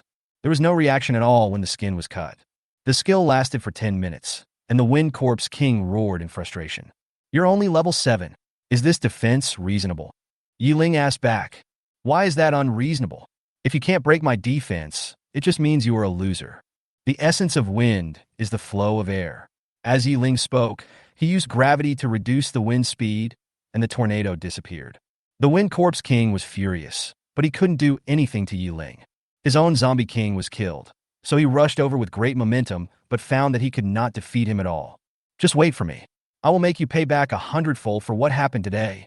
After saying these harsh words, the Wind Corpse King flew away with a frustrated look on his face.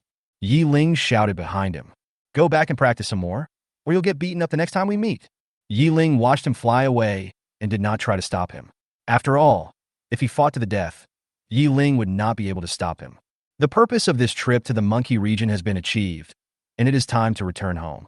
Ye Ling turned around and flew all the way back home. Ye Ling killed as he walked along the way, and also obtained millions of system points from those mutated animals and plants. Before returning home, Ye Ling went to the man base again. The red flag on top of the base is still there. It seems that the 5th level guy is not putting on a show in front of me. Ye Ling smiled with relief. The young man is teachable. Ye Ling. Ye Ling was about to leave when he was stopped by a voice. Looking back, she saw that the person who called her was Pu Hua, and Fatty was standing next to him. Ye Ling looked puzzled and asked, What is it? The two bowed to Ye Ling with an apologetic look on their faces. Miss Ye Ling, you never hurt us from beginning to end, and you even saved both of our lives. We really shouldn't have excluded you because of your identity. We would like to apologize to you here. Ye Ling said indifferently. It's normal for humans to have a rejection reaction to zombies. Your reaction was within my expectations from the beginning, so I don't blame you. A few young people not far away saw Ye Ling and ran over, with expressions of excitement and fear on their faces. Are you the Corpse King of our China? Who are you? Ye Ling was puzzled as to why another group of people came. I saw a few young people jumping on the spot excitedly. Corpse Emperor, can you take us back to China? We are all Chinese who are studying or traveling in the monkey region, and we're stranded here after the apocalypse. Return to China? Ye Ling thought about it and shook his head. China is not peaceful now. The forbidden mutant trees and zombie kings in the monkey area have been destroyed. You have a better chance of survival if you stay here. When the youngsters heard this, they immediately became anxious, not caring that the person in front of them was the Corpse King, and shouted excitedly. We have to go back because the country is not peaceful. We are all superpowered people. We have the ability and responsibility to contribute to the country. That's right. You don't want to take us back because you're afraid that we'll unite and kill you after we get back, right? Looking at these unfriendly looks and hearing these bad voices, Ye Ling was so angry that he laughed. She pointed at them and said 3 good words in a row before disappearing from the spot, leaving only a passage of words in the void. Return home? What are you guys, the first and second level guys, going back for? Are you going to die? Going back to die meaninglessly is stupidity, not patriotism. If you really love your country, live well here. The elders are there to bear the brunt of China's crisis. All you need to do is live well and preserve the flame. When the end of the world is over and everything is ready for reconstruction, you will have a place to use your skills. After leaving the Mandarin base, Ye Ling did not waste any more time and flew all the way back to China. Before returning to the zombie nest, Ye Ling went to South Island and East Island and borrowed some boats from the humans on the island to transport the zombies back to the mainland. When Ye Ling returned to the zombie nest with more than 18 million zombies, it was already early November, and the number of zombies in the city of corruption had reached more than 50 million. Among them, there were more than 500 Lord zombies. All of them were level 5, and there were more than 100,000 elite zombies. All of them were level 4.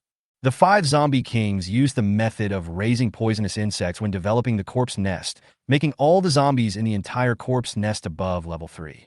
As soon as Ye Ling came back, he summoned the 5 corpse kings.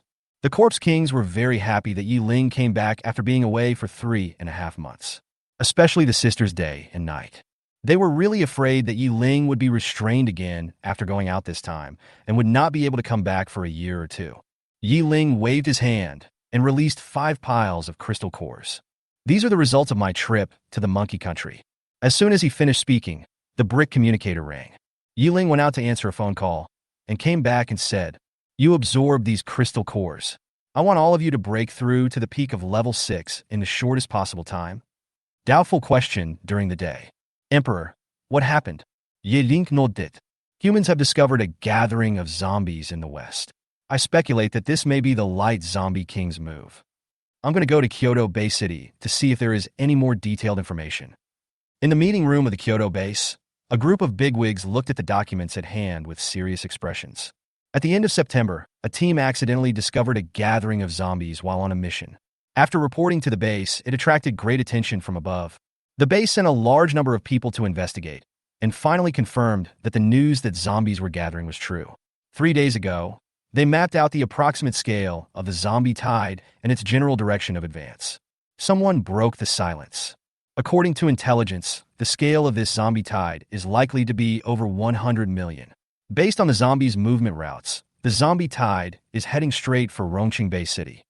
The representative from Rongqing Bay City had a sullen face and gritted teeth since he entered the meeting room. Based on the speed of the zombie tide, our Rongqing Bay City will be attacked in a week. Sending 100 million in one go, this must be the light zombie king taking action. Can you guys give us some ideas? How should we fight so many zombies? Ye Ling was the first to speak, his voice clear and powerful. You don't have to worry about a head-on encounter with the Corpse King. I can contain him. His Corpse King can also be dealt with by my Corpse King and the human team working together. Chapter 68, the battle begins. How do we deal with the 100 million zombies? The man asked again. After your Rongqing base and the zombies come into direct contact, my zombies will attack their flanks and rear. With the support of the human base, this battle can still be won. The man didn't quite believe what Ye Ling said and asked suspiciously, is it too late to mobilize the 100 million zombies outside the West Gate now? When the representative of Rongqing Bay City heard Ye Ling say that he was going to use the tide of zombies, he subconsciously thought of the 100 million zombies outside the West Gate. Ye Ling shook his head. My zombie horde is 50 million people in China, and I can't make up for the 100 million people abroad. The man slammed the table and roared. Why can't it be adjusted? Is it because of lack of time or some other reason? I need an explanation. Ye Ling's voice remained calm the entire time, as if the approaching army of the Light Corpse King had nothing to do with her. This human's emotions seemed to be unstable. I suggest you go to a Taoist temple or a Buddhist temple to cultivate your mind. You, the representative of Rongqing Bay City, glared at Ye Ling, his chest rising and falling. It was obvious that he was very angry at Ye Ling's indifferent attitude. Okay, everyone, keep your emotions under control. We are having a meeting, not an argument. Wei Zhongwen knocked on the table with something, stopping the meeting that was about to turn into a quarrel. Of course, the main reason was that he was afraid that Ye Ling would be unhappy and stab him. The representative of Rongqing Bay City had no choice but to sit down under pressure from Wei Zhenghua, but his expression was still extremely ugly. Wei Zhenghua patiently explained, Xiao Zhang, Ye Ling didn't call the zombies here not because she didn't want to, but because she really couldn't. You may not know that the Russian zombie king has also sent 100 million zombies there. As long as Ye Ling dares to transfer the zombies here, our West Gate and the entire oil region will fall. What? There is such a thing? The representative surnamed Zhang looked incredulous. He subconsciously looked towards Ye Ling's position and found that there was no one there. Representative Zhang pointed at Ye Ling's position and asked everyone present, when did she leave? Jiang Yichen, who was sitting next to Ye Ling, replied, just left. After all, this is a war between the Light Corpse King and humans. Ye Ling only needs to know the specific situation and give her support plan. She will have nothing to do with the rest of the meeting. After intense discussion among the humans, Wei Zhenghua announced the specific plan. All medium-sized and smaller bases on the Zombie Tide's route will immediately retreat to the nearest large base. All large bases enter Level 1 combat readiness status and stop the zombies at all costs. All bases that have not been affected, regardless of size or strength, must be supported. Since a large force cannot confront the zombies without cover, we will form a small team of 10 people to conduct guerrilla warfare on the edge of the Zombie Tide. On this day, orders were sent out from Kyoto Bay City to the whole country, and all bases that could receive the information were mobilized. Each base was coordinating supplies, arranging personnel, and conducting emergency special training. This state machine, which was barely keeping intact, began to operate slowly. Along the route of the Zombie Tide, some bases were destroyed by the Zombie Tide before the authorities discovered its presence. They had no communication capabilities, nor did they have strong strength to support them. Although they put up a desperate resistance against the zombies, they were quickly wiped out. These bases disappeared silently, leaving no trace in history, and no one will remember them. But these bases are not the most unlucky. The most unlucky are those bases that have clearly received the notice but have already been hit by the Zombie Tide. Faced with the tide of zombies, they had no chance of escape and could only organize a defense line and fight a desperate battle with the zombies. In the City of Corruption, the 5 Corpse Kings have absorbed all the crystal cores, and all of them have been upgraded to the peak of the 6th level. Under Ye Ling's command, they fully mobilized the zombies in the corpse nest, ready to crush the enemy camp in front of them with just a single order. On the day of the meeting in Kyoto Bay City, the 2 Corpse Kings of Ice and Light met again. Light Corpse King said, the Lord of my corpse nest has discovered quite a few human superpower teams recently. I suspect my actions of gathering zombies have been discovered. The Ice Corpse King spoke calmly. You got 100 million zombies and put them there. Anyone who is not blind can see them. Light Corpse King, what should we do next? Ice Corpse King, send your men to monitor the humans' movements. If they don't react, you will stay put. If they do react, we will start executing the plan ahead of time.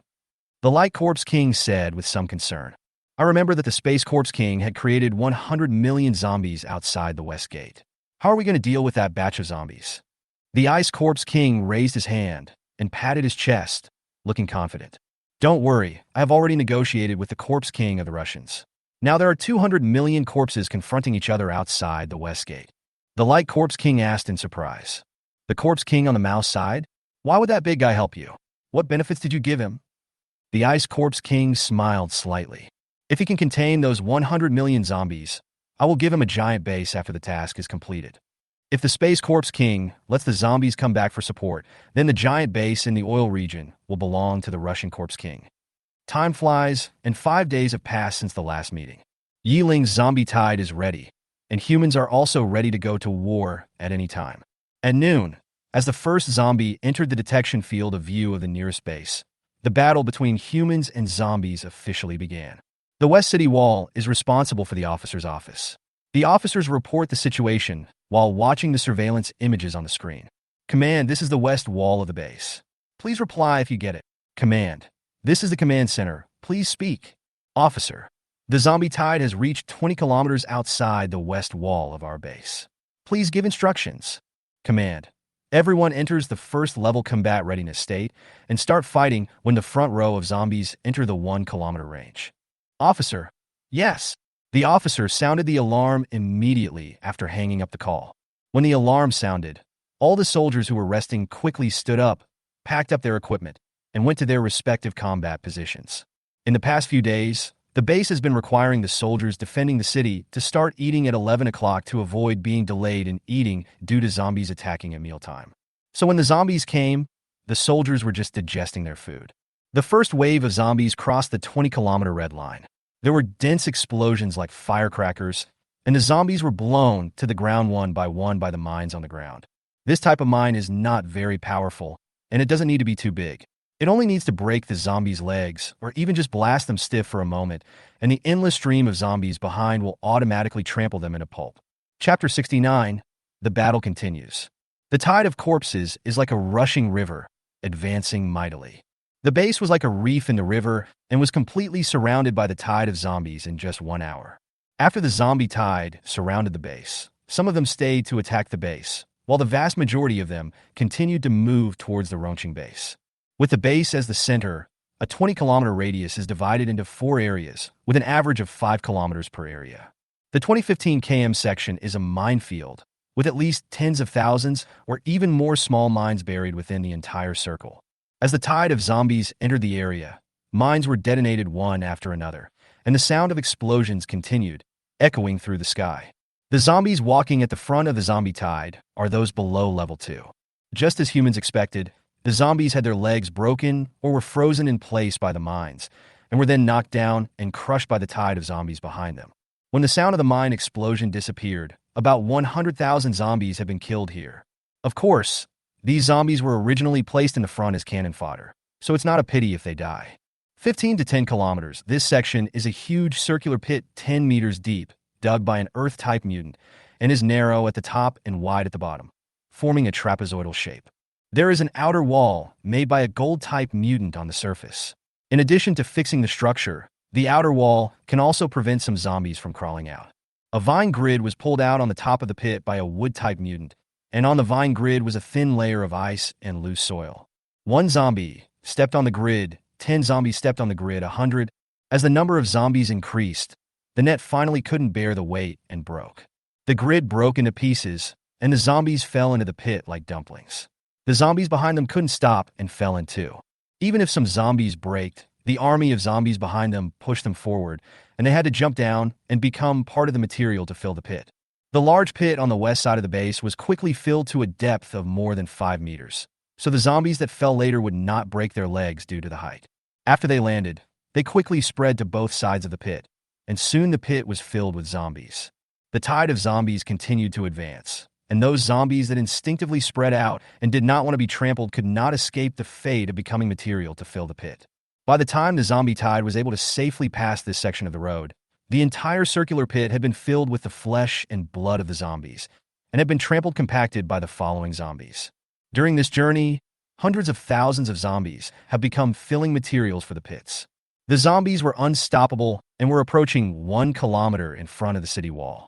10 to 5 kilometers, this section seemed to have nothing, and nothing happened when the zombies ran past.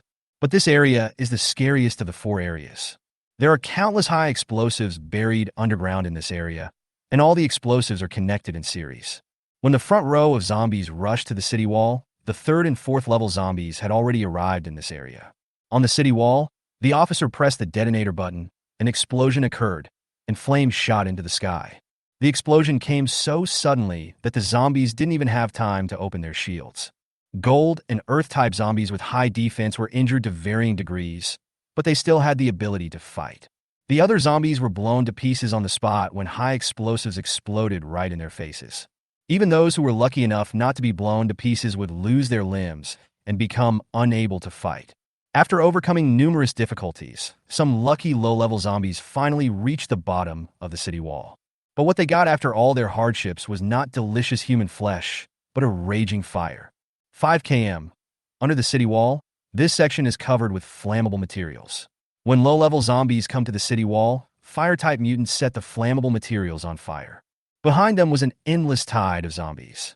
The low-level zombies could not turn back and could only scream under the city wall while being burned to ashes by the supernatural fire. All the traps outside the base were triggered, and humans began a head-on battle with the zombies. When the flames started, the officer directly ordered to open fire, targeting the zombies outside the fire. Guns and cannons rang out on the city walls, and 12.7mm machine gun bullets formed fire snakes in the air. The zombies hit by the bullets exploded on the spot. Even if some zombies react quickly and open their shields, how many bullets can the shields block?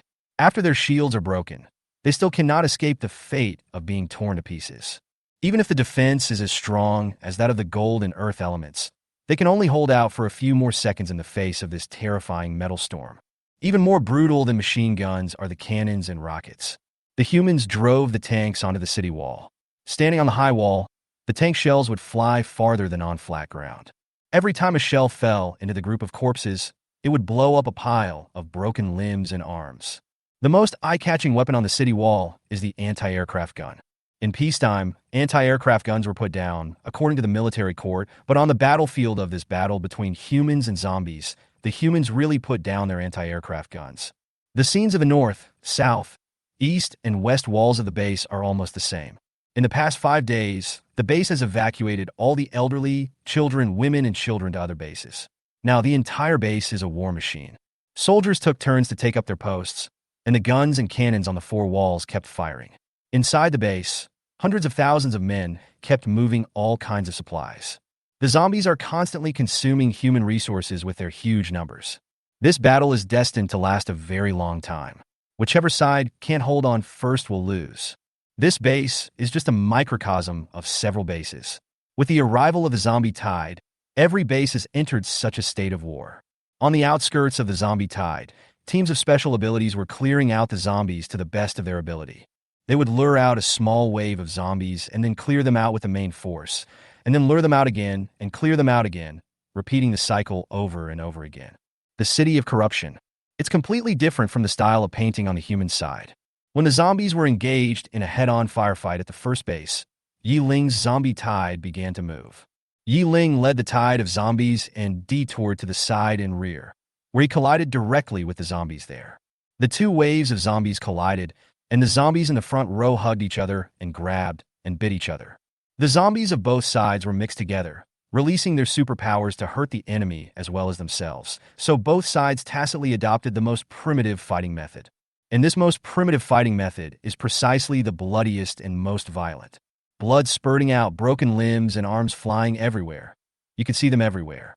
However, since the opponent had too many low-level zombies used as cannon fodder, Ye Ling ordered all zombies to open their shields before fighting before setting off.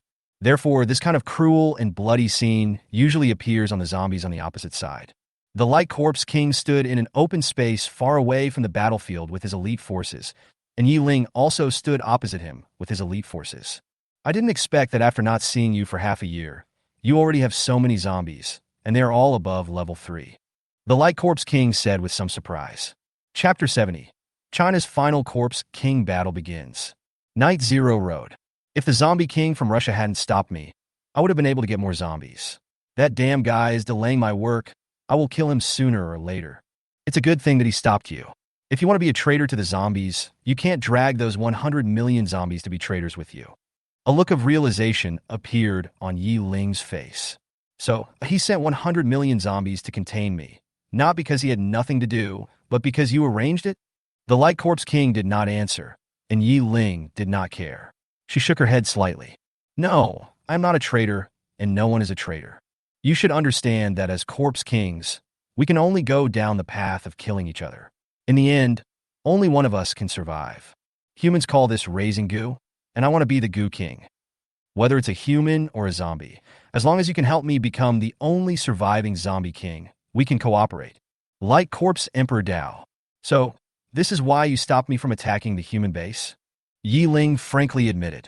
Yes, I am holding you and your elite forces back here. My zombie tide has held back half of your zombie tide. The remaining 50 million zombies can be dealt with by the human base itself. In this way, your attack is doomed to fail, and I have successfully saved my ally. The Light Corpse King laughed loudly. How can you be sure that things will develop as you said? What if you overturn and die here? Ye Ling also laughed. Don't bark, you defeated general. This time, will it be you or me who dies? Only after the fight will we know. After they each finished their verbal attacks, Ye Ling waved his hand. Your Excellency, the Light Corpse King, I have a suggestion. How about we stay away from this battlefield and find a place where we can fight soldiers against soldiers, generals against generals? Can. The two Corpse Kings led their elite forces and rushed towards a nearby city. The two emperors placed their elite zombies at both ends of the city. At a command, the elite zombies of both sides started a life-and-death battle in the city. The rest of the zombies continued to move forward and soon came to a larger city. They placed the Lord zombies on both sides of the city and started a life-and-death battle with them. Their last stop was the provincial capital, where the Zombie King's life-and-death battle began. Finally, Ye Ling flew straight into the sky, and the Light Corpse King spread his wings and followed closely. Both Corpse Kings have the ability to fly, so their battlefield is the entire China. Both Corpse Kings saw this battle as the final one. In this battle, one of them would surely fall. In the central square of the provincial capital city, 10 zombie kings were facing each other across the square. The charming female Corpse King on the opposite side spoke first. The leader on the opposite side should be the famous Zhou, right? I remember that Yin had chopped off your head. If the Corpse King hadn't appeared, you would have been dead by now. The one who spoke was the leading zombie king on the opposite side, a water zombie king codenamed Ro. She and the Fire Corpse King often sparred, so they had the best relationship. Now that the original Fire Corpse King was dead, she was naturally jealous of her enemies, so she said this. Among the 5 Corpse Kings, Ye Ling collects light, darkness, ice, thunder, and wind, while the Light Corpse King collects gold, wood, water, fire, and earth. As soon as Ro finished speaking, the remaining 8 Corpse Kings all looked at Zhou. There was a strong murderous intent in Ye's eyes, and his tone became cold. Sister, is what she said true? Zhou said frankly. That's right. I was no match for him at that time. If the Emperor hadn't appeared in time, I would have died. But there are no ifs in reality. The fact is that I am alive and he is gone. Ro was furious, pointed at Zhou's nose and growled with gnashed teeth. This time your Emperor is restrained by my Emperor. No one can save you. Today, I will personally avenge Yin. Yi could no longer bear it and turned into a shadow and rushed towards Ro. Ro looked disdainful and used a water whip to wrap around her wrist and threw her out the moment Yi appeared. At the same time, several water arrows shot out, trying to kill it directly. A gust of wind gently lifted up Ye's body and sent her back. At the same time, the water arrow was blocked by the light shield. Day rubbed Knight's head to comfort him, then spoke calmly. Why are you so harsh on a child? If you really want to kill me, let's find a place to fight. Okay, this is what you said. We will fight in the central square and let the other zombie kings fight somewhere else. The other 8 Corpse Kings looked at each other. After a moment, Yi proposed to the other Corpse Kings. Since the leaders of each group have chosen to duel one-on-one, let's play that way too. She pointed at the Gold Corpse King opposite and asked, does that gold-type person dare to accept my invitation to a life-and-death battle? The Gold Corpse King pounded his chest and spoke boldly. Why not? Han pointed at the Wood Corpse King opposite him and asked, we are both control types. Do you want a duel? The Wood Corpse King spoke calmly. Okay, and please don't point at me. Mia pointed at the new Fire Corpse King on the opposite side and was eager to try. Come on, we're all explosive. Let's see who has the highest explosiveness. Flames escaped from the Fire Corpse King, and his eyes were full of fighting spirit. Just what I want. The last 2 looked at each other and threw up their hands helplessly. The last one to join the team was indeed the one left behind. After finding their opponents, they scattered and began to look for their own battlefields. Before leaving, Zhou quietly cast a bonus skill on his teammates, giving their skills the attribute of light. Of course, this skill is definitely not available at night. Yi and the Gold Zombie King came to a residential building. Knight versus Gold Zombie King.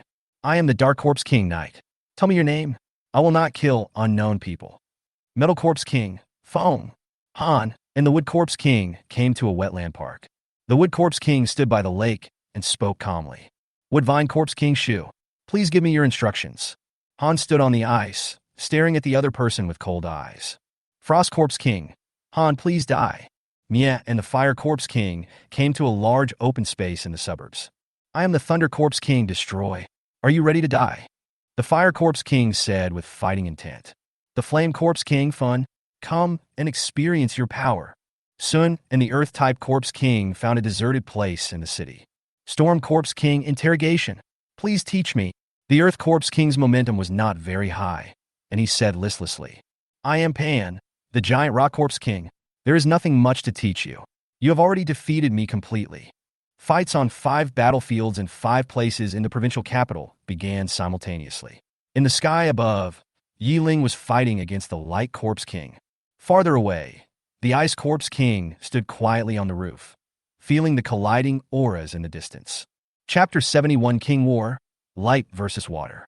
In the central square, after the other corpse kings left, Zhou spread his wings and flew into the air, confronting the water corpse king, Ro. Hey, do you think I look like a low-profile version of the light corpse king? There was a fierce light in Ro's eyes, and she roared angrily while shooting several water arrows at Zhou. Don't imitate my emperor, get down here. Zhou dodged the attacks left and right, then flapped his wings, and a bunch of light feathers flew towards Ro.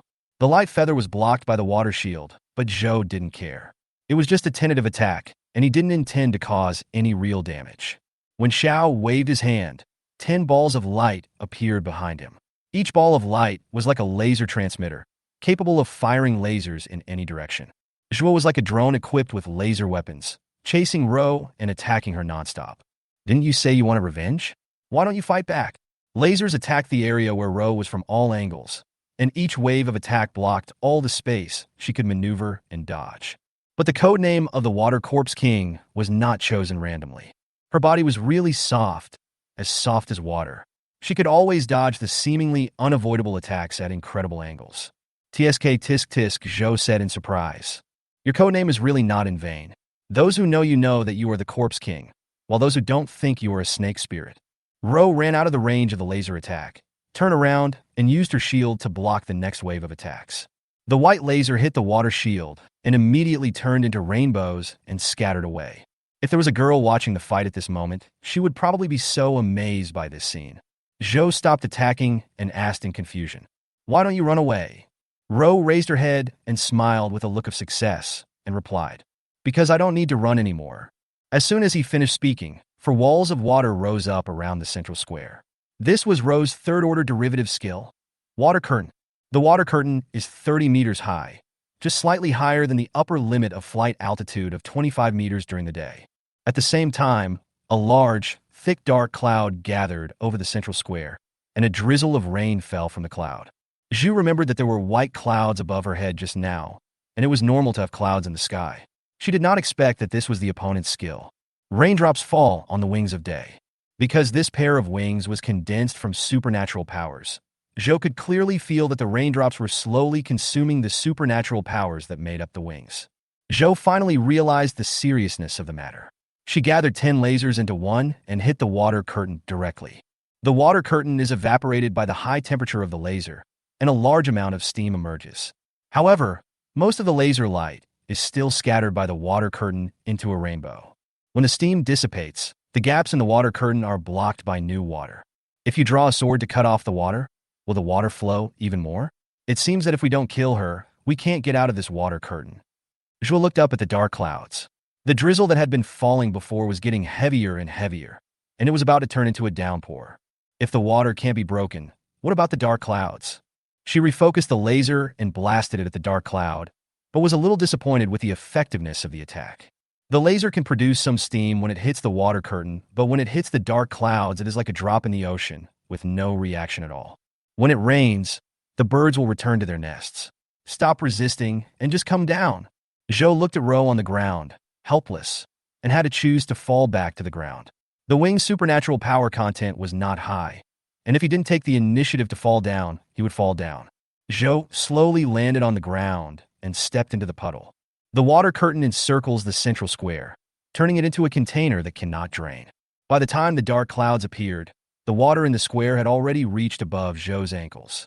Of course, Ro would not be affected by the rising water level. She could just step on the water. You used a lot of skills to get me down from the sky. It's not easy for you. It's not easy, but as long as I can pull you down and enter my home court, all the efforts I made before will not be in vain. Ro opened her hands, and 4 water spouts slowly formed around the venue. At the same time, the pressure in the water where Zhou was located increased sharply. Zhou tried to lift his feet, but found that they were firmly held by the strong water pressure. In just a few seconds, 4 water spouts had come close to Zhou.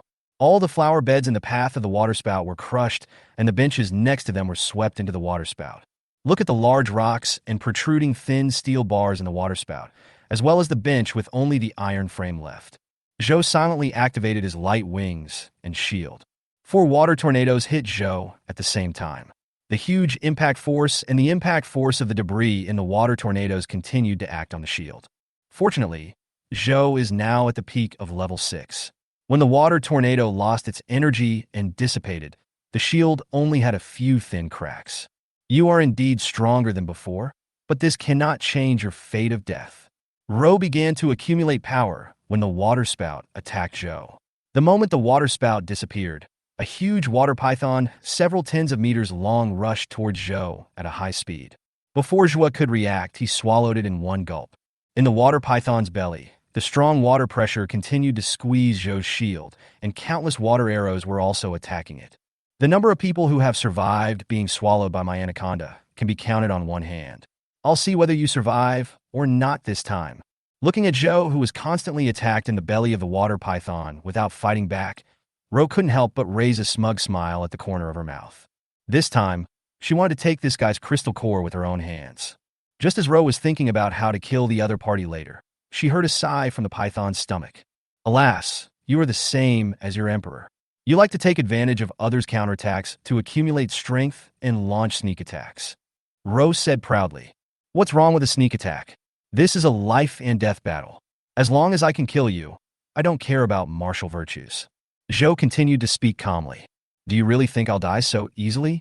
I haven't even used my full strength yet. As soon as he finished speaking, a golden light suddenly appeared in the belly of the water python. Ro's eyes became solemn, and she stepped back decisively to keep some distance. Faced with this situation, Ro instinctively felt that something bad was going to happen, so she held a water python in her hand, ready to attack at any time. The golden light became brighter and brighter, like the rising sun. The sound of the day came from the stomach of the water python in the venue. Do you know why my codename is Day? Ro was confused and had no idea what Zhou was up to. I just heard Zhou continue. Because I can really turn night into day. As soon as he finished speaking, the anaconda in the square exploded on the spot, and a huge bird of light with a wingspan of 10 meters appeared in its place. The bird of light let out a hiss and soared into the sky, and the pure white and dazzling light emanating from its body illuminated the land covered by dark clouds again. Chapter 72, The Corpse King Behind the Scenes. Ro looked up at Guangyao, her face filled with shock. They both have level 5 skills, so why is her bird so bright? Ro didn't have much time to be shocked, because the light bird was swooping towards her. You were just bluffing, you and I are both level 6. How can I be defeated by you with these level 5 skills? Ro let out a roar towards the sky, and the water python, which had already accumulated enough energy, rushed directly towards the light bird. The head of the water python and the sharp claws of the light bird collided with each other, and a huge explosion shock wave spread out. The upper half of the water bird was shattered on the spot under the explosion energy wave. At this moment, a dim light bird rushed out from the energy turbulence, with its claws pointing directly at Ro's eyebrows. Ro's pupils shrank suddenly, and she subconsciously turned around to escape, but as soon as she turned around, she bumped into the laser. It turned out that when Ro focused all her attention on the 5th order skill collision, Zhou's 10 light balls had already come to her and wove a cage with lasers. The laser cut several scars on Ro's body, and black blood flowed out of the wounds, especially on the face. The originally beautiful and charming cheek was cut with 2 scars, and coupled with her hideous face full of anger, it was very horrifying. Ro stopped immediately after being injured by the laser. At the same time, the dim light bird hit Ro directly on the back, sending her flying. At this critical moment, Ro only had time to turn her head to prevent it from being cut by the laser cage, but her arms could not escape the fate of being cut off. Ro's arms fell to the ground, and her body fell heavily in the distance, with black blood leaving a line along her path. The water and dark clouds in the square dispersed on their own due to her weakness, and the water level that had finally grown to her calves also dissipated on its own. Although Ro cannot feel pain, she can clearly feel humiliation. She looked at Zhou with a ferocious face, and her fierce eyes were filled with deep unwillingness. Why? We are both level 6. Why can't I beat you? Zhou found a bench that was not affected by the waterspout and sat down, saying weakly, Just because you are in the middle stage of the 6th level, and I am at the peak of the 6th level. Just because your emperor is not as good as mine, you are willing to give him a crystal core. If it weren't for the fact that a king cannot be higher than an emperor, all of us would have reached the 7th rank by now. At the beginning of the battle, Dayu buffs other teammates, so each time they release a skill, Dayu will consume some of it. In addition, the battle between Zhou and Ro was extremely exhausting, so even though he has now defeated Ro, Zhou himself is almost at the end of his strength. Zhou rested for a while and recovered some of his strength, then stood up, and the ball of light in his hand slowly turned into a lightsaber. She swung her lightsaber and said, "In fact, I still have a trump card. If you had used your shield to hold on, maybe we would have had to fight for a while longer. Unfortunately, you no longer have the chance to experience my 10,000 swords returning to the origin." Zhou walked up to Ro and raised his lightsaber. "I won this battle. You can go down and meet your fire companions." What a useless piece of shit. Just as Zhou was about to chop down, a male voice suddenly rang out. At the same time, a dagger pierced straight into Ro's eyebrows. Ro died without any ability to resist. Zhou felt a sudden sense of alarm in his heart, and immediately used his light shield and light wings to distance himself. A tall and thin man appeared beside Ro's body, bent down, pulled out the dagger, and took out a crystal core. Zhou looked at the corpse king, who showed up halfway, with caution. Judging from his breath, he was also at the peak of level 6, which was a huge threat to him now. "Where did you come from?" The man did not answer, but turned the dagger and asked, "Do I look like a low-profile version of the Space Corpse King?" After hearing this, Zhou also understood that this guy had been watching the fire from the other side of the river from the beginning. He is not on our side, and he killed Ro, which can only mean that the Corpse King in front of us is a subordinate of the Ice Corpse King. The man understood Zhou's expression and laughed. "Have you guessed it? You seem quite smart." "That's right. I am a subordinate of the Ice Corpse King. I came here specifically to pick peaches. Today, both of you will die." Before Zhou could speak, he continued, "Don't think your emperor will avenge you, or anything like that. The two of you emperors are fighting each other till the end. And in the end, it will only be my emperor who will complete the task while the mantis stalks the cicada and the oriole waits behind." This time it was Zhou's turn to grit his teeth and look ferocious. She pointed at the man and shouted angrily, "How come you are more shameless than the Light Corpse King and his subordinates?" The man looked proud. "Thank you for the compliment. But no matter how much you compliment me, it can't change the fact that you are dead." After saying that, the man disappeared in a flash. Hiru only felt the danger coming and instinctively put the lightsaber at the back of his neck. The dagger and the lightsaber collided, and the man fled immediately after his attack was blocked, while Zhou staggered a few steps due to the force. The man looked surprised. "You're almost at the end of your strength, but you were still able to block my attack? How did you do it?" Although Zhou was not injured after taking the attack, he did feel uncomfortable. However, she still pretended to be calm when faced with the other party's question, and answered with disdain. "I thought you were so powerful, but it turns out you're just a 6th level peak speed type corpse king. My emperor and my sister are both assassins. Do I still lack methods to deal with assassins? If I am in my prime, you will die." Zhou knew that he was probably dead this time. Ye Ling was being restrained by another emperor. After the Ice Corpse Emperor entered the scene, she might not be able to save herself. Zhou knew that it was impossible for Huang to save him every time he was in danger. The last time he was in danger, he was just extremely lucky. However, even if he died, he could not bring shame to his emperor. He had to win in momentum, and even more in verbal combat. What a tough guy. The man dodged and rushed towards Zhou, and the two corpse kings fought each other. The lightsaber and the dagger kept colliding, and the two were in a stalemate. However, the man was not in a hurry at all, because Zhou's superpowers were about to be exhausted. When the superpowers were exhausted, Zhou would lose all means of resistance. At that time, not only can I complete the task, but I can also get new collections for the Emperor. Thinking of this, he was even less anxious. He just leisurely circled around Zhou, rushing up to him from time to strike him with a knife to consume Zhou's supernatural powers. He was no longer in a hurry, but Zhou was extremely anxious. He couldn't touch the opponent's guerrilla style of attacking with a single strike and running away. As time went by, Zhou's special abilities were exhausted. The man held up Zhou, who had lost the ability to resist, and said softly, "Don't be afraid, it won't hurt at all."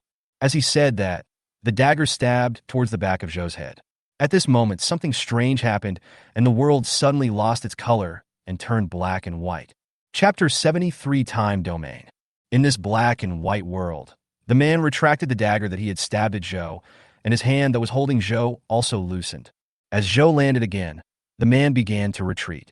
After a moment, the world regained color, and everything continued.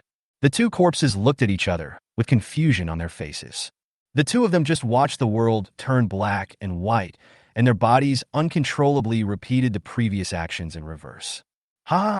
At this time, a hearty laugh was heard, and a young man came to the central square with a knife in hand. This person is Jiang Yichen. The time domain is really useful. The many restrictions that were previously imposed on me when I activated my abilities have now mostly disappeared within the domain. Time domain. Field skills, time control. The restrictions on the use of time abilities within the domain will be greatly reduced, including reducing the energy consumption when releasing abilities. Zhou stood up with difficulty, with a glimmer of hope in his eyes. If this man could help him, he wouldn't have to die. Are you an ally of the Emperor? Day asked weakly. Jiang Yichen smiled and nodded. Yes. Now that Ye Ling has fought with the Corpse King, I am here as her ally to fulfill the contract. The male Corpse King standing aside sneered. The human base is being attacked by zombies, and your compatriots are dying one by one at the hands of zombies. Don't you think it's ironic that you are here to protect a zombie instead of supporting them? Is this a divisive tactic? Unfortunately, it doesn't work on me. Human beings are very complex animals. As long as there is profit, enemies can become friends, and friends can turn against each other. After saying this, Jiang Yichen stopped talking nonsense and rushed directly towards the male Corpse King with a knife in hand. The Corpse King snorted coldly and disappeared on the spot. The next second, he appeared behind Jiang Yichen, with the dagger piercing his carotid artery. You are so decisive to use your killing move right away. Jiang Yichen muttered to himself and raised his hand and snapped his fingers. The sky and the earth lost their color again, and the Corpse King was suspended in the air. Jiang Yichen slashed with his knife in front of the Corpse King's terrified eyes, cutting a gash directly on his throat. The time pause ended, and the Corpse King fell heavily to the ground, with blood flowing out of his throat. The Corpse King covered his bleeding throat and pointed at Jiang Yichen. Although he couldn't make any sound due to the rupture of his throat, his mouth was clearly saying, "You're cheating." Jiang Yichen spread his hands, looking innocent. God and heaven are my conscience. This is not cheating, this is a domain. Jiang Yichen suddenly felt a flash of murderous intent behind him. He turned back to look at Zhou on the bench and said in a cold voice, Ye Ling and I are allies, and I also consider her a friend, so I will not kill her. But if you dare to attack me today, you can wait for her to walk with you on the yellow spring road. Zhou lowered his head and silently withdrew his supernatural powers. When she saw the Corpse King being suspended in midair, she was thinking, as they were both at the 7th level, was Ye Ling a match for Jiang Yichen? The result of her thinking is no. Space cannot shake the status of time under the same level, and Ye Ling will be completely defeated. After reaching this conclusion, Zhou instinctively released his murderous intent, but retracted it in an instant. Jiang Yichen is a 7th level strongman. If he acts rashly, not only will he fail to kill the opponent, but it will also bring greater trouble to the Emperor. Zhou did not want the city of corruption and the Chinese people to be completely opposed to each other because of his own momentary thought. On the other side, the Corpse King stumbled to his feet and rushed towards Jiang Yichen again. This time Jiang Yichen did not choose to pause time, but to slow down time. In this black and white world, the Corpse King's movements are almost in slow motion. Jiang Yichen slashed the wound with his sword. The world recovered, and the Corpse King's head fell to the ground, and Jiang Yichen took away the crystal core. Jiang Yichen waved his hand with the 2 crystal cores and disappeared on the spot. Every place a person has been since birth has a corresponding point in time. Jiang Yichen can use these time points to instantly reach any location where he has ever been. Time goes back to 5 days ago. Everyone in the conference room believed that the Light Corpse King was going to attack the human base, and Ye Ling thought so too. I have developed so rapidly because I have taken down the European continental base. Putting myself in other people's shoes, it is not impossible for the Light Corpse King to quickly improve himself by replicating my method and destroying the Ronqing base. But Ye Ling has another uncertain guess. The attack on Ronqing base was just a cover. The real purpose of the Light Corpse King was to force himself to take action. As for the motive, she didn't think the Light Corpse King wanted to kill her because he didn't have that ability. It was more likely that he was going after her corpse king and corpse nest. The reason for this conjecture is mainly due to the life simulation provided by the giant trees in the monkey area. A little girl who has just reached adulthood will not think so much, and this requires a certain amount of social experience to support it. Out of caution, she did not mention the speculation at the meeting, but instead approached Jiang Yichen privately after the meeting. In order to prevent her conjecture from coming true, she provided Jiang Yichen with some time crystal cores so that Jiang Yichen could quickly reach the 7th level. Of course, for Ye Ling, this is also a gamble, and the risk is extremely high. After all, no one knows what the field of time is like. Ye Ling couldn't be sure whether Jiang Yichen would kill her directly after reaching level 7. But there was no way. Once the battle started, Ye Ling didn't believe that the Ice Corpse King, who was watching from the side, would not take any action. As long as he makes a move, variables will arise. In order to prevent her close followers from dying, she had to take a gamble. It was not until she confronted the Light Corpse King that she learned from him that it was an arrangement for the Russian Corpse King to send zombies to restrain her. In addition, when the Light Corpse King said that she would die in this battle, Ye Ling truly confirmed the possibility of her conjecture. Moreover, Ye Ling realized that the Light Corpse King's action this time seemed to be directed at her. However, Ye Ling couldn't understand why this Light Corpse King thought he could win. Fortunately, Jiang Yichen successfully broke through at the critical moment, and after reaching the 7th level, he was still willing to stand on Ye Ling's side, which prevented Ye Ling's situation from collapsing. The day will not fall. Zhou sat on the bench for a while, then stood up and left the city, heading straight for the city of corruption. This was also the order given by Ye Ling. If you survive a life-and-death battle, go home directly and don't try to participate in other battlefields. Ye Ling's original words were that if a corpse king who was in poor condition and injured entered another battle circle, it would be tantamount to committing suicide. She didn't want them to die, and told them to live well. At this time, Zhou Yi's energy was at its lowest point, and he was still injured, so he could only go back to look after the house. On another battlefield in the provincial capital, the battle between the Dark Corpse King, Yi, and the Metal Corpse King, Feng, was also going on. Chapter 74, King War, Dark vs Gold. The battle started at noon, and Ye Ling rushed to the battlefield with a tide of zombies from noon. After the main force fought together, he brought a bunch of zombies to 3 cities in succession. Although the zombie tide was advancing at full speed, by the time the 5 zombie kings started fighting with the opponents, it was already close to 6 o'clock in the afternoon. Although it was not completely dark here at 6 o'clock in early November, the sun had already set. Therefore, there are shadows all around these residential buildings. And shadows and the coming darkness are the main scene of the night. The night merged into the shadows, closing in on Feng at a rapid speed. Feng, like Ro, is in the middle stage of level 6, and he just broke through a few days ago. So he didn't dare to be careless when facing Ye's attack, and he started by turning his whole body into metal. Yi came close to him, and his pitch-black claws grabbed the opponent's neck fiercely, making a tooth-grinding sound of metal friction. After Yi succeeded in his attack, he immediately fled far away, and then looked for an opportunity to attack again, and soon left many shallow marks on Feng's body. Feng relaxed immediately when he saw that Yi couldn't hurt him. Little sister, don't waste your energy. The defense of the gold element is one of the best among all elemental elements. You can't break my defense. Really? Ye's lips curled up. Why don't you look at the wounds on your body before you speak? Is there anything wrong with the wound? Feng looked at the wounds on his body in confusion and saw that those tiny wounds were emitting black gas. Because the wound was not big, there were not many wisps of black air. In addition, as night was approaching, the black air was even less obvious. Feng discovered its existence only after careful observation. The black gas dissipated and corroded all the substances it touched with great domineering force. Feng's metal body was instantly corroded by small pits after coming into contact with the black air. Feng looked at these small pits with horror.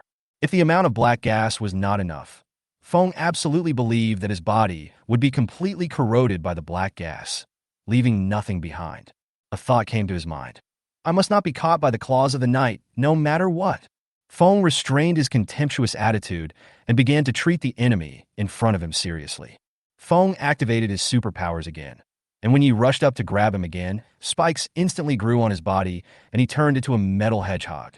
Yi was frightened and quickly turned into a shadow and moved away from him. You old six actually have this trick. Feng pounded his chest, looking very proud. Of course, I'm also a gold zombie king after all. I am different from those ordinary gold zombies who can only take a beating. As he spoke, the metal spikes on Feng's body fell off and grew longer, and in an instant they turned into dozens of 1-meter-long metal spears. The metal spears circled around Feng's body like a long metal dragon. The metal spear changed direction in the air and rushed straight towards Yi. Yi Kaisher took it hard with his shield, but the metal spears turned after hitting the shield, and after going around a circle, they hit the shield again. After suffering several waves of attacks in succession, several fine cracks appeared on Ye's shield. She no longer sat there waiting to die. The nails on her hands grew longer and turned into sharp claws. At the same time, her dark power relied on the claws to form a pair of pitch-black energy claws. Yi turned into a shadow and rushed towards Feng, who was no longer protected by spikes. I really don't believe that you are invincible in shadow state. Feng mobilized all the metal spears and inserted them into the ground where the shadow was at an extremely fast speed, leaving holes in the ground. Yi in shadow state is certainly not invincible. Although she can reduce damage greatly in this state, she will still get hurt eventually. Moreover, a lot of supernatural powers are needed to reduce damage. But this time she had no scruples and was determined to deliver the attack despite the damage. She even tried to kill with one strike. Yi finally came close to Feng. She showed up and grabbed Feng's neck with her claws. Feng raised his hand and took Ye's full-strength attack, and one of his hands was severed at the wrist. At the same time, a metal spear appeared behind Yi and pierced directly through her heart. Fortunately, the heart is just a decoration to zombies. Otherwise, he would have died. He looked down at the spear tip that pierced his chest. Then he turned into a shadow and left the place. Feng ignored the severed hand on the ground. As his supernatural powers surged, a hand made of pure metal grew out. Witnessing the process firsthand, Yi understood the assassin's powerlessness against gold-based opponents. She suffered a heavy loss from this round of injury for injury. Little sister, you know how powerless an assassin is when it comes to hitting flesh. Just stand still and I'll kill you in seconds, and you won't have to suffer anymore. If you insist on resisting, you will have to suffer physical pain. Yi covered the hole in his chest and said unconvincedly, "Let me die obediently? That's a nice thought. Okay, you have guts, but since you don't want to wait for death, I can only turn you into a hornet's nest." After that, dozens of metal spears stabbed at Yi again. The metal spears covered the sky and blocked all her movement space. Yi loosened his hand and let the blood flow. "You don't think I'm just a simple assassin, do you?" Huang's transition from being an assassin to being a head-on fighter is enough to show that those who fight alone will not get far on the assassin route. The Emperor has already found a way for me. How could I be so stupid as to be biased? Seeing the metal spear approaching Yi, Yi whispered to himself, "If I get serious, don't think you can hurt me with these attacks." 6 skill, 10,000 shadows. By this time the sky had completely darkened, and the city in Doomsday was pitch dark. In the darkness, countless black shadows rose from the ground into the sky, instantly enveloping all the metal spears. The wrapped metal spear was completely corroded in just a few seconds. Feng said in a surprised tone, "So you are not only an assassin, but also a range mage. Since you are serious, I will be serious too." Feng roared towards the sky, and all the metal on the surrounding buildings, including anti-theft windows, pipes, furniture, and appliances. Even the car wreckage in front of and behind the houses gathered towards him. All the metals were spinning around him in a spiral, with Feng being the center of the vortex. The metal in the vortex continues to dissolve during rotation, and finally melts into a liquid metal ball that wraps around Feng. The metal ball began to wriggle, and slowly, a 10 tall, enlarged version of the Metal Corpse King appeared in front of Yi. The Corpse King's voice was loud and metallic. "How is it? How do I look when I'm serious?" Yi looked at the giant that blocked out the sun and sky for him, and couldn't help muttering, "Wow, this ability can be used like this? But no matter how tall you are still lower than me in rank, so I may not be afraid of you." Chapter 75, The Sixth Ice Corpse Emperor. Ye's 6th skill was activated again. This time, the black shadow no longer rushed out from the ground, but appeared everywhere. Dark shadows need to rely on shadows to appear, and this pitch-black night is full of shadows. The black shadows swarmed towards the metal giant from all directions like a school of sardines finding food. In a moment, the metal giant was swallowed up by darkness. Feng controlled the metal giant to struggle, roar, and flap constantly, trying to get rid of these annoying black shadows. Night calmly spoke. Your metal giant may be useful against others, but against the dark type, you can only be slowly worn down to death. Yi raised his hand, and simultaneously a huge black hand condensed in the air. As he moved, the big hand also fell rapidly and hit the metal giant directly on the head. The metal giant felt an extremely heavy pressure, and after holding on for a few seconds, he fell to his knees. The big hand continued to fall, pressing the metal giant directly to the ground and suppressing him on the spot. Yi clenched his palm into a fist, and his big hand also grabbed the metal giant in his hand and then exploded on the spot. A huge amount of dark energy gushed out, corroding the metal giant in an instant. Feng supported himself to stand up with his weak body. At this moment, he couldn't even maintain the metallization of his entire body. Blood was dripping from the wrist that had been cut off earlier. Feng looked at Yi in disbelief. Although I am 2 realms lower than you, I shouldn't lose so miserably when we are at the same level. Is the gap between the gold and dark types so huge? A shadow blade appeared in Ye's hand, and he flashed to Feng's side and chopped off his head at the same time. The knight said to the head, "Yes, the defense of the gold element is very high, but the erosion of the dark element is absolute. The difference lies in the speed. Darkness is neither matter nor energy, but a state. No matter how high your defense is, you can't stop being swallowed by darkness. So that's it." Feng closed his eyes with understanding and died peacefully. Yi got the crystal core and was about to leave when the area where she was suddenly illuminated by a ball of light, leaving no shadow at all. "You are quite capable, but today you meet me, and that's the end of it." Yuan looked over and saw a young woman appear in his sight. The woman's whole body was glowing and sparkling. Feeling the aura of the other party's peak 6th level, Yi asked vigilantly, "Where did you come from, Corpse King?" "You don't need to know where I came from, you just need to know that I'm here to kill you." The woman condensed several balls of light. Her attack method is different from that of Day. She just throws out the light ball. Yi swung the shadow blade and cut the flying ball of light in half with one stroke. The ball of light exploded and Yi was blown away. She struggled to get up from the ground and used her shield to withstand the next few light balls. The woman condensed a few more balls of light and shot them towards Yi. Light and darkness restrain each other. We are at the same level. I may not be your opponent. There was a flash of madness in Ye's eyes. Black air emerged from his pupils, and his aura returned to its peak in an instant. Self-created skills. Apostle of the Night. Skill effect. Instantly returns to peak state after being activated, and is immune to the weakening effects of light. Restriction. Starting from the time of activation, for every minute this state is maintained, the player will become weaker for 1 day after the state ends. A huge dark hand appeared in midair and grabbed the ball of light in the sky. At this moment, the ball in the sky was half bright and half dark, and the scene on the ground was also half bathed in light and half shrouded in darkness. The woman looked shocked. "Your superpowers have been almost exhausted, yet you can still resist. The brighter the light, the darker the shadow. We are both at the peak of the 6th level, so I am naturally capable of resisting you." After saying that, Ye Ling drew out 2 shadow blades and rushed towards the opponent. The woman also condensed a spear of light and rushed forward. The 2 corpses started a fierce battle at the junction of light and darkness. Weapons collided, skills clashed, and it was difficult to tell who was the winner. After the 2 sides had exchanged dozens of moves, the woman seized Ye's weakness, stabbed her in the chest with a spear, and lifted her into the air. "It's over," the woman said triumphantly. Ye looked at her and smiled.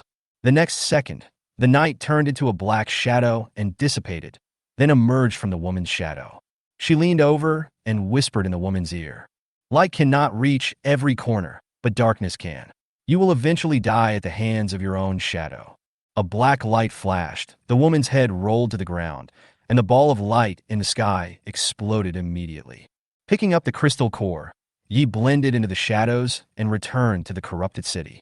On this night full of fighting and death, the large bases are desperately resisting the tide of zombies, and the 2 zombie kings and their elite descendants are also constantly fighting. Just when the whole of China was focusing on this battle, Lao Lu, who was hiding in the dark, took action quietly. At around 1 a.m., just as the soldiers defending Kyoto Bay City were changing shifts, hundreds of millions of zombies of the Ice King quietly approached the base. At a command, the 2 zombie kings led hundreds of millions of zombies and attacked the Kyoto Bay City. The battle was fought very suddenly, and the soldiers defending the city were killed instantly by the mental shock without knowing it. A soldier who was lucky enough not to be affected saw the endless tide of zombies and reflexively sounded the highest alarm. After sounding the alarm, the soldier was also killed by a water arrow piercing his chest. It was late at night in the base, and everyone was sleeping except for the senior officers who were paying attention to the battle and the soldiers on patrol. The sudden alarm gave them a fright. All the fighters gathered hastily and rushed up the city wall. When the machine guns and artillery sounded, the zombies had already reached the city wall and were climbing up one by one. The big guys in the base turned their attention away from the battle situation with a confused look on their faces. After realizing that this was the highest alert, he hurriedly asked, "Who sounded the alarm? What happened?" A certain boss's secretary ran in breathlessly and answered, "Dear leaders, something bad has happened. The base has been attacked by zombies." The big guy slammed the table and shouted, "Where did the zombies come from? Aren't the zombies fighting?" Seeing the leader getting angry, the secretary hurriedly explained. The corpses of the Space Corpse King and the Light Corpse King were indeed dragged into the battlefield, but the corpses of the Ice Corpse King are still fine. As soon as these words were spoken, the whole place fell silent. Everyone focused their attention on the Light Corpse King's attack on the base, and no one paid attention to the movements of the Ice Corpse King. No one expected that the Light Corpse King was just a tool, and the Ice Corpse King was the final boss. That night, facing the sudden attack of the Ice Corpse King, the base paid a huge price to stabilize the situation. In this battle, countless casualties occurred in the Kyoto base city, which was basically equivalent to using human lives to protect the base. Chapter 76 King War, Ice vs. Wood. The wetland park stands coldly on the frozen lake and in the woods beside the lake. Shu opened his mouth and said, "Let's make quick work of it, both of us." After saying that, he tied the vines around himself and waved his hand to release a few wooden thorns. "Just what I want." Han also waved his hand and released several ice cones, and the skills of both sides collided and dissipated. Shu activated his supernatural power again, and several vines wrapped around Han. Han released ice mist, and the vines froze bit by bit after coming into contact with the ice mist. By the time they touched Han's clothes, they shattered at the touch. There was a bit more interest in Shu's eyes when he looked at Han. "None of the opponents I met before could arouse my interest. Your performance is quite good, which makes me more interested. So, can you take my move?" Shu injected his supernatural power into the ground. The next second, the earth began to shake, and countless vines broke out of the ground and directly covered Xiong Han's position. "With your strength, you can't find an opponent? Then the battles you have experienced are too low level." Han opened his arms, and countless ice blades suddenly appeared in the sky. These ice blades are different from conventional ice abilities. They are covered with a layer of light golden light, which looks particularly beautiful. This is the first time I use Day's bonus ability in a formal battle. Let me see how it works. The vines and ice blades collided with each other. The sound of a single collision was not loud, but when dozens or hundreds of sounds came together, it was deafening. After the impact, the ice blade shattered into pieces and turned into ice chips, and the vines were cut off by the ice blade and fell to the ground. "Is this what you call a quick victory?" Han asked. "Certainly," Shu said as he raised his hands, and a huge log appeared in the air. "Oh my god, you are so insidious, charging up your ultimate move while attacking." Han was shocked and instinctively wanted to run away. But when she tried to lift her foot, she found that she couldn't lift it at all. When I looked down, I saw that my ankles were tightly entangled by the water plants. It turned out that Shu was fighting with Han to delay time while accumulating strength for his ultimate move. But the area of this lake is not small, and Shu doesn't think his ultimate move will definitely hit the opponent. So while charging up his ultimate move, he also controlled the underwater plants to break through the ice and quietly wrap around Han's ankles. Strictly speaking, zombies are half-dead creatures with extremely dull skin. So it wasn't until he felt resistance while escaping that Han realized his feet were tied. Han gathered his special powers to freeze the water plants and break free from their restraints. She looked up at the huge log flying towards her. The log was already very close to her. It was too late to escape. The only thing she could do now was to take it head-on. I should have no hope of reaching the 5th level in this lifetime, but the appearance of the Emperor allowed me to successfully reach the peak of the 6th level. It is inevitable that I will reach the 7th level or even higher in the future. The Emperor didn't give me these to let me fail at the critical moment. Although I am not a promising talent in the eyes of the Emperor, I cannot bring shame to the city of corruption. The supernatural power in Han's body surged wildly, and a huge snowflake pattern slowly formed above Han's head. With the help of light skills, the snowflake glowed with blue-gold light, like a huge and exquisite gem. The snowflake began to spin, and the speed became faster and faster. As Han Xine thought about it, the snowflake spun and hit the log. The high-speed rotating snowflakes were like an electric saw, cutting the log in half with great force. You two are playing a round-based game here, one at a time? After this move was over, just as the two corpse kings were preparing for the next move, a proud male voice sounded, interrupting their spell. The two corpses looked over when they heard the sound and saw a male corpse king with flames all over his body entering the battle circle. The male corpse king had an arrogant look on his face and did not try to hide his aura as a peak 6th order warrior. Shoo, the 5 elements generate each other, which generates fire. You and I will work together to quickly deal with this female corpse king. Then the crystal core will be yours, and the corpse will be mine. How do you think? Shu was not surprised at all that he would divide it this way. He had heard from his own emperor that there were many ice sculptures made of frozen human corpses in the corpse nest of the ice corpse emperor. He asked, "Has your emperor decided to take action?" The fire corpse king nodded and said, "Yes, so he ordered us to support you and quickly eliminate the space corpse king's men." After the two corpses finished communicating, they all looked at the coldness on the ice. Han felt something was wrong. They said that the ice corpse king had also joined the war, which meant that they had been allied before launching this war. I heard from the two sisters day and night before that these two corpse kings had formed an alliance before to suppress the predecessor of the City of Corruption, so it is not difficult to understand why they are forming an alliance now. However, once the two corpse kings form an alliance, it means that Ye Ling will have to face two emperors at the same time. She didn't know whether Ye Ling could win the battle, but he knew he couldn't fight two people at once. "Don't waste time. Let's kill her right away," the fire corpse king said. Shu once again summoned a huge amount of vines to attack Han. Han subconsciously blocked it with an ice blade, but the ice blade flying in the air was stopped by a huge fireball. The ice blade melted instantly when it touched the fireball, leaving no room for resistance. The vines entangled the fireball and were then ignited by it. The fire corpse king's mind moved, and the fireball wrapped in vines smashed straight towards Han. At the same time, pillars of fire gushed out regardless of the ice on the lake, trapping Han in place. "Am I going to die?" Han stared at the fireball that was getting bigger and bigger, feeling despair. "I thought I would be able to rise to prominence by following the Emperor, but in the end, I still couldn't escape my fate. It seems that the dream was just a dream after all." Han closed his eyes and waited for death silently.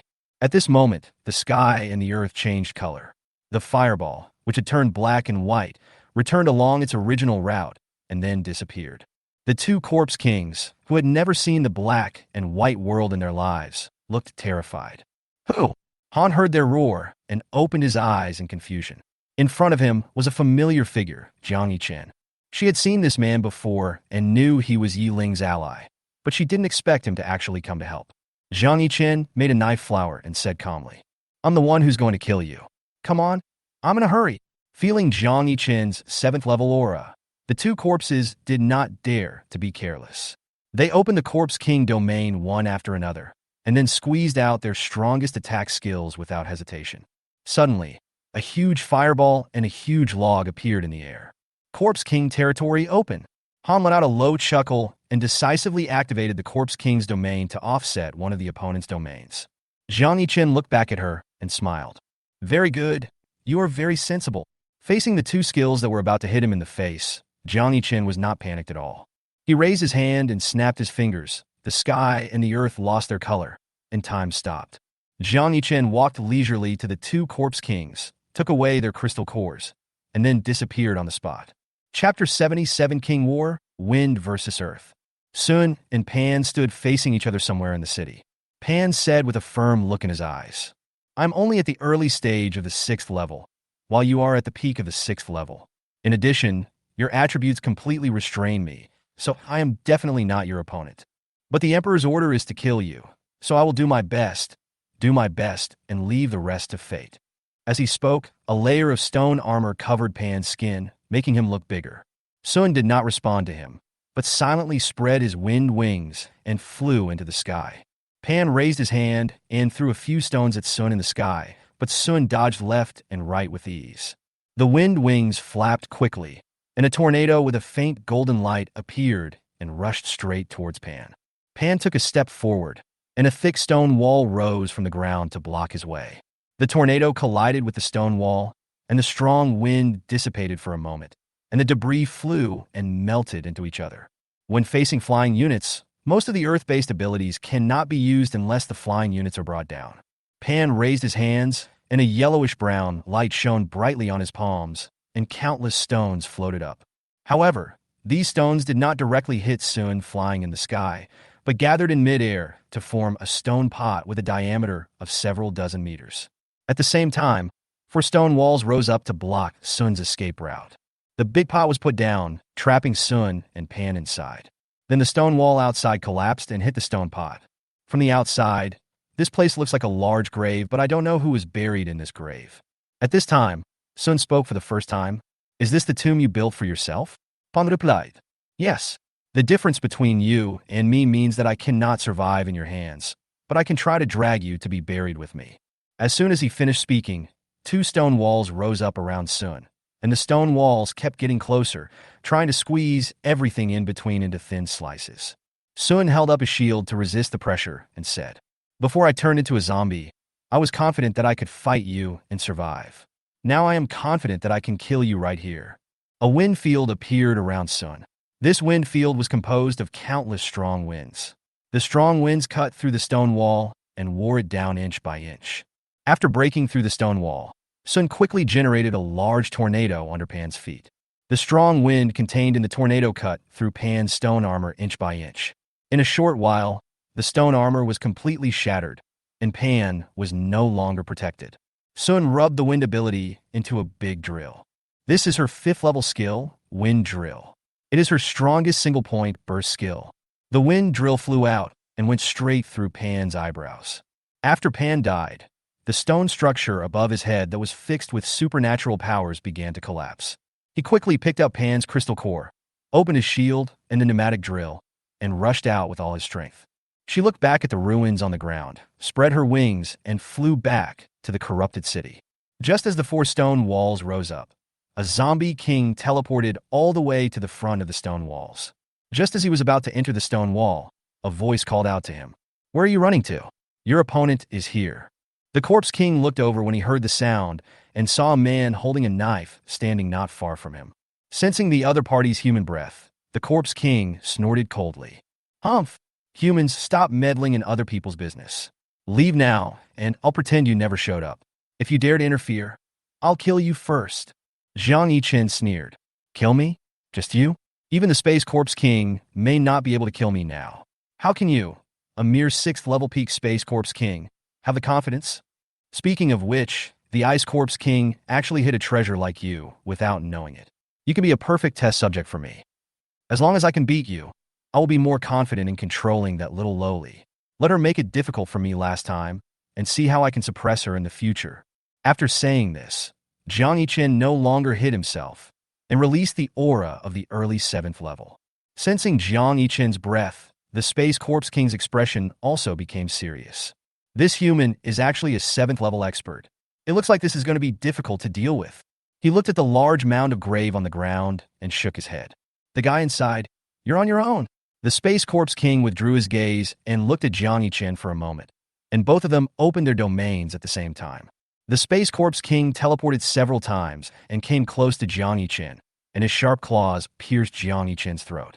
At this moment, the sky and the earth lost their color. The Space Corpse King was fixed in place. Zhang Yichen drew his sword and cut off all the claws of the Space Corpse King, then blasted it away with a punch. The Space Corpse King climbed up and asked fearfully, "Why did the world turn black and white just now? Human, what kind of superpower do you have?" Zhang Yichen smiled and replied, "7th order time-related ability." "How is it? Is it hopeless?" The Space Corpse King looked incredulous, pointing at Zhang Yichen and shouting, "Your ability is time? How is that possible?" The Space Corpse King didn't believe it and rushed towards Zhang Yichen again. Then he was fixed in place again and was knocked away by a punch. The Space Corpse King, who was blown away again, looked at a loss. The time-related ability was just a trick. As soon as I approached the target, I was frozen and then blown away. How could I fight this? If those 2 punches were replaced by 2 swords, I would have been dead long ago. Thinking of this, the the Space Corpse King realized that this human could have killed him directly, but he only used his fists. It was as if he was playing instead of fighting. Thinking of this, the Space Corpse King's mentality exploded. He pointed at Zhang Yichen and shouted angrily, "Human, I have reason to suspect that you are cheating. Cheating is shameful, you know?" Zhang Yichen just smiled and didn't answer. There are so many people who say he cheats. Wouldn't he be tired of explaining to each one? So he simply doesn't explain. Looking at Zhang Yichen's smile, the Space Corpse King inexplicably felt a chill on his back. He charged at Zhang Yichen several times, but was knocked away every time. The Space Corpse King's mentality completely exploded, and he roared, "You scoundrel! I won't fight you anymore. You can do whatever you want." After saying that, he just turned away. But how could Zhang Yichen let him go? The world turned back to black and white, and the Space Corpse King who had gone away walked backwards. After trying several more times, the Space Corpse King completely collapsed and committed suicide. That's it? This mentality is not okay. At this time, Sun just soared into the sky from the grave. Zhang Yichen glanced at her and said nothing. He took the crystal core and left. Zhang Yichen arrived at Ye's battlefield just in time to see Ye emerge from the opponent's shadow and end the battle. He came to the battlefield of Ye again. There were only traces of large-scale battles here. Ye had already rushed to the City of Corruption with the crystal core. I didn't expect that Ye Ling's subordinates actually have two who can fight two at a time. She has a good eye.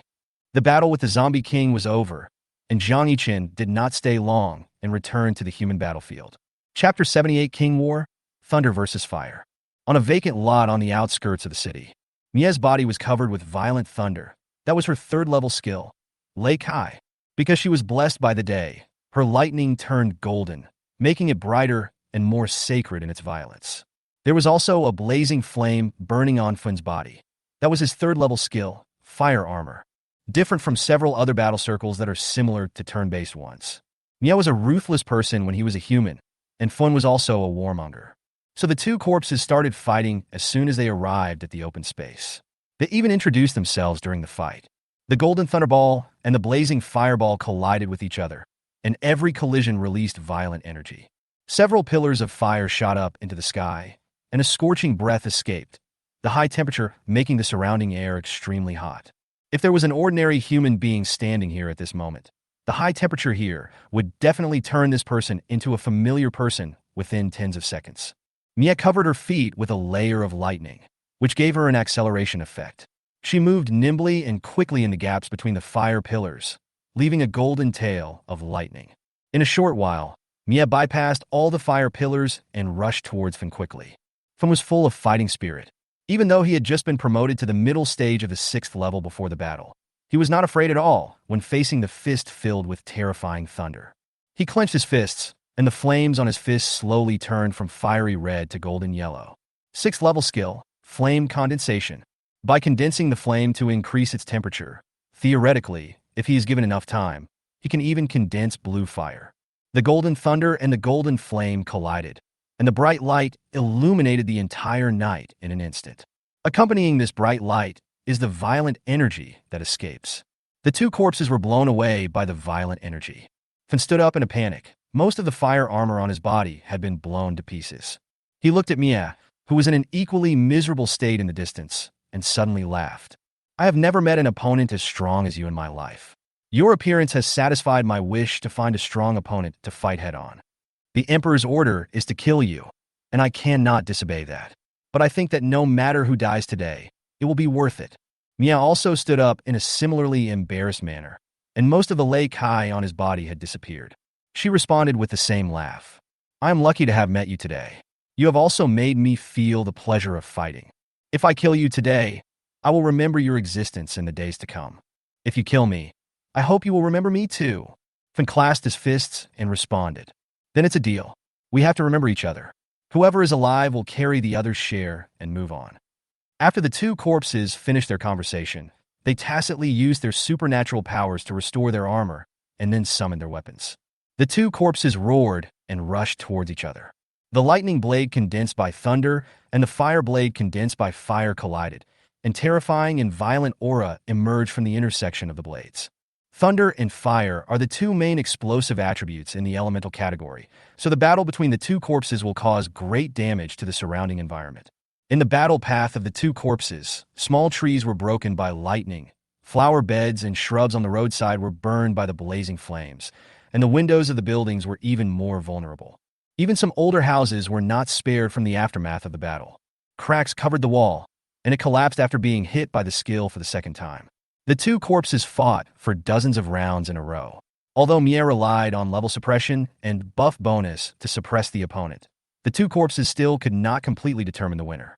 Both corpses swung their swords with all their strength, and then used the recoil force to distance themselves. Fin said somewhat depressedly, "We've torn down everything around us, but after dozens of rounds, there's still no winner." Ye deeply agrees and says, "Who said it wasn't true? I'm 2 realms higher than you. But in a fight, I can only suppress you instead of crushing you. I estimate that I will have to reach level 7 before I can crush you in regular combat." Hearing the words conventional battle, Fun's eyes showed a little more interest, and he asked, "Crush me in a regular fight? So you still have a trump card to play?" Mia nodded in acknowledgement. "Of course I have a trump card, but I'm afraid there won't be even ashes left after I use it." Fun looked unconvinced. "It's like no one has a trump card. Once I show you my trump card, I can make you lose everything." At this point, Finn suddenly clapped his hands and said, "I have a way to decide the outcome. Do you dare?" Mia guessed what he was going to do. Wasn't it that he wanted to fight with his ultimate moves and decide the outcome with one move? She also had this intention, so she nodded and said, "Of course I dare." Sure enough, I heard Finn excitedly say, "The method I'm talking about is that we both bring out our strongest trump cards and fight each other. The winner will take the loser's crystal core." Mia raised the corner of his mouth and said, "Can." The two corpses stood facing each other 100 meters apart, one burning with flames, the other bathed in thunder. Finn opened his arms toward the sky and made a lifting motion. The fire-based energy in the sky gathered madly, and soon a huge fireball appeared. As time went by, the fireball slowly changed color, from the initial fiery red to orange-red, then gold, white, white-blue, and finally the fireball completely turned into blue fire. The blue fire is like a blue star, and the space around this fireball is distorted due to the unimaginable high temperature. At the same time that Finn activated his skill, Mia shot a golden lightning into the night sky. Suddenly, the sky was covered with dark clouds, and thunder rumbled through the clouds. In the dark and depressing clouds, a 5-clawed golden dragon made entirely of lightning roared out. Above the thunder dragon, the violent power of thunder gathered, as if to destroy everything in the world. The blazing fireball collided with the violent thunder dragon. In an instant, the powerful energy impact blew the two corpses away for a long distance. Immediately afterwards, the fireball and the thunder dragon merged to form a white ball of light. The ball of light continued to expand, and any flowers, trees, houses, or the ground that came into contact with it would be instantly annihilated. 5 minutes later, the light ball dissipated. A mushroom cloud rose into the sky, and a huge pit 15 m deep was created on the ground by the light ball. Mia stumbled to his feet and walked to Fun, who was already blown up and couldn't get up, completely losing his ability to fight. He smiled and said to Mia, "You are here. Take the crystal core and leave quickly. If you don't leave now, the Ice Corpse King's subordinates will come to kill you." Mia looked at him in confusion, but before he could ask, Fun was killed instantly by an ice cone. Chapter 79, Supernatural Thunder Tribulation. At the same time, a female voice sounded. "We agreed to an alliance, but you were a traitor here. If I had come 5 minutes later, the target would have run away. How can an ice type chase a lightning type?" Mia bent down to pick up the crystal core, then looked at the newly appeared Ice Corpse King with indifferent eyes full of murderous intent. The aura of this Corpse King is also at the peak of the 6th level. For her now, he is a tough enemy. The Ice Corpse King said with a smile, "Little sister, the Thunder Dragon you just released is pretty cool. I just wonder if you can release the second one now. But it's okay to let it out. Sister is not afraid." Ye Ling spoke. "You are the Ice Corpse King's subordinate? So the Ice Corpse King has also joined the battle." The Ice Corpse King spoke with pride. "Not only has my emperor participated in the battle, but he will also win the final victory. Whether it is the Light Corpse Emperor or the Space Corpse Emperor, they will eventually become nourishment for my emperor." Mia raised his hand and gave a thumbs up, then turned his thumb down and said with sympathy on his face, "What an arrogant and ignorant fellow. You think you will be the final winner, but you know nothing about the strength of my emperor. If I play all my trump cards, Even the two of you combined may not be her match. And you are destined not to see that day. When Ye was a human, she was Ye Ling's little fangirl. Now she has become her Corpse King's close follower. Her mentality has directly transitioned from a little fangirl to a fanatical believer. In Mie's eyes, her emperor is omnipotent and is destined to unify the world. So when she heard that Ye Ling might have to fight two people at once, she was not at all panicked. Mie activated her supernatural power, and the golden Lei Kai was put on her body again. Come on, let me see how much you weigh. Mie casually summoned a few thunderballs and threw them at the opponent. Humph! You overestimate your own abilities. The Ice Corpse King also summoned several ice cones to collide with the thunderball. However, since ice is an insulator, the escaped lightning did not cause any substantial damage to the ice cone when the lightning ball hit the ice cone and exploded. The Ice Corpse King laughed out loud upon seeing this. Huh, you didn't expect that, right? Ice is an insulator, not a conductor, so your electricity has no effect on me. Isn't that counterintuitive? Mie had a calm face and was not surprised at all that his thunderball had no effect on the opponent. You don't have to show off your knowledge in front of me. Although I haven't graduated from high school yet, I still know that water and ice are insulators. Not only do I know this, I also know that water can be ionized, so your ability is not unbreakable for me. Oh, then why don't you crack one for me? The Ice Corpse King waved his hand and summoned a bunch of ice cones to shoot at Mie. The dense ice cones blocked all of Mie's escape routes, so Mie had no choice but to use Lei Kai's skills to block them.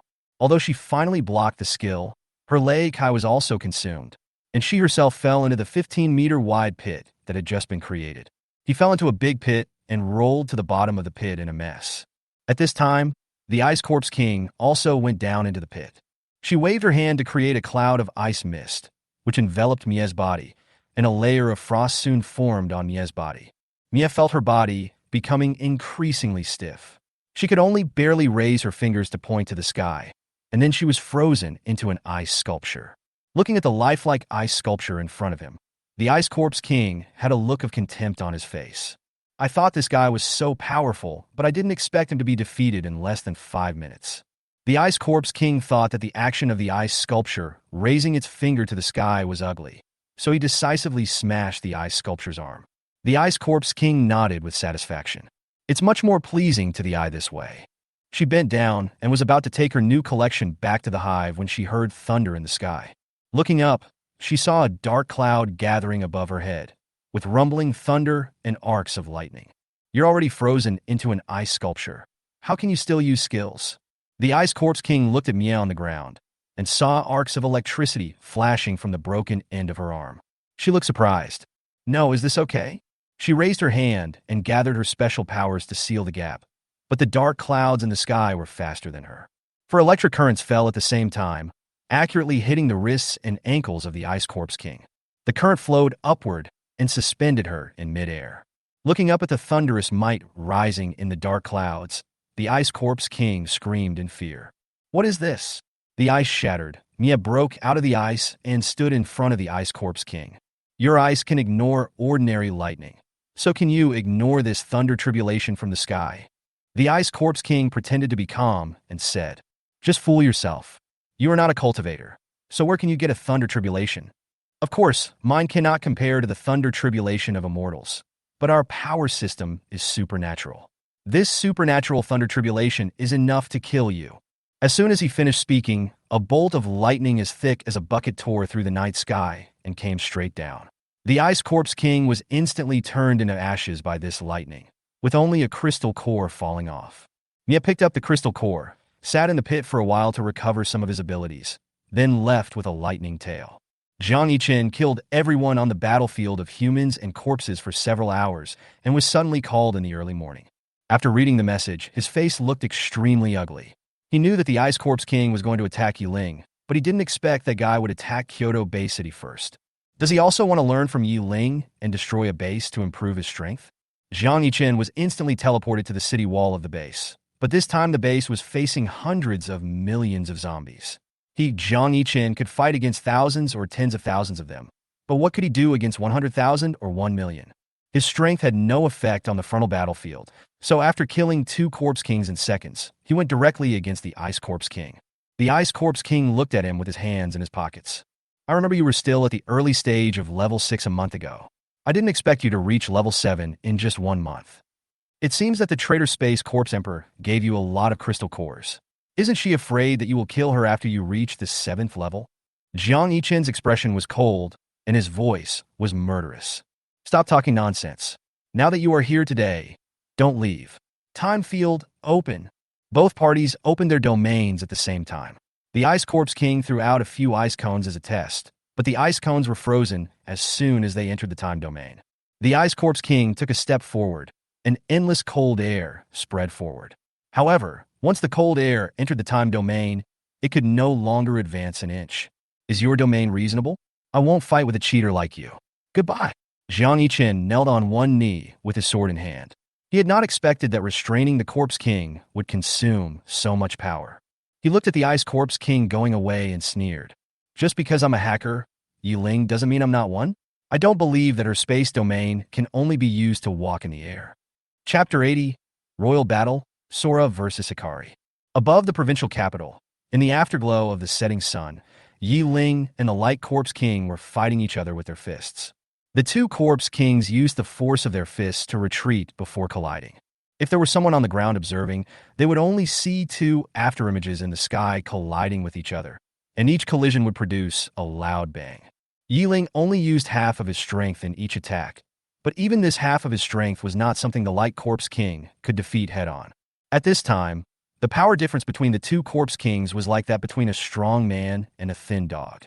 Although the injuries caused to the Light Corpse King by the fist fight recovered in a few seconds. But every time they fight, the Light Corpse King flies farther than Ye Ling. The fight against the Light Corpse King was very frustrating. Every time he threw a punch, he used all his strength, while Ye Ling just threw a punch casually. Not to mention using all his strength in these dozens of rounds, Ye Ling didn't even throw a punch seriously. After dozens of rounds of continuous fighting, the Light Corpse King decided not to engage in close combat. So after one time they had distanced themselves from each other, the Light Corpse King no longer chose to rush forward, but instead flapped its light wings and shot a large amount of light rain towards Ye Ling. Are you thinking you're not good at close combat, so you're switching to range combat? It doesn't matter. I can fight at range too. Faced with the overwhelming rain of light, Ye Ling was not at all panicked. She casually threw a small black ball forward, and the ball exploded. The powerful gravitational force pulled the rain of light towards the center of the explosion. There was a small black ball in the middle, with light rain circling around it. From a distance, it looked like the accretion disk of a black hole. The Light Corpse King stared dully at the light rain being sucked into the small black ball bit by bit. He felt that there was no need to fight this battle, since the opponent would rub black holes with his hands at any time. What was the point in fighting? The Light Corpse King pointed at the black ball and spoke with some difficulty. Is this a black hole? What kind of supernatural power do you have? Ye Ling chuckled and said, Don't be nervous. This is just a gravitational source. I can't rub a black hole with my hands yet. As for my special ability, it's just the dual special ability of space and gravity. Don't add mystery to me. That's all? The Light Corpse King looked at the 1/1000 probability of the space system and the 1/900 probability of the gravity system displayed on the skill extraction turntable and fell into deep thought. His heart was buzzing with excitement. What kind of luck is this? Even the most lucky person wouldn't be this lucky. Ye Ling flashed behind the Light Corpse King and struck him with all his strength. Hey, don't lose focus during a fight, or you'll die quickly. It was not until he was knocked to the ground by Ye Ling's punch that the Light Corpse King recovered from his unbalanced mentality. It seems that there is no need for me to be unbalanced. Her dual abilities are already determined. Even if I am unbalanced, I cannot stop the established facts. What I have to do now is to hold back the Space Corpse King and wait for reinforcements to arrive. After figuring it out, the Light Corpse King stopped hesitating and regained his spirit to fight with Ye Ling. The two Corpse Kings fought each other for several hours. During these few hours, Ye Ling frequently received system reports about his own zombie kings killing other zombie kings. But he did not feel that any of his Corpse Kings had fallen. Ye Ling nodded happily, with a look of joy clearly visible on his face.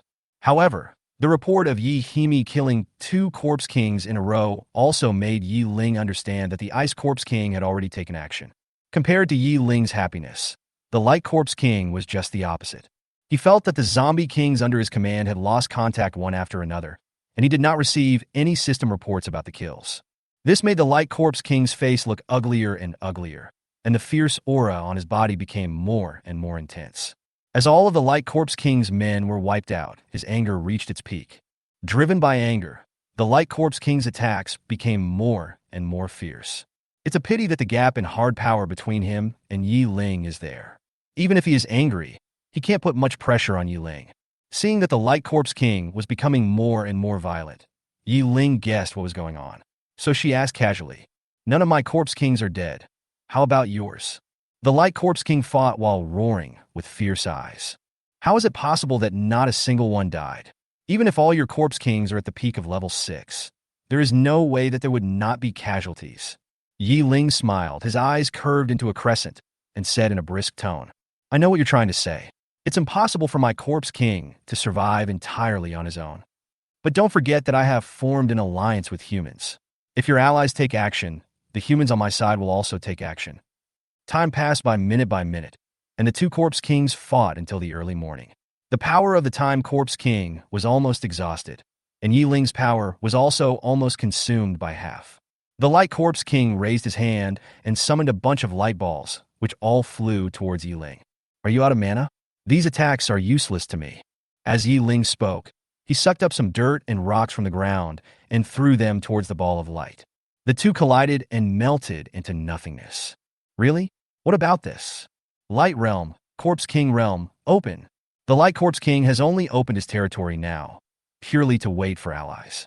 "If I exhaust my superpowers and die prematurely, this alliance will be meaningless." Even if he didn't die, after joining forces to kill Ye Ling, he would no longer be a match for the Ice Corpse King. So he didn't choose to open his domain until his superpowers were almost exhausted. The Light Corpse King used his old trick again and opened his domain when Ye Ling was resisting the light ball. At the moment the light ball dissipated, a double-power laser cannon blessed by the domain hit Ye Ling directly in the face. "Same moves, same routine, you can't hit me this time." Having said that, Ye Ling planned to teleport to avoid the attack. Really? That's not necessarily true. Four balls of light quietly appeared beside Ye Ling, and before Ye Ling could react, four chains emerged from the light balls. The chains stretched out at the speed of light, binding Ye Ling tightly in place. "You actually have another trick up your sleeve?" Ye Ling entered a state of nothingness and tried to break free. The next second, she was surprised to find that she could not activate the void, and she could not break free from this double 7th level control skill. "Oh no, this is too much." Ye Ling opened both shields and took the laser cannon's attack. The Light Corpse King came in front of Ye Ling and punched Ye Ling in the stomach without saying a word. This full-strength attack, which was blessed by the domain, directly injured Ye Ling's internal organs, and a trickle of blood flowed from the corner of her mouth. "Ye Ling spoke panic. You have no moral principles. If you have the guts, let me go, and we can continue fighting." The Light Corpse King snorted coldly. "Who's going to talk to you about martial ethics? The ashes of zombies who talk about martial ethics are all cold." The Light Corpse King grabbed Ye Ling's throat and said viciously, "I can easily crush you to death right now, but I don't want you to die so easily. I want you to watch yourself die without a complete body." After saying that, he raised his fist and punched Ye Ling again and again.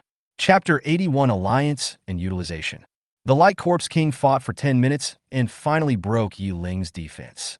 When the Ice Corpse King arrived, he saw Ye Ling with a sunken chest, lowered head, and no ability to resist at all.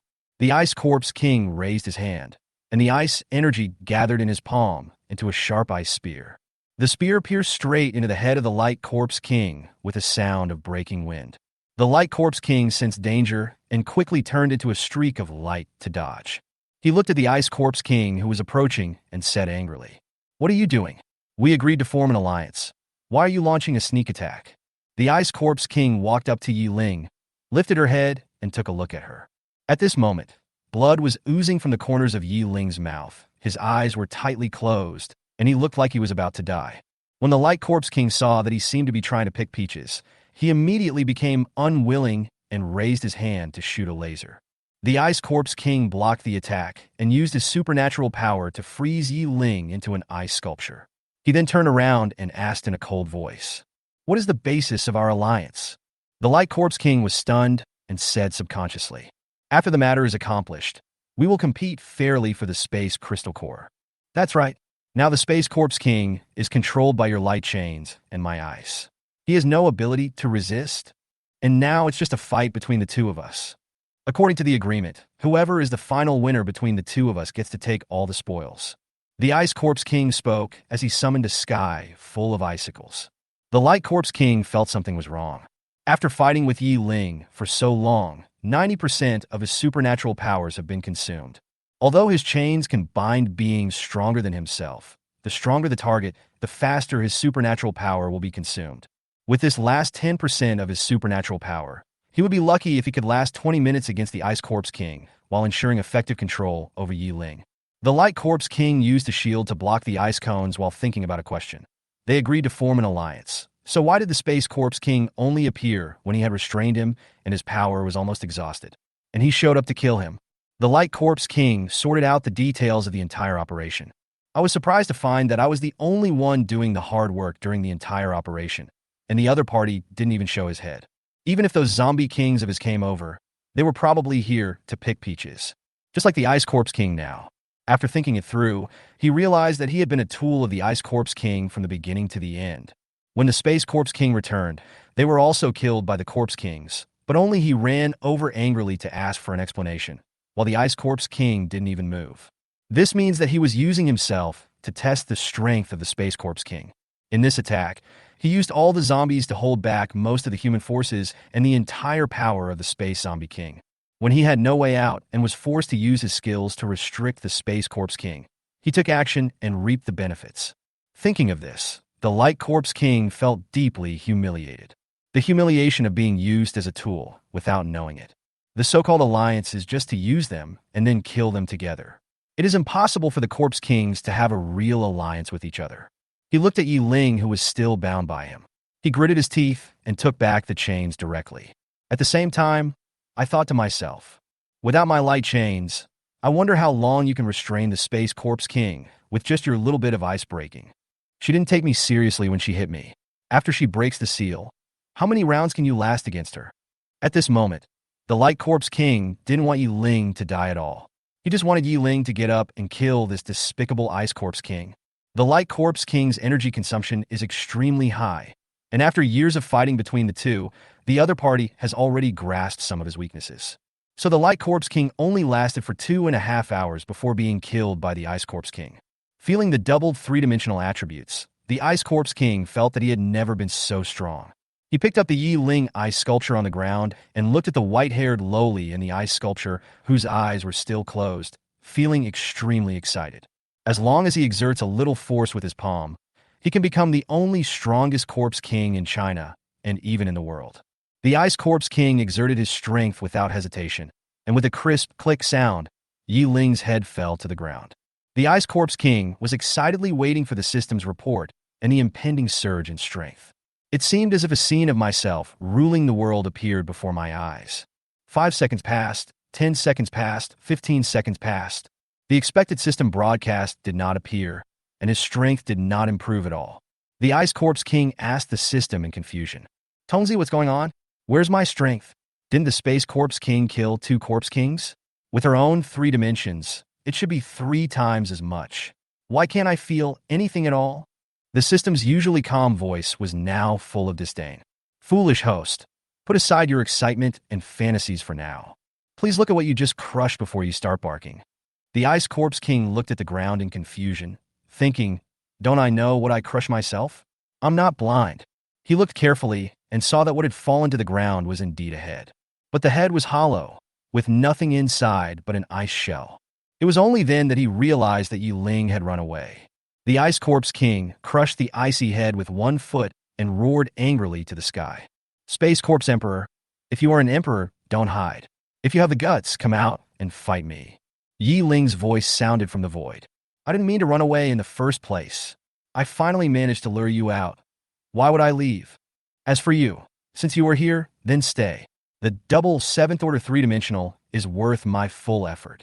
As soon as he finished speaking, Ye Ling appeared intact.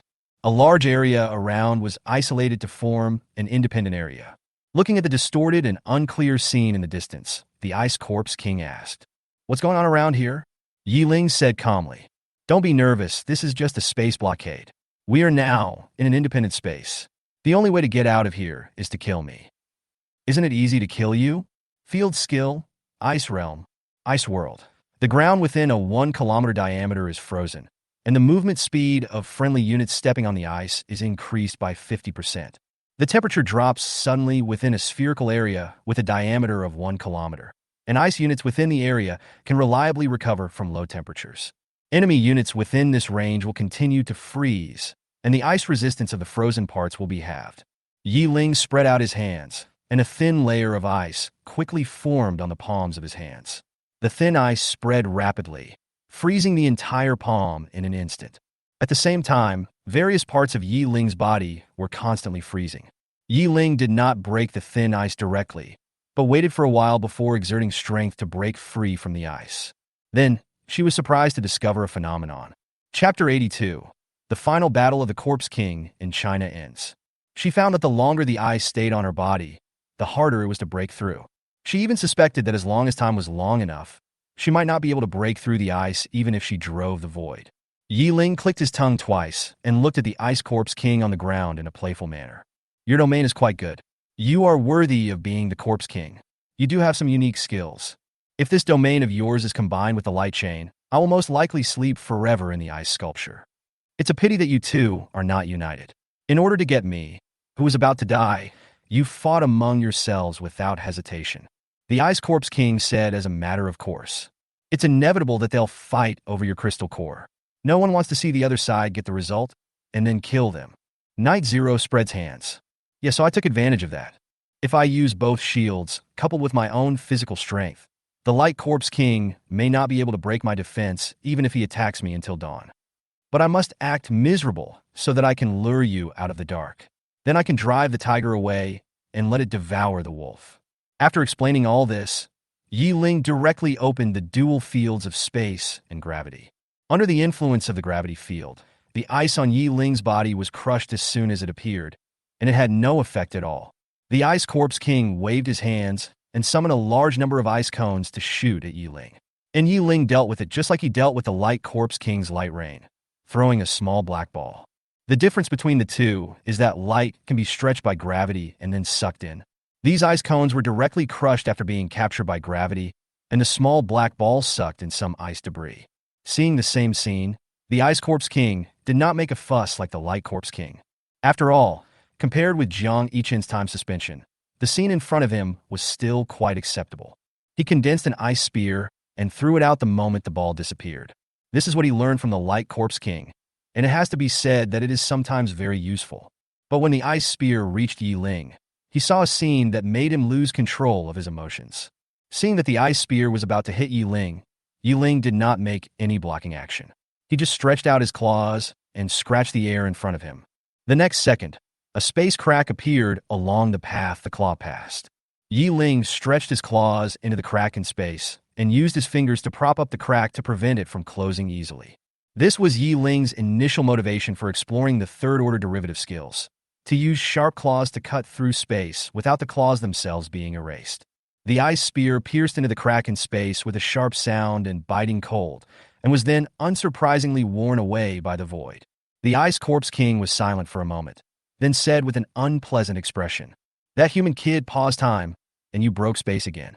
Are you guys in the space-time department really unreasonable?" Ye Ling was attracted by his words and thought to himself, the time he was talking about should be Jiang Yichen. He was able to pause time before, but it's useless to me. Since the Corpse King is paying attention to him now, it means that his 7th-level domain has enhanced the effect of pausing time, and it is possible that he has blocked multiple attacks from the Ice Corpse King. It seems that if I don't want to be controlled by him in the future, I have to quickly upgrade to level 8 after this battle, and then immediately go abroad to find a few big enemy bases to upgrade to level 9. I feel like he's driving me into a fear of being underleveled. Thinking of this, Ye Ling's eyes became firm. We have to fight quickly and then go to the human battlefield to pick up crystal cores. I won't be at peace until I reach the 8th level. The force of space lingered on Ye Ling's claws, and at the same time, the gravity field's 70 times blue star gravity was fully opened. When the Ice Corpse King saw Ye Ling rushing towards him, he subconsciously moved to the side to avoid the attack. But as soon as he started moving, he realized that the movement speed, which should have been smooth, was now ridiculously slow. He could have avoided this claw, but now it grabbed his arm hard. The Ice Corpse King's face turned pale, and he could no longer pretend to be cool. How many times is the gravity in your area? You are a supermodel. Ye Ling sepulkalmli. It's only 70 times gravity, not supermodel at all. As he spoke, Ye Ling reached out his claws to grab the Ice Corpse King's face.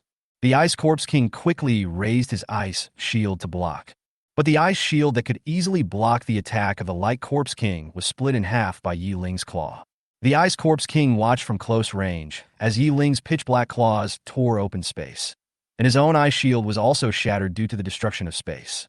The Ice Corpse King burst out with all his strength, and an extremely cold air gushed out. Ye Ling, who was standing in front of him, was instantly frozen into an ice sculpture.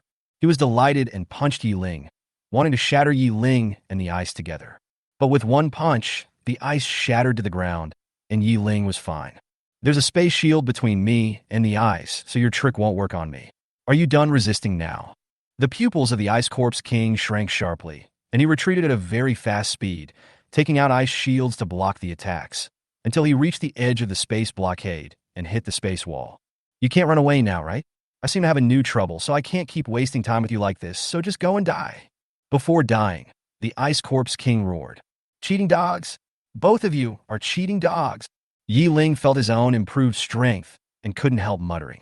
How dare someone with a system call others cheaters? Opening the personal panel, Ye Ling's attack increased to 375. Agility increased to 350. Defense increased to 320. Humanity accounts for 50%. China's final battle against the Corpse King ended, and Ye Ling became the final winner. Now, hundreds of millions of zombies across China have become Ye Ling's targets for capture. Ye Ling returned along the same route, past the Lord's battlefield and the Elite battlefield, and then went to the main battlefield of his own zombie tide and stopped the battle. Without the existence of the Corpse King and his descendants, these zombies became ownerless monsters, and they could be easily tamed and become one's own force. Ye Ling went to the main battlefield on the human side again and stopped the fighting. The zombies stopped attacking and retreated in large numbers. Ye Ling picked up all the crystal cores wherever he passed by, and also gained system points for promotion to the 8th level. So she immediately emptied her wallet and upgraded both the space and gravity. Name, Night Zero. Gender, female. Race, human/zombie. Attack, 385. Agility, 360. Defense, 330. Regeneration rate, 100% per day. Ability, 8th order space, 100 million system points are needed to reach the 9th order. 8th order gravity, 100 million system points are needed to reach the 9th order. Satiety, 100%. After leveling up, she went to Kyoto Bay City and stopped the zombies there. Looking at the zombies going away, Jiang Yichen asked tiredly, You won? Ye Ling simulate confidently. Of course. I am now the only zombie king in China. Jiang Yichen nodded. Let's go to the meeting room. Chapter 83, The Sun Rises. Ye Ling asked with a puzzled look. Why do you want me to go to the meeting? You represent the zombie forces in China, and Jingdu represents the human forces in China. We two major forces must sit down and talk. After all, we can't continue to fight. Ye Ling smiled evilly and said teasingly, Start a war? It's not impossible. Anyway, you're the only 7th level person in China. If we really fight, you won't have much advantage. Jiang Yichen's eyes widened with disbelief. Know why? Looking at Jiang Yichen's expression, Ye Ling couldn't help but laugh out loud. He raised his hand and rubbed Jiang Yichen's head, smiling. How else can you say you are a child? Even if you become the only 7th level psychic in China, you are still a child in your 20s. It's over, it's over. I still say the same thing. As long as you don't commit suicide, I won't hit you. Let's go to the meeting. After saying that, before Jiang Yichen could react, Ye Ling took him to the meeting room. The soldiers on the city wall just watched as their strongest human screamed in the air and was flown away by the strongest zombie like a kite. The meeting place this time is on the top floor of the Kyoto Bay City Central Building. In the past, meetings were held in a basement several hundred meters underground. Now that they have been moved to the rooftop and seen by the public, it could be regarded as an official recognition of Ye Ling. Ye Ling flew to the window of the conference room. At this time, the conference table was full of people and all the bigwigs were seated. It is completely different from the first time when 2 rows of holographic projections were set up. Ye Ling flashed into the conference room, threw Jiang Yichen to his seat, and sat down himself. The person sitting next to Jiang Yichen asked with a worried look on his face, "Is Xiao Jiang okay?" Ye Ling glanced at him and said calmly, "Instead of asking about his well-being here, it is better to let him go back and rest. Now that I have broken through to the 8th level, let alone his exhausted appearance due to the depletion of his superpowers, even if 10 of him in his prime came, he would not be able to stop me from doing anything." Everyone in the conference room looked at Jiang Yichen, and Jiang Yichen nodded in affirmation. "She is indeed at level 8. I can't do anything to her." Hearing this, everyone looked at each other with complicated expressions. At present, Jiang Yichen is the only 7th level psychic in China, and there are less than 10 6th level psychics. He is nothing in front of Ye Ling. At the beginning of the end of the world, China wanted to strangle the corpse kings in the cradle, but several attempts ended in failure. Just when they were about to change their target to Ye Ling simply disappeared. When they met again, Ye Ling had already broken through to the 7th level and was fully grown and invincible. Now that Ye Ling has broken through to the 8th level, humans no longer have any way to deal with Ye Ling. According to the intelligence of the Chinese, the only ones on Blue Star that can threaten Ye Ling now are the 9th level Beast King from outside the mainland and the 9th level Plant King from the lungs of Blue Star. Perhaps there are 9th order strongmen in the deep sea, but unless those things come out, humans will have no chance to come into contact with them. Wei Zhengguo waved his hand and asked someone to send Jiang Yichen out. There was no use for him to stay here. After Jiang Yichen left, the conference room fell into silence. Faced with an 8th level corpse king, everyone felt that this meeting seemed to have lost all meaning. The common enemy of both sides has been eliminated, and China no longer has any other forces. How can they convince Ye Ling not to attack them when they cannot establish a community of interests and cannot restrain Ye Ling? After a long time, Ye Ling finally became a little impatient. She tapped the conference table and said, "Although the war is over, many post-war finishing touches have not yet been completed. So let's discuss whatever the meeting is about, and then we can go about our own business." Everyone looked at each other, and finally Wei Zhengguo spoke on behalf of everyone. He sighed and said, "The purpose of our meeting this time is to discuss with you the possibility of peaceful coexistence between Chinese humans and zombies." After hearing this, Ye Ling did not answer them directly. She looked out the window, and the others followed her. Before we knew it, it was already daybreak.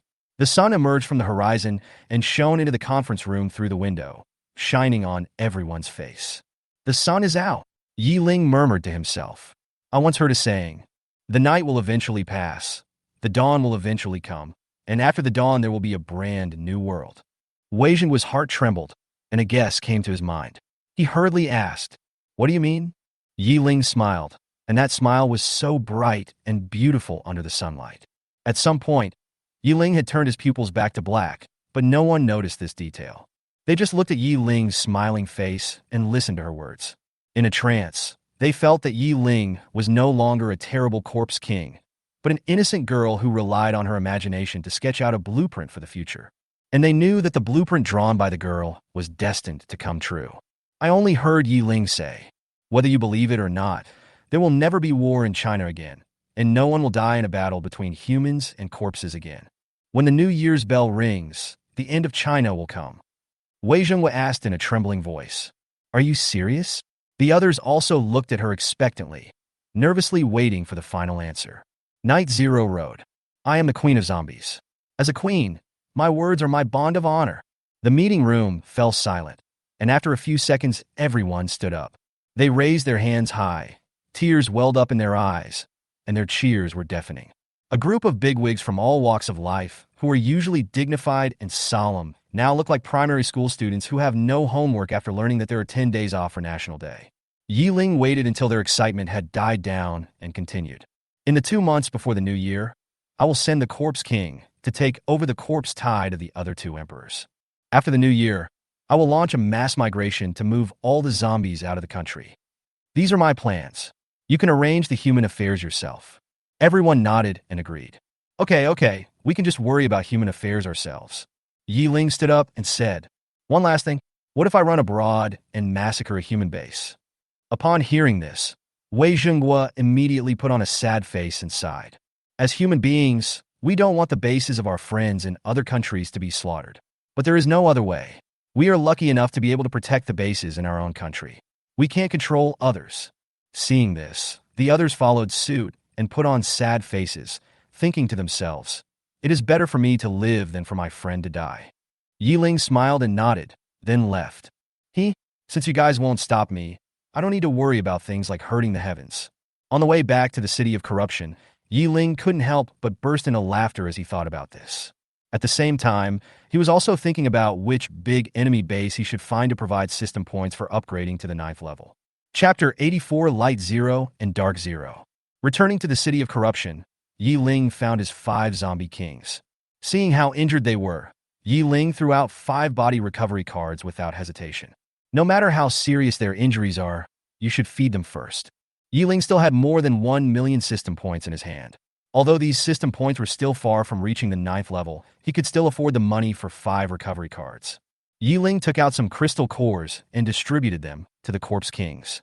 Take these crystal cores and break through to the 7th level quickly. I have something important to entrust to you. The corpses took the crystal cores and went back to their rooms to absorb and break through. Ye Ling lay on his big bed and looked at the new things. First of all, in terms of upgrades, Ye Ling's single teleportation distance limit has reached 400 meters. The storage space has also become larger. The difficulty of tearing open space and the energy consumption are significantly reduced. Unlocked a new skill, Space Gate. Space Gate. As long as you set a space anchor point in a certain place, you can open a space gate and teleport back from anywhere on the blue planet. The upper limit of anchor points is 10. The function is equivalent to teleporting on an open world map. Although she is at level 8, what makes Ye Ling depressed is that 7 out of her 8 skills are functional. This made her think about researching derivative technologies again, but that's a story for later. Gravitational powers. Skill 1, Gravity Interference, can slightly change the weight of the target. Second skill, Anti-Gravity Flight, can fly in the sky. Third skill, Stand Shield, greatly blocks physical and energy attacks. Fourth skill, Gravitational Collapse. Release a gravitational source, sucking the surrounding matter and energy into the gravitational source to cause it to collapse. Fifth skill, Gravity Control. Use gravity to control the movement of objects. Sixth skill, Gravitational Wave Detection, similar to space perception. Seventh skill, Gravity Field. The current maximum gravity limit is 80 times the gravity of the blue planet. Eighth skill, No Name. Applies a gravity field effect to a single target without opening a field. Regarding the Corpse King Crystal Core, Ye Ling's humanity finally reached 50%, and he gained the ability to transform back into a human. Ye Ling discovered 2 figures standing deep in his mind. The figure was petite and cute, and it was obvious at first glance that it was a human. The other figure was cold and ferocious, and it was obvious at first glance that it was a zombie. Ye Ling can switch between these 2 states freely. Ye Ling calls the human version of himself Light Zero and the zombie version of himself Dark Zero. She also felt that if she died in the Light Zero state, she would turn back into a zombie, and that Light Zero would have a CD of 1 week. Dying in Dark Zero means real death. People in the conference room felt that Ye Ling was not like a Corpse King because she accidentally switched to Light Zero when her thoughts were leaning towards humans. The one laughing strangely isn't Ling. The combination of the 2 is Ye Ling. From now on, I will be the good guy and do the bad things in secret. It's so wonderful. Ye Ling thought so. 3 days later, Ye Ling was sitting on the rooftop basking in the sun. During these 3 days, she remained in human form and would not switch back unless she was in combat because humans would feel very comfortable in the sun. She stretched out her hands. Her hands were white and delicate, and her nails had turned back to pink. It's better to be a human being. Ye Ling thought so. At this moment, the world suddenly turned dark. A hideous face lay on Ye Ling's shoulder, and his voice was hoarse. Why is there a human here? Ye Ling frowned slightly and said in a cold voice, "Withdraw the domain and don't hinder me from basking in the sun." Seeing that Ye Ling was about to get angry, Ye immediately backed down. The domain was retracted and the sun set again. Ye moved closer to Ye Ling, curiosity in his eyes. "Emperor, you smell so good after you turned back into a human.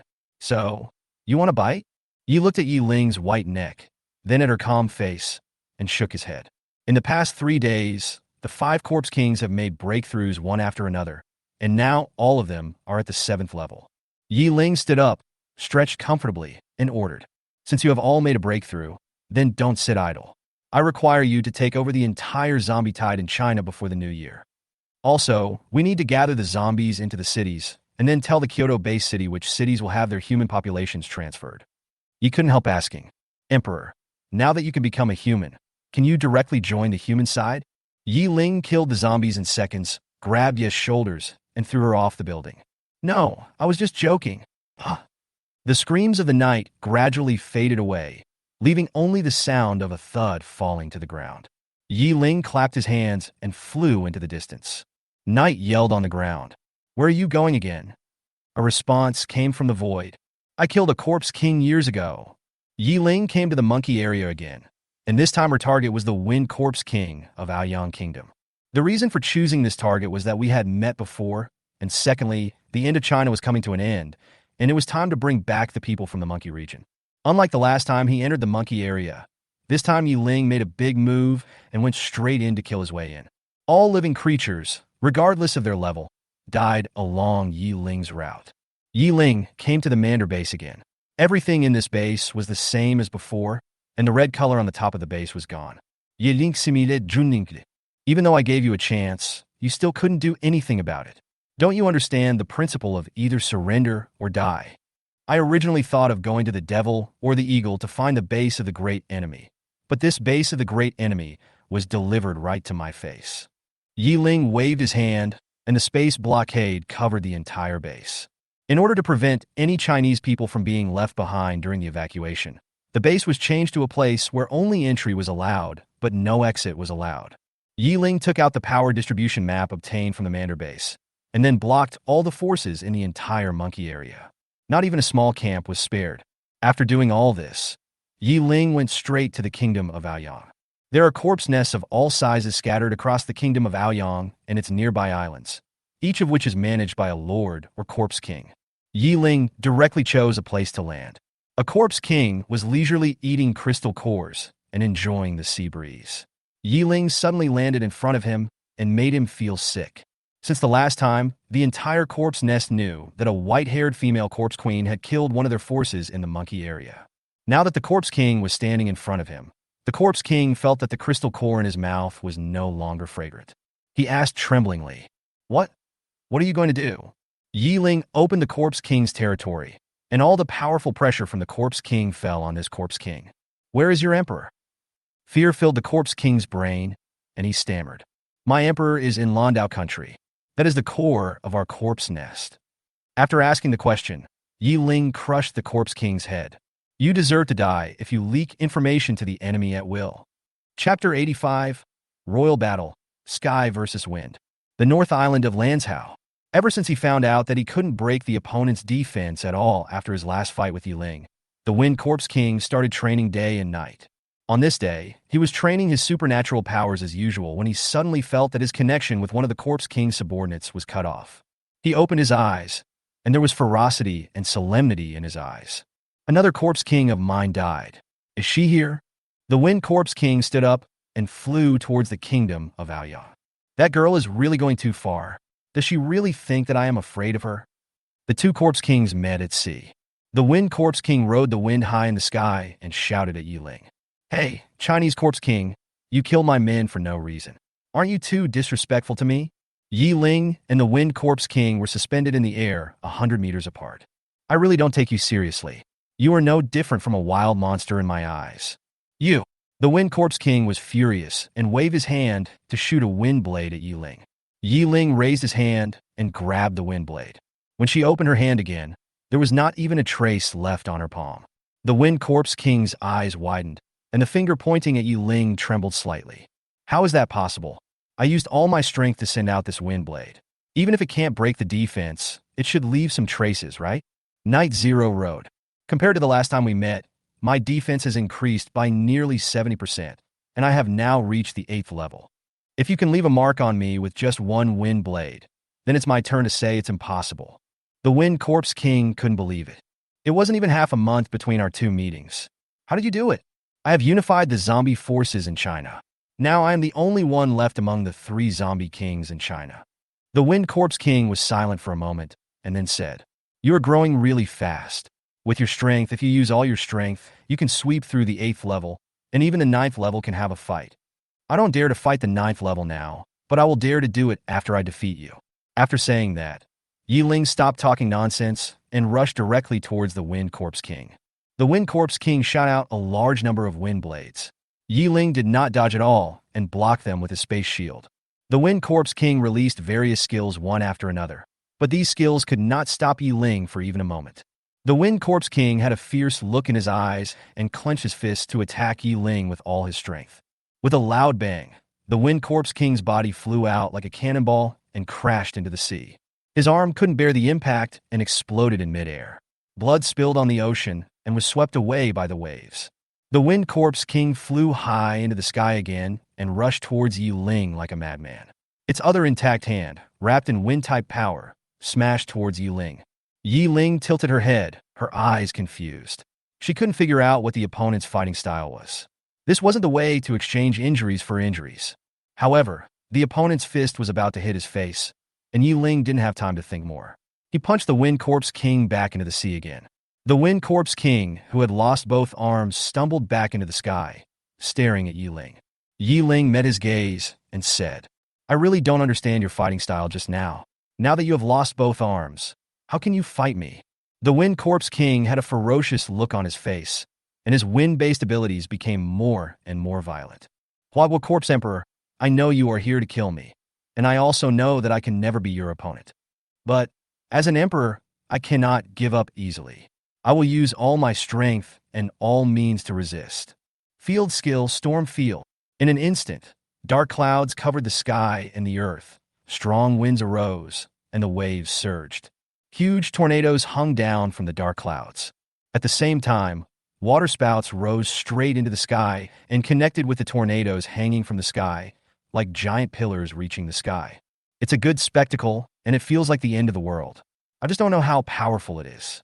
Ye Ling's gravity ability was activated, and 100-meter-long water dragons rose into the sky, and each water dragon corresponded to a tornado. The water dragon collided with the tornado, and the roar produced by the collision shook the earth and the sky. Even the zombies far away in the western part of Aoyang country could hear it clearly. Corpse King A. Did these two emperors fight? Corpse King B. What else? If it wasn't a fight between emperors, who could have caused such a big commotion? Corpse King C. By the way, can our emperor win? I heard that the Corpse King of China seems to be very powerful. Corpse King B. You are a typical example of boosting others' morale but destroying your own prestige. On the battlefield, a wave of earth-shaking collisions ended, and peace returned to the world. Okay, enough fun. It's time to send you on your way. Ye Ling came to the Wind Corpse King and was about to take away his crystal core, but unexpectedly the Wind Corpse King suddenly jumped up and wrapped his legs around Ye Ling's waist, preventing her from moving. Ye Ling was startled and said angrily, "What are you doing? If you are sick, go get treatment." The Wind Corpse King ignored Ye Ling's anger and tried his best to hold her back. The sea surface began to ripple, and after a moment, a huge mouth of the abyss rushed to the surface. What is this? Ye Ling was stunned for less than a second, and his vision fell into darkness.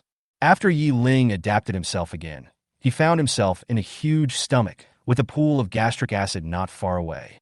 The Wind Corpse King laughed crazily. We are now in the stomach of a 9th-level whale. Even if you are 8th level, you will definitely die here. Ye Ling crossed his arms and watched him laugh. When he finished laughing, he asked, "So, this is the reason why you used that mysterious fighting style before?" "Yes," the Wind Corpse King said excitedly. "Since I met you last time, I have kept a backup plan. I made a deal with a 9th-level expert in the ocean.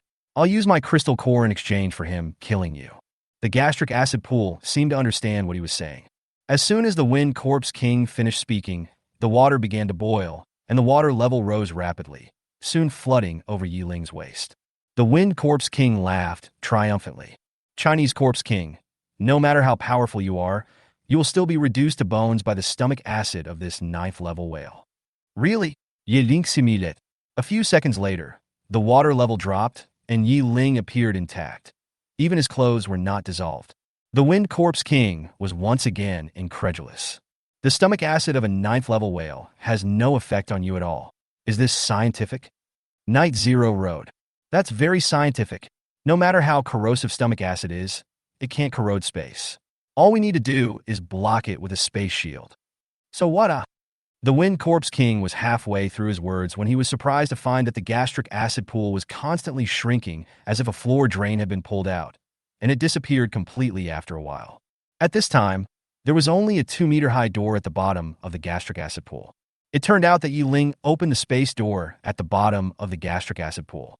After the space door was opened, stomach acid rushed into the door like a flood and was then wiped out by the void. What is that? Chapter 86. New Year arrives, the end of the world. Ye Ling used his claws to destroy the head of the Wind Corpse King and said, "This is my 8th level skill, Space Gate. I set up a space anchor point somewhere in Aoyang country, and I can teleport there anytime and anywhere." She held the head and walked towards the space gate. "Before I die, I will give you a free experience of space travel." Ye Ling took a step forward, and the space closed again. A bunch of question marks appeared in the mind of the 9th level whale. Where is the food I ate? Why is my food gone? At this moment, it seemed as if someone was saying in its mind, "Remember to visit the anti-fraud center next time." Somewhere in the country of Aoyang, the space suddenly shattered without any warning until a 2-meter-high portal appeared. Ye Ling walked out of the portal, and the space closed again. Looking at the familiar surroundings, the Wind Corpse King only felt tired. In the face of absolute power, his resistance seemed to be useless. He suddenly felt very tired and wanted to close his eyes, sleep, and never wake up. Ye Ling didn't care what he was thinking.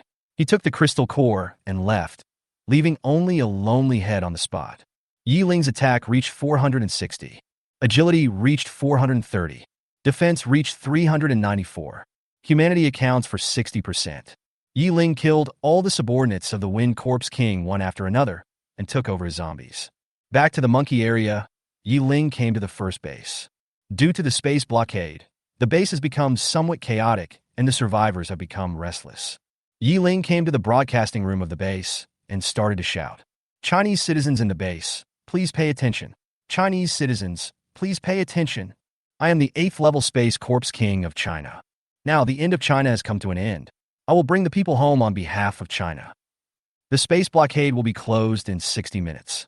Chinese citizens, please bring your family members and property to gather at the gate of the base. Pay attention. You only have this one chance in your life to return to your country. Please seize the opportunity. Also, anyone who prevents or interferes with the return of Chinese citizens will be killed without mercy." After the broadcast ended, there was chaos in the base, and some Chinese people hurriedly packed up their things and rushed to the city gate. There were also Chinese who were hesitant and did not dare to follow. After all, the Corpse King's words about the end of the world were incongruous no matter how you looked at it. Several gang members in the base blocked a Chinese female student and wanted to keep her by detaining her. They thought they were in a blind spot and could not be seen by the Corpse King floating in the sky, but they didn't know that they had been locked by gravitational waves. As they walked towards the female student with handkerchiefs and ropes, their bodies exploded into bloody mist without any warning. An hour later, dozens of Chinese people left the base anxiously. Facing Ye Ling, one person mustered up the courage to say, "How are we going to get around without a car?" Ye Ling did not answer. He waved his hand and made dozens of people float up, then took them to the next base. After several days of hard work, Ye Ling collected a total of more than 50,000 Chinese citizens. They were gathered in the former forbidden area of the monkey region. The corpses of the giant trees in the forbidden area had been cleared away by Ye Ling, leaving only an empty space with a diameter of 1 kilometer. The space in the center of the open space shattered into pieces, and soon a portal appeared. Those who were close were stunned. In the past 1.5 years since the end of the world, most people with special abilities were below level 4, and those who could reach level 4 were all outstanding talents. Those at the 5th level can be called human geniuses, and those at the 6th level are even more extraordinary monsters that are hard to come by even if one burns incense at home. However, what was in front of them was an 8th level skill. These people feel that being able to see the 8th level skills is worth their life. Under Ye Ling's command, people lined up in an orderly manner and finally gathered in the open space near the building where Ye Ling was. Ye Ling took out the brick communicator and made a call. "Hello, is this Jiang Yichen?" A male voice came from the phone. "What's up, Ye Ling?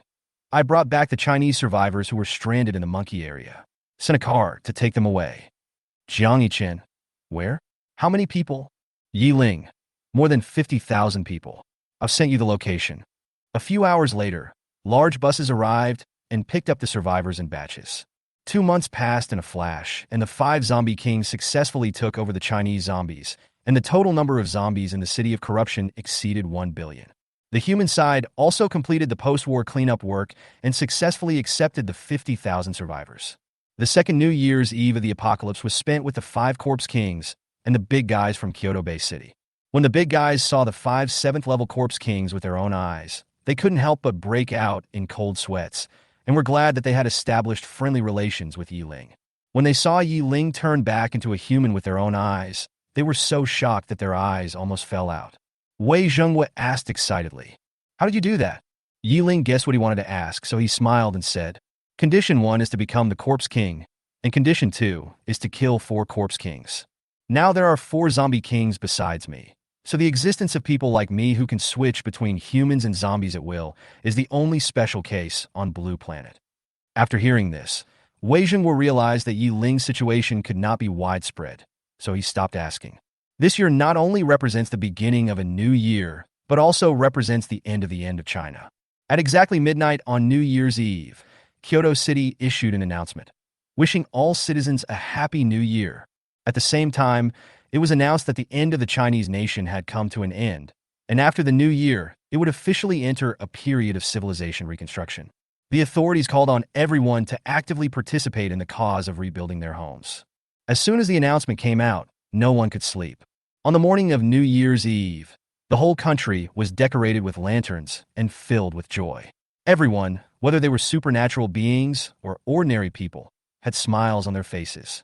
After the Chinese New Year, they and their relatives and friends will no longer have to die due to the end of the world. Time soon came to night. Those who had families stayed at home, and those who did not have families gathered in groups of 3 or 5 or in small teams to eat New Year's Eve dinner together and celebrate the end of the world. A few hours later, with the ringing of the bells, the new year officially arrived. As the bells rang, tens of thousands of barrels of fireworks bloomed simultaneously on this ancient and tough land, illuminating the sky and the earth. The Kyoto boss lineup, representing the Chinese humans, and the corrupted city lineup, representing the Chinese zombies, took a precious group photo when the New Year's bell rang. This photo was later collected by the National Museum and became one of the very few beautiful moments in this dark and bloody history.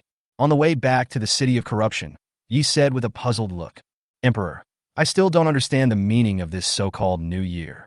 It seems that you and those humans are so happy." Ye Ling chuckled. "You don't need to understand now. Just keep this in mind, and you will understand it later." Chapter 87, New Nobility. On January 2nd, Ye Ling ordered the zombies to gather. On January 15th, 1 billion zombies gathered in southern China. On January 16th, under the auspices of the 5 zombie kings, 1 billion zombies officially began to raise goo. On the same day, the city of Kyoto announced the start of its home reconstruction plan. On February 1st, Wei Zhenghua, the top official in Kyoto Bay City, passed away at the age of 84. On February 4th, Ye Ling attended Wei Zhenghua's funeral only on behalf of the city of corruption, an engraved taken in a time of defeat and given orders in the midst of danger on his tombstone. Wei Zhenghua became the only human leader in human history to have an epitaph written by the corpse emperor. On March 1st, the breeding of goo was completed, and there were 600 million zombies left in the zombie nest. The lowest level of zombies was level 3. On March 2nd, the city of corruption officially entered the monkey region. On March 10th, Ye Ling led the 2 zombie kings Han and Sun to gather the 400 million zombies left behind by the Wind Zombie King. On March 11th, the corruption city's attack on the monkey area formed a 2-pronged attack. On April 1st, a new leader of Kyoto City took office. On April 20th, with the last base being breached, all humans in the monkey area were wiped out. The 5th-level leader of the Mandarin base angrily asked before his death, "Didn't you promise not to destroy my base?" Ye Ling replied indifferently, "I will not destroy only those who are truly willing to submit. As for what I promised you, what does Guangling's promise to you have to do with me?" And Ling, on May 1st, the zombie tide returned to the country. In peacetime, the combined population of the Monkey region and Ouyang province is over 700 million. However, all humans in Aoyang province were killed by the Wind Corpse King, and the population of the Monkey region was less than 50 million due to the threat of mutated plants and animals. Among these 50 million people, only 10% have supernatural powers. Moreover, the strength of the psychics varies, ranging from level 1 to level 4. Only some leaders of large bases have level 5 strength. This resulted in Ye Ling's system point balance being only over 70 million. In order to upgrade, Ye Ling could only pick out 130 million first-level zombies from the zombies left by the Wind Zombie King as a supplement. Name, Night Zero. Gender, female. Race, human/zombie. Attack, 470. Agility, 440. Defense, 404. Regeneration rate, 100% per day. Ability, 9th order space, 1 billion system points away from the 10th order. 9th order gravity, 1 billion system points away from the 10th order. Satiety, 100%. 9th level space skill, void slash of space cutting. Effect, cut out spatial sword energy in the specified direction, creating a spatial cutting effect. The area affected and the flying distance of the spatial sword energy are determined by the consumption of supernatural powers. 9th level gravity skill, gravity mastery. Effect, master the use of gravity, greatly reducing energy consumption. The news that Ye Ling returned to China with nearly 1 billion zombies shocked the whole country, and the official website was flooded with discussions about Ye Ling's return. Some extremists who do not want the apocalypse to end posted fabricated rumors online that Ye Ling was going to attack the Chinese base. China's reconstruction work came to a standstill for a time, and the people were in panic. At this time, Ye Ling released an announcement on the official website. The capital of corruption will try to negotiate with the Kyoto Bay City about relocating zombies to the outer pass and grassland areas. In the Kyoto Bay's conference room, a group of people sat around the conference table. Since Wei Zhenghua passed away, several bigwigs over the age of 80 have also passed away one after another. So at this time, the conference room was composed of half elderly people and half middle-aged people. The new head of the base is a man in his 40s. The man's name is Wang Jianye, an early 6th order psychic, and he belongs to the new aristocratic camp. Ever since the end of the world, people with special powers have appeared, and a rift has appeared between people with special powers and ordinary people. At first, the psychics were not very powerful, and some martial artists or ordinary people with guns could easily kill them. Later, with the emergence of third-level psychics, psychics could use shields to kill ordinary people with light weapons in 1v1 situations. Once the psychics reach the 5th level, ordinary people who want to kill a single psychic will need a whole team of 10 people with heavy weapons and suffer certain casualties. When people experienced the horror of the 7th level Corpse King, they completely understood that the future belonged to superpowers. Space-time masters like Jiang Yichen and Ye Ling can easily dodge nuclear bomb attacks. In the reality that people with special powers are becoming more and more powerful, ordinary people are jealous of them and think they are just lucky. People with special powers look down on ordinary people, thinking that they are too weak and can only act as screws in production in the fight against the apocalypse and cannot play a key role. Some radicals even believe that people with special abilities and ordinary people are no longer the same species. Although in reality the two are not divided into different species, different classes are already assumed. In this social context, several powerful 5th order psychics gathered together to form a new aristocratic force. Since the new aristocracy is so powerful, the authorities allowed their existence under the premise of fighting against the end of the world. Later, the new noble elders broke through the 6th level one after another, and their strength reached a new level. They believe that in today's world, supernatural powers are respected and the strong should hold power. So after the death of Wei Zhenghua and some old people, he decisively seized power and became the new leader of mankind. Wang Jianye is the signboard of the new aristocratic forces that have just broken through to the 6th level. As an official, Jiang Yichen is indeed capable of suppressing these 6th level elders. However, these people represent the interests of all non-official psychics in China, while the official represents the interests of all civilians. The power of both sides is unequal, and Jiang Yichen alone cannot turn the situation around. All Jiang Yichen could do was to get the new nobles and the former elders to sit down at the table and solve the problem. This is why Ye Ling saw half of the people were old and half were middle-aged when he entered the room. Wang Jianye said with a smile, "You are the Space Corpse King? It's really better to meet him in person than to hear about him." Ye Ling had a blank expression on his face. He was too lazy to be polite with this level 6 rookie and asked directly, "Don't you old men have anyone capable of taking the lead? Why are you letting a junior take over as the leader?" Several old men looked at each other and finally shook their heads, looking helpless. Wang Jianya looked a little unhappy, but he still forced a smile and said, Ms. Ye Ling, although you are an 8th rank boss, but before he finished speaking, Ye Ling interrupted. Correction, I am now at the 9th level. As he spoke, Ye Ling exuded a bit of coercion, and a fear of death enveloped Wang Jianya and his men. Several people turned pale in an instant and were covered in cold sweat. Wang Jianya swallowed his saliva and spoke with difficulty. Ms. Ye Ling, although you have reached the 9th level, you are still just an 18-year-old girl. You don't understand many things between adults. Chapter 88, The Stick. What don't I understand? Regime change is nothing more than winners and losers. If you weren't afraid of Jiang Yichen's strength, these old men probably wouldn't be sitting here. Wang Jianya was stunned. He didn't expect Ye Ling to understand all this. It stands to reason that girls of this age are ignorant of worldly affairs. If there were no apocalypse, 18-year-old girls would be busy chasing stars, watching TV series, gossiping, and falling in love instead of thinking about things that adults should think about. Unfortunately, he didn't know that Ye Ling's growing environment was different from others. Coupled with the life simulation experience he had once had, Ye Ling has already become an old monster in his heart. Ye Ling continued, Whoever is in power is a matter for human beings. As long as the interests of this emperor are guaranteed, I don't care who you love. Also, in 10 days, I will evacuate the zombies outside the border through the coastal provinces. You humans on the path should evacuate on your own. I will not be responsible if those who run slowly die or get injured. Finally, I'll give you a small gift. There are no zombies in the Monkey region and Aoyang province anymore. They are all mutant plants and animals. If you have the ability, go and receive them yourself. After saying what needed to be said, Ye Ling slipped away. Everyone in the meeting room. 9th rank Corpse King, from now on, we should just let things regarding Ye Ling go. In the next 10 days, humans will withdraw their bases near the coast to the inland. On May 12th, the zombies began their great migration from the City of Corruption. On June 1st, all zombies retreated outside the pass, and no zombies could be found inside the pass. In front of the French window of the presidential suite of a hotel in northeast China, Zhou asked Ye Ling, who was looking at the scenery.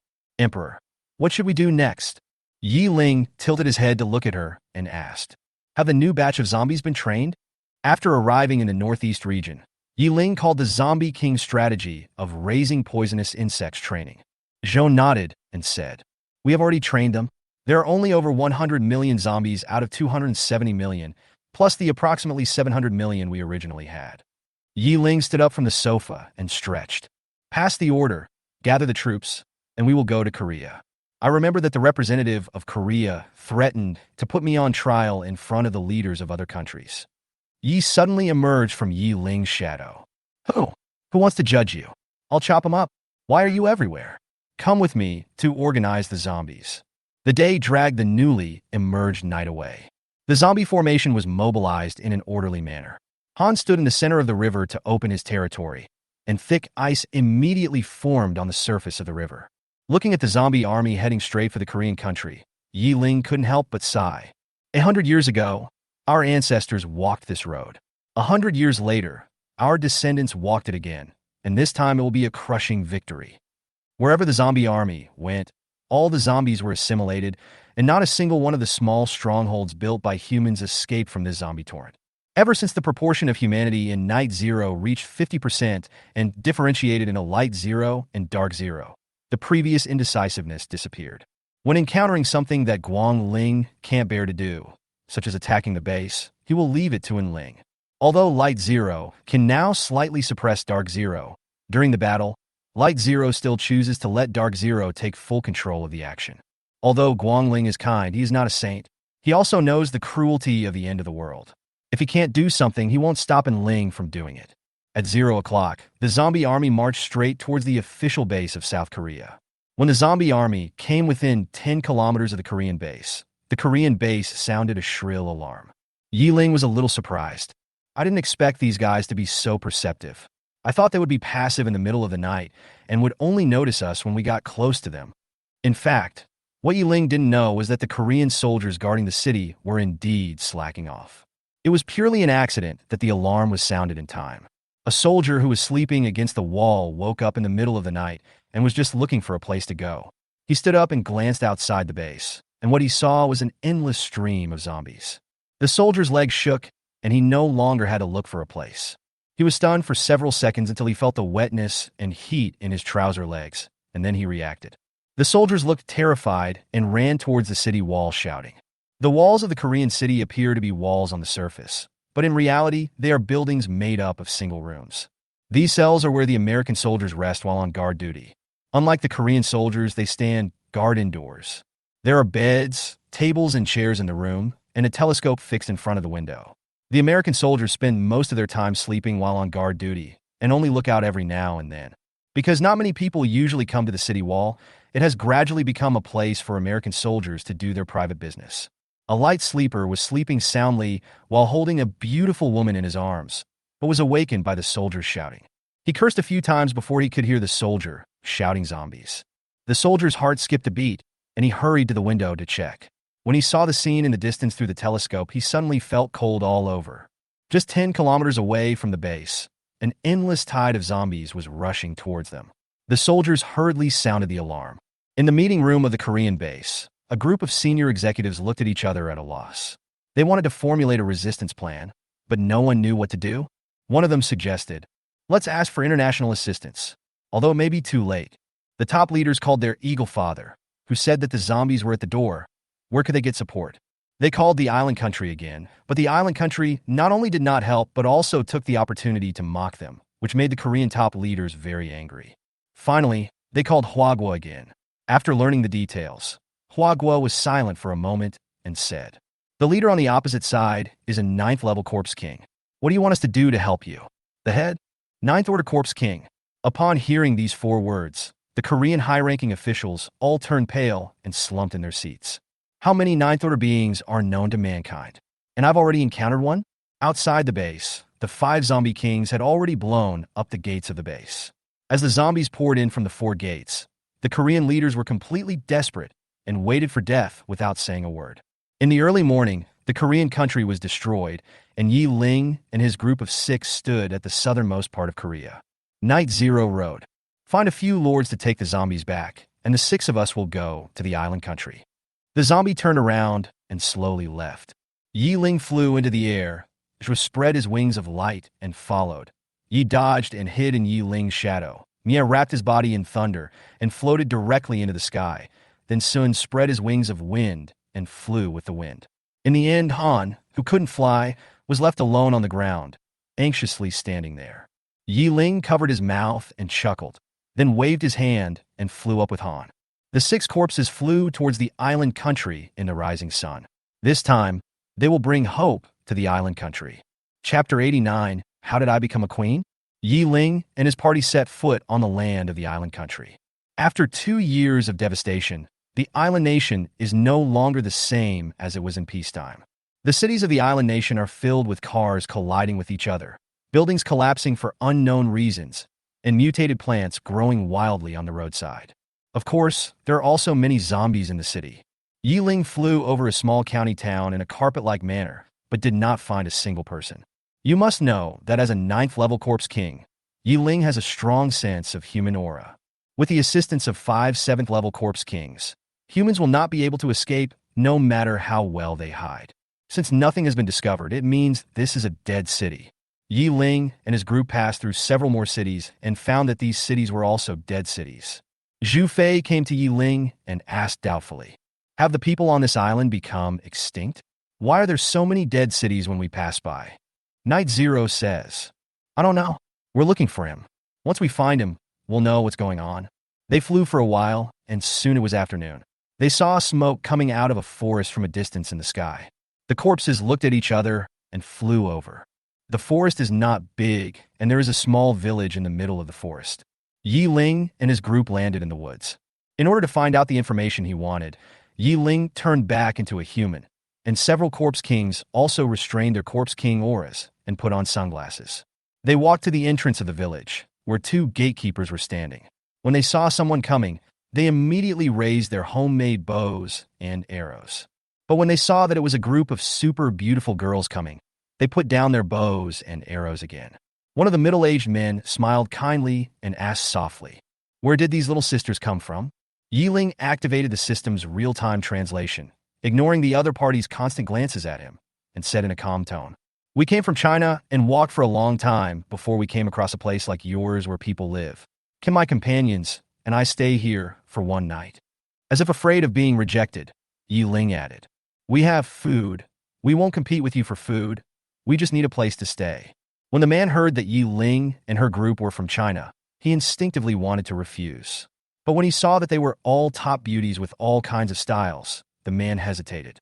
The man next to him saw his hesitation, smiled knowingly, and said, "You stay here and watch over them. I'll go find the village chief." After saying this, he disappeared in a flash. The village was not big, so he ran back after 10 minutes. "The village chief has agreed to take you in.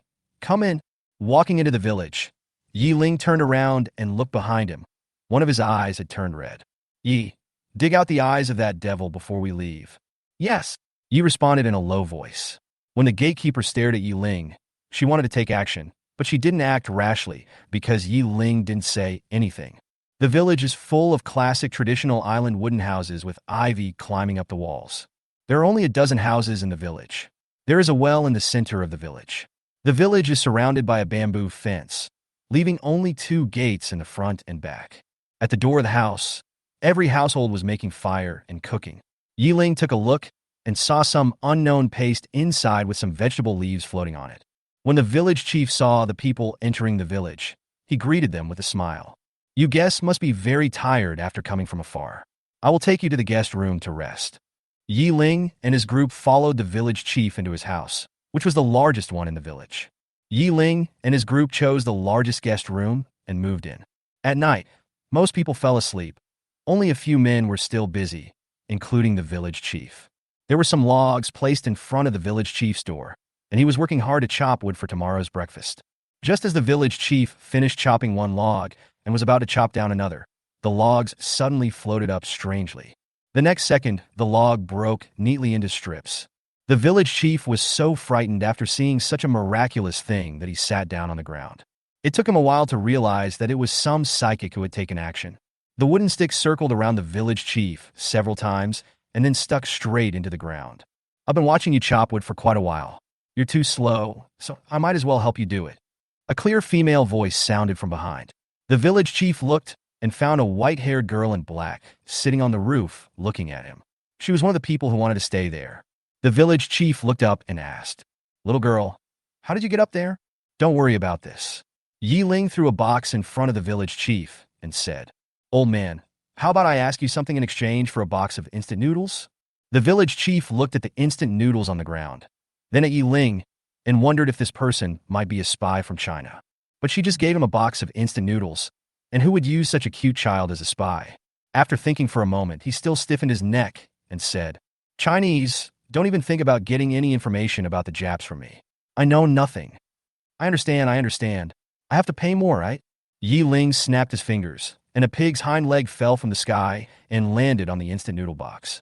Looking at the meat that suddenly appeared, the village chief's eyes widened, and his eyes looked at Ye Ling with green light. He could see that the other party was a person with spatial abilities, and the fact that he could take out so many supplies without being sure whether he knew the information she needed showed that this person was extremely rich. Noticing the village chief's gaze, Ye Ling released a trace of pressure on him. "Old man, let's trade fairly. Don't try to do anything crooked, because that will only bring disaster to your village." The village chief's face was pale and his back was covered in cold sweat. Yes, if the other party could split the wood into strips through the air, he could definitely turn him into a strip. Why didn't he think of that? Or was he just blinded by his desire? The village chief looked down at the supplies again. "There's meat and noodles, which is already a lot." He hurriedly asked his daughter-in-law to move the things into the house, then rubbed his hands and looked at Ye Ling with a flattering face. The first sentence he said made Ye Ling's eyes widen. "My lord, what do you want to know? I will tell you everything I know." Ye Ling was silent, thinking to himself, "How did I become the queen?" Seeing Ye Ling was silent, he quickly made a welcoming gesture.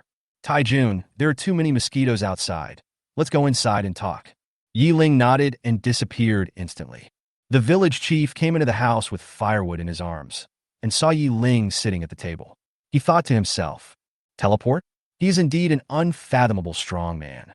He put down the firewood, sat opposite Ye Ling with a smile on his face, and his daughter-in-law came forward and made tea for them.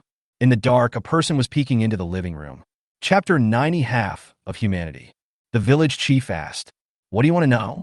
Ye Ling did not answer, but said something irrelevant. "You guys who have been hiding in the dark can come out now. I have found you." The village chief was full of question marks and was about to ask Ye Ling what he meant when he saw the door of a room being pushed open and a man in his 20s walked out. The man walked to the table and bowed to the two men subconsciously. Ye Ling looked at him, somewhat surprised. "Aren't you the guy guarding the door?" The village chief smiled and said, "He is my grandson. His name is Ye Ling. His wife passed away early, and his son died in the last days.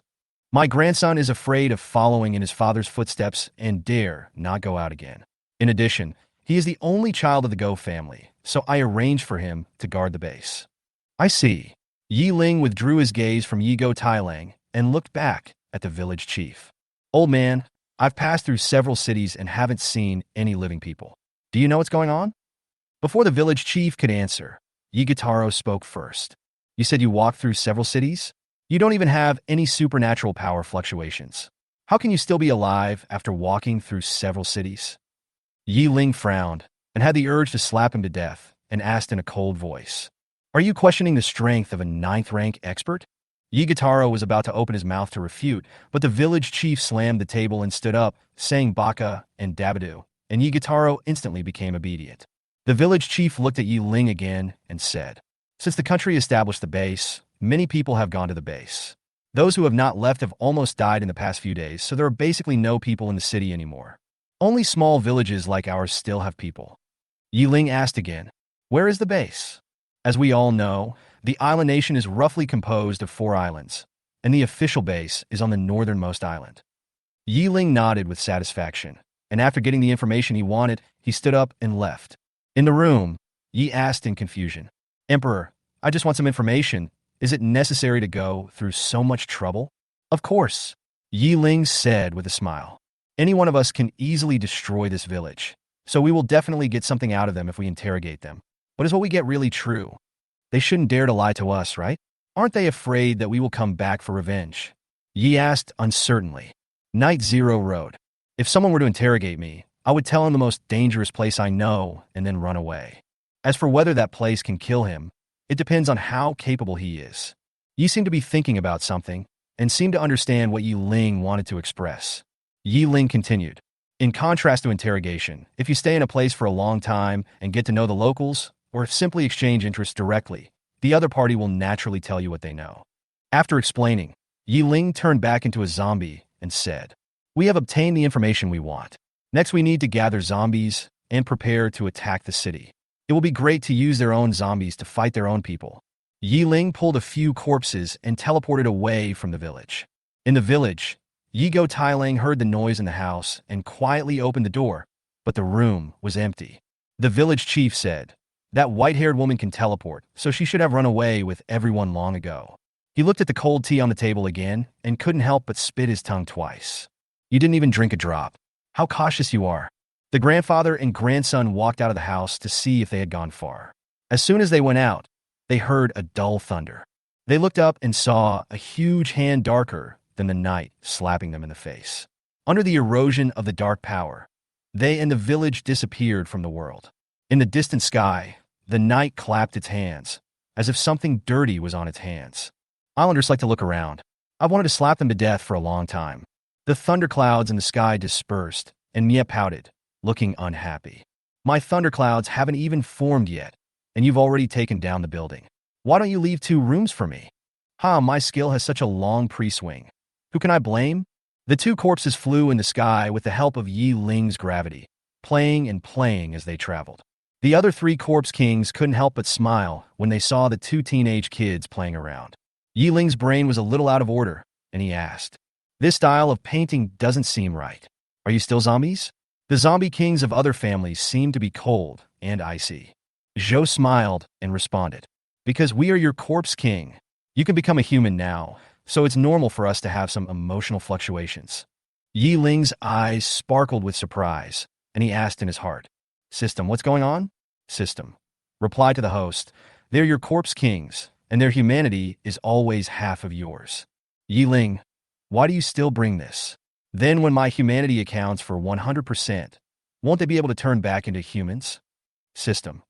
Don't you think this kind of playful atmosphere is more comfortable than being with a group of zombies with stiff faces? As for turning back into humans, they don't have that ability. Ye Ling couldn't help but laugh when he looked at the fighting scene not far away. That's good. Zhou suddenly came to Ye Ling and said with gratitude, Emperor, thank you for choosing us from among the billions of individuals in the country. Ye Ling had a puzzled look on his face. What do you mean? Zhou smiled and explained. If we hadn't become corpse kings, we might have become powerful psychics, but the greater possibility is that we would have become dead people with no remains left. Yi Shan, who was playing around, came to Ye Ling's side. That's right. My sister and I still have our memories and personalities, and we have both become 7th-level corpse kings. We are already satisfied to be able to live like this. Ye Ling looked at the other three, and they nodded in agreement. Ye Ling looked up at the night sky. There were many stars in the night sky in early June, and it was very beautiful. Ye Ling Sikit. She had asked the system what the end of the world would be like, and she also knew what path she was taking. But as long as the apocalypse can end, everything is worth it. Ye Ling sighed, and his voice became low. It's too early for you to thank me. Jiang Yichen has the ability to protect those old men, but I may not be able to protect you in the future. Zhou patted Ye Ling's shoulder and smiled gently. We should do well in the present and leave the future to the future. When he met her eyes, Ye Ling's heart inexplicably calmed down.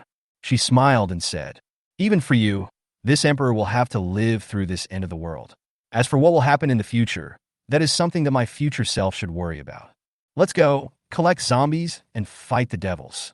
They flew all the way, and when they passed a small town, they saw a cherry blossom girl and the big man behind her. Chapter 91, Re-entering the Experimental Base. The cherry blossom girl ran wildly on the streets of the town, with several big men chasing her. As the distance between the two sides got closer, the Sakura girl was caught up by several people and knocked unconscious. They put the unconscious girl into a body bag and put it in the car. After watching what happened on the ground, Ye Ling looked at Han with a playful smile. How is it? Does this scene look familiar to you? Han narrowed his eyes, staring at the minibus going away, and said in a cold voice, They're the people from the Doomsday Society. They were not wiped out. Ye Ling thought for a while and said, Maybe the apocalypse knew they couldn't win that battle, so they sowed the seeds in advance. But it doesn't matter. At worst, I can kill him again. Ye Ling led the corpses into a different space, then teleported to catch up with the car. Ye Ling lay on the roof of the car without any image and said with a smile, I have to go to the Doomsday Society's base again, but the difference this time is that I'm calling someone. The car drove all the way and finally stopped in front of a dilapidated abandoned factory. A man walked out of the factory, carrying the body bag containing the girl on his shoulders, and brought it inside. Last time it was a big villa, this time it's a shabby factory. Have you finally learned how to hide? In the distance, a bolt of lightning struck and the minibus was blown up directly. But no one cared about the exploded car.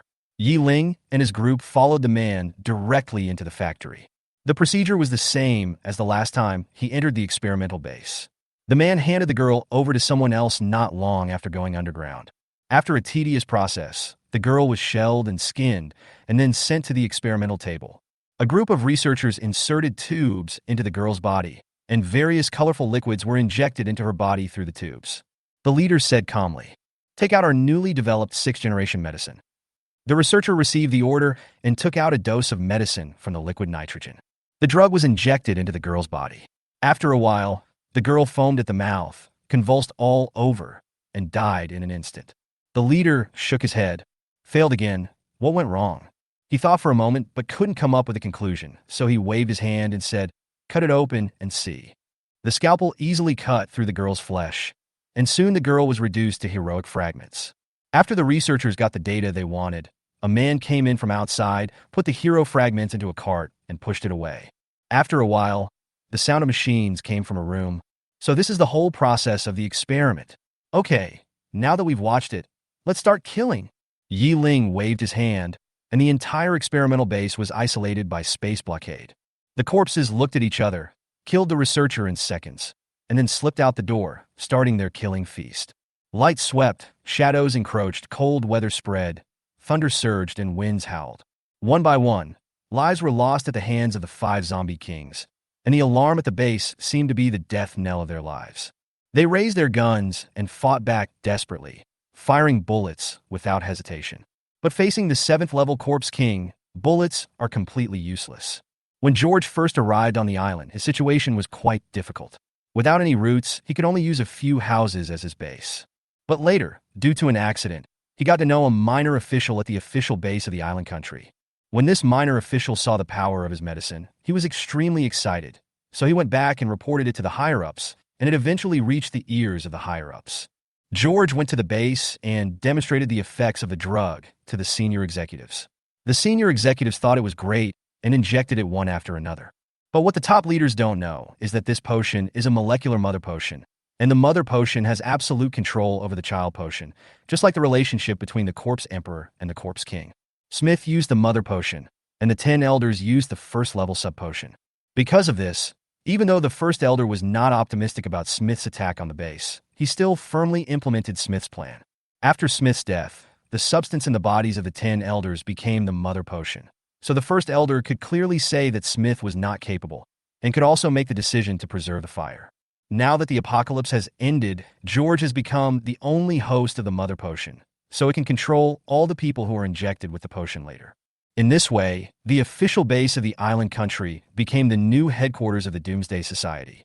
In the office, George was drinking coffee leisurely, with 2 stunning women behind him massaging his shoulders and back.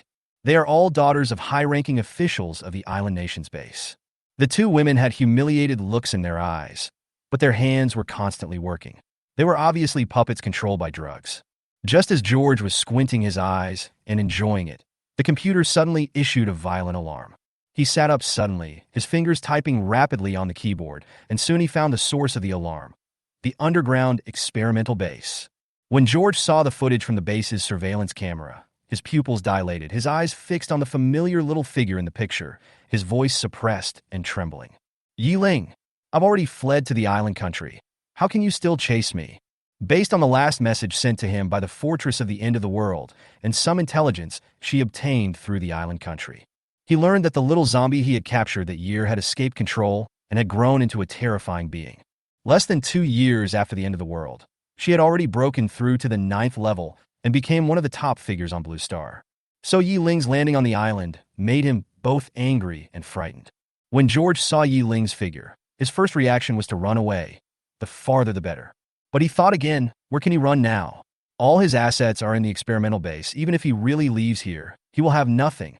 At most, he is just a pseudo 7th-level mutant. Thinking of this, the panic on George's face faded away and his eyes became firm. "Ye Ling, if I can catch you once, I can definitely catch you a second time. Let me see how much you have improved now." In the experimental base, Ye Ling walked in the blood-stained corridor, surrounded by corpses lying in all directions that looked like unrecognizable humans. As she was walking, she suddenly stopped. The next second, a group of men and women wearing the same clothes rushed towards her with their fists raised. At the same time, a group of people appeared behind her. Ye Ling glanced at them calmly. Among these people, there were people with special abilities and ordinary people, but they all had one thing in common. Their eyes were empty. These are the Deadpools trained by George, killing machines bred, using sub-potions that are 2 levels lower than the one he has. After being transformed, they completely lost their self-identity and only knew how to follow orders. If the relationship between Smith and the 10 elders is equivalent to that between the Zombie King and the Zombie King, then George and the Deadpools are equivalent to the relationship between the Zombie King and ordinary zombies. Ye Ling used gravity to hold down the others and prevent them from moving forward, only letting one girl come over. The girl ran up and punched Ye Ling in the chest without saying a word. Chapter 92: The End of the World Becoming History. There was a dull thud, and the girl felt pain in her arm, as if the punch had hit the wall instead of her body. Ye Ling didn't react at all. The girl looked at Ye Ling's chest, then at her own hands, her face full of confusion. She raised her hand and punched twice at the same spot, but still nothing happened. But the girl received an order to kill the man in front of her, so she could only attack with punch after punch. Ye Ling shook his head in disappointment. The strength should be between 30 and 40 according to the system value, which is enough for ordinary people. But it still can't break my defense. Ye Ling raised his hand and hit the girl on the head. The girl was flung away and her body exploded into a bloody mist while flying in the air. Ye Ling shook his head again. It's gone in one bounce. This defense is useless. George, who was watching the surveillance video, felt his scalp tingling and his face was full of disbelief. Although this woman is an ordinary person, she has been strengthened by drugs after all. How come she exploded with just a flick of the finger? Soon, before George's questions were answered, a new shocking scene appeared. Ye Ling just raised her hand slightly, and those people flew up along with her palm. Ye Ling clenched his hands in the air, and in an instant, the people floating in the air exploded into bloody mist. The blood mist scattered, splashing on the ceiling, walls, and ground, dyeing the white corridor bright red. Ye Ling looked at the surveillance camera in the corner and opened her red lips slightly. Remember to bring some equipment next time. Their fist can't break my defense. It's not fun at all. Not fun, is it? George gritted his teeth. I'll get you something fun. Ye Ling continued to walk forward, and soon a group of people rushed out, each holding a submachine gun in their hands. Gunshots rang out, and countless bullets shot towards Ye Ling like raindrops, with supernatural attacks interspersed among the bullets. Ye Ling activated the third-order derivative skill, and then the bullets and skills hit her body, and then nothing happened. At this moment, Ye Ling was like an indestructible diamond, truly interpreting what it meant to be invulnerable to swords and guns, and incompatible with water and fire. Eventually, this group managed to follow in the footsteps of the previous wave. Guangling, it's so cool to fry fish at a low level. And Ling, that's all you can do. George, does this make sense? Is this scientific? Ye Ling walked forward to the door of a room and pushed it open. He found that the room was very large, and there were jars on the walls. Some of the jars were empty, while others were filled. Looking closely, the jar was filled with green liquid, in which were suspended figures of peeled and skinned women. Ye Ling casually smashed a jar, and as the jar broke, a shrill alarm suddenly sounded in the room. The green liquid in the jar flowed everywhere as the jar broke, and the woman in the jar fell to the ground. The woman slowly got up, looked at Ye Ling with empty eyes, and then rushed towards Ye Ling without saying a word. Even though she slipped on the liquid on the ground, it did not stop her from crawling over. Ye Ling put the woman in front of him and observed her carefully. At this moment, the woman's eyes were empty, her facial expression was stiff, and her legs were flapping in the air. He stretched his hands straight forward, trying to touch Ye Ling's delicate little face that was so close to him. Looking at the fingers scratching in front of his eyes, Ye Ling was amazed. What on earth did this Doomsday Society research? It can actually turn a living person into a machine that only knows how to follow orders. Just as Ye Ling was observing the women, a series of jar-breaking sounds suddenly came from the room, and the women in the jars rushed towards Ye Ling with empty eyes. They grew bigger as they ran, and in a few breaths they reached 3 meters tall. Ye Ling looked at these monsters that were as big as hills with a look of disgust. She said to the camera in the corner, "I've given you so much time, and the potions haven't been optimized yet. Don't you think these things are ugly?" At this time, a mechanical synthesized sound came out from the camera. "Why does a mere combat tool have to be so pretty? You finally showed up. Who are you?" George snorted coldly. "You better find me first, come on." The monsters received the order and attacked Ye Ling. Ye Ling dodged and said, "Okay, then just wait. I'll find you." A group of monsters formed a circle and rushed towards Ye Ling together. Ye Ling flashed away, leaving only a small black ball behind. George watched in horror as the small black ball minced the monsters and sucked them in. When the energy was exhausted, the small black ball disappeared automatically. Black hole. Is Ye Ling so terrifying that he can rub a black hole with his hands? Because the little black ball looked so much like a mini black hole, George unsurprisingly made a mistake. George sat there for a while, his mind gradually recovering from the blankness. The experimental base has been destroyed, the Doomsday Society's assets have been completely gone, and George now only has his life left. After figuring this out, George slammed the table, drank the coffee on the table in one gulp, and turned away. He wanted to run. Before Ye Ling came, the farther the better. The end of the world would become history from this moment on. But he, George, was still alive, so he wanted to live it for himself once. Before leaving, George typed away on his computer, finally pressing a button. George hurried to the tarmac, where the ground crew had already filled the base's longest-range aircraft with fuel, as he had requested. George sat in the cockpit of the plane, looked back at the supplies in the cargo hold, and felt a little relieved. The engine sounded, and the plane flew across the long runway into the sky. The plane left the Doomsday Society and the 10th Elder in the past and flew George and his supplies into an unknown future. The eyes of the senior officials at the island nation's base went from confused to clear, but there was still an lingering fear and relief in that clarity. George left and gave them back their freedom before leaving. In the underground experimental base, the 5 corpse kings came to Ye Ling one after another. Zhou was holding a box in his hand, and in the box were the crystal cores they had just collected. Convert these crystal cores into more than 500,000 system points. Ye Ling curled his lips in disgust. Why is it so little? The Doomsday Society is still as poor as ever. Emperor, where are we going now? Day asked. The Doomsday Society is just a minor incident. Our target is still the island nation. Let's go and collect zombies and then visit the official base here. Just as Ye Ling was about to teleport away, a voice suddenly came from the base's broadcast. Self-destruct mode activated. Without even a countdown, the entire base exploded in an instant, with heat waves surging and flames shooting into the sky. Chapter 93: Blowing Up the Toilet. After a while, the smoke from the explosion dissipated, and a huge pit several hundred meters deep appeared at the site. In the center of the giant pit, an ice cube shell was blown into ruins. Inside the cube shell, 4 colored shields of gold, black, green, and white were shining. At the moment of the explosion, Han used all his supernatural powers to condense a hollow cube made of ice. Day, night, Sun and Ye Ling together held up 4 layers of shields. With the ice cube in front and the terrifying defensive power of the 4-layer shield, the explosion did not cause any substantial damage to Ye Ling and his group, but only consumed some of their supernatural powers. After removing the shield, Ye Ling breathed a sigh of relief. Why doesn't this self-destruct sequence even have a countdown? Luckily, our shield is strong enough. Several corpses flew out of the pit and returned to the southernmost tip of the island. The 5 zombie kings dispersed and collected zombies respectively. It was not an easy task for Ye Ling to collect a large number of zombies. Of course, it was not that Ye Ling could not do it, but the process was too complicated and Ye Ling was afraid of the trouble. Just like what she thought at the beginning of the apocalypse, now that he has become the boss of the Corpse King, who would still work by themselves, Ye Ling turned back into a human and wandered around this dilapidated foreign city.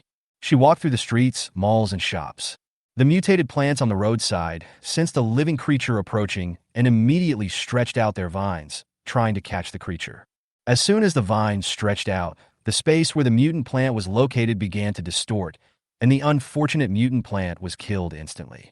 A passing zombie smelled the strong human scent and turned back excitedly, only to find that the guy in front of him had both human scent and pressure from a superior. There was fear and confusion in the zombie's eyes. His small brain capacity did not allow him to think about such complicated things. However, he didn't need to think about this question because he had been easily subdued by Ye Ling. Ye Ling's plan is to gather all the zombies of the island country and try to use the zombies of the island country to attack the base of the island country and achieve zero-cost capture. But Ye Ling didn't know where the base was, so he couldn't gather the zombies right away, for fear that the zombie tide would run to the base. But now that Ye Ling knows the approximate location of the base, he can naturally gather the zombies with peace of mind. A huge tide of zombies came to the capital of the island country. Mie's eyes suddenly lit up, and he pointed at the building a few hundred meters away, eager to try. Huang, is that the island country's toilet in front of you? Can I blow it up? Ye Ling looked in the direction of the finger and saw that it was indeed the toilet of the island country. She smiled evilly. There are dozens of toilets like this all over the island. We can blow them up as many as we want. So, you can blow it up? All right.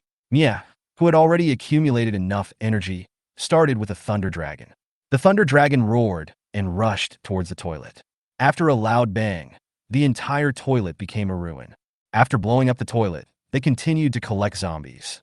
For a period of time afterwards, Ye Ling and her friends only did 2 things: collecting zombies and blowing up toilets. Island Base Conference Room. Since George left, the island base has finally returned to normal. Now a group of high-ranking officials of the base were sitting together at the conference table, looking at the scene of the Thunder Dragon destroying the toilet with grim expressions. When the island nation evacuated, they did not take everyone with them. Instead, they set up small camps in places they considered important. Important places include the dozens of toilets on the island nation. Baga, How could this Chinese zombie blow up the sacred toilet of our little devil's empire? This is simply unforgivable. A high-ranking member of the base slammed the table, and his face, which was not good-looking to begin with, was now distorted by anger, becoming even uglier. Another person echoed, "That's right, she's gone too far. We need to ask China for an explanation." At the online international conference, images of representatives from various countries appeared one by one. The Eagle Sauce representative asked the first question. Do the representatives of the island countries have something important to say when they initiated the meeting?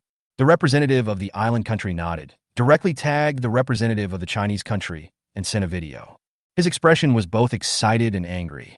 He pointed at the Chinese representative and shouted, "Chinese representatives, your Chinese corpse king came to our island country to wreak havoc and even blew up our sacred toilets. Shouldn't you give us an explanation?" After hearing this, representatives from other countries watched the video again and understood what the island country was trying to do. It seems that the two families are enemies for generations, and the corpse king of China went over to seek revenge. Thinking of what the Chinese zombie king had done, he withdrew the zombies from the country to leave room for development for the Chinese. Expanding territory and striving for interests, now it has set its sights on island countries. When thinking about what their own corpse king had done, the representatives felt that there was no comparison at all. They don't want to get involved in the affairs of these two countries at all. In their eyes, the island country has been sentenced to death. The Chinese corpse king can leave some survivors for the European continent, but he will never leave any survivors for the island countries. As a result, a group of representatives went offline. As for the representatives from the Sticks and Monkeys who had not been present, everyone was smart and knew what was going on immediately, so everyone tacitly agreed not to mention it. In an instant, the international conference turned into a private chat between China and the island country. The island country originally wanted to use international public opinion to force China to compensate it. If it could use this to get the island country onto the land, then it would be a good deal. Unexpectedly, other countries went offline without hesitation after knowing what happened. But it doesn't matter. With other people present, the two countries can't let go. For the next period of time, the representatives of the two countries cursed each other fiercely across the screen. And if it were made into a video, not a single word could be shown. However, the island country was always suppressed in the war of words and could not raise its head. Chinese representative. What's wrong with our corpse king blowing up your toilets? Those crappy toilets should have been blown up long ago. Let me tell you, we are cooperating with the corpse king. Do you believe that I can make the corpse king raise an army to destroy you with just one phone call? The representative of the island country was furious because he really couldn't beat the other party in scolding, and it was a fact that the corpse king was gathering zombies and rushing towards his base, which he couldn't refute. The representatives of the island country even thought that the corpse king came here just to destroy the island country. After the connection was disconnected, the faces of the senior executives in the conference room were extremely grim because during this period several toilets in the island country were bombed again. In the video, those zombie kings were having a great time blowing up each other. After a long silence, one of the senior executives stood up. That corpse king is simply too much. They dare to come to the island country and run wild with a few corpse kings. In my opinion, they should be blown up directly. Another senior executive also spoke up. We need to blow it up. There aren't too many zombies now. It will be difficult to fight once all the zombies on the island are gathered. At the airport of the island base, several bombers fully loaded with ammunition crossed the long runway and roared into the distance. Chapter 94: The Corpse King's Plan. Somewhere on the island country, just as Ye Ling and his team were demolishing another toilet, bursts of roars suddenly came from the sky. Looking up, he saw 5 bombers flying towards him. Ye Ling smiled slightly. Finally, the big guys are here. Be careful. Keep the domain up. I'll go meet them. As he said that, Ye Ling flew directly towards the bomber.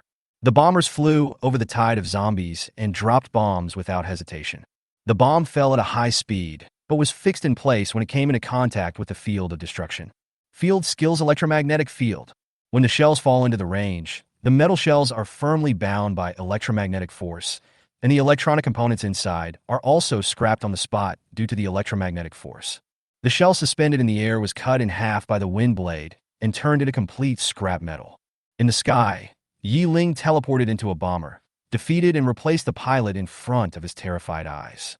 Ye Ling pulled the joystick without hesitation and let the bomber crash into another bomber. The two planes collided and exploded in the air and fell. At this time, the other three bombers had already bombed their planes and turned back. Although the area of annihilation has a diameter of 1 kilometer, the zombie annihilation is unable to take care of the zombies beyond 1 kilometer. Ye Ling was flying in the path of the three bombers and looking at them with a smile. The three bombers pulled the control sticks hard and climbed straight up about 10 meters away from Ye Ling. They thought that they could kill the zombies with kites by bombing them from the sky. But even if some zombies could fly, they could only fly to a height of a few dozen meters. Who would have thought that this Corpse King could fly to a height of several hundred meters? The three pilots were horrified, so they decided to fly to an altitude of 1,000 meters before bombing. Even if the accuracy was not high, at least they could survive. The bomber that responded first soared to an altitude of 1,000 meters, while the other two bombers found themselves completely unable to move. With the help of gravity's ninth skill, Ye Ling directly controlled the two bombers. It's like a child playing with a toy airplane. Ye Ling swung the bomber back and forth, and the pilot inside felt dizzy and couldn't help vomiting. Thousands of meters in the air, the only surviving pilot swallowed in fear. He suddenly felt that it would be better if the zombies were not blown up. Being bombed means death, and escaping back also means death. It is better to fly to other countries and live a happy life. After all, I'm a person with special abilities, so I can just go to the monkey area and enjoy a peaceful life. The pilot's eyes became determined. After dropping all his bombs at once, he drove straight to the monkey area at full speed. The pilot didn't know that the monkey area was gone, but he didn't need to know because Ye Ling was already standing not far in front of the plane. The two sides were too close to each other, and the bomber had no time to make evasive maneuvers. The pilot's face was distorted, and he roared with bloodshot eyes. I don't plan to blow you up anymore, so why are you chasing me? Since you won't let me live, let's die together. In the conference room, the senior executives were watching the real-time footage from the bomber. When they saw the pilot trying to run away, their faces turned grim. But seeing Ye Ling blocking the plane and forcing the pilot to fight to the death, the top brass laughed again. Arrogant Corpse King, no matter how powerful you are still a carbon-based life form. How dare you collide head-on with a plane? But they soon stopped laughing. On the screen, the bomber was only a few meters away from Ye Ling. Ye Ling showed his sharp claws and lightly moved his hands in the air, just like a person would normally open a door curtain. The next moment, a huge diamond-shaped space crack appeared. The pilot had no time to react and plunged into the void. The senior executives in front of the screen had their eyes wide open, with a look of disbelief written all over their faces. After a long time, someone asked tremblingly, "Is that a space crack? Is this the true strength of the space system? Then what are those in our base who can only store things? Are they trash?" As Ye Ling reached the 9th level, her control over space became more and more proficient. The space cracks that can be torn open are getting bigger and bigger, and lasting longer and longer. After witnessing Ye Ling's true power, the island nation's top leaders completely lost the desire to resist. Can humans really defeat this kind of existence that can tear apart space at will? In the next half-month, Ye Ling's zombie tide quickly occupied the three main islands of the island country and approached the official base. During the time when Ye Ling landed on the island country, other parts of the world were not at peace either. Across the ocean, North State, the Thunder Corpse King had been secretly paying attention to Ye Ling's movements. When he learned that she had broken through to the 9th level, he could no longer sit still. Immediately gather all zombies in the North State to attack the human base. Although the two sides ended up in a draw, the Thunder Corpse King still successfully reached the 9th level. As for the 10th level, the expensive 1 billion system points represent the fact that it is impossible to gather them all unless all humans and zombies in the entire northern state are killed. Obviously, Ye Ling couldn't give him time. According to Ye Ling's advancement route, the next target will be either himself or the Russian Corpse King. The Thunder Corpse King rushed to the Russian country without stopping. The Mousy country's Power Corpse King looked at the Thunder Corpse King with unfriendly eyes.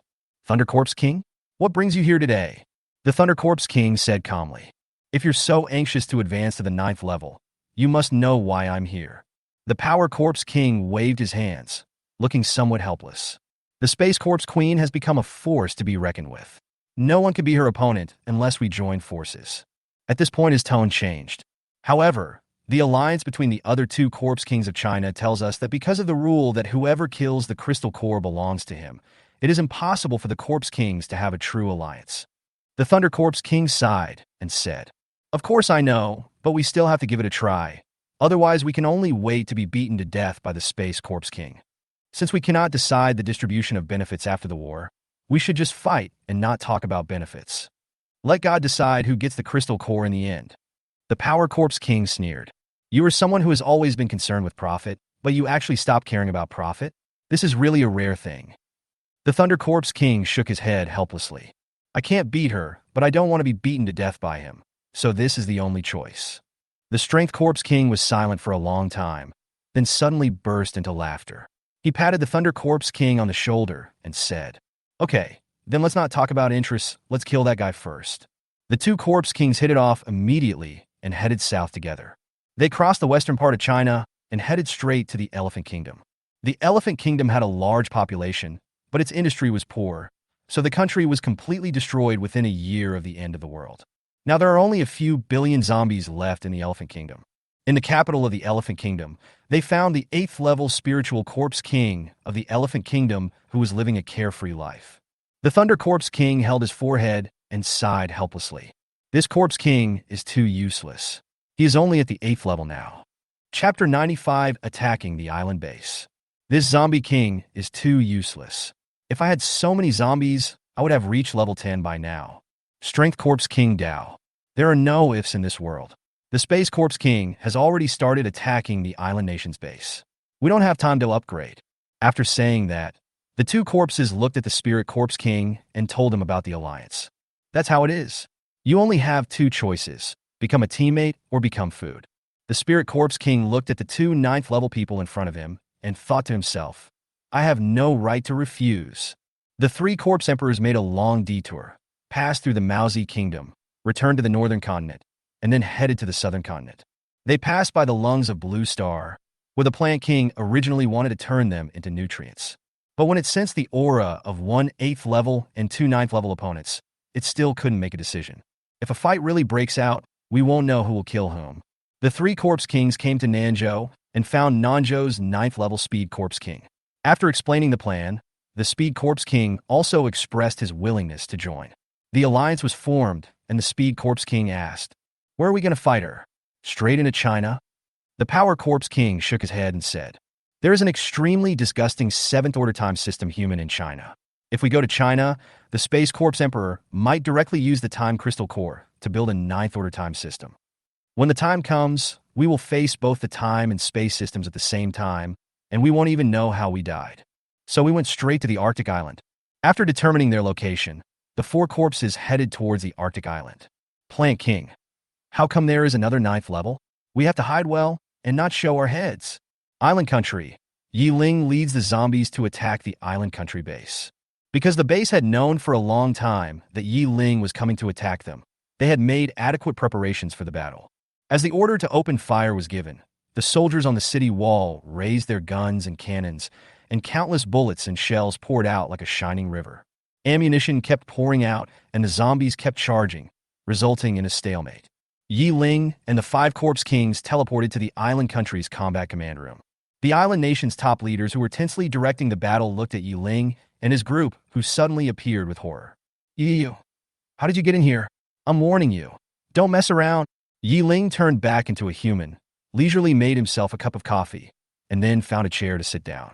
In human form, Ye Ling cannot enjoy the bonus of the Corpse King's crystal core, so his 3-dimensional attributes are only at the regular 9th order level. That is to say, all 3 dimensions do not exceed 100. Therefore, when Ye Ling was drinking coffee, the 5 Corpse Kings automatically formed a circle to protect him. Ye Ling took a sip of coffee and said calmly, You guys take care of yourselves. Don't worry about me.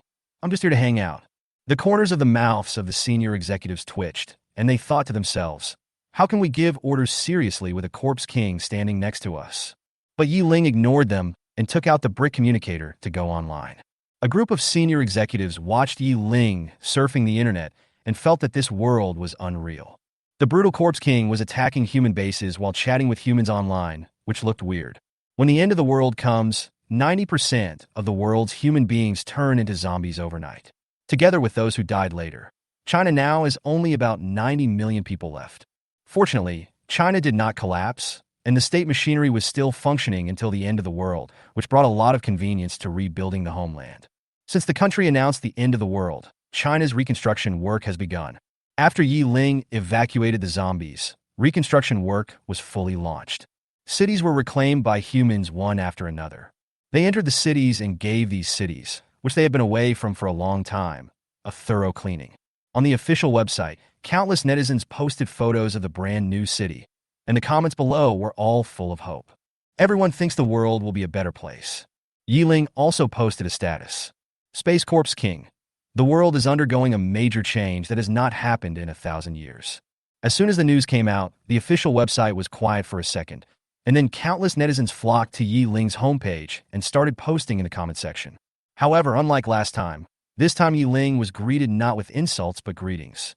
Ye Ling's actions made people no longer afraid of Ye Ling, and some people were even proud that China had such a corpse king. Netizen: what are you doing now, boss? Ye Ling: attack the official base of the island country. We can take down the island country in a few days. Netizen: boss, you are awesome. Boss, can you also blow up the island nation's toilets that worship the devil? In peacetime, many people on the internet talk about blowing it up, but no one has ever done it. Ye Ling looked up at the island nation's top brass and asked, "You set up a camp near the toilet. You should have filmed the video of the toilet blowing up, right? Hand it all over." The senior executives guessed what she was going to do and handed over the USB drive with grim expressions. The Japanese in the past would destroy the video and then commit suicide. Today's Japanese people, forget it, just hand over the video. Staying alive is the most important thing. Ye Ling inserted the USB drive into a brick and posted his second update of the day. Space Corpse Emperor. Video, video, video. After posting the update, Ye Ling didn't care how much of an uproar the internet would have and went offline immediately. The island nation's top leaders bore enormous psychological pressure and still commanded the battle.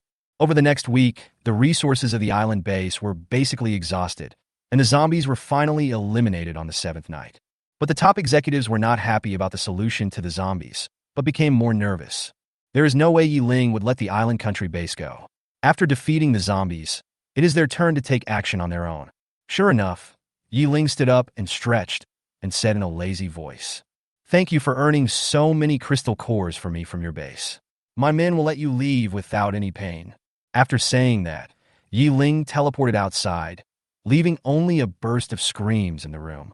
Outside the base, Ling flew around the base at full speed, and one crystal core after another successfully entered her account.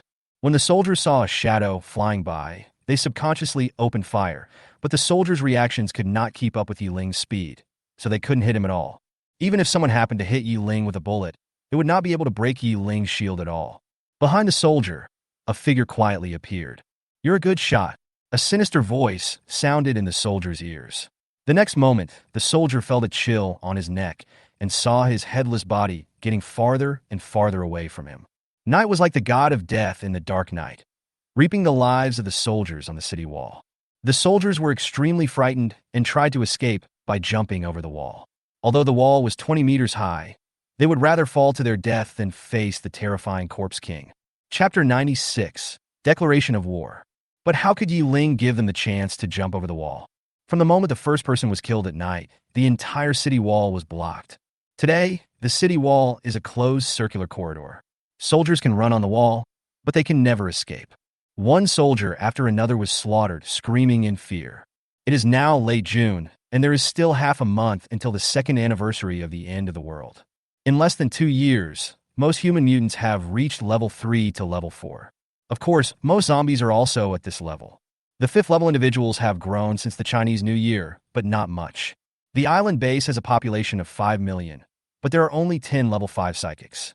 10 5th level psychics working together would be a terrifying presence wherever they are. But when these 10 people faced the 5 Corpse Kings, they were like elementary school students facing adults and had no power to resist at all. After killing them, the 5 Corpse Kings each chose an area and began their killing. A huge ball of light rose into the sky, illuminating the entire base like daylight. Then streams of light shot out from the ball of light, heading straight towards the humans running on the ground. Looking closely, those were not ordinary streams of light, but mini lightsabers about 1 decimeter long. The lightsabers kept falling, as if bringing judgment to this land. Some people on the edge of the light zone managed to escape the range, but they were frozen into ice sculptures as soon as they stepped into the new area.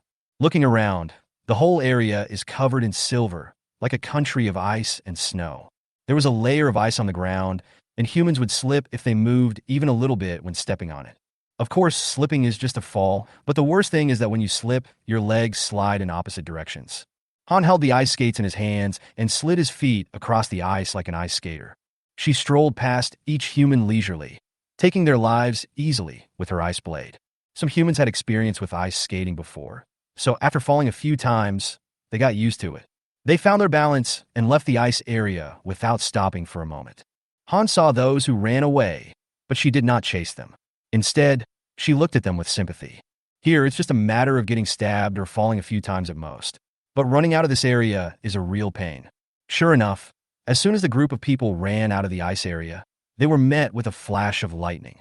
Their bodies trembled continuously from the electric shock, and finally turned into charcoal and fell to the ground. This time, even the entire body is gone. Above this minefield, dark clouds gathered, thunder rumbled, and a flash of lightning struck from time to time. 100-meter-long thunder dragon was wandering in this area. Ye stood on the head of the thunder dragon, looking down indifferently at the crowd on the ground like ants, and occasionally brought down thunder punishment on them. Some lucky people in the light area and minefield ran for their lives and rushed straight into the last area. Although there were many corpses on the ground in this area and all the buildings had collapsed, it did not look as scary as the other three areas. But when they set foot in this area, they found that this area was the most terrifying for humans. Because Sun had vacuumed the entire area. Those buildings were not destroyed by anything, but collapsed on their own after losing oxygen. Field skills. Vacuum area. The essence of wind is the flow of air. It quickly controls the air in an area and makes it flow to other areas, forming an airless area here. In the absence of oxygen, these buildings naturally collapsed, and people in the area died painfully from lack of oxygen. These lucky ones who escaped from other areas thought they were safe, but as soon as they arrived in this area, they were already out of breath and couldn't breathe. Two words popped into their minds. It's over, and they ran back desperately. When he ran to the border, he crashed directly into the wind wall. It turns out that the air in this area was not spread evenly to other areas, but was used to form a wind wall. The next morning, when the sun rose, the entire island base was destroyed, and no one was left alive. After collecting the spoils, Ye Ling wanted to use the 9th space skill to cut the volcano. But then he thought the guilty ones are the Japanese. What does the volcano have to do with it? So he gave up. Ye Ling and his party took a detour through the eastern territory of the Russians and returned to the northeast. As soon as Ye Ling returned to China, he received a call from Jiang Yichen. Jiang Yichen. Ye Ling, come to Kyoto immediately. I have something important to discuss with you. Jiang Yichen's voice was very serious. Ye Ling had never seen him so serious. Ye Ling. Got it, I'll be there right away. In the Kyoto-based conference room, a group of people sat at the conference table with serious expressions. At this moment, a crack suddenly appeared in the space in a corner of the conference room, and the crack continued to expand and become bigger and bigger. Finally, the space was broken and a 2M high portal appeared. Everyone in the conference room stared in shock as Ye Ling stepped out of the door. It wasn't until Ye Ling sat down in his seat that they reacted. At this time, Ye Ling was in the light zero state, with a look of pride on his face. It was as if he was saying, "Do you think I am awesome?" Jiang Yichen gently poked Ye Ling's arm and reminded, "Stop pretending. You're in trouble." Ye Ling put away his expression and looked at Jiang Yichen. "What's happened to me?" Jiang Yichen looked at Wang Jianya, who coughed twice and was about to speak when he was interrupted by Ye Ling. "You don't have to cough anymore. I want Jiang Yichen to talk to me." Wang Jianya looked embarrassed, but still didn't say anything. What could he say to a 9th-rank boss? Jiang Yichen spoke seriously. Yesterday, a zombie king suddenly appeared on the city wall of the base. This zombie king did nothing, but left a USB drive and left. USB drive? What's in it? Let me see. Jiang Yichen took out a USB drive and handed it to Ye Ling. The USB drive was inserted, and there was only one sentence in it. Space Corps King, we are waiting for you on the Arctic island. On July 1st, we will fight to the death. If you don't come, just wait for our Corps King army to attack you. The signature below is Beizhou, the Thunder Corps King. Ye Ling crushed the USB drive casually, looking unhappy. I thought you guys were up to something big, but it turns out you're just issuing a declaration of war from another Corps King. An old man reminded. This declaration of war was not issued by one Corps Emperor, but by a bunch of them. Night Zero wrote, There are currently 4 corpse kings left on Blue Star besides me, so at most 4 of them will come together. Now that I have won the battle, even if the 4 corpse kings come together, what can they do to me? After saying that, Ye Ling flew away into the air, leaving only a voice lingering. It's just right that they're here. It saves me from looking for them all over the world. On the morning of July 1st, Ye Ling set out from the northeast, crossed the territory of Russia, and headed straight for the Arctic island. Chapter 97. Blue Star Final Corpse King Battle. Since most of the Arctic island is within the Arctic Circle, there are almost no people living here. The only small group of people living on the edge all died because of the end of the world. Today, the Arctic island is an uninhabited land covered with ice and snow. So the Thunder Corpse King chose to fight Ye Ling here. On the afternoon of July 1st, Ye Ling arrived at the Arctic island. At this time, around the Arctic island, unmanned aerial vehicles from China, the United States, and the Russians, which are relatively intact countries in human history, are circling the Arctic island to take pictures. The 3 countries jointly established a large live broadcast room with a maximum capacity of 1 billion people, while the combined population of the 3 countries is less than 1 billion. The name of the live broadcast room is Blue Star Final Corpse King Battle. There are still 200,000 people in the European continent, and there are also some people in the southern continent. The non-continental population may not have all been extinct, but now they are just small forces that can be destroyed in a snap, and they are no longer qualified to stand on the world stage. This battle is destined to go down in history under the witness of people all over the world. Ye Ling sensed the existence of the aircraft, and so did the other corpse kings, but none of them chose to destroy it. If humans want to watch, let them watch, it's no big deal. Ye Ling continued forward until he reached the center of the Arctic island, but he did not see any corpse king. Netizens around the world were confused and tagged China. Didn't they say that other corpse kings have challenged your corpse king? How come there isn't even a ghost on this Arctic island? As time went by, questioning voices gradually emerged in the live broadcast room. Just when everyone was discussing heatedly, Ye Ling walked to the center of the Arctic island and stood still. She didn't believe that the corpse kings didn't come. Sure enough, the moment she stood still, lightning suddenly appeared around her. The lightning bolts intertwined with each other and soon formed a birdcage. At the top of the birdcage, violent thunder power is gathering. Hundreds of millions of people in the live broadcast room fell silent. The barrage of comments disappeared, and everyone held their breath involuntarily. The Thunderbird cage was only 2 meters high, and its diameter was pitifully small. Ye Ling could only turn in circles standing inside, without even any room to move. Everyone wondered how she would fend off this attack. The energy of the birdcage has been gathered, and a purple lightning as thick as a baby's arm strikes straight towards Ye Ling's head. Ye Ling simply raised his hand and drew a line in the air lightly. The next moment, a space crack opened and thunder struck straight into the void. The violent energy disappeared like a drop in the ocean after entering the void. The lightning birdcage also dissipated on its own due to running out of energy. Ye Ling shouted to the dark clouds in the sky.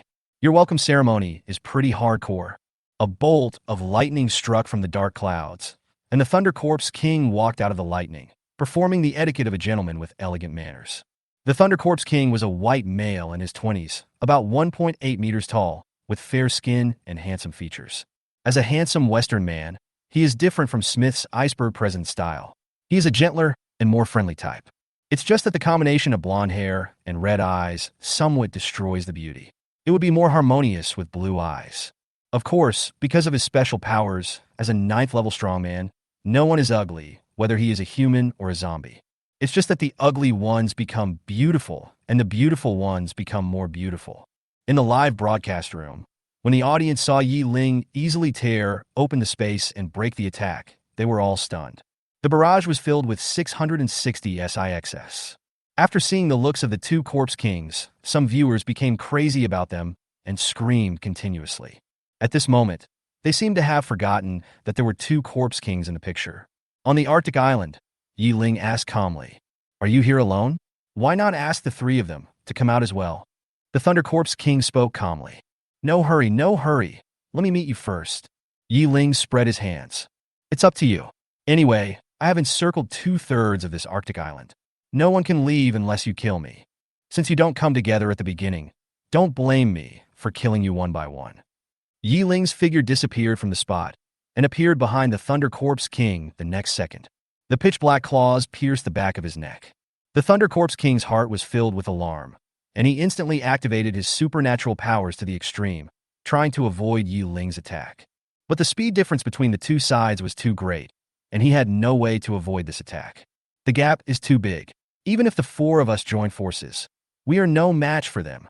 Unless, at this moment of life and death, the Thunder Corpse King truly realized the gap between the two sides.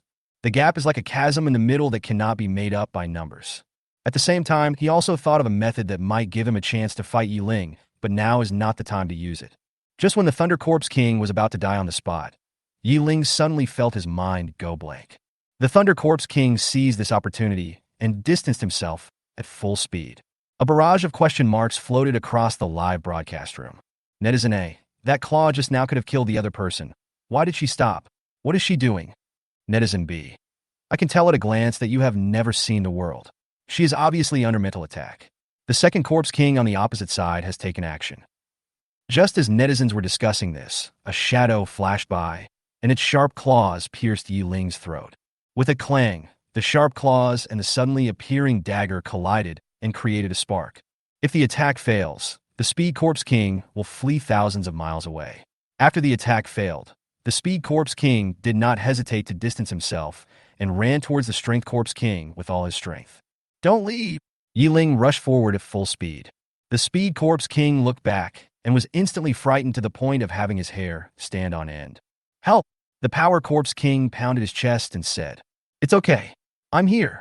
He rushed towards Ye Ling, shouting, Come on, Space Corpse King. Let's see who has more strength. Okay, let's compete. When the two sides met, their fists, one big and one small, collided with each other. A deafening sound was heard when the fists collided. The mighty gusts of wind blew away the snow all around. Although Ye Ling is very strong, she doesn't dare to say that she can easily defeat four Corpse Kings of the same level at the same time. So he used all his strength in the fight with the Power Corpse King. With a terrifying power of 470, even if the Power Corpse King activated all the gains except his trump card, he was still knocked away by Ye Ling's punch.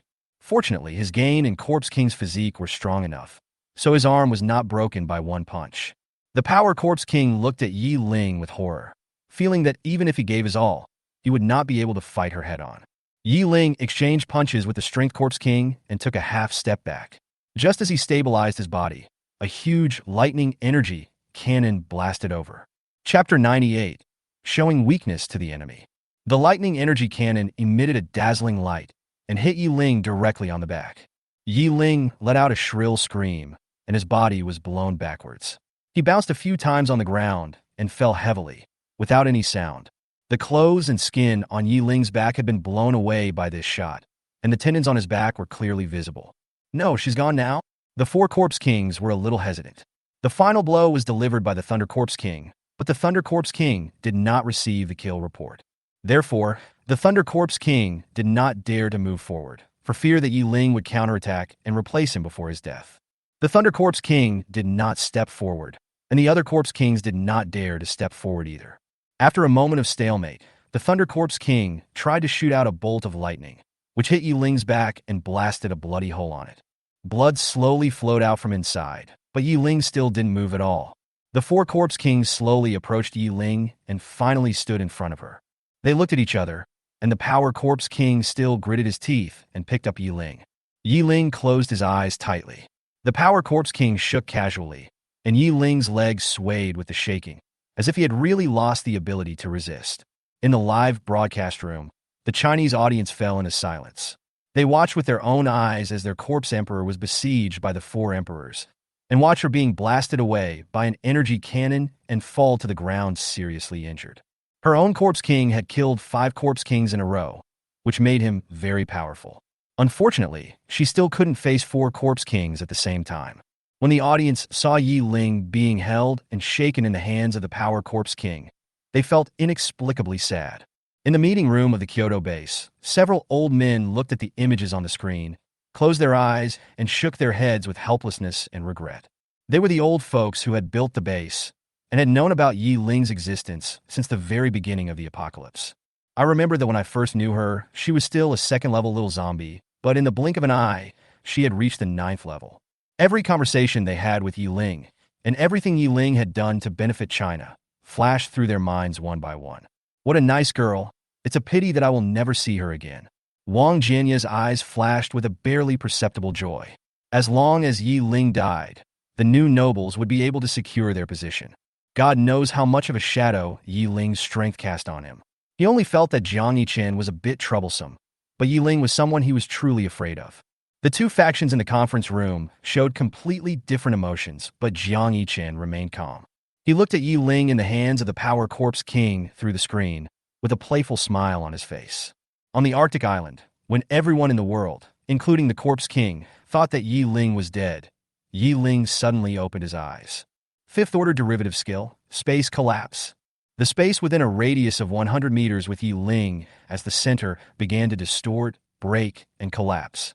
This area turned into void in a very short time, and Ye Ling stood at the core of the void. It's a trap. Everyone run. The Thunder Corpse King shouted and retreated. Because the Spirit Corpse King was only at the 8th level, he didn't dare to stand too close to the front. Firstly, no matter how close he stood to the front, it would not be his turn to get the crystal core. Secondly, if Ye Ling counterattacks before his death, he will definitely find him the easiest person to kill. So he has always been on the outer circle.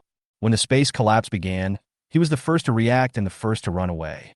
The Thunder Corpse King and the Speed Corpse King had the advantage of speed, so even though they were a little slow, they still managed to escape from the range. The worst was the Strength Corpse King.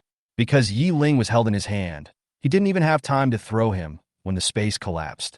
In desperation, he had no choice but to cut off one of his arms and thus escape with his life.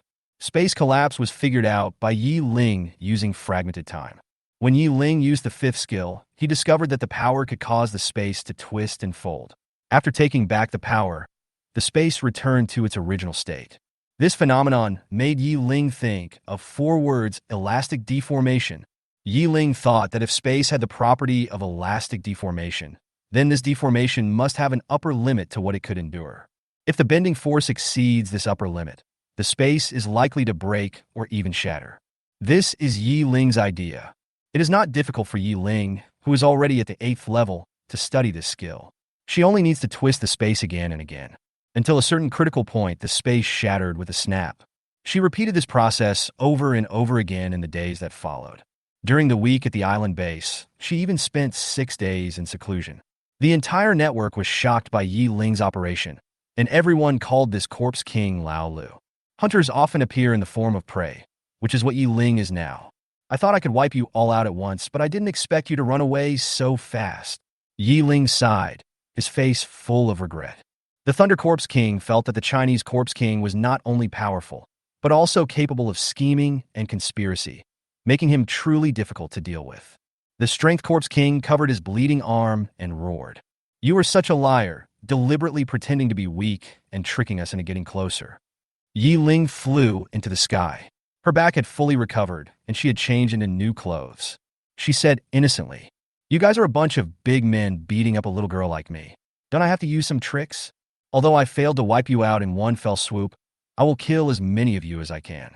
The Power Corpse King was extremely angry after hearing this. Are you saying that I'm trash now? As he spoke, his body continued to grow larger, eventually reaching 10 meters in height. Unlike the Doomsday Corpse that uses potions to grow bigger, the Power Corpse King grows proportionally, so it doesn't look ugly. Calm down. Don't be impulsive. The Thunder Corpse King roared, but the Strength Corpse King didn't want to listen at all and only wanted to save his face. He clenched his fist, and a huge fist shadow accompanied his fist and slammed towards Ye Ling. The Strength Corpse King becomes larger and activates all its buffs, with its full strength attack value approaching 300. Looking at this fist that was bigger than his body, Ye Ling did not dare to be careless. He used all his strength and added spatial powers to his fist. The two fists collided again, but this time there was no loud explosion because the explosion had been swallowed up. Ye Ling punched out a space crack, which sucked the Power Corpse King's arm into the void. The Speed Corpse King saw that the situation was not good and came up to cut off the Strength Corpse King's arm. Because if he didn't cut off his arm and escape, the Strength Corpse King would be sucked in. Still coming to rescue? Ye Ling kicked them out immediately. The 4 Corpse Kings gathered together again. Lightning and thunder surged all over the Thunder Corpse King's body, and dark clouds and thunder rumbled in the sky. Space Corp's Emperor, I will make you pay the price. As he spoke, he mobilized his special powers, and violent thunder fell from the dark clouds, striking the three corpse kings directly on their heads. Chapter 99. Sword slays the dragon. There were three corpse kings. One was at level 8, one was unable to resist, and the other did not react. All three of them were killed instantly by the 9th skill of the Thunder Corpse King, which started at 0 frame. The three corpse kings didn't react, Ye Ling didn't react, and the audience in the live broadcast room didn't react either. In the last second, he was shouting for the Space Corpse King to pay the price. And in the next second, he used his ultimate to kill all his teammates instantly. What kind of operation is this? Ye Ling was stunned for more than 10 seconds before he realized what was going on. She gave a genuine thumbs up. You're awesome. The Thunder Corpse King waved his hands. That's nothing. You would do the same if you were in my position. The gap between us means that we are no match for you if we fight alone, and we can't be your opponent if we attack together. The most promising way to fight you is to combine the 3 dimensions of the 4 Corpse Kings into one. Ye Ling didn't think he would do that, so he simply changed the subject. Although none of your 3-dimensionality has exceeded 400 so far, for people like us, 100 more or less is not a big problem. Let me see if you can kill me after sacrificing your teammates. The 2 Corpse Kings came forward and fought each other at the same time. After listening to their conversation, the audience suddenly realized Ye Ling is too strong. There is no chance of winning even if the 4 of them join forces. So the Thunder Corpse King killed and absorbed the power of his teammates. As for the 3-dimensional attributes, everyone who has played the game knows that if a character is only given 3 attributes, they must be attack, speed, and defense. Through the conversation, humans obtained a very important piece of information. If the Corpse King kills other Corpse Queens, he can inherit the other's 3-dimensional attributes. Although humans do not know the 3 dimensions of a single Corpse King, they know that whoever wins this battle will be able to unite all 10 Corpse Kings into one and truly create an invincible myth. After reaching this conclusion, the Chinese people were ecstatic. Because the Corpse King of her own country has already killed 5 Corpse Kings, plus herself, there are 6 in total, while the other side only has 4. The advantage is on me with 6 against 4. What's more, it is obvious which one is more powerful, space or lightning, at the same level. Therefore, they firmly believe that their own Corpse King would win. In contrast to the ecstasy of the Chinese people, the Eagle Sauce and the Russians all looked unhappy. Because no matter which Corpse King wins, they will not gain any benefit.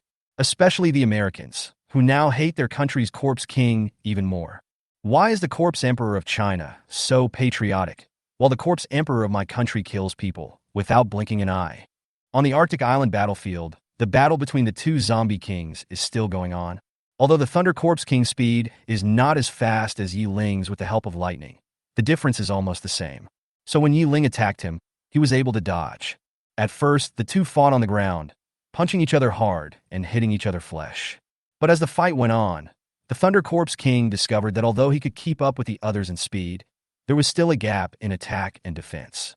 So every time he trades injuries for injuries, he suffers a loss. So he decided not to confront Ye Ling head-on, but to fight with magic. The Thunder Corpse King was surrounded by lightning and soared into the air, while at the same time opening up a field of lightning. Lightning field, field skills, electric field, effect. The concentration of lightning in the space within the area increases. In this area, your own lightning damage will be doubled, and the enemy will be paralyzed to a certain extent. While in the field, Ye Ling only felt numb all over, and he couldn't even clench his fists. She activated the force field shield to try to block the electric currents, but where there is electricity, there must be magnetism, and the electromagnetic field is also a type of field force. This causes one's force field shield to be constantly worn away in this area. According to the speed of consumption, a force field shield can last for 10 minutes without any external force. The force field shield was restrained by the domain, so Ye Ling had to switch to a space shield. At this time, the Thunder Corpse King had already condensed a giant western dragon composed entirely of thunder and lightning in the sky. There was a cry of surprise in the live broadcast room. Look, what a huge western dragon! Looking at the huge monster in the sky, Ye Ling was not panicked at all.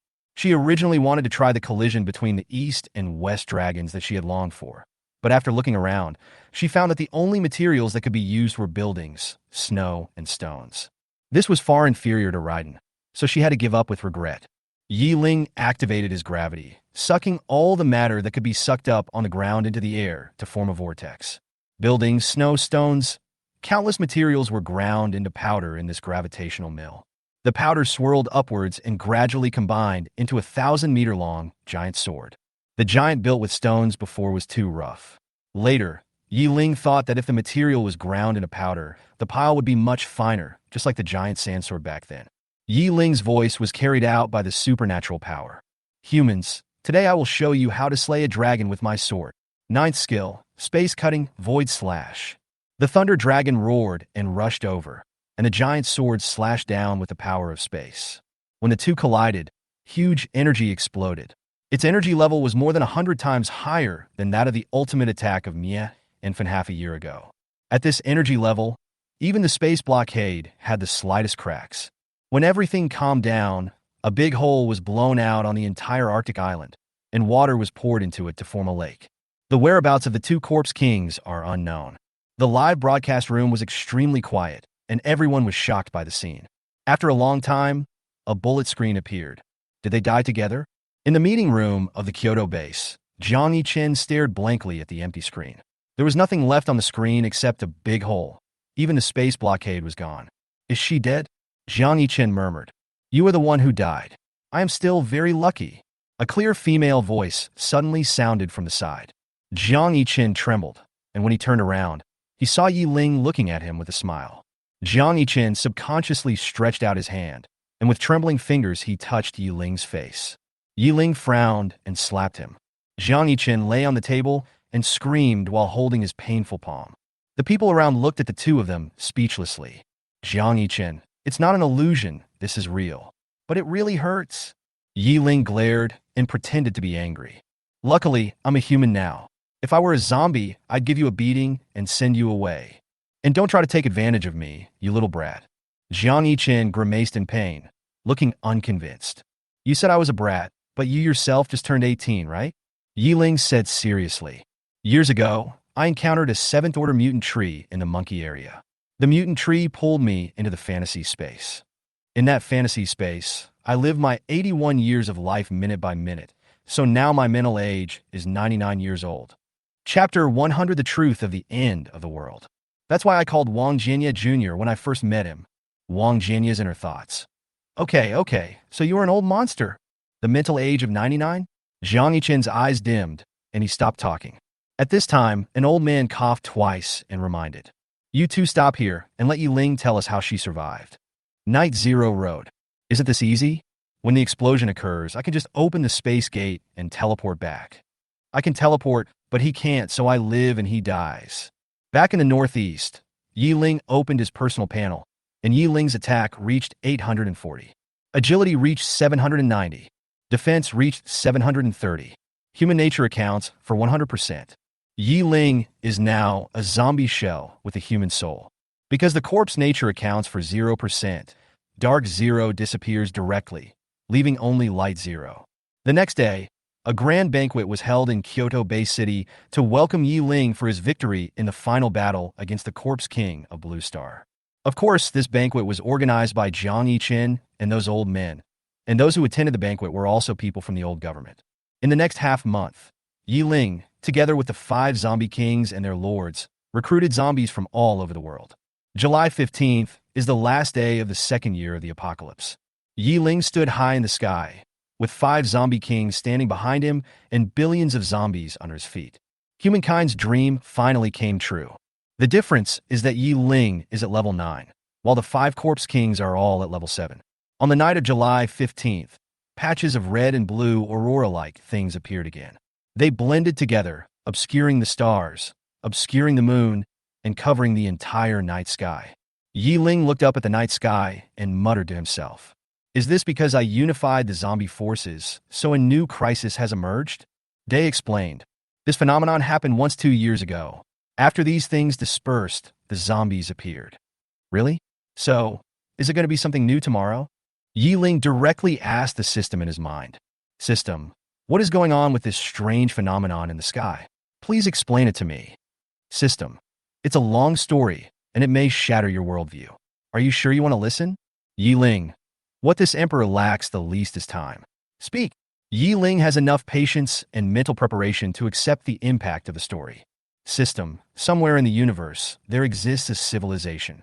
That civilization finally mastered the technology of immortality after tens of millions of years of development. Of course, this so-called immortality is not about being immortal, but about extending your lifespan to several thousand years. The longevity record holder of that civilization lived for more than 6,500 years. Initially, everyone was happy that they were living thousands of years. But after 1,000 or 2,000 years, the curse of longevity, boredom, became. People have experienced many things over the long years. Gradually, they feel that life is just like that and boring.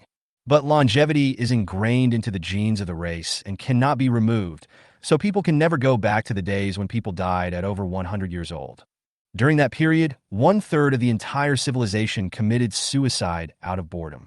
Some extremists even pick a random galaxy to kill time with war.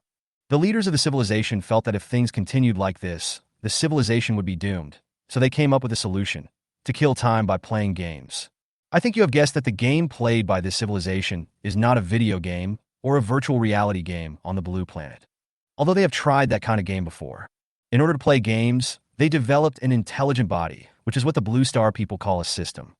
They will randomly select 10,000 civilizations below level 1 in a star field and send disasters to them. Then, according to the rules of the game, 10 agents are randomly placed in each civilization. After competition within a civilization, only one individual with an intelligent body stands out. Once there are 10,000 individuals, these 10,000 individuals will compete in a new round. The winner will advance, and the loser will die. The final champion civilization will lift the disaster, and the remaining civilizations will enter the next game. Ye Ling listened to the system's explanation calmly and asked, "Besides zombies, are there any other disasters?" The system was a little surprised and asked, "Blue Star Civilization has suffered such a heavy blow, but it's just a game played by a higher civilization. Wouldn't you be angry about this?" Night Zero wrote, "I am angry and hysterical now, but so what? The anger of the weak is but impotent rage. Only the anger of the strong can shake heaven and earth. Besides, if you fall behind, you will be beaten. This is a truth that our ancestors have proven with their blood. The fact that civilization has been reduced to a plaything only shows that the civilization is too weak. No one else can be blamed." The system didn't understand what Ye Ling was saying, so it decided not to discuss the issue. The system then responded to Ye Ling's question. System. The types of disasters include Zerg, alien beasts, and natural disasters. For example, on one occasion, 10,000 selected civilizations were given several Zerg hives. After understanding the situation, Ye Ling also completely understood what the end of the world was all about. At this time, the brick communicator rang, and the caller was Jiang Yichen. Ye Ling guessed that he must be called to a meeting again. Yes, I guess the top leaders of bases all over the world are in a meeting right now. Ye Ling took a look and hung up the call, then opened the space door and came to the conference room of the Kyoto base. Sure enough, the atmosphere in the entire conference room was extremely solemn, and everyone, including Jiang Yichen, had a serious face. Ye Ling did not sit down, and even the space door behind him was not closed. She smiled and greeted everyone. Then she said, "Everyone, go back to sleep. Other countries may toss and turn, but with this emperor here, you can get a good night's sleep." Wang Jinya asked seriously, "Do you know anything about the visions in heaven and the end of the world?" Ye Ling nodded slightly. "I just found out about it too. I'll tell you tomorrow. If you knew now, you wouldn't be able to sleep tonight." After saying this, Ye Ling left immediately. Everyone looked at each other, thinking, if they can't sleep if they know the situation, how can they sleep if they don't know the situation? The next morning, the aurora-like things in the sky began to merge gradually, forming a huge curtain of light. The entire light curtain covered the sky, occupying 1/3 of the sky. The border of the light curtain is composed of red and blue, and the content in the light curtain is also composed of red and blue. The red color formed numbers, and the blue color formed words. And those words happen to be the Chinese language and bird language of the blue planet. Chapter 101, The Battle of 10,000 Worlds. The content on the light screen is Countdown to the Tournament of All Realms, 1,000 days. The blood-red number 1,000, which is twice as big as the blue words, seems to be telling people that their time is running out. Ye Ling. System.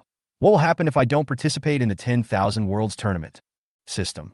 Not participating will be considered as giving up, and you will be eliminated directly. The whole world understood that those things in the sky were used to form this huge curtain of light. But new questions arise. What is this Guangmu? How did it come about? What is the 10,000 Worlds contest? Some people speculated that it was a supernatural event, some speculated that it was an alien invasion, and some tried to explain it as a natural phenomenon. For a time, fear of the unknown permeated the entire civilization. The Brick communicator issued a prompt. Jiang Yichen. Ye Ling, can you tell us what you know now? Ye Ling sent the message he had edited last night. The content of the message was naturally what the system said yesterday. Then, Ye Ling also went to Kyoto Bay City, as she had something she had to do. Kyoto Bay's conference room. When the senior executives read the information given by Ye Ling, their three views were shattered on the spot. Advanced civilization, game, system. They recognize each word individually, but not when they are put together. Now everyone understood why Ye Ling said they couldn't sleep after hearing the news. No one can sleep well knowing that the disaster suffered by their civilization is just a game designed by a higher civilization for entertainment. Wang Jianya spoke with difficulty. Ye Ling, is your information reliable? Ye Ling pointed to the light curtain in the sky and said nothing, but everyone understood that the information was true. Everyone had a bewildered look on their faces. The zombie apocalypse had turned into an alien invasion. Who could stand this? After a long while, a man in his 30s in the conference room asked weakly, "So what should we do now?" Ye Ling spoke calmly. "Let's get through this crisis first before we talk about anything else. As you can see, as the only Corpse King on Blue Star, I need to participate in that competition and win first place to end the apocalypse. But there are a total of 10,000 Corpse Kings participating in the competition. Heroes have always been numerous. Even though I am invincible on Blue Planet, I am nothing on the interstellar stage. So in order to increase the chances of winning, I need crystal cores, a huge amount of crystal cores." At this time, someone raised doubts. "Why do you think you can get first place if you get the crystal core? Even if you get first place, how can you guarantee that the alien civilization will keep its promise?" Ye Ling glanced at him, somewhat doubting how someone who could ask such a meaningless question could sit in this position. But he still patiently explained. "I can't guarantee the above 2 points, but giving up the competition or dying midway will cause Blue Star to enter the next round of Apocalypse. Blue Star is too weak. We have no qualifications or strength to question or resist. We can only do our best and leave the rest to fate." Wang Jianya said, "China can give you the crystal core, but foreigners may not cooperate." In fact, Wang Jianya himself didn't want to give it. If Ye Ling lost, Blue Star would be doomed. Even if Ye Ling won, his family assets would be gone. He would lose anyway. Ye Ling looked at him playfully and said word by word, "Convene an international meeting immediately and notify all forces that can be contacted to hand over the crystal cores."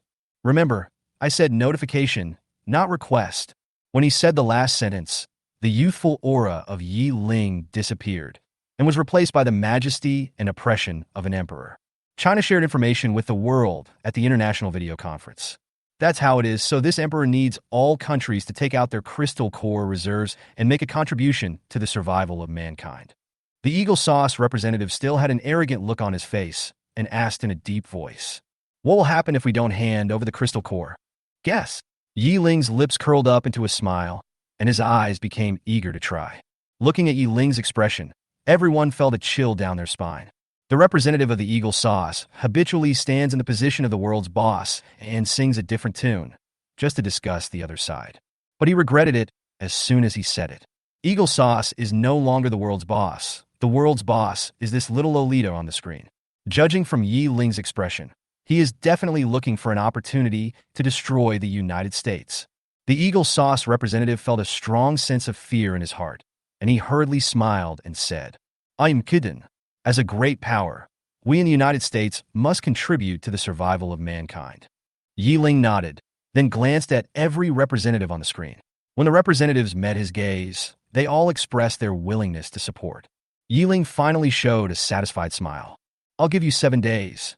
After 7 days, I'll pick up the goods at the gate of your base."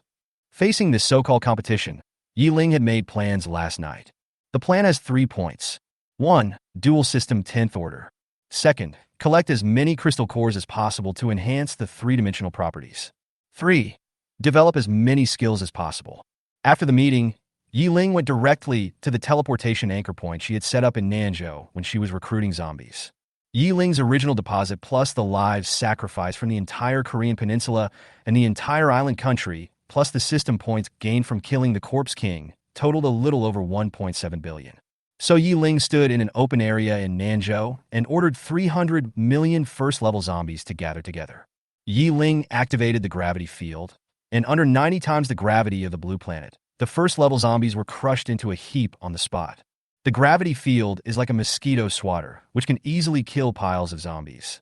The countdown was 995 days, and after Ye Ling's unremitting efforts, she finally collected enough system points for the upgrade, so she clicked the upgrade without hesitation. Name, Knight 0. Gender, female. Race, human/zombie. Attack, 850. Agility, 800. Defense, 740. Regeneration rate, 100% per day. Ability, space at full level. Gravity at max level. Satiety, 100%. The 10th space skill, Space Clone.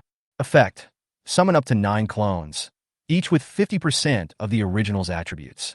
The maximum distance between the clone and the original cannot exceed 1 kilometer. Gravity's 10th skill, Singularity.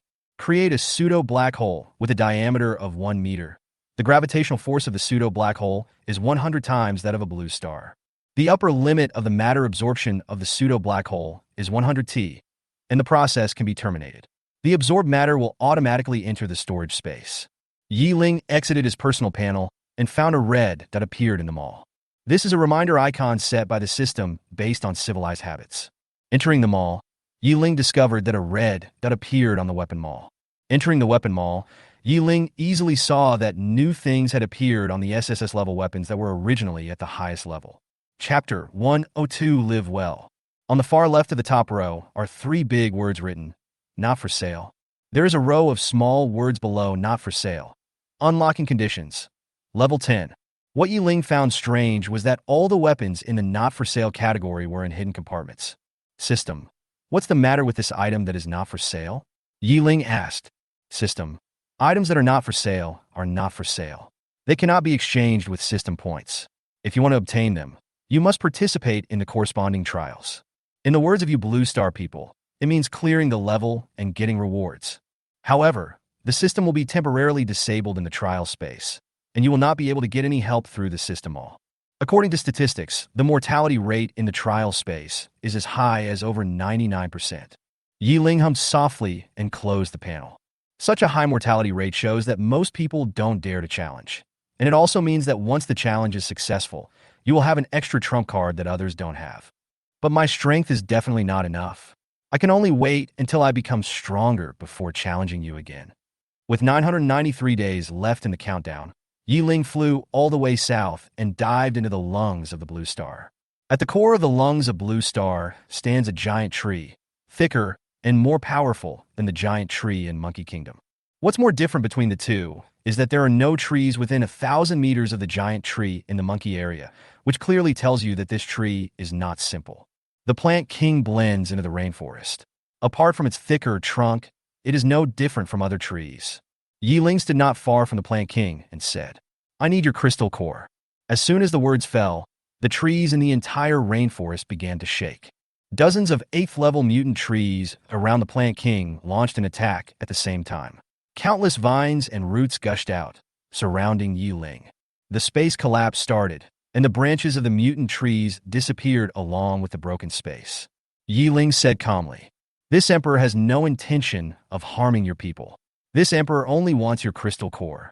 The 8th-level mutant trees launched a new attack once again, but the attack was retracted before it reached Ye Ling.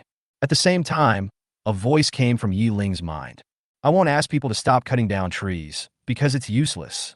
These people of mine have finally reached the 8th level. It's not easy to cultivate. I just hope you don't hurt them. After you take the crystal core, leave this rainforest and never come back. Ye Ling nodded. This emperor promises you. The plant king calmed down, and after a moment, an emerald green crystal core slowly fell into Ye Ling's hands. Having lost its crystal core, the plant king quickly lost its spirituality and turned into an ordinary tree. After leaving the lungs of Blue Star, Ye Ling headed straight for Beizhou. In addition to the official base of the Eagle Sauce, there are several large bases in the northern state. When Ye Ling arrived, a pickup truck was parked at the gate of the base. On the pickup truck were boxes filled with colorful crystal cores. After Ye Ling put away the crystal core, he went to the next base without saying a word. Ye Ling didn't believe that they had really taken out all the crystal cores, but Ye Ling didn't intend to search. After all, if they were defeated, humans would not be too miserable when facing the new apocalypse with these privately stored crystal cores. Ye Ling converted all the system points into attribute points, increased his agility to just supersonic speed, and put the rest of the points into defense. Everyone at the Eagle Sauce official base looked on in shock as a mock loop appeared where Ye Ling was standing after a loud bang, but the person had disappeared.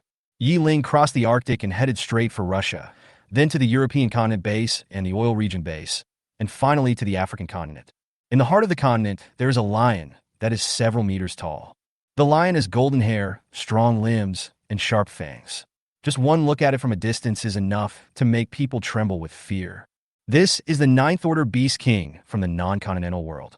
This Beast King has reached the peak of the 9th level, and it is only a matter of time before he breaks through to the 10th level. And in this vast grassland, there are a few 9th level beings, but they are not as powerful as it. So it became the Beast King. It was eating when Ye Ling arrived, and the sudden presence of a strong man made it raise its head.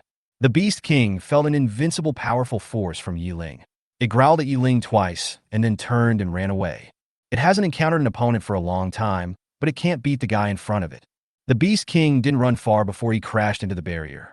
Ye Ling activated the gravity field to restrict the Beast King's movements, and initiated space cutting, cutting the Beast King in half directly in front of his unwilling eyes. There are dozens of 8th level giant trees in the lungs of Blue Star. Although they are only at the 8th level, the large number of them is annoying, so she adopted a strategy of persuading them to surrender. It was the only non-continental Beast King, so Ye Ling chose to use his ultimate skill to kill it instantly. Ye Ling traveled all over the non-continent, killed all mutant beasts above level 7, and then opened a space gate to return to China. 1 attribute point equals 100 system points. In the past few days, Ye Ling has raised his agility to 20,000, and his attack and defense have both exceeded 100,000. But this was far from enough, so she turned her attention to the zombies.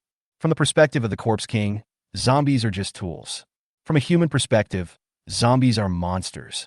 Even if there is a chance to turn back into a human in the future, humans may not be able to accept a guy who has eaten humans. So Ye Ling will be clearing out zombies for some time in the future. With 800 days left in the countdown, all zombies except the 5 zombie kings have been killed. The 5 zombie kings were left behind by Ye Ling as a selfish motive. Because they are direct subordinates, Ye Ling never allows them to eat humans. Even if Ye Ling gives them corpses, he only allows them to use the corpses to train subordinates. Therefore, Ye Ling and the 5 zombie kings are the only 6 zombies that have never eaten humans. Day said, "We can also contribute our own efforts. According to the exchange ratio of crystal cores to attribute points you announced, the 5 of us together will have 50,000 attribute points." Ye Ling looked at the other 4 corpses, and they all nodded. Ye Ling tapped them on the head one by one and cursed. "A bunch of idiots, what a shitty contribution. Do you know how many zeros are behind the attribute points I exchanged for the billions of zombies I killed?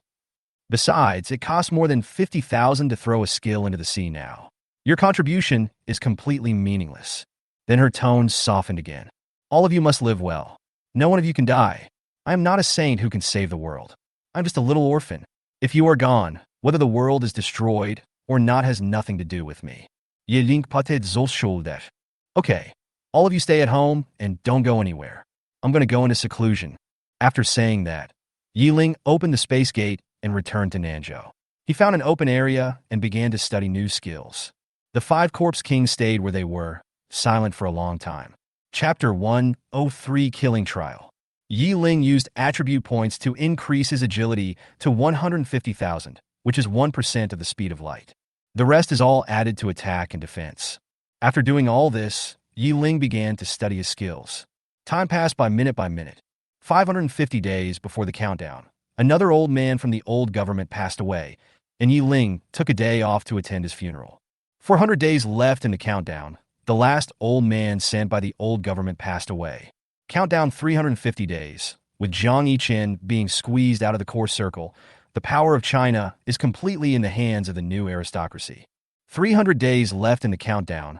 Ye Ling ends his retreat. System, I'm ready. I'm going to do the trial mission of the dagger that's not for sale. A light screen popped up in front of Ye Ling's eyes. Do you want to start the killing trial? Ye Ling raised his hand, and his slender fingers tapped the OK button without hesitation. Ye Ling's eyes went dark, and at the same time, he felt a sense of weightlessness. When she opened her eyes again, she was already in the Gobi Desert. Here the sky and the earth meet. It is vast and boundless, and everywhere you look there are nothing but stones. Level 1 to 1, the trial begins. The mechanical sounds rang out in the trial space. Ye Ling looked around and saw 10 first-level mutant spiders rushing towards him from all directions. Ye Ling took out 5 daggers from the space. The daggers flew out and instantly killed 10 spiders. Level 1 to 2, the trial begins. Level 1 to 3, the trial begins. The next 10 second-level mutant rats and 10 third-level mutant cats were also easily killed instantly. Level 1 to 4, the trial begins. Faced with the 10 fourth-level mutant dogs rushing towards him. Although Ye Ling still killed them easily in seconds, he couldn't relax at all. She seemed to know why the death rate of this trial was so high. Level 1 to 5, the trial begins.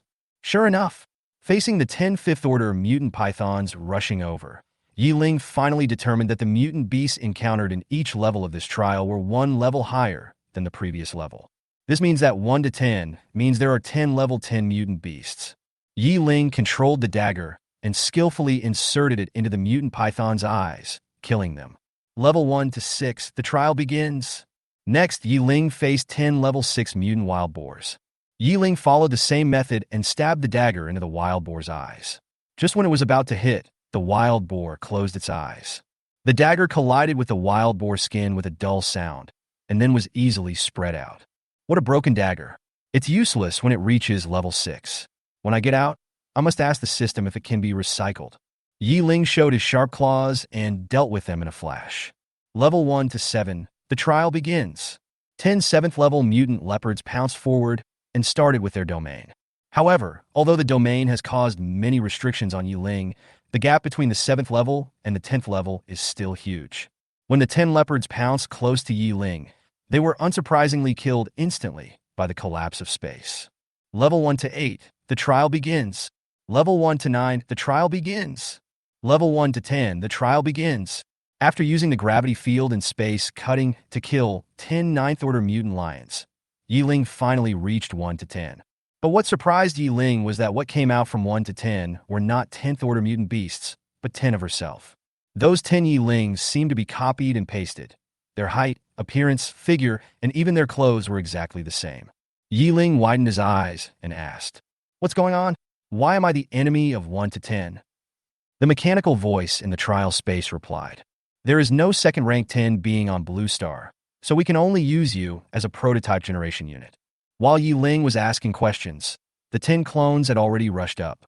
They disappeared at the same time, 10 meters away from Ye Ling, and reappeared beside Ye Ling at the same time. Ye Ling was shocked and immediately took off into the air, ready to leave the spot. Unfortunately, the distance was too close, and there was no time to leave. As soon as Ye Ling flew into the sky, his ankle was grabbed by the clone. The final result was that Ye Ling was flying in the sky with 5 clones hanging on each of his legs. The clones couldn't climb up for a while, so they simply gave up and swung their claws towards Ye Ling's ankles, trying to cut Ye Ling's tendons. There was a sound of breaking through the air, and the black sharp claws grabbed Ye Ling's ankle fiercely, making a dull sound. It failed to break the defense. Ye Ling felt their attacks carefully and found that they were only at the regular 10th level. Ye Ling gave the corpses of the mutant beasts he killed and his previous meat stocks to the ordinary zombies, and also raised some poisonous insects. In the end, more than 5 billion zombies from level 1 to 5 were obtained, and the total attribute points obtained after killing them all were more than 700 million. In addition to increasing agility to 150,000, these attribute points also increase attack to more than 300 million and defense to more than 400 million. Thinking of his own 9-digit defense, and then looking at the attack of Clone 105, Ye Ling felt that this clone would have to scrape himself for the rest of his life, unless the opponent can use the 9th skill. After all, space cutting affects space and won't take into account how much physical defense you have. Just as he was thinking about it, Ye Ling saw that the claws of the two clones hanging on his legs were already filled with spatial power, and the claws of the clones below also had the same power. Fuck! Ye Ling swore a rare word and started with a sonic boom. How could a regular level 10 body with only 94 defense withstand such acceleration?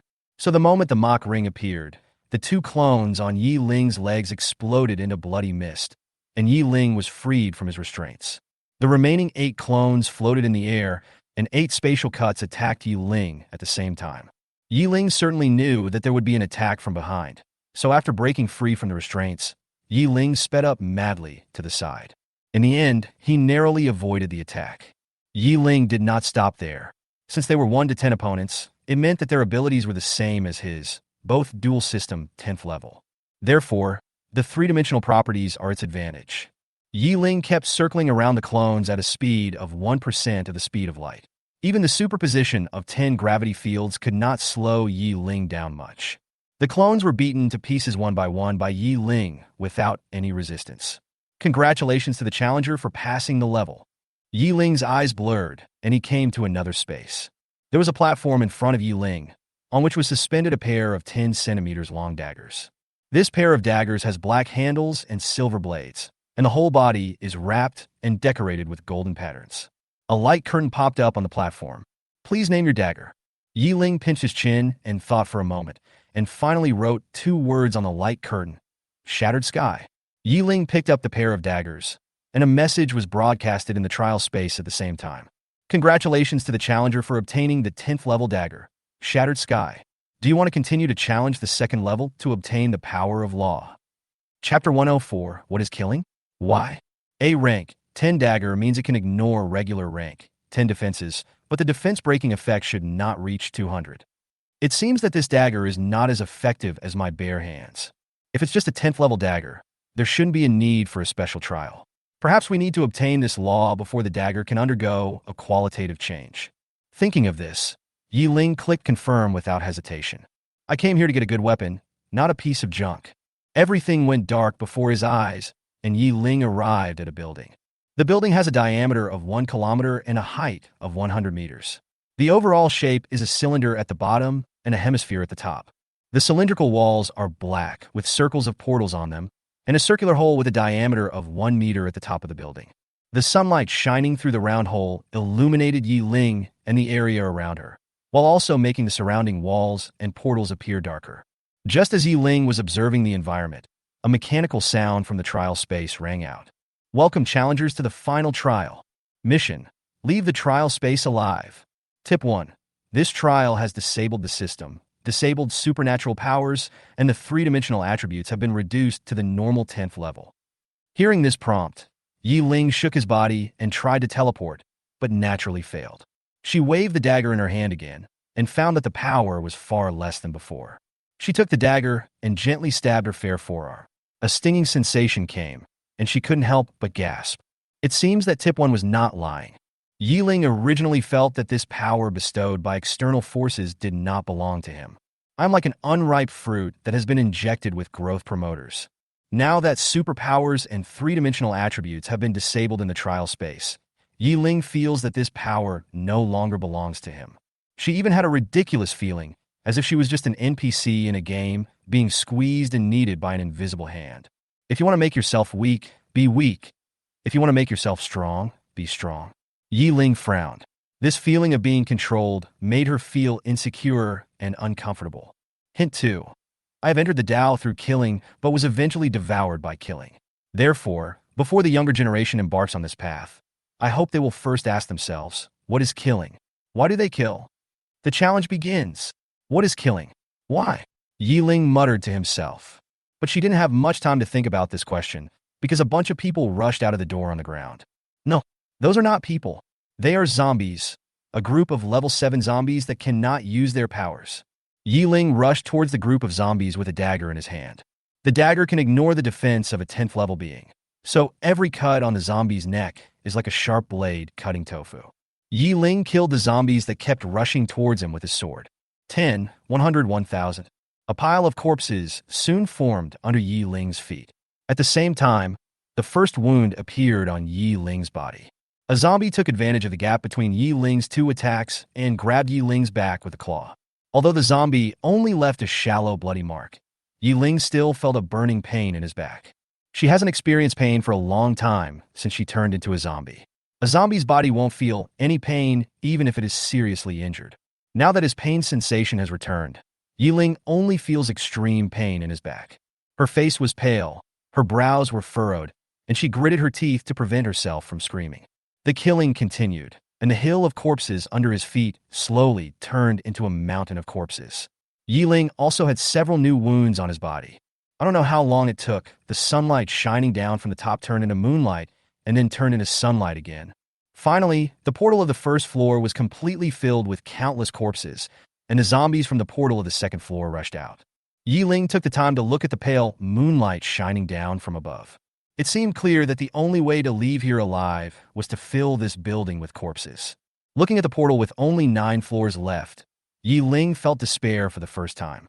She didn't know whether her physical strength and willpower could last until she left here. All she could do now was to keep killing. 100 days passed, 200 days passed. At this time, the corpses under Ye Ling's feet were almost completely blocking the door to the last floor, and the number of zombies coming out had changed from a steady stream to a sporadic number. But there was no joy on Ye Ling's face. At this moment, her face was numb, her eyes were empty, and the movement of waving the dagger became extremely mechanical. There were scars deep enough to see the bones and holes of varying sizes on his body, bleeding continuously. Finally, as the last zombie fell, she reached the top of the building. Zan. More than 200 days passed, and Ye Ling's hand holding the dagger finally loosened, and the dagger fell to the ground. Ye Ling fell straight to the ground, looking at the sun in the sky with a stiff smile.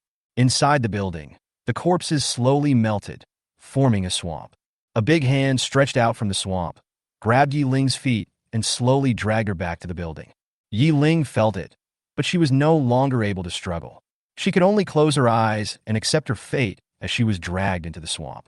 Ye Ling continued to sink in the darkness, and a bone-chilling feeling spread throughout his body. I'm so cold. I'm so tired. I'm so sleepy. I want to sleep so badly. An irresistible feeling of fatigue came over him like a tide, and Ye Ling slowly lost consciousness. I don't know how much time has passed, but suddenly a voice came from Ye Ling's mind. What is killing? Why? The sound was like the loud bang of a huge bell, instantly clearing Ye Ling's consciousness. She opened her eyes and saw a crying baby in an orphanage. Ye Ling quickly watched her first 16 years as a bystander. All those sufferings, exclusion, and injustice once again reappeared before Ye Ling. Ye Ling clenched his fists, and a strong, murderous look flashed in his eyes. He gritted his teeth and said, "The word kill does not simply mean killing, but to eliminate all beings that are opposed to oneself." The scene in front of him changed, and Ye Ling arrived in a dark prison. As the lights came on, Ye Ling discovered that there were 5 women hanging in the prison in front of him. Looking closely, they were her 5 close followers. At this moment, they were hanging in the air with ropes and enduring all kinds of torture. The 5 women's shrill screams and the jailer's excited laughter echoed in the prison. Ye Ling rushed towards one of them with red eyes, trying to use his body to block the torture instrument for her. But the torture instrument passed through Ye Ling's body and hit the woman behind him directly. Ye Ling wanted to attack the jailers, but he couldn't do anything at all. She could only watch as a bystander as the important people around her were tortured until they were on the verge of death. Chapter 105. Leave a way out. I'm going to kill them. I want my people to be okay. I choose to kill to protect. Ye Ling roared in his heart at the top of his lungs. When Ye Ling's murderous aura reached its peak, 2 daggers appeared in her hands. Ye Ling stepped forward without hesitation, and with a cold flash of light from his dagger, he cut the throats of the jailers. When the last jailer died, the scene in front of Ye Ling began to shatter like a mirror. Ye Ling's eyes went dark, and at the same time, he felt a sense of weightlessness in his body. When he opened his eyes again, Ye Ling had returned to Nanzhou. She looked around and happened to make eye contact with a mutant animal nearby. The next moment, the mutant animal fell to the ground, foaming at the mouth, its limbs twitching, and it died. The system also issues a kill announcement. Ye Ling, who had recovered from his shock, was bewildered. What's going on? Is that mutant animal blackmailing people? System. Your murderous aura is too strong. It scares people to death. Ah, Ye Ling restrained his breath, according to the method of suppressing murderous aura that came to his mind. System, did I pass this? Ye Ling asked. System, yes, you have passed. The most difficult thing about this trial is not how strong the enemies are, but whether your will can hold up. The lack of strong willpower is an important reason why the death rate of this trial is so high. You almost passed out and lost consciousness at the last moment. I didn't expect you to make it through in the end. It's simply a miracle. Ye Ling ignored the system and took out the dagger on his own. What Ye Ling couldn't understand was that the dagger was not placed in the space, but as soon as she thought about it, the dagger would appear. The dagger at this time is different from the one obtained before. The previous dagger had a silver blade, but now the blade has turned blood red.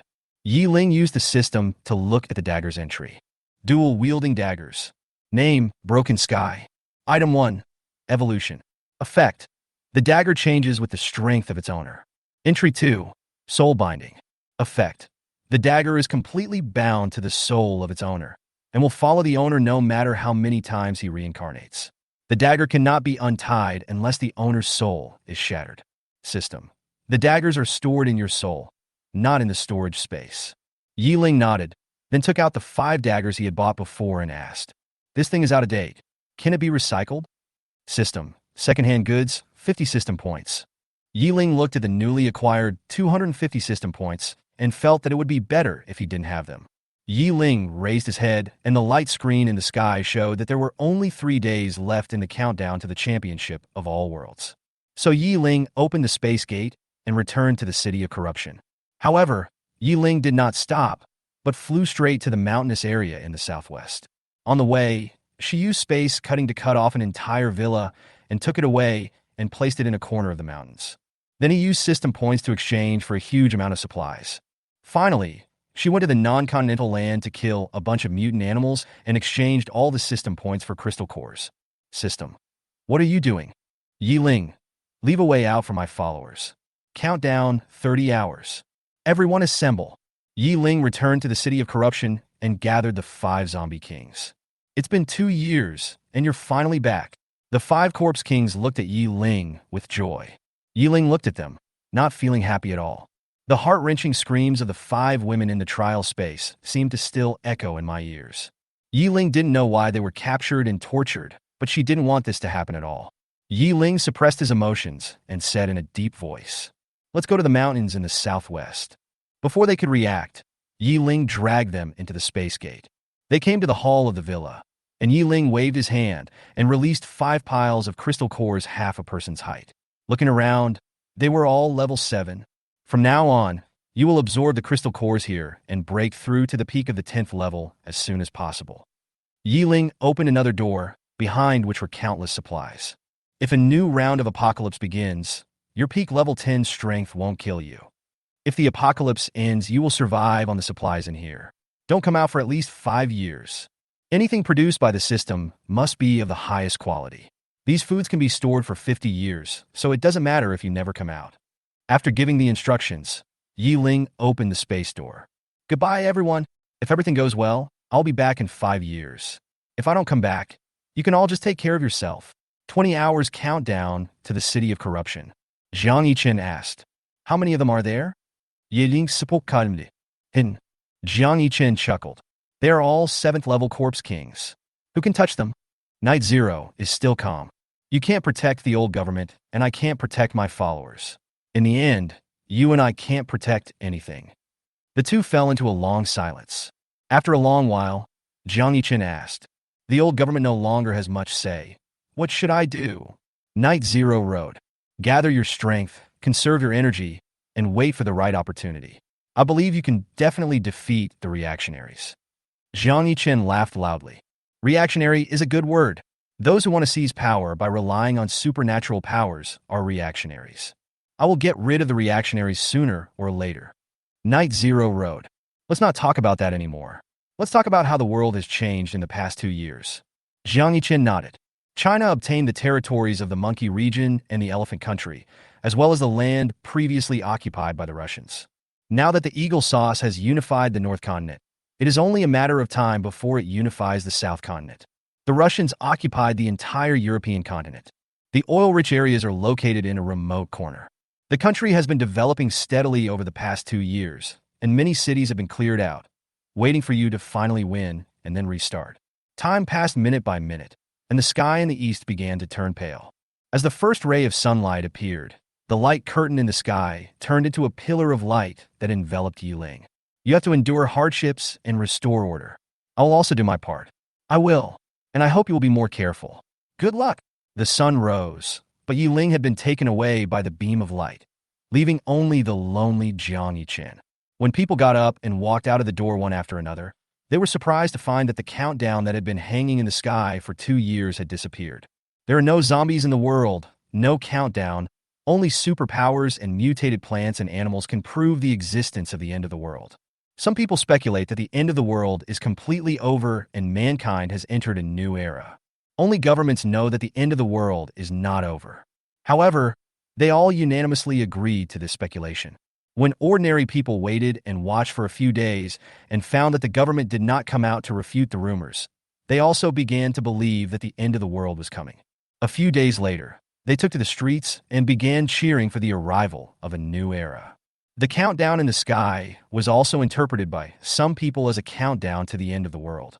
Chapter 106. Hundreds of people Battle Royale. Looking at the explanations online, Jiang Yichen was so angry that his teeth were itching. The countdown to the end of this bullshit apocalypse is over, but there are clearly still people fighting hard for the survival of civilization. Jiang Yichen wanted to speak, but his power was too weak. If he jumped out now, he would be killed instantly as soon as he showed his head, and it would be meaningless. He could only sit back and wait until he regained control of the discourse before announcing the facts to the public. In a large-scale space battle somewhere in the universe, pillars of light fell, bringing with them corpse kings with powerful auras, and Ye Ling was among them. Ye Ling looked around and saw that they were in a very large and bright hall. Looking up, they could even see the universe outside. A light curtain appeared in front of the corpse kings. It said, "Please draw a number."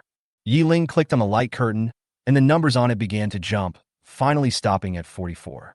A beam of light fell, and Ye Ling was teleported to a room numbered 44.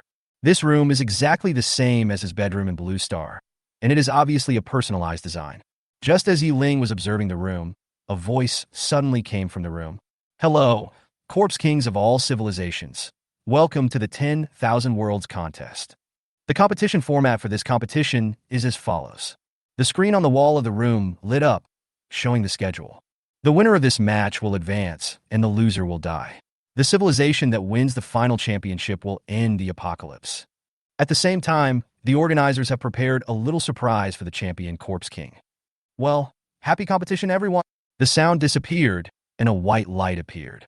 After being exposed to the white light, Ye Ling found that his nails had returned to their normal color, and his face had become soft and warm.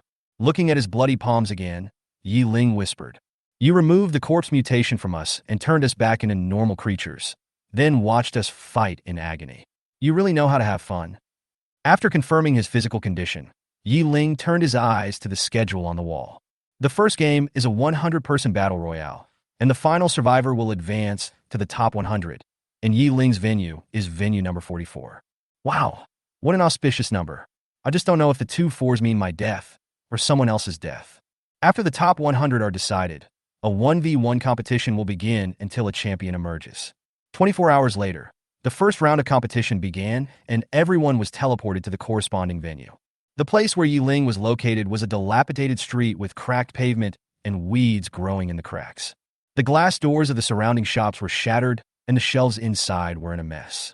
The buildings in the distance were dilapidated, and some were even black in appearance, obviously having caught fire. The walls of some buildings are covered with plants, adding a sense of desolation to this dilapidated city. Ye Ling looked at the topographic map of the city before coming in. The area of this city is similar to that of Magic City, and the overall terrain is a concentric circle. The city outside the core is divided into 9 rings, 1 to 9. Ye Ling is located on a street within the 5th ring. According to the rules that the circle shrinks every half an hour, Ye Ling felt that this kind of map design should be for the convenience of shrinking the circle. The 9 laps only last 270 minutes in total, which means this race will be particularly brutal. Ye Ling was strolling in the street and could vaguely hear the sounds of fighting in the distance. It looks like someone has already taken action. Ye Ling raised his hand and reached behind him suddenly and quickly. Then an unbelievable voice came from behind him. How is it possible? How could you catch my attack with your bare hands? Ye Ling turned around and looked at the guy who just appeared. Although this guy also walks upright, he walks on 4 legs. And his legs are not normal flesh legs, but arthropods. His hands were a pair of giant pincers. His body was covered in a layer of reflective black armor, and his head was ugly. The most distinctive feature is the long scorpion tail growing behind him. At this time, the scorpion tail hook in Ye Ling's hand was only 1 centimeter away from her head. Ye Ling looked at the other person seriously, his eyes full of curiosity, like a child who had discovered a new toy. It's really worth coming here. I can see with my own eyes the myriad creatures in the universe. For example, this scorpion spirit in front of me. The system translated scorpion into the name of their race and essence into elite. The system also couldn't understand what the word Ying meant. The scorpion looked at the system translation and thought for a moment that it was all right. After all, he was indeed the elite among the elites of the entire race. Ye Ling asked curiously again, "How dare you, a 5th level corpse king, sneak attack me, a 10th level one? Shouldn't you stay away from me when you see me?" The scorpion said proudly, "Although I'm only at level 5, I am not an ordinary level 5. Ye Ling nodded. Indeed, the value of your previous attack has exceeded 100,000, but why don't you continue to upgrade it?" She pinched her chin and pretended to be thoughtful, saying, "Judging from your appearance, your civilization should be located in a desert terrain with relatively few living creatures. After you reach level 5, you discovered that the system points required for level 6 were not proportional to the additional 3 dimensions. So you chose to give up your supernatural powers and specialize in one of the 3 dimensions.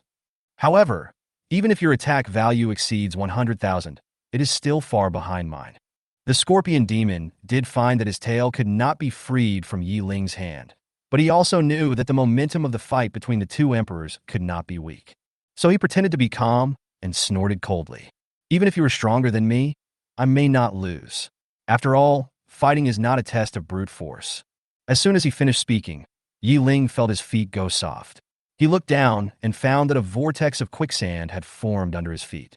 Watching Ye Ling being swallowed by the whirlpool of quicksand, the scorpion demon smiled triumphantly, then left humming an incomprehensible song.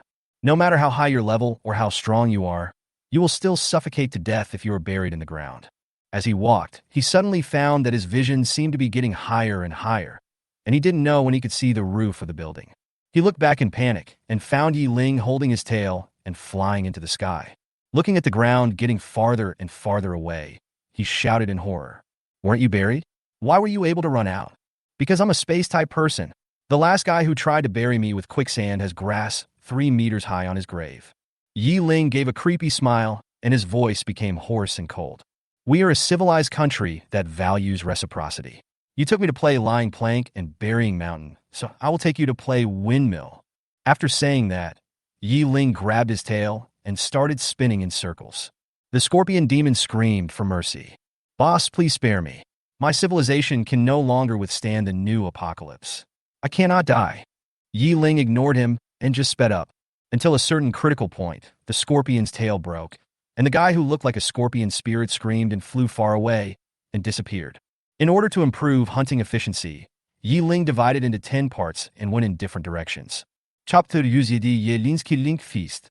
The Scorpion King flew out at an extremely high acceleration and crashed through several buildings, eventually leaving a huge pit on the ground and dying. Number 8331 has been killed by number 44. Congratulations to number 44 for getting the first kill of this game.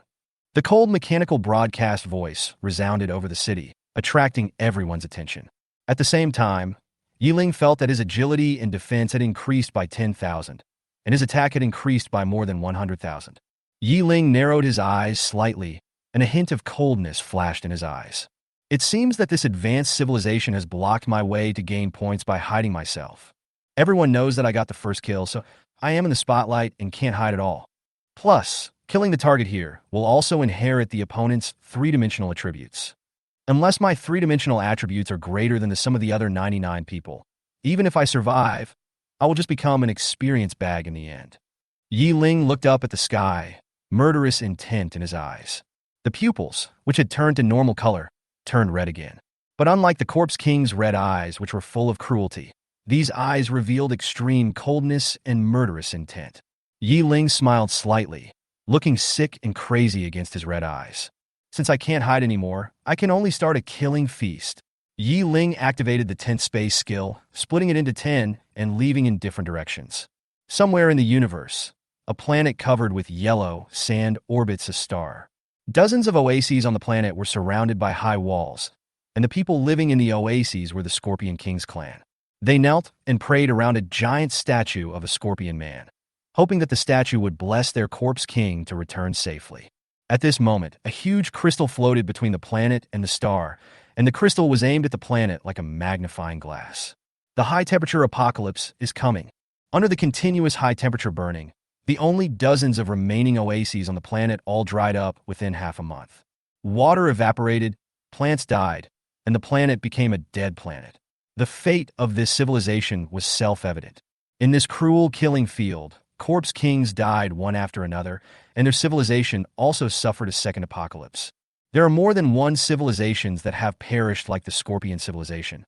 Being toyed with and destroyed at will by powerful civilizations is the fate of weak civilizations, sad and helpless.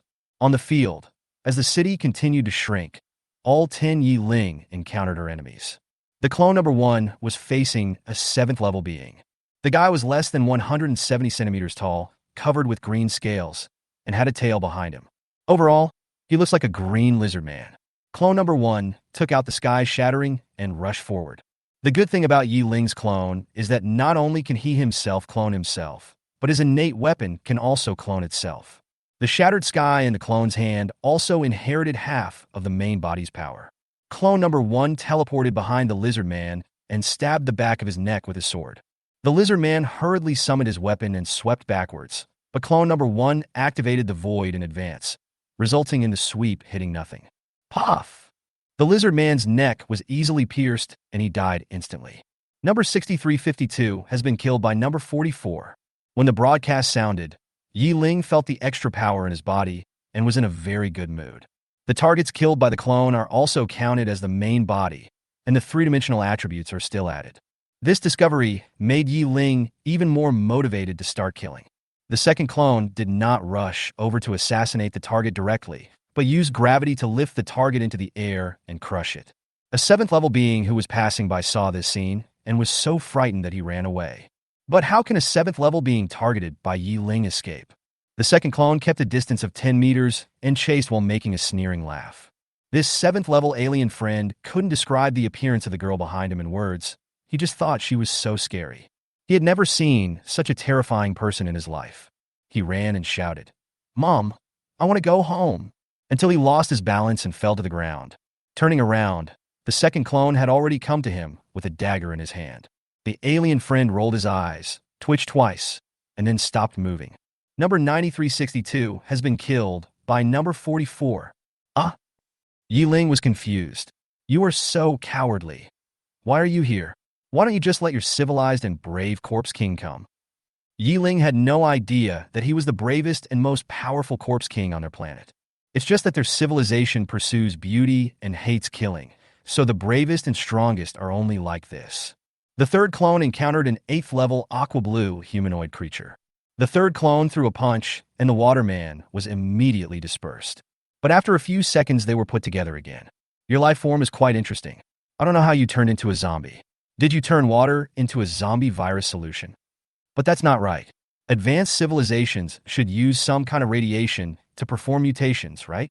Water people communicate by creating water ripples of different intervals through body movements.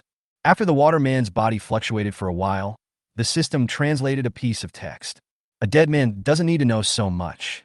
Hey, so arrogant?" Clone number 3 pinched his fingers, making a sound from the joints, and then punched the waterman again. However, this time the waterman did not scatter after being defeated, but instead attached himself to clone number 3 and completely wrapped it up in a moment. Clone number 3 tried to struggle a few times, but found that he couldn't get rid of the water on his body. She tried to push the water away with her hands, but as expected, her palms skimmed through the water and it was useless. It's an interesting ability to cover the opponent with water and drown him. It's just a pity. Space collapse. Around the third clone, The space was shattered bit by bit at an extremely fast speed. Before the waterman could react, his body was in the void and then was wiped out. The fourth clone no longer encountered one person, but five. Five level 7 warriors from different civilizations were fighting in an area, but after fighting for a while they found that no one could do anything to anyone else. Eventually, they decided to form an alliance. Not long after their small alliance was formed, they encountered clone number 4. One of them pointed at the fourth clone with a horrified look and said, "That's contestant number 44, right?" From the broadcast, she didn't kill the most, but she killed the fastest. Another person asked, "It seems we can't beat her. Why don't we run away first?" The relatively strongest person shook his head, pointed in a direction, and said in a heavy tone, "She has blocked this place. We can't escape." The fourth clone spoke. "This is a space blockade area. You can't go anywhere.